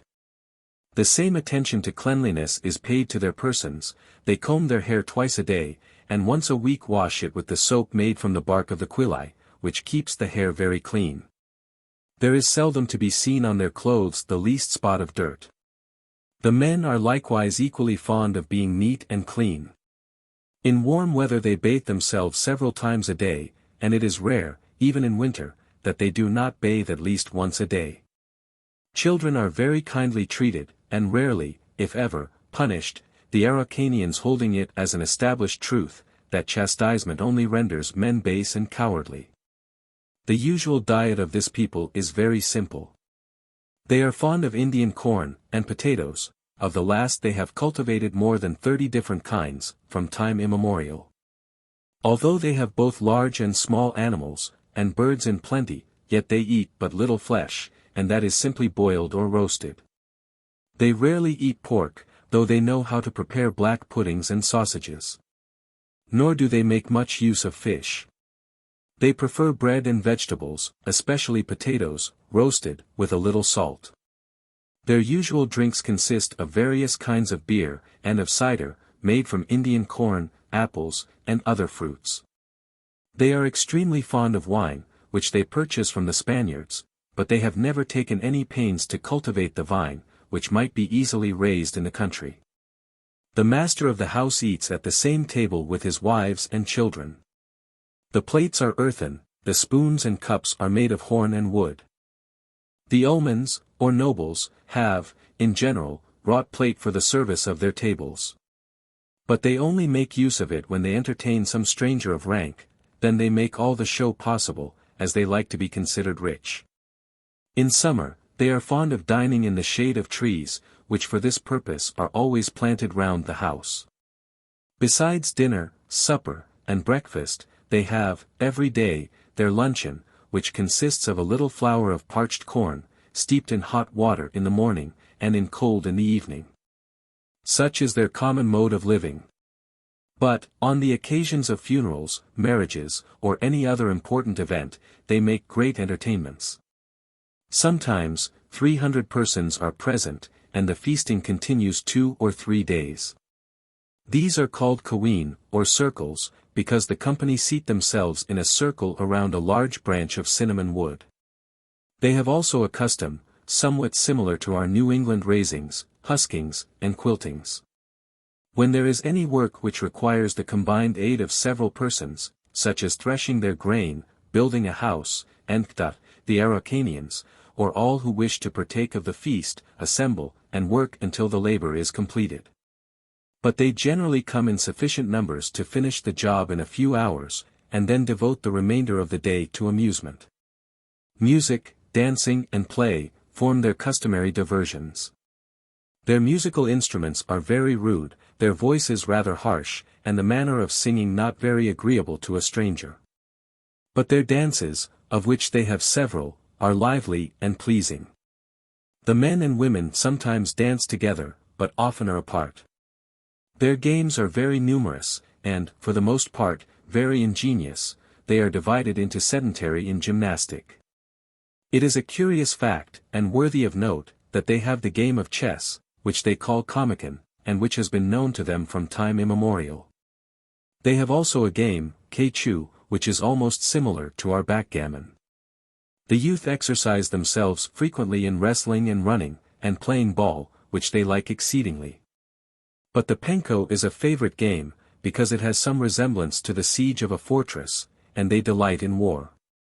The penko is thus played. 12 or more persons join hands, and form a circle, in the center of which stands a little boy. Their adversaries, who are equal in number, and sometimes superior, endeavor by force or stratagem to break the circle, and obtain the boy, in which the victory consists. But this is no easy matter.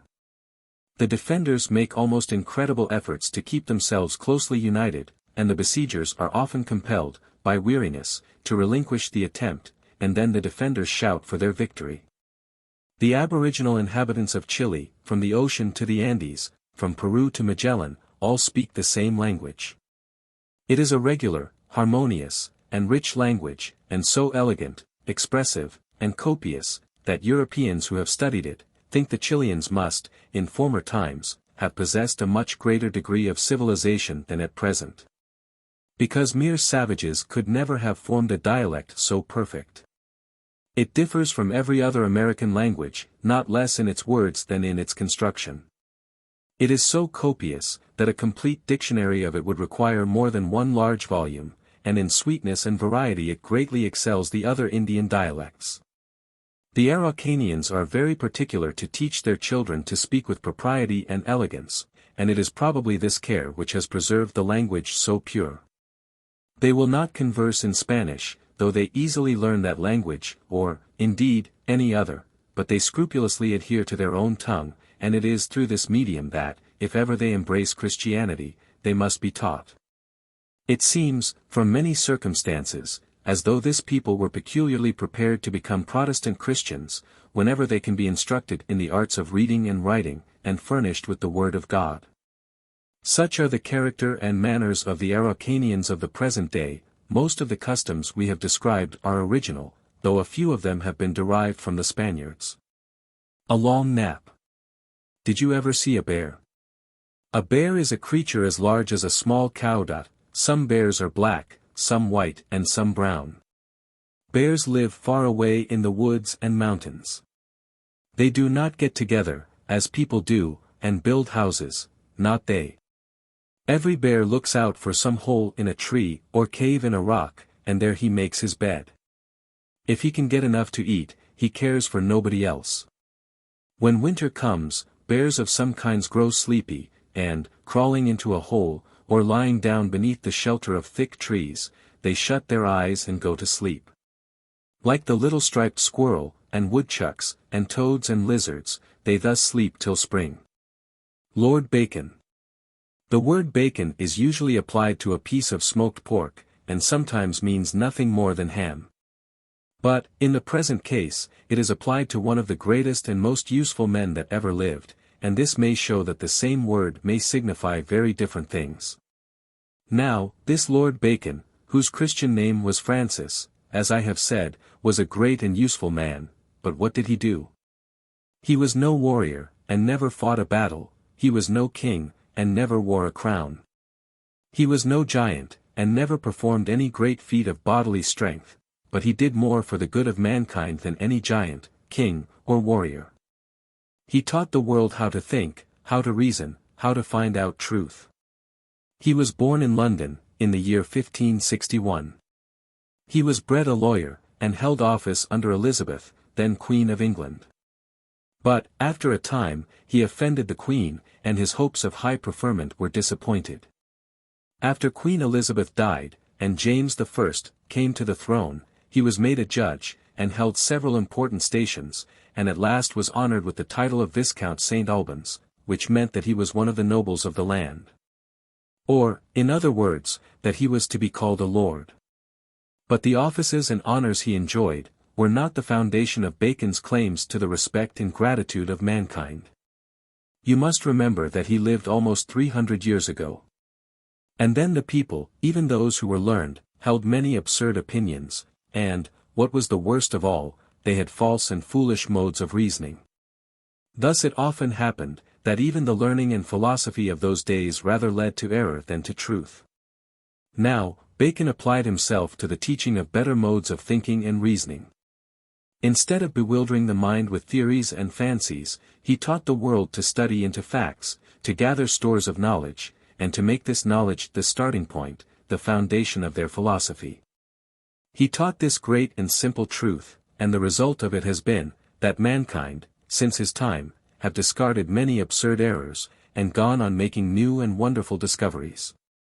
Many of the great inventions, and much of the science and knowledge now current among mankind, are the result of Bacon's wise and useful lessons. This great man died in 1626. And though he did so much for the world, he can hardly be said to have led a happy life. He was once imprisoned in the Tower of London, a dreary old castle, fined $200,000, turned out of Parliament, and declared unworthy of serving his country. Perhaps he did something wrong, though the general opinion is, that he suffered this on account of unjust accusations. He was liberated from the Tower, and the fine was remitted by the king. But from this period, he lived in privacy, devoting himself to the writing of books. They are now held in great estimation, for their stores of wisdom. Habits which concern others.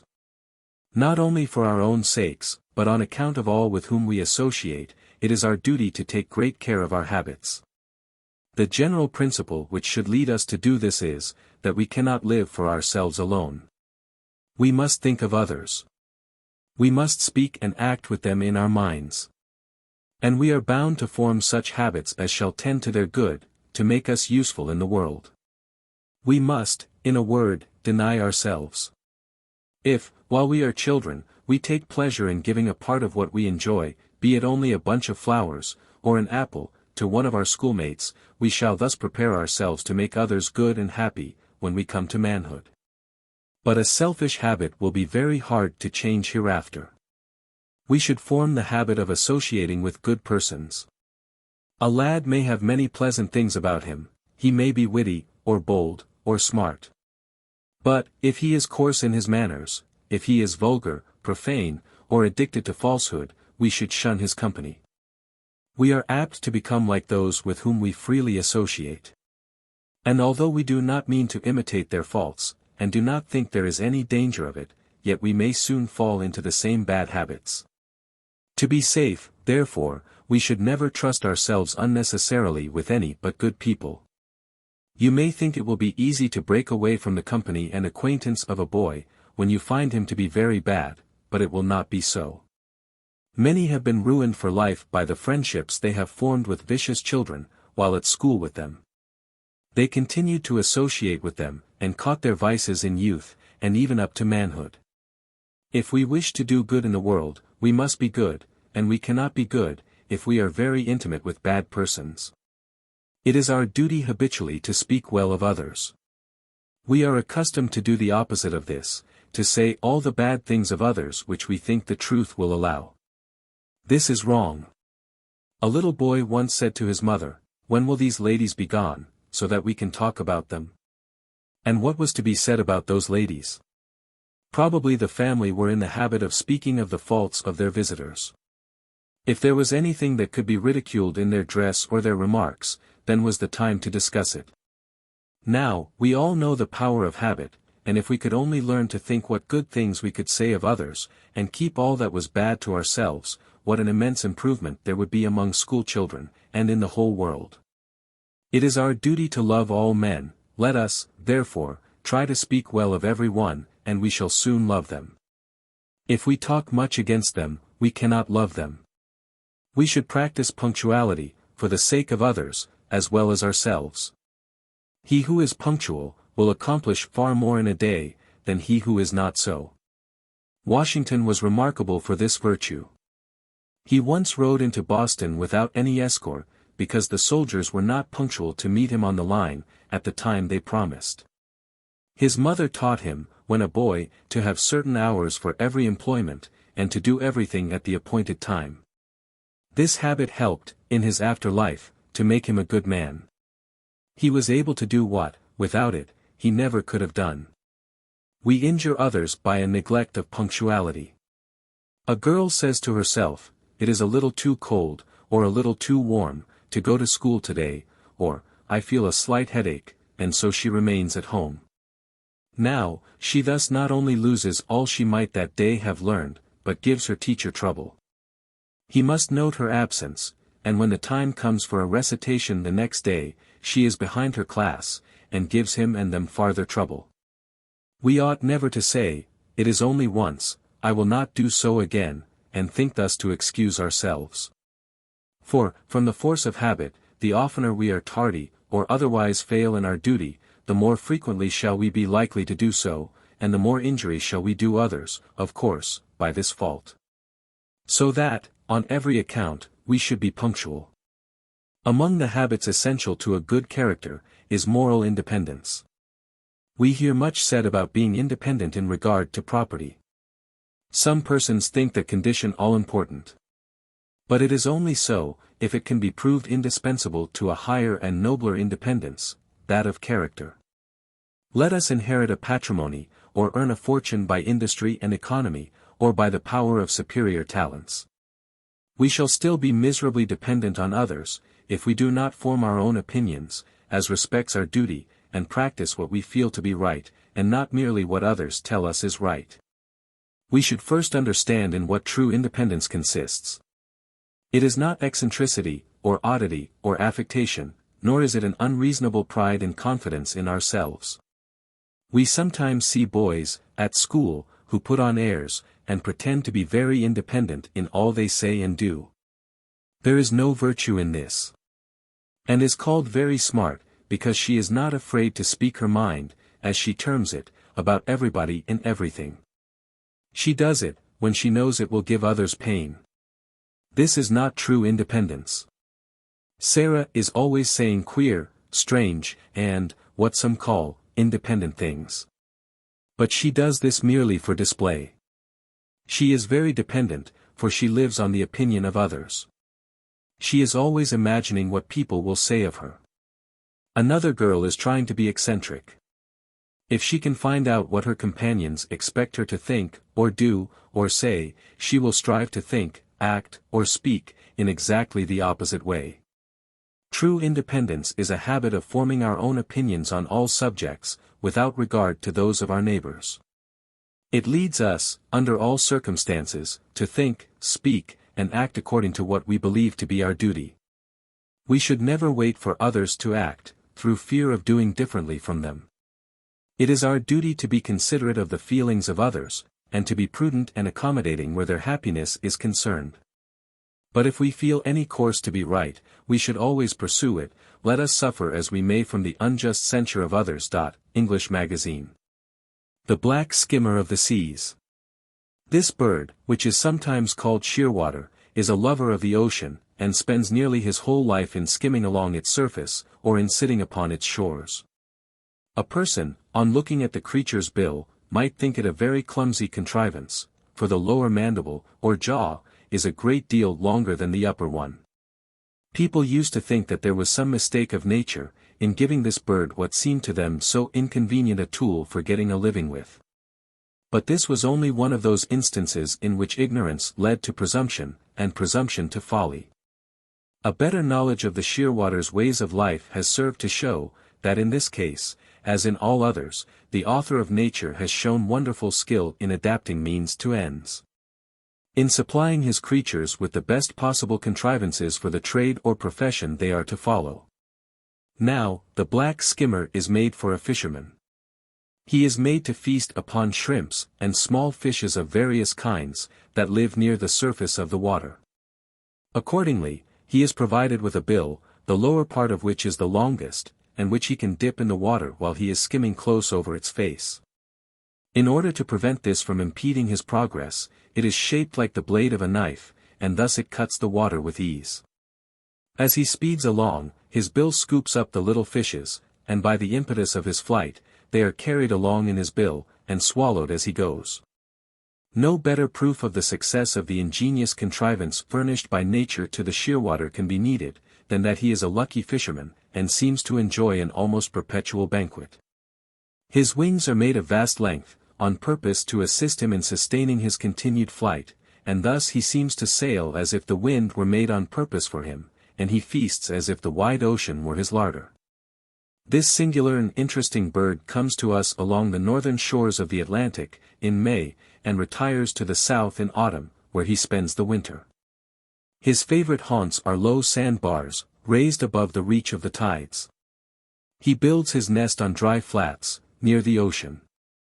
His body is 19 inches long, and his wings, when expanded, are 44 inches from tip to tip. Thus the shearwater, instead of being shabbily treated, is a striking instance of the adaptation of nature's work, to the purposes of its great author. The squirrel. The more we examine the works of nature, the more we shall be made to feel that there is infinite variety in them, that almost every part of the universe is filled with inhabitants appropriate to it. And that each individual thing is fitted to the place it occupies. Among plants, for instance, there are nearly 100,000 kinds already recorded in the books of the botanists. Among animated beings, there are, perhaps, even a greater number of species. And what a countless number of each individual kind, whether in the vegetable or animal world. Every part of the earth is occupied. The earth, the air, the sea, each and all are inhabited by myriads of living things. And how wonderfully are they all adapted to their several designs. How well is the fish fitted to his element.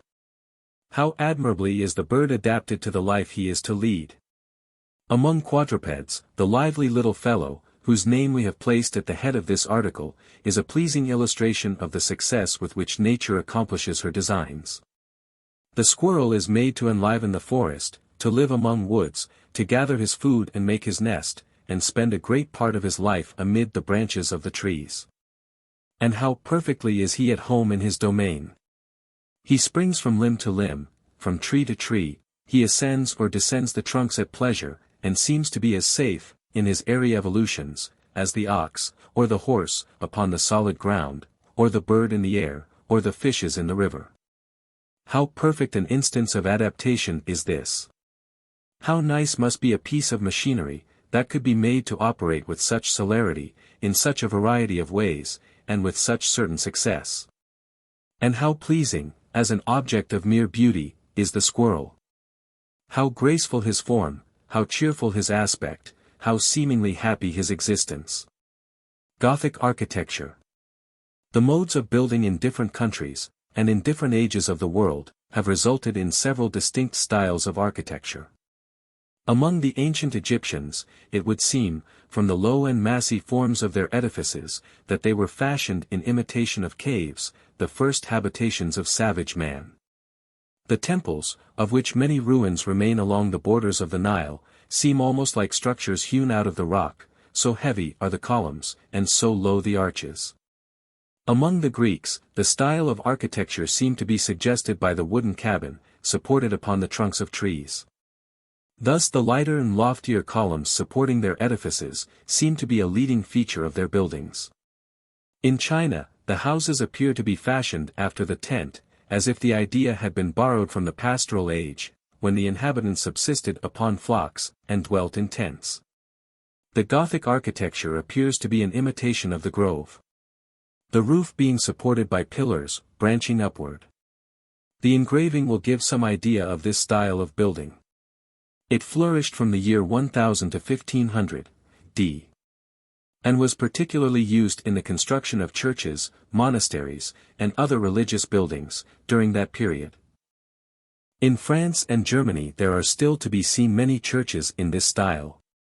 And though they have an ancient and gloomy appearance, they are very beautiful, and the sombre light within, seems well fitted to a place of worship.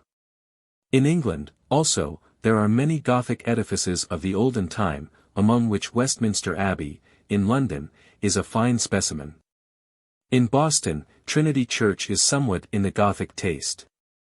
And at Hartford there is a fine specimen, in the Episcopal Church. There are also several other edifices in this country, of recent structure, which are imitations, in part, of ancient Gothic buildings. But a pure example of this style is hardly to be found, except in Europe, and among the edifices of past centuries. Mary's Life and Adventures. Chapter 14. Recovery from Sickness. Change of Character. Story of a Quack. In about 2 months after my accident, I rose from the sick bed, and was permitted to walk abroad. Although it was autumn, and the sere and yellow leaves were now nearly stripped from the trees, the face of nature bore an aspect of loveliness to me. I had so long been shut up, and excluded alike from fresh air and the outdoor scenes of life, that I was like a man long deprived of food, with a ravenous appetite and a full meal before him. I enjoyed everything. The air, the landscape, the walk, each and all delighted me. My fever was entirely gone, and, having nothing but weakness to contend with, I recovered my former state of health and strength in the course of a few weeks. But I was not restored to my full flow of spirits, nor, indeed, from that day, have I ever felt again the joyous gush of boyhood emotions. My accident, attended by the wholesome shame it produced, had in no small degree abetted my self-appreciation. I was humbled, if not before the world, at least in my own esteem. My sick-bed reflections, too, had served to sober my mind, and give me a sense of responsibility I had never felt before. I had, in short, passed from the gay thoughtlessness of a boy to somewhat of the sobriety of manhood. I did not, myself, remark the change in my manners or my character, but others did. My uncle, particularly, noticed it, and became uneasy, or, rather, vexed about it. He was a jolly old man, and wished everybody else to be jolly too. Nor could he readily comprehend why such a change should have come over me. He did not easily appreciate sickness, or its effects, nor did he estimate the sobering influences of reflection. He insisted upon it that I was in the dumps about something, and, half in jest and half in earnest, he scolded me from morn to night. In spite of all this, I continued to be a much more serious personage than before, and my uncle at last became alarmed. Though a man of pretty good sense, in general, he entertained a contempt for physicians, especially those engaged in regular practice. If he had faith in any, it was in those who are usually called quacks. He believed that the power of healing lay rather in some natural gift, than in the skill acquired by study and practice. As usually happens in such cases, any impudent pretender could deceive him, and the more gross the cheat, the more readily was he taken in, himself. Having made up his mind that I was, as he expressed himself, in a bad way, he was casting about as to what was to be done, when, one evening, a person, notorious in those days, and an inhabitant of a neighboring town, chanced to stop at the tavern. This person was called Dr. Farnham, and, if I may use the expression, he was a regular quack. I happened to be in the bar-room when the doctor came. He was a large, stout man, with grizzled hair, a long queue down his back, and a small, fiery, grey eye. This latter feature was deep-set beneath a shaggy eyebrow, and seemed as restless as a red squirrel upon a tree, of a frosty morning. It was perpetually turning from object to object, seeming to take a keen and prying survey of everything around, as we sometimes see a cat, when entering a strange room.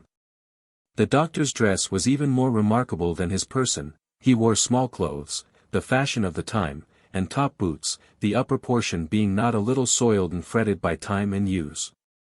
His hat had a rounded crown, in the manner of an ancient helmet, and the brim, of enormous width, was supported on each side by strings running to the crown. His overcoat was long and ample, and of that reddish-brown, called butternut color. I noticed that the hat and boots were of the same hue, and afterwards learned that this was a point of importance, for the person in question assumed and maintained the designation of the butternut doctor. Having greeted my uncle heartily, and said, "Good day," to the loungers around the fire, he took a seat, spread his feet apart, and, sliding his hands up and down his legs, from the thigh to the shin bone, called for a glass of flip. This was soon provided, and taking a large quid of tobacco out of his mouth, which he held in his hand, to be restored to its place after the liquor was discussed, he applied himself to the steaming potation. Having tasted this, and smacked his lips, a liquorish smile came over his face, and turning round to the company, he said, in an insinuating tone, "Does any on ye know of any body that's sick in these parts?" There was a momentary pause, and then Matt Olmsted, the standing wag of the village, replied, "Nobody, I guess, unless it's Deacon Kellick's cow." "Well," said the doctor, not at all abashed at the titter which followed, "well, I can cure a cow. It's not as if I was one of your college-larned doctors, I should then be too proud to administer to a brute. But, the Scripture says, a marciful man is marciful to a beast, and I prefer follerin' Scripture to follerin' the fashion. If Providence has given me a gift, I shall not refuse to bestow it on any of God's critters that stand in need on t." "Well," said Matthew, "do you cure a cow with the same physic that you cure a man?" Why not, said Farnham. It's better to be cured by chance, than killed by rule. The point is, to get cured, in case of sickness, whether it's a beast, or a man. Nater's the great physician, and I foller that. What is Nater? Said Olmsted. Nater? Ah, that's the question. Nater. Indeed, but can't you tell us what it is? I guess I could, if I tried. It's the most mysteriousest thing in the universal world. I've looked into tea, and I know. Now, when a cow has lost the cud, so that it won't work up or down, I go to a place where there's some elder, then I cut some strips of the bark up, and I cut some on tea down, and I cut some on tea round and round. I then make a wad on tea, and put it down the cow's throat. That part of the bark that's cut up, brings the cud up, that part that's cut down, carries it down. And that part that's cut round and round, makes it work round and round, and so, you see, there's a kind of hustlety-muzzlety, and it sets everything a-going, and all comes right, and the critter's cured as clean as mud. That's what I call Nater. This speech was uttered with a very knowing air, and it seemed to derive additional authority from the long queue and broad brim of the speaker. He looked around, and perceived a sort of awful respect in the countenances of the hearers. Even the shrewd and satirical Matthew was cowed by the wisdom and authority of the doctor. My uncle, who had hitherto stood behind the bar, now came forward, and, sitting down by his side, inquired how it was that he had gained such a wonderful sight of knowledge. Why, says Farnham, there, 'tis Agin, squire, it's Nater, it's clear Nater. I never went to college, but I had a providential insight into things from my childhood. Now, here's my buttnut physic, it's true, an Indian give me the fust notion on't, but I brought it to perfection, from my own study into Nater. Now, all them doctor's stuffs that you get at the poticaries, is nothin' but pison, Thursday's no Nater in't. My physic is all yarbs, every mite on't. I can cure a man, woman, or child, just as sure as a cat'll lick butter. There's no mistake. Well, how did you find it out, doctor, said my uncle, seeming anxious to give him an opportunity to unfold his wisdom. Can you tell why a duck takes to water, said Farnham, with a look of conscious importance. It's because it's in him. 'Twas just so with me. I had a natural instinct that told me that there was something very mysterious in the number 7. I expect I got some on't from the scripter, for there's a great deal there about it. Well, one dark, rainy night, as I was goin' along through some woods, thinkin' about somethin' or other, I came to a bridge over a river. The wind was blowin' to put hard, and it seemed to go through me like a hetchel through a hand of flax. I stood there a minute, and then I looked down into the dark water, wooloping along, and, thinks I, it's all exactly like human nater. Well, now, if you'll believe me, just as that our thought crossed my mind, I heard a hoot owl in the woods. He hooted just 7 times, and then he stopped. Then he hooted 7 times more, and so kept goin' on, till he'd hooted just 49 times. Now, thinks I to myself, this must mean somethin', but I couldn't tell what. I went home, but I didn't sleep any. The next day I couldn't eat anything, and, in fact, I grew as thin as a June shad. All the time I was thinkin' of the bridge, and the wind whistlin', and the river, and the dark rollin' water, and the hoot owl that spoke to me 7 times. Well, now, there was an Indian in the place, who was famous for curin' all sorts of diseases with yarbs. I went to see him one day, and telled him I was sick. He asked me what was the matter, and I related the story of the owl. You are the man I have been seeking for, said he. The spirit of the night has told me that I shall soon die, and he has commanded me to give my secret to one that shall be sent. In 7 weeks from the time that you were at the bridge, meet me there at midnight. True to the appointment, I went to the bridge. It was a rainy night Agin, and Agin the wind howled over the bridge, Agin the owl was there, and Agin he lifted up his voice 49 times. At that moment I saw the dark Indian come upon the bridge. He then told me his secret. Man, said he, is subject to 7 times 7 diseases, and there are 7 times 7 plants made for their cure. Go, seek, and you shall find. Saying this, the dark figure leaped over the bridge, and disappeared in the waters. I stood and heard a gurgling and choking sound, and saw something struggling in the stream, but the Indian disappeared, and I have never seen him since. I went from the place, and I soon found the 49 yarbs, and of these I make my pills. Each pill has 7 times 7 ingredients in it, though butternut's the chief, and that's why it's called butternut physic. You may give it in any disease, and the cure for 'tis there. I've tried it in 937 cases, and it hain't failed but 6 times, and that, I reckon, was for want of faith. Here's some of the pills, there's 49 in a box, and the price is $1. Such was the doctor's marvelous tale, and every word of it was no doubt a fiction. It may seem strange that such an impostor as this should succeed, but, for some reason or other, mankind love to be cheated by quacks. This is the only reason I can assign for the fact, that Dr. Farnham sold 6 boxes of his pills before he left the tavern, and one of them to my uncle. The next day he insisted upon my taking 7 of them, and, at his urgent request, I complied. The result was, that I was taken violently ill, and was again confined to my room for a fortnight. At length I recovered, and my uncle insisted that if I had not taken the pills, I should have had a much worse turn. And, therefore, it was regarded as a remarkable proof of the efficacy of Farnham's pills. Some 2 or 3 years after, I saw my own name in the doctor's advertisement, among a list of persons who have been cured in a wonderful manner, by the physic of the butternut doctor. I have thought it worth while to note these incidents, because they amused me much at the time, and proved a lesson to me through life, which I commend to all my readers, and that is, never to place the slightest confidence in a quack. The Apple. A German fable.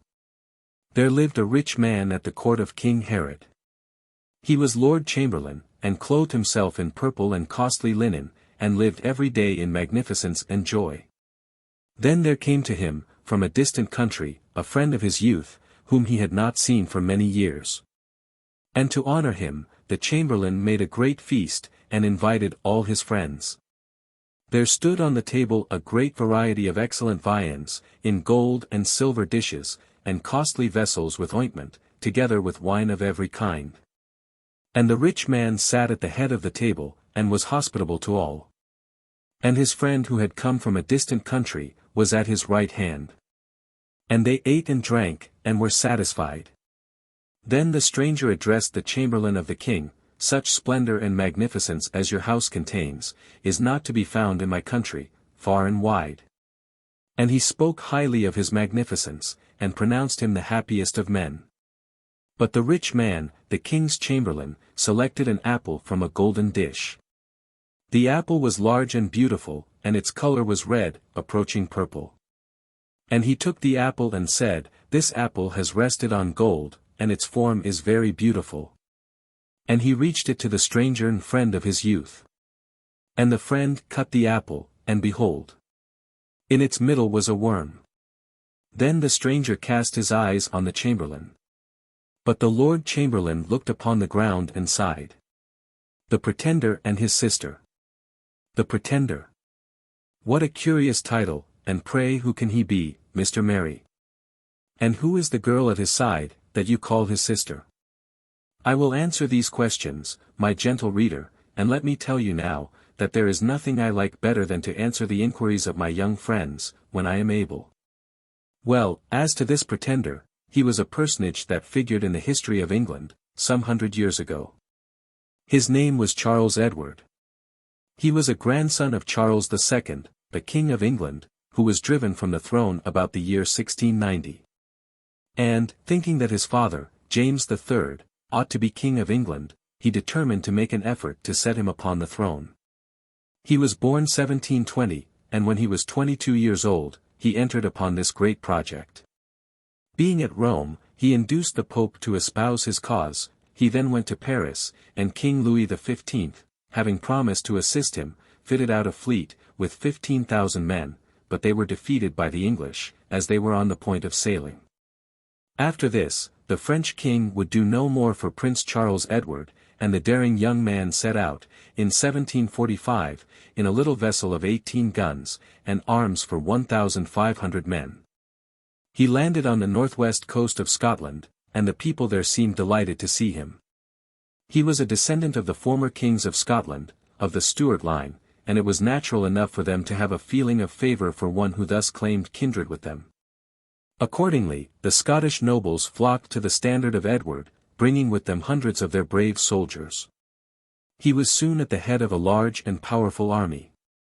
With this he marched forward, defeated the English troops that advanced to meet him, and, in 3 months after his arrival, he took Edinburgh, the capital of Scotland. France now sent him aid, and, with a force of 7,000 men, he marched southward into England, and took the town of Carlisle. At Prestonpans, he defeated an English army of 4,000 strong. And such was his success, that the English government, under King William, of Orange, trembled for their safety. They therefore made great efforts, and in April, 1746, they sent a large army against him, under the Duke of Cumberland. At Culloden, the two armies met, and a terrible battle followed. Prince Edward was defeated, and his army entirely dispersed. He was scarce able to save his life by flight. And, indeed, he wandered about, from place to place, among the wilds of Scotland, being every day in danger of being seized and given up to the English government, who offered $150,000 to anybody who would bring him to them. It seemed strange that so large a bribe could be resisted. But, such was the love that the Scottish people bore him, and such their fidelity, that no one was found to betray him, though many people were entrusted with the secret of his being among them. Even the poor mountaineers refused to give him up, though offered a sum of money that would have made them very rich. At last, a faithful Scottish nobleman, by the name of O'Neill, took him in charge, and after wandering along the seashore in a skiff, flying from island to island, and experiencing the greatest sufferings and dangers, he was put on board a French frigate, that had been sent for his rescue. He was now taken to France, and soon after, giving up all hopes of seeing his family restored to the throne, he settled in Italy, where he died in 1788, in the 68th year of his age. He was the last of the Stuart line, and was called the Pretender, on account of his pretending to set up claims to the throne of England. Winter. December has come. Winter is here. These are commonplace words, but they mean more, perhaps, than we are apt to consider. Winter, then, means that the myriad leaves of the forest are shriveled and torn from the trees, and scattered in the valley. It means that the sap of the trees has ceased to flow. And that these giants of the vegetable world have passed into a state of stupor, in which they must remain till spring again returns. Winter means that the myriad races of annual weeds and plants are dead, to revive again no more, that myriads of blossoms have faded forever from the view, that the verdure of the forest has passed away.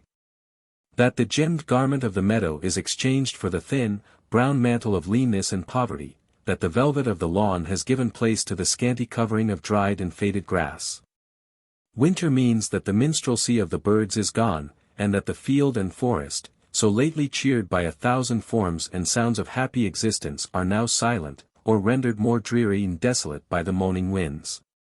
It means that the birds are gone to their southern retreats, that the myriad races of insects are dead, that the whole generation of butterflies has perished, that the grasshoppers have sung their last song.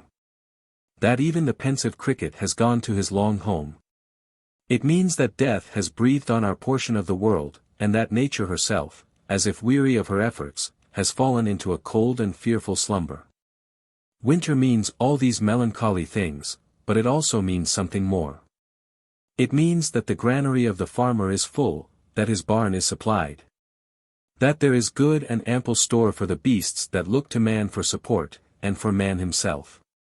It means, too, that the comfortable fire will be kindled, around which the family will assemble, and where, secure from the bitter blast without, there will still be peace, comfort, and content.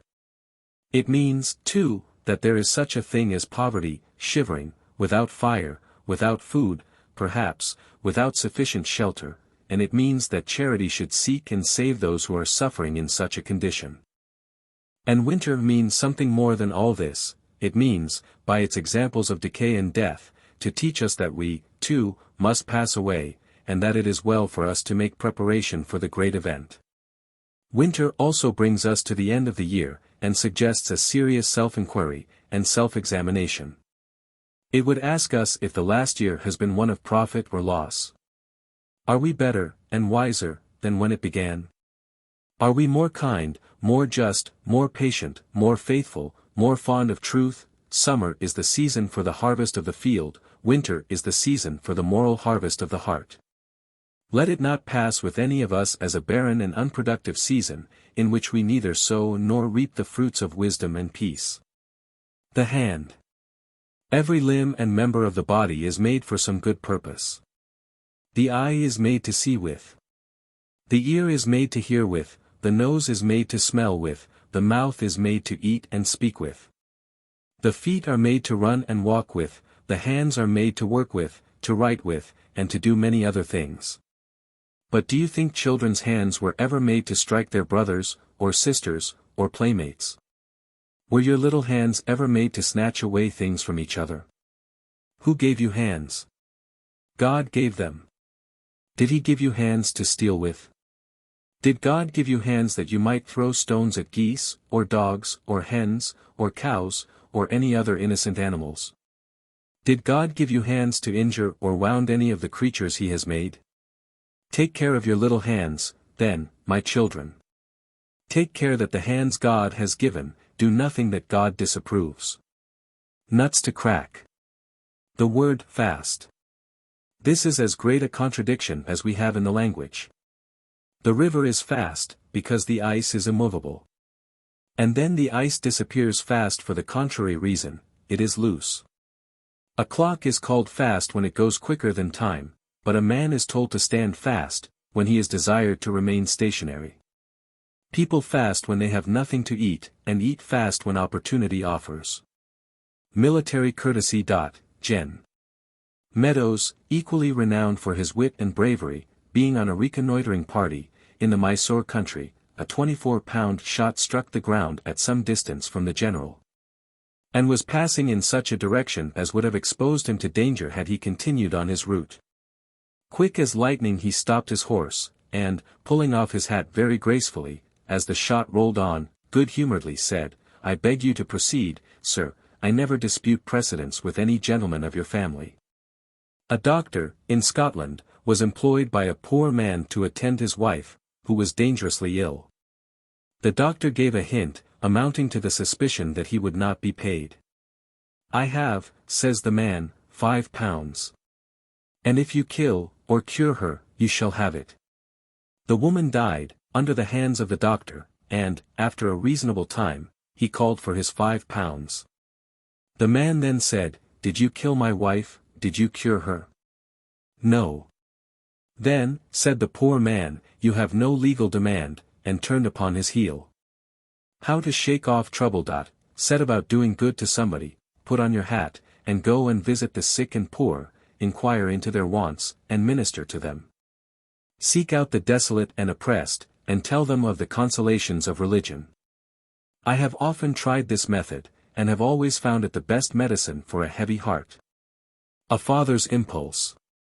When Lord Erskine made his debut at the bar, his agitation almost overpowered him, and he was just going to sit down. "At that moment," said he, "I thought I felt my little children tugging at my gown, and the idea roused me to an exertion of which I did not think myself capable." The sublime. Over the stall of a public writer, in Rue de Bac, at Paris, is the following inscription: M. Renard, public writer and compiler, translates the tongues, explains the language of flowers, and sells fried potatoes. Feeling for another. A Quaker, once hearing a person tell how much he felt for a friend who needed his assistance, dryly observed, "Friend, hast thou ever felt in thy pocket for him? What are you writing such a thundering big hand for, Patrick?" "Why, do you see, my grandmother is deaf, and I am writing a loud lethier to her." A naughty case. Not many years ago, a man appeared in court, whether as plaintiff, defendant, or witness, tradition does not inform us. Be this as it may, the following dialogue ensued. Court, what is your name, sir? My name is not Martin, your honor. Well, what is it? It is not Martin. Not Martin, again. We do not ask you what your name is not, but what it is. No contempt of court, sir. If your honor will give me leave, I will spell my name. Well, spell it. Knott, not, mar, mar, tien, tin, not Martin. Oh, well, Mr. Martin, we see through it now, but it is one of the most naughty cases we have had before us for some time. Good. It was a judicious resolution of a father, as well as a most pleasing compliment to his wife, when, on being asked by a friend what he intended to do with his daughters, he replied, I intend to apprentice them to their mother. That they may become like her, good wives, mothers, heads of families, and useful members of society. A learned character. Give me Venice preserved, said a gentleman, last week, on going to a celebrated bookseller's at the West End.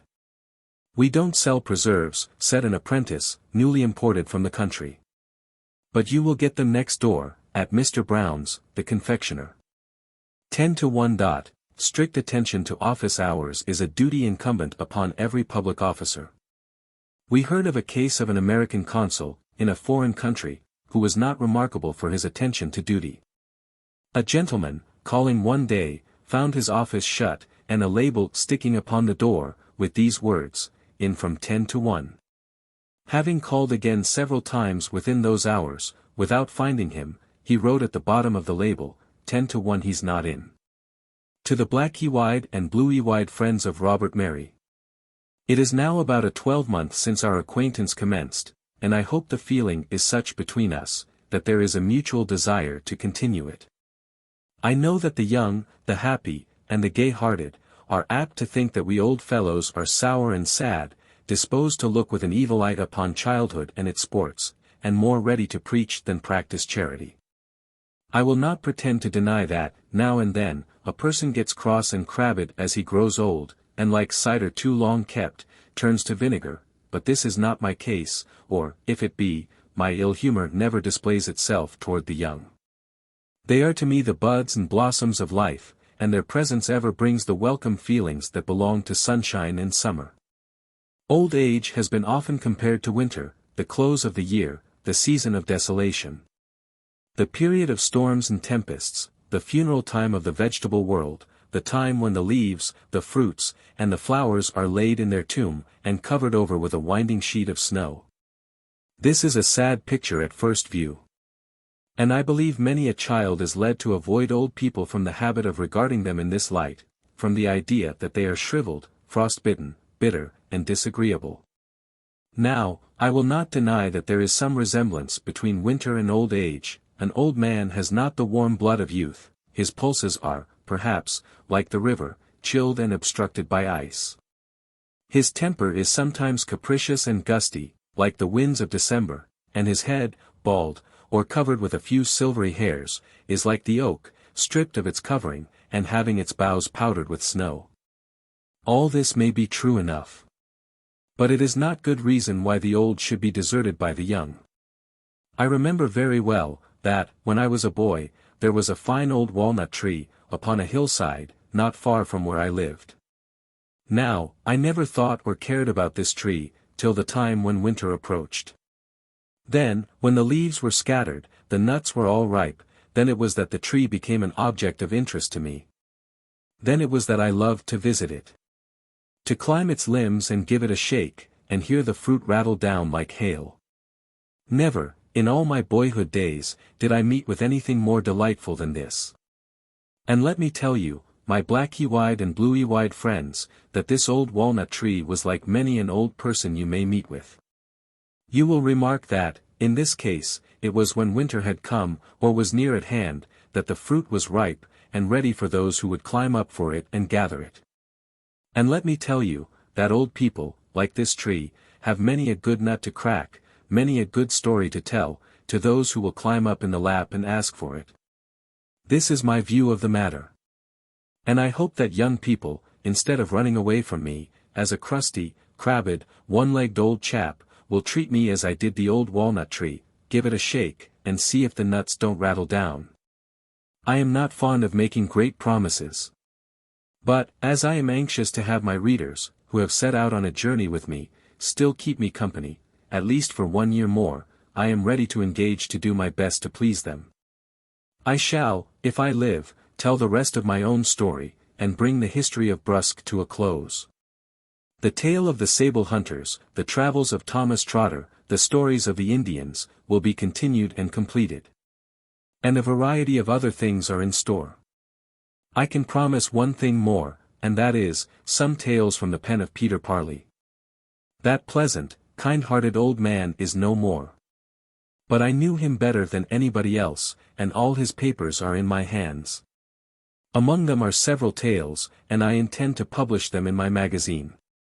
My young readers, perhaps, do not know how shabbily poor old Peter was treated. The fact was, that several people in this country, as well as in others, wrote stories, and put his name to them, thus pretending that they were actually his. Some of these were very silly, and some were very improper. This cut Peter to the heart, and it served greatly to shorten his days. I am sorry that, even now, people are palming off trumpery works of their own as Peter Parley's.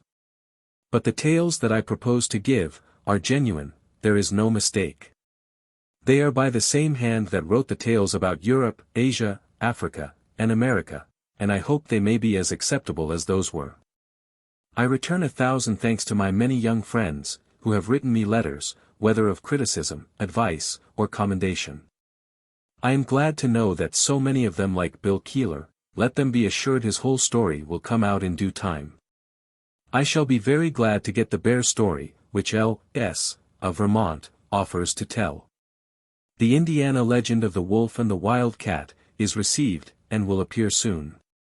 Jane R. will accept my thanks for, she knows what. If she were not so many 100 miles off, I should ask her to let me see whether she is a blue-eyed or black-eyed friend. The basket of chestnuts were duly received from Alice D., and were very welcome. Ralph H. will see that I have done as he requested. I have given a portrait of the fine gray squirrel he sent me, in this number. He is well, and as lively as ever. Robert Mary. Winter, a Song. The words and music composed for Mary's Museum. Tell me, what does winter mean? 'Tis a dreary change of scene. When the meadow yields its bloom, and the blossoms seek their tomb. Winter is the time of storms, when the cloud in angry forms o'er the land in terror sweeps, and the sighing forest weeps. 'Tis the funeral time of flowers, withered in their lovely bowers, while the zephyr sings in grief o'er each shriveled stem and leaf.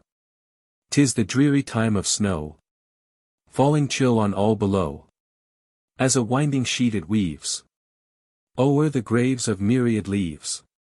Winter is a time of tears for the poor, in youth or years, where the storm drives keenly in, and the blankets brief and thin.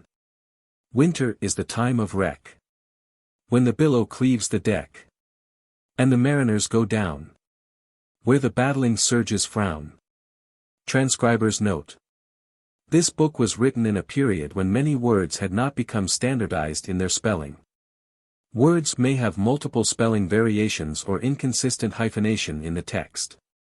These have been left unchanged unless indicated below. Obsolete and alternative spellings were left unchanged. Misspelled words were not corrected. One footnote was moved to the end of the chapter. Obvious printing errors, such as backwards, upside down, or partially printed letters and punctuation, were corrected. Final stops missing at the end of sentences and abbreviations were added. Duplicate letters at line endings or page breaks were removed.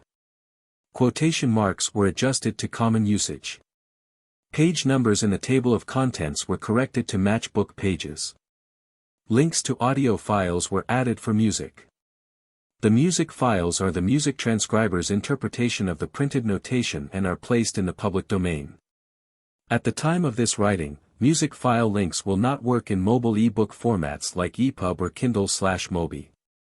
Users who are reading the e-book in one of these formats can listen to the music or download music files in the HTML version. Lyrics to musical scores are presented as poetry following the illustration of the music.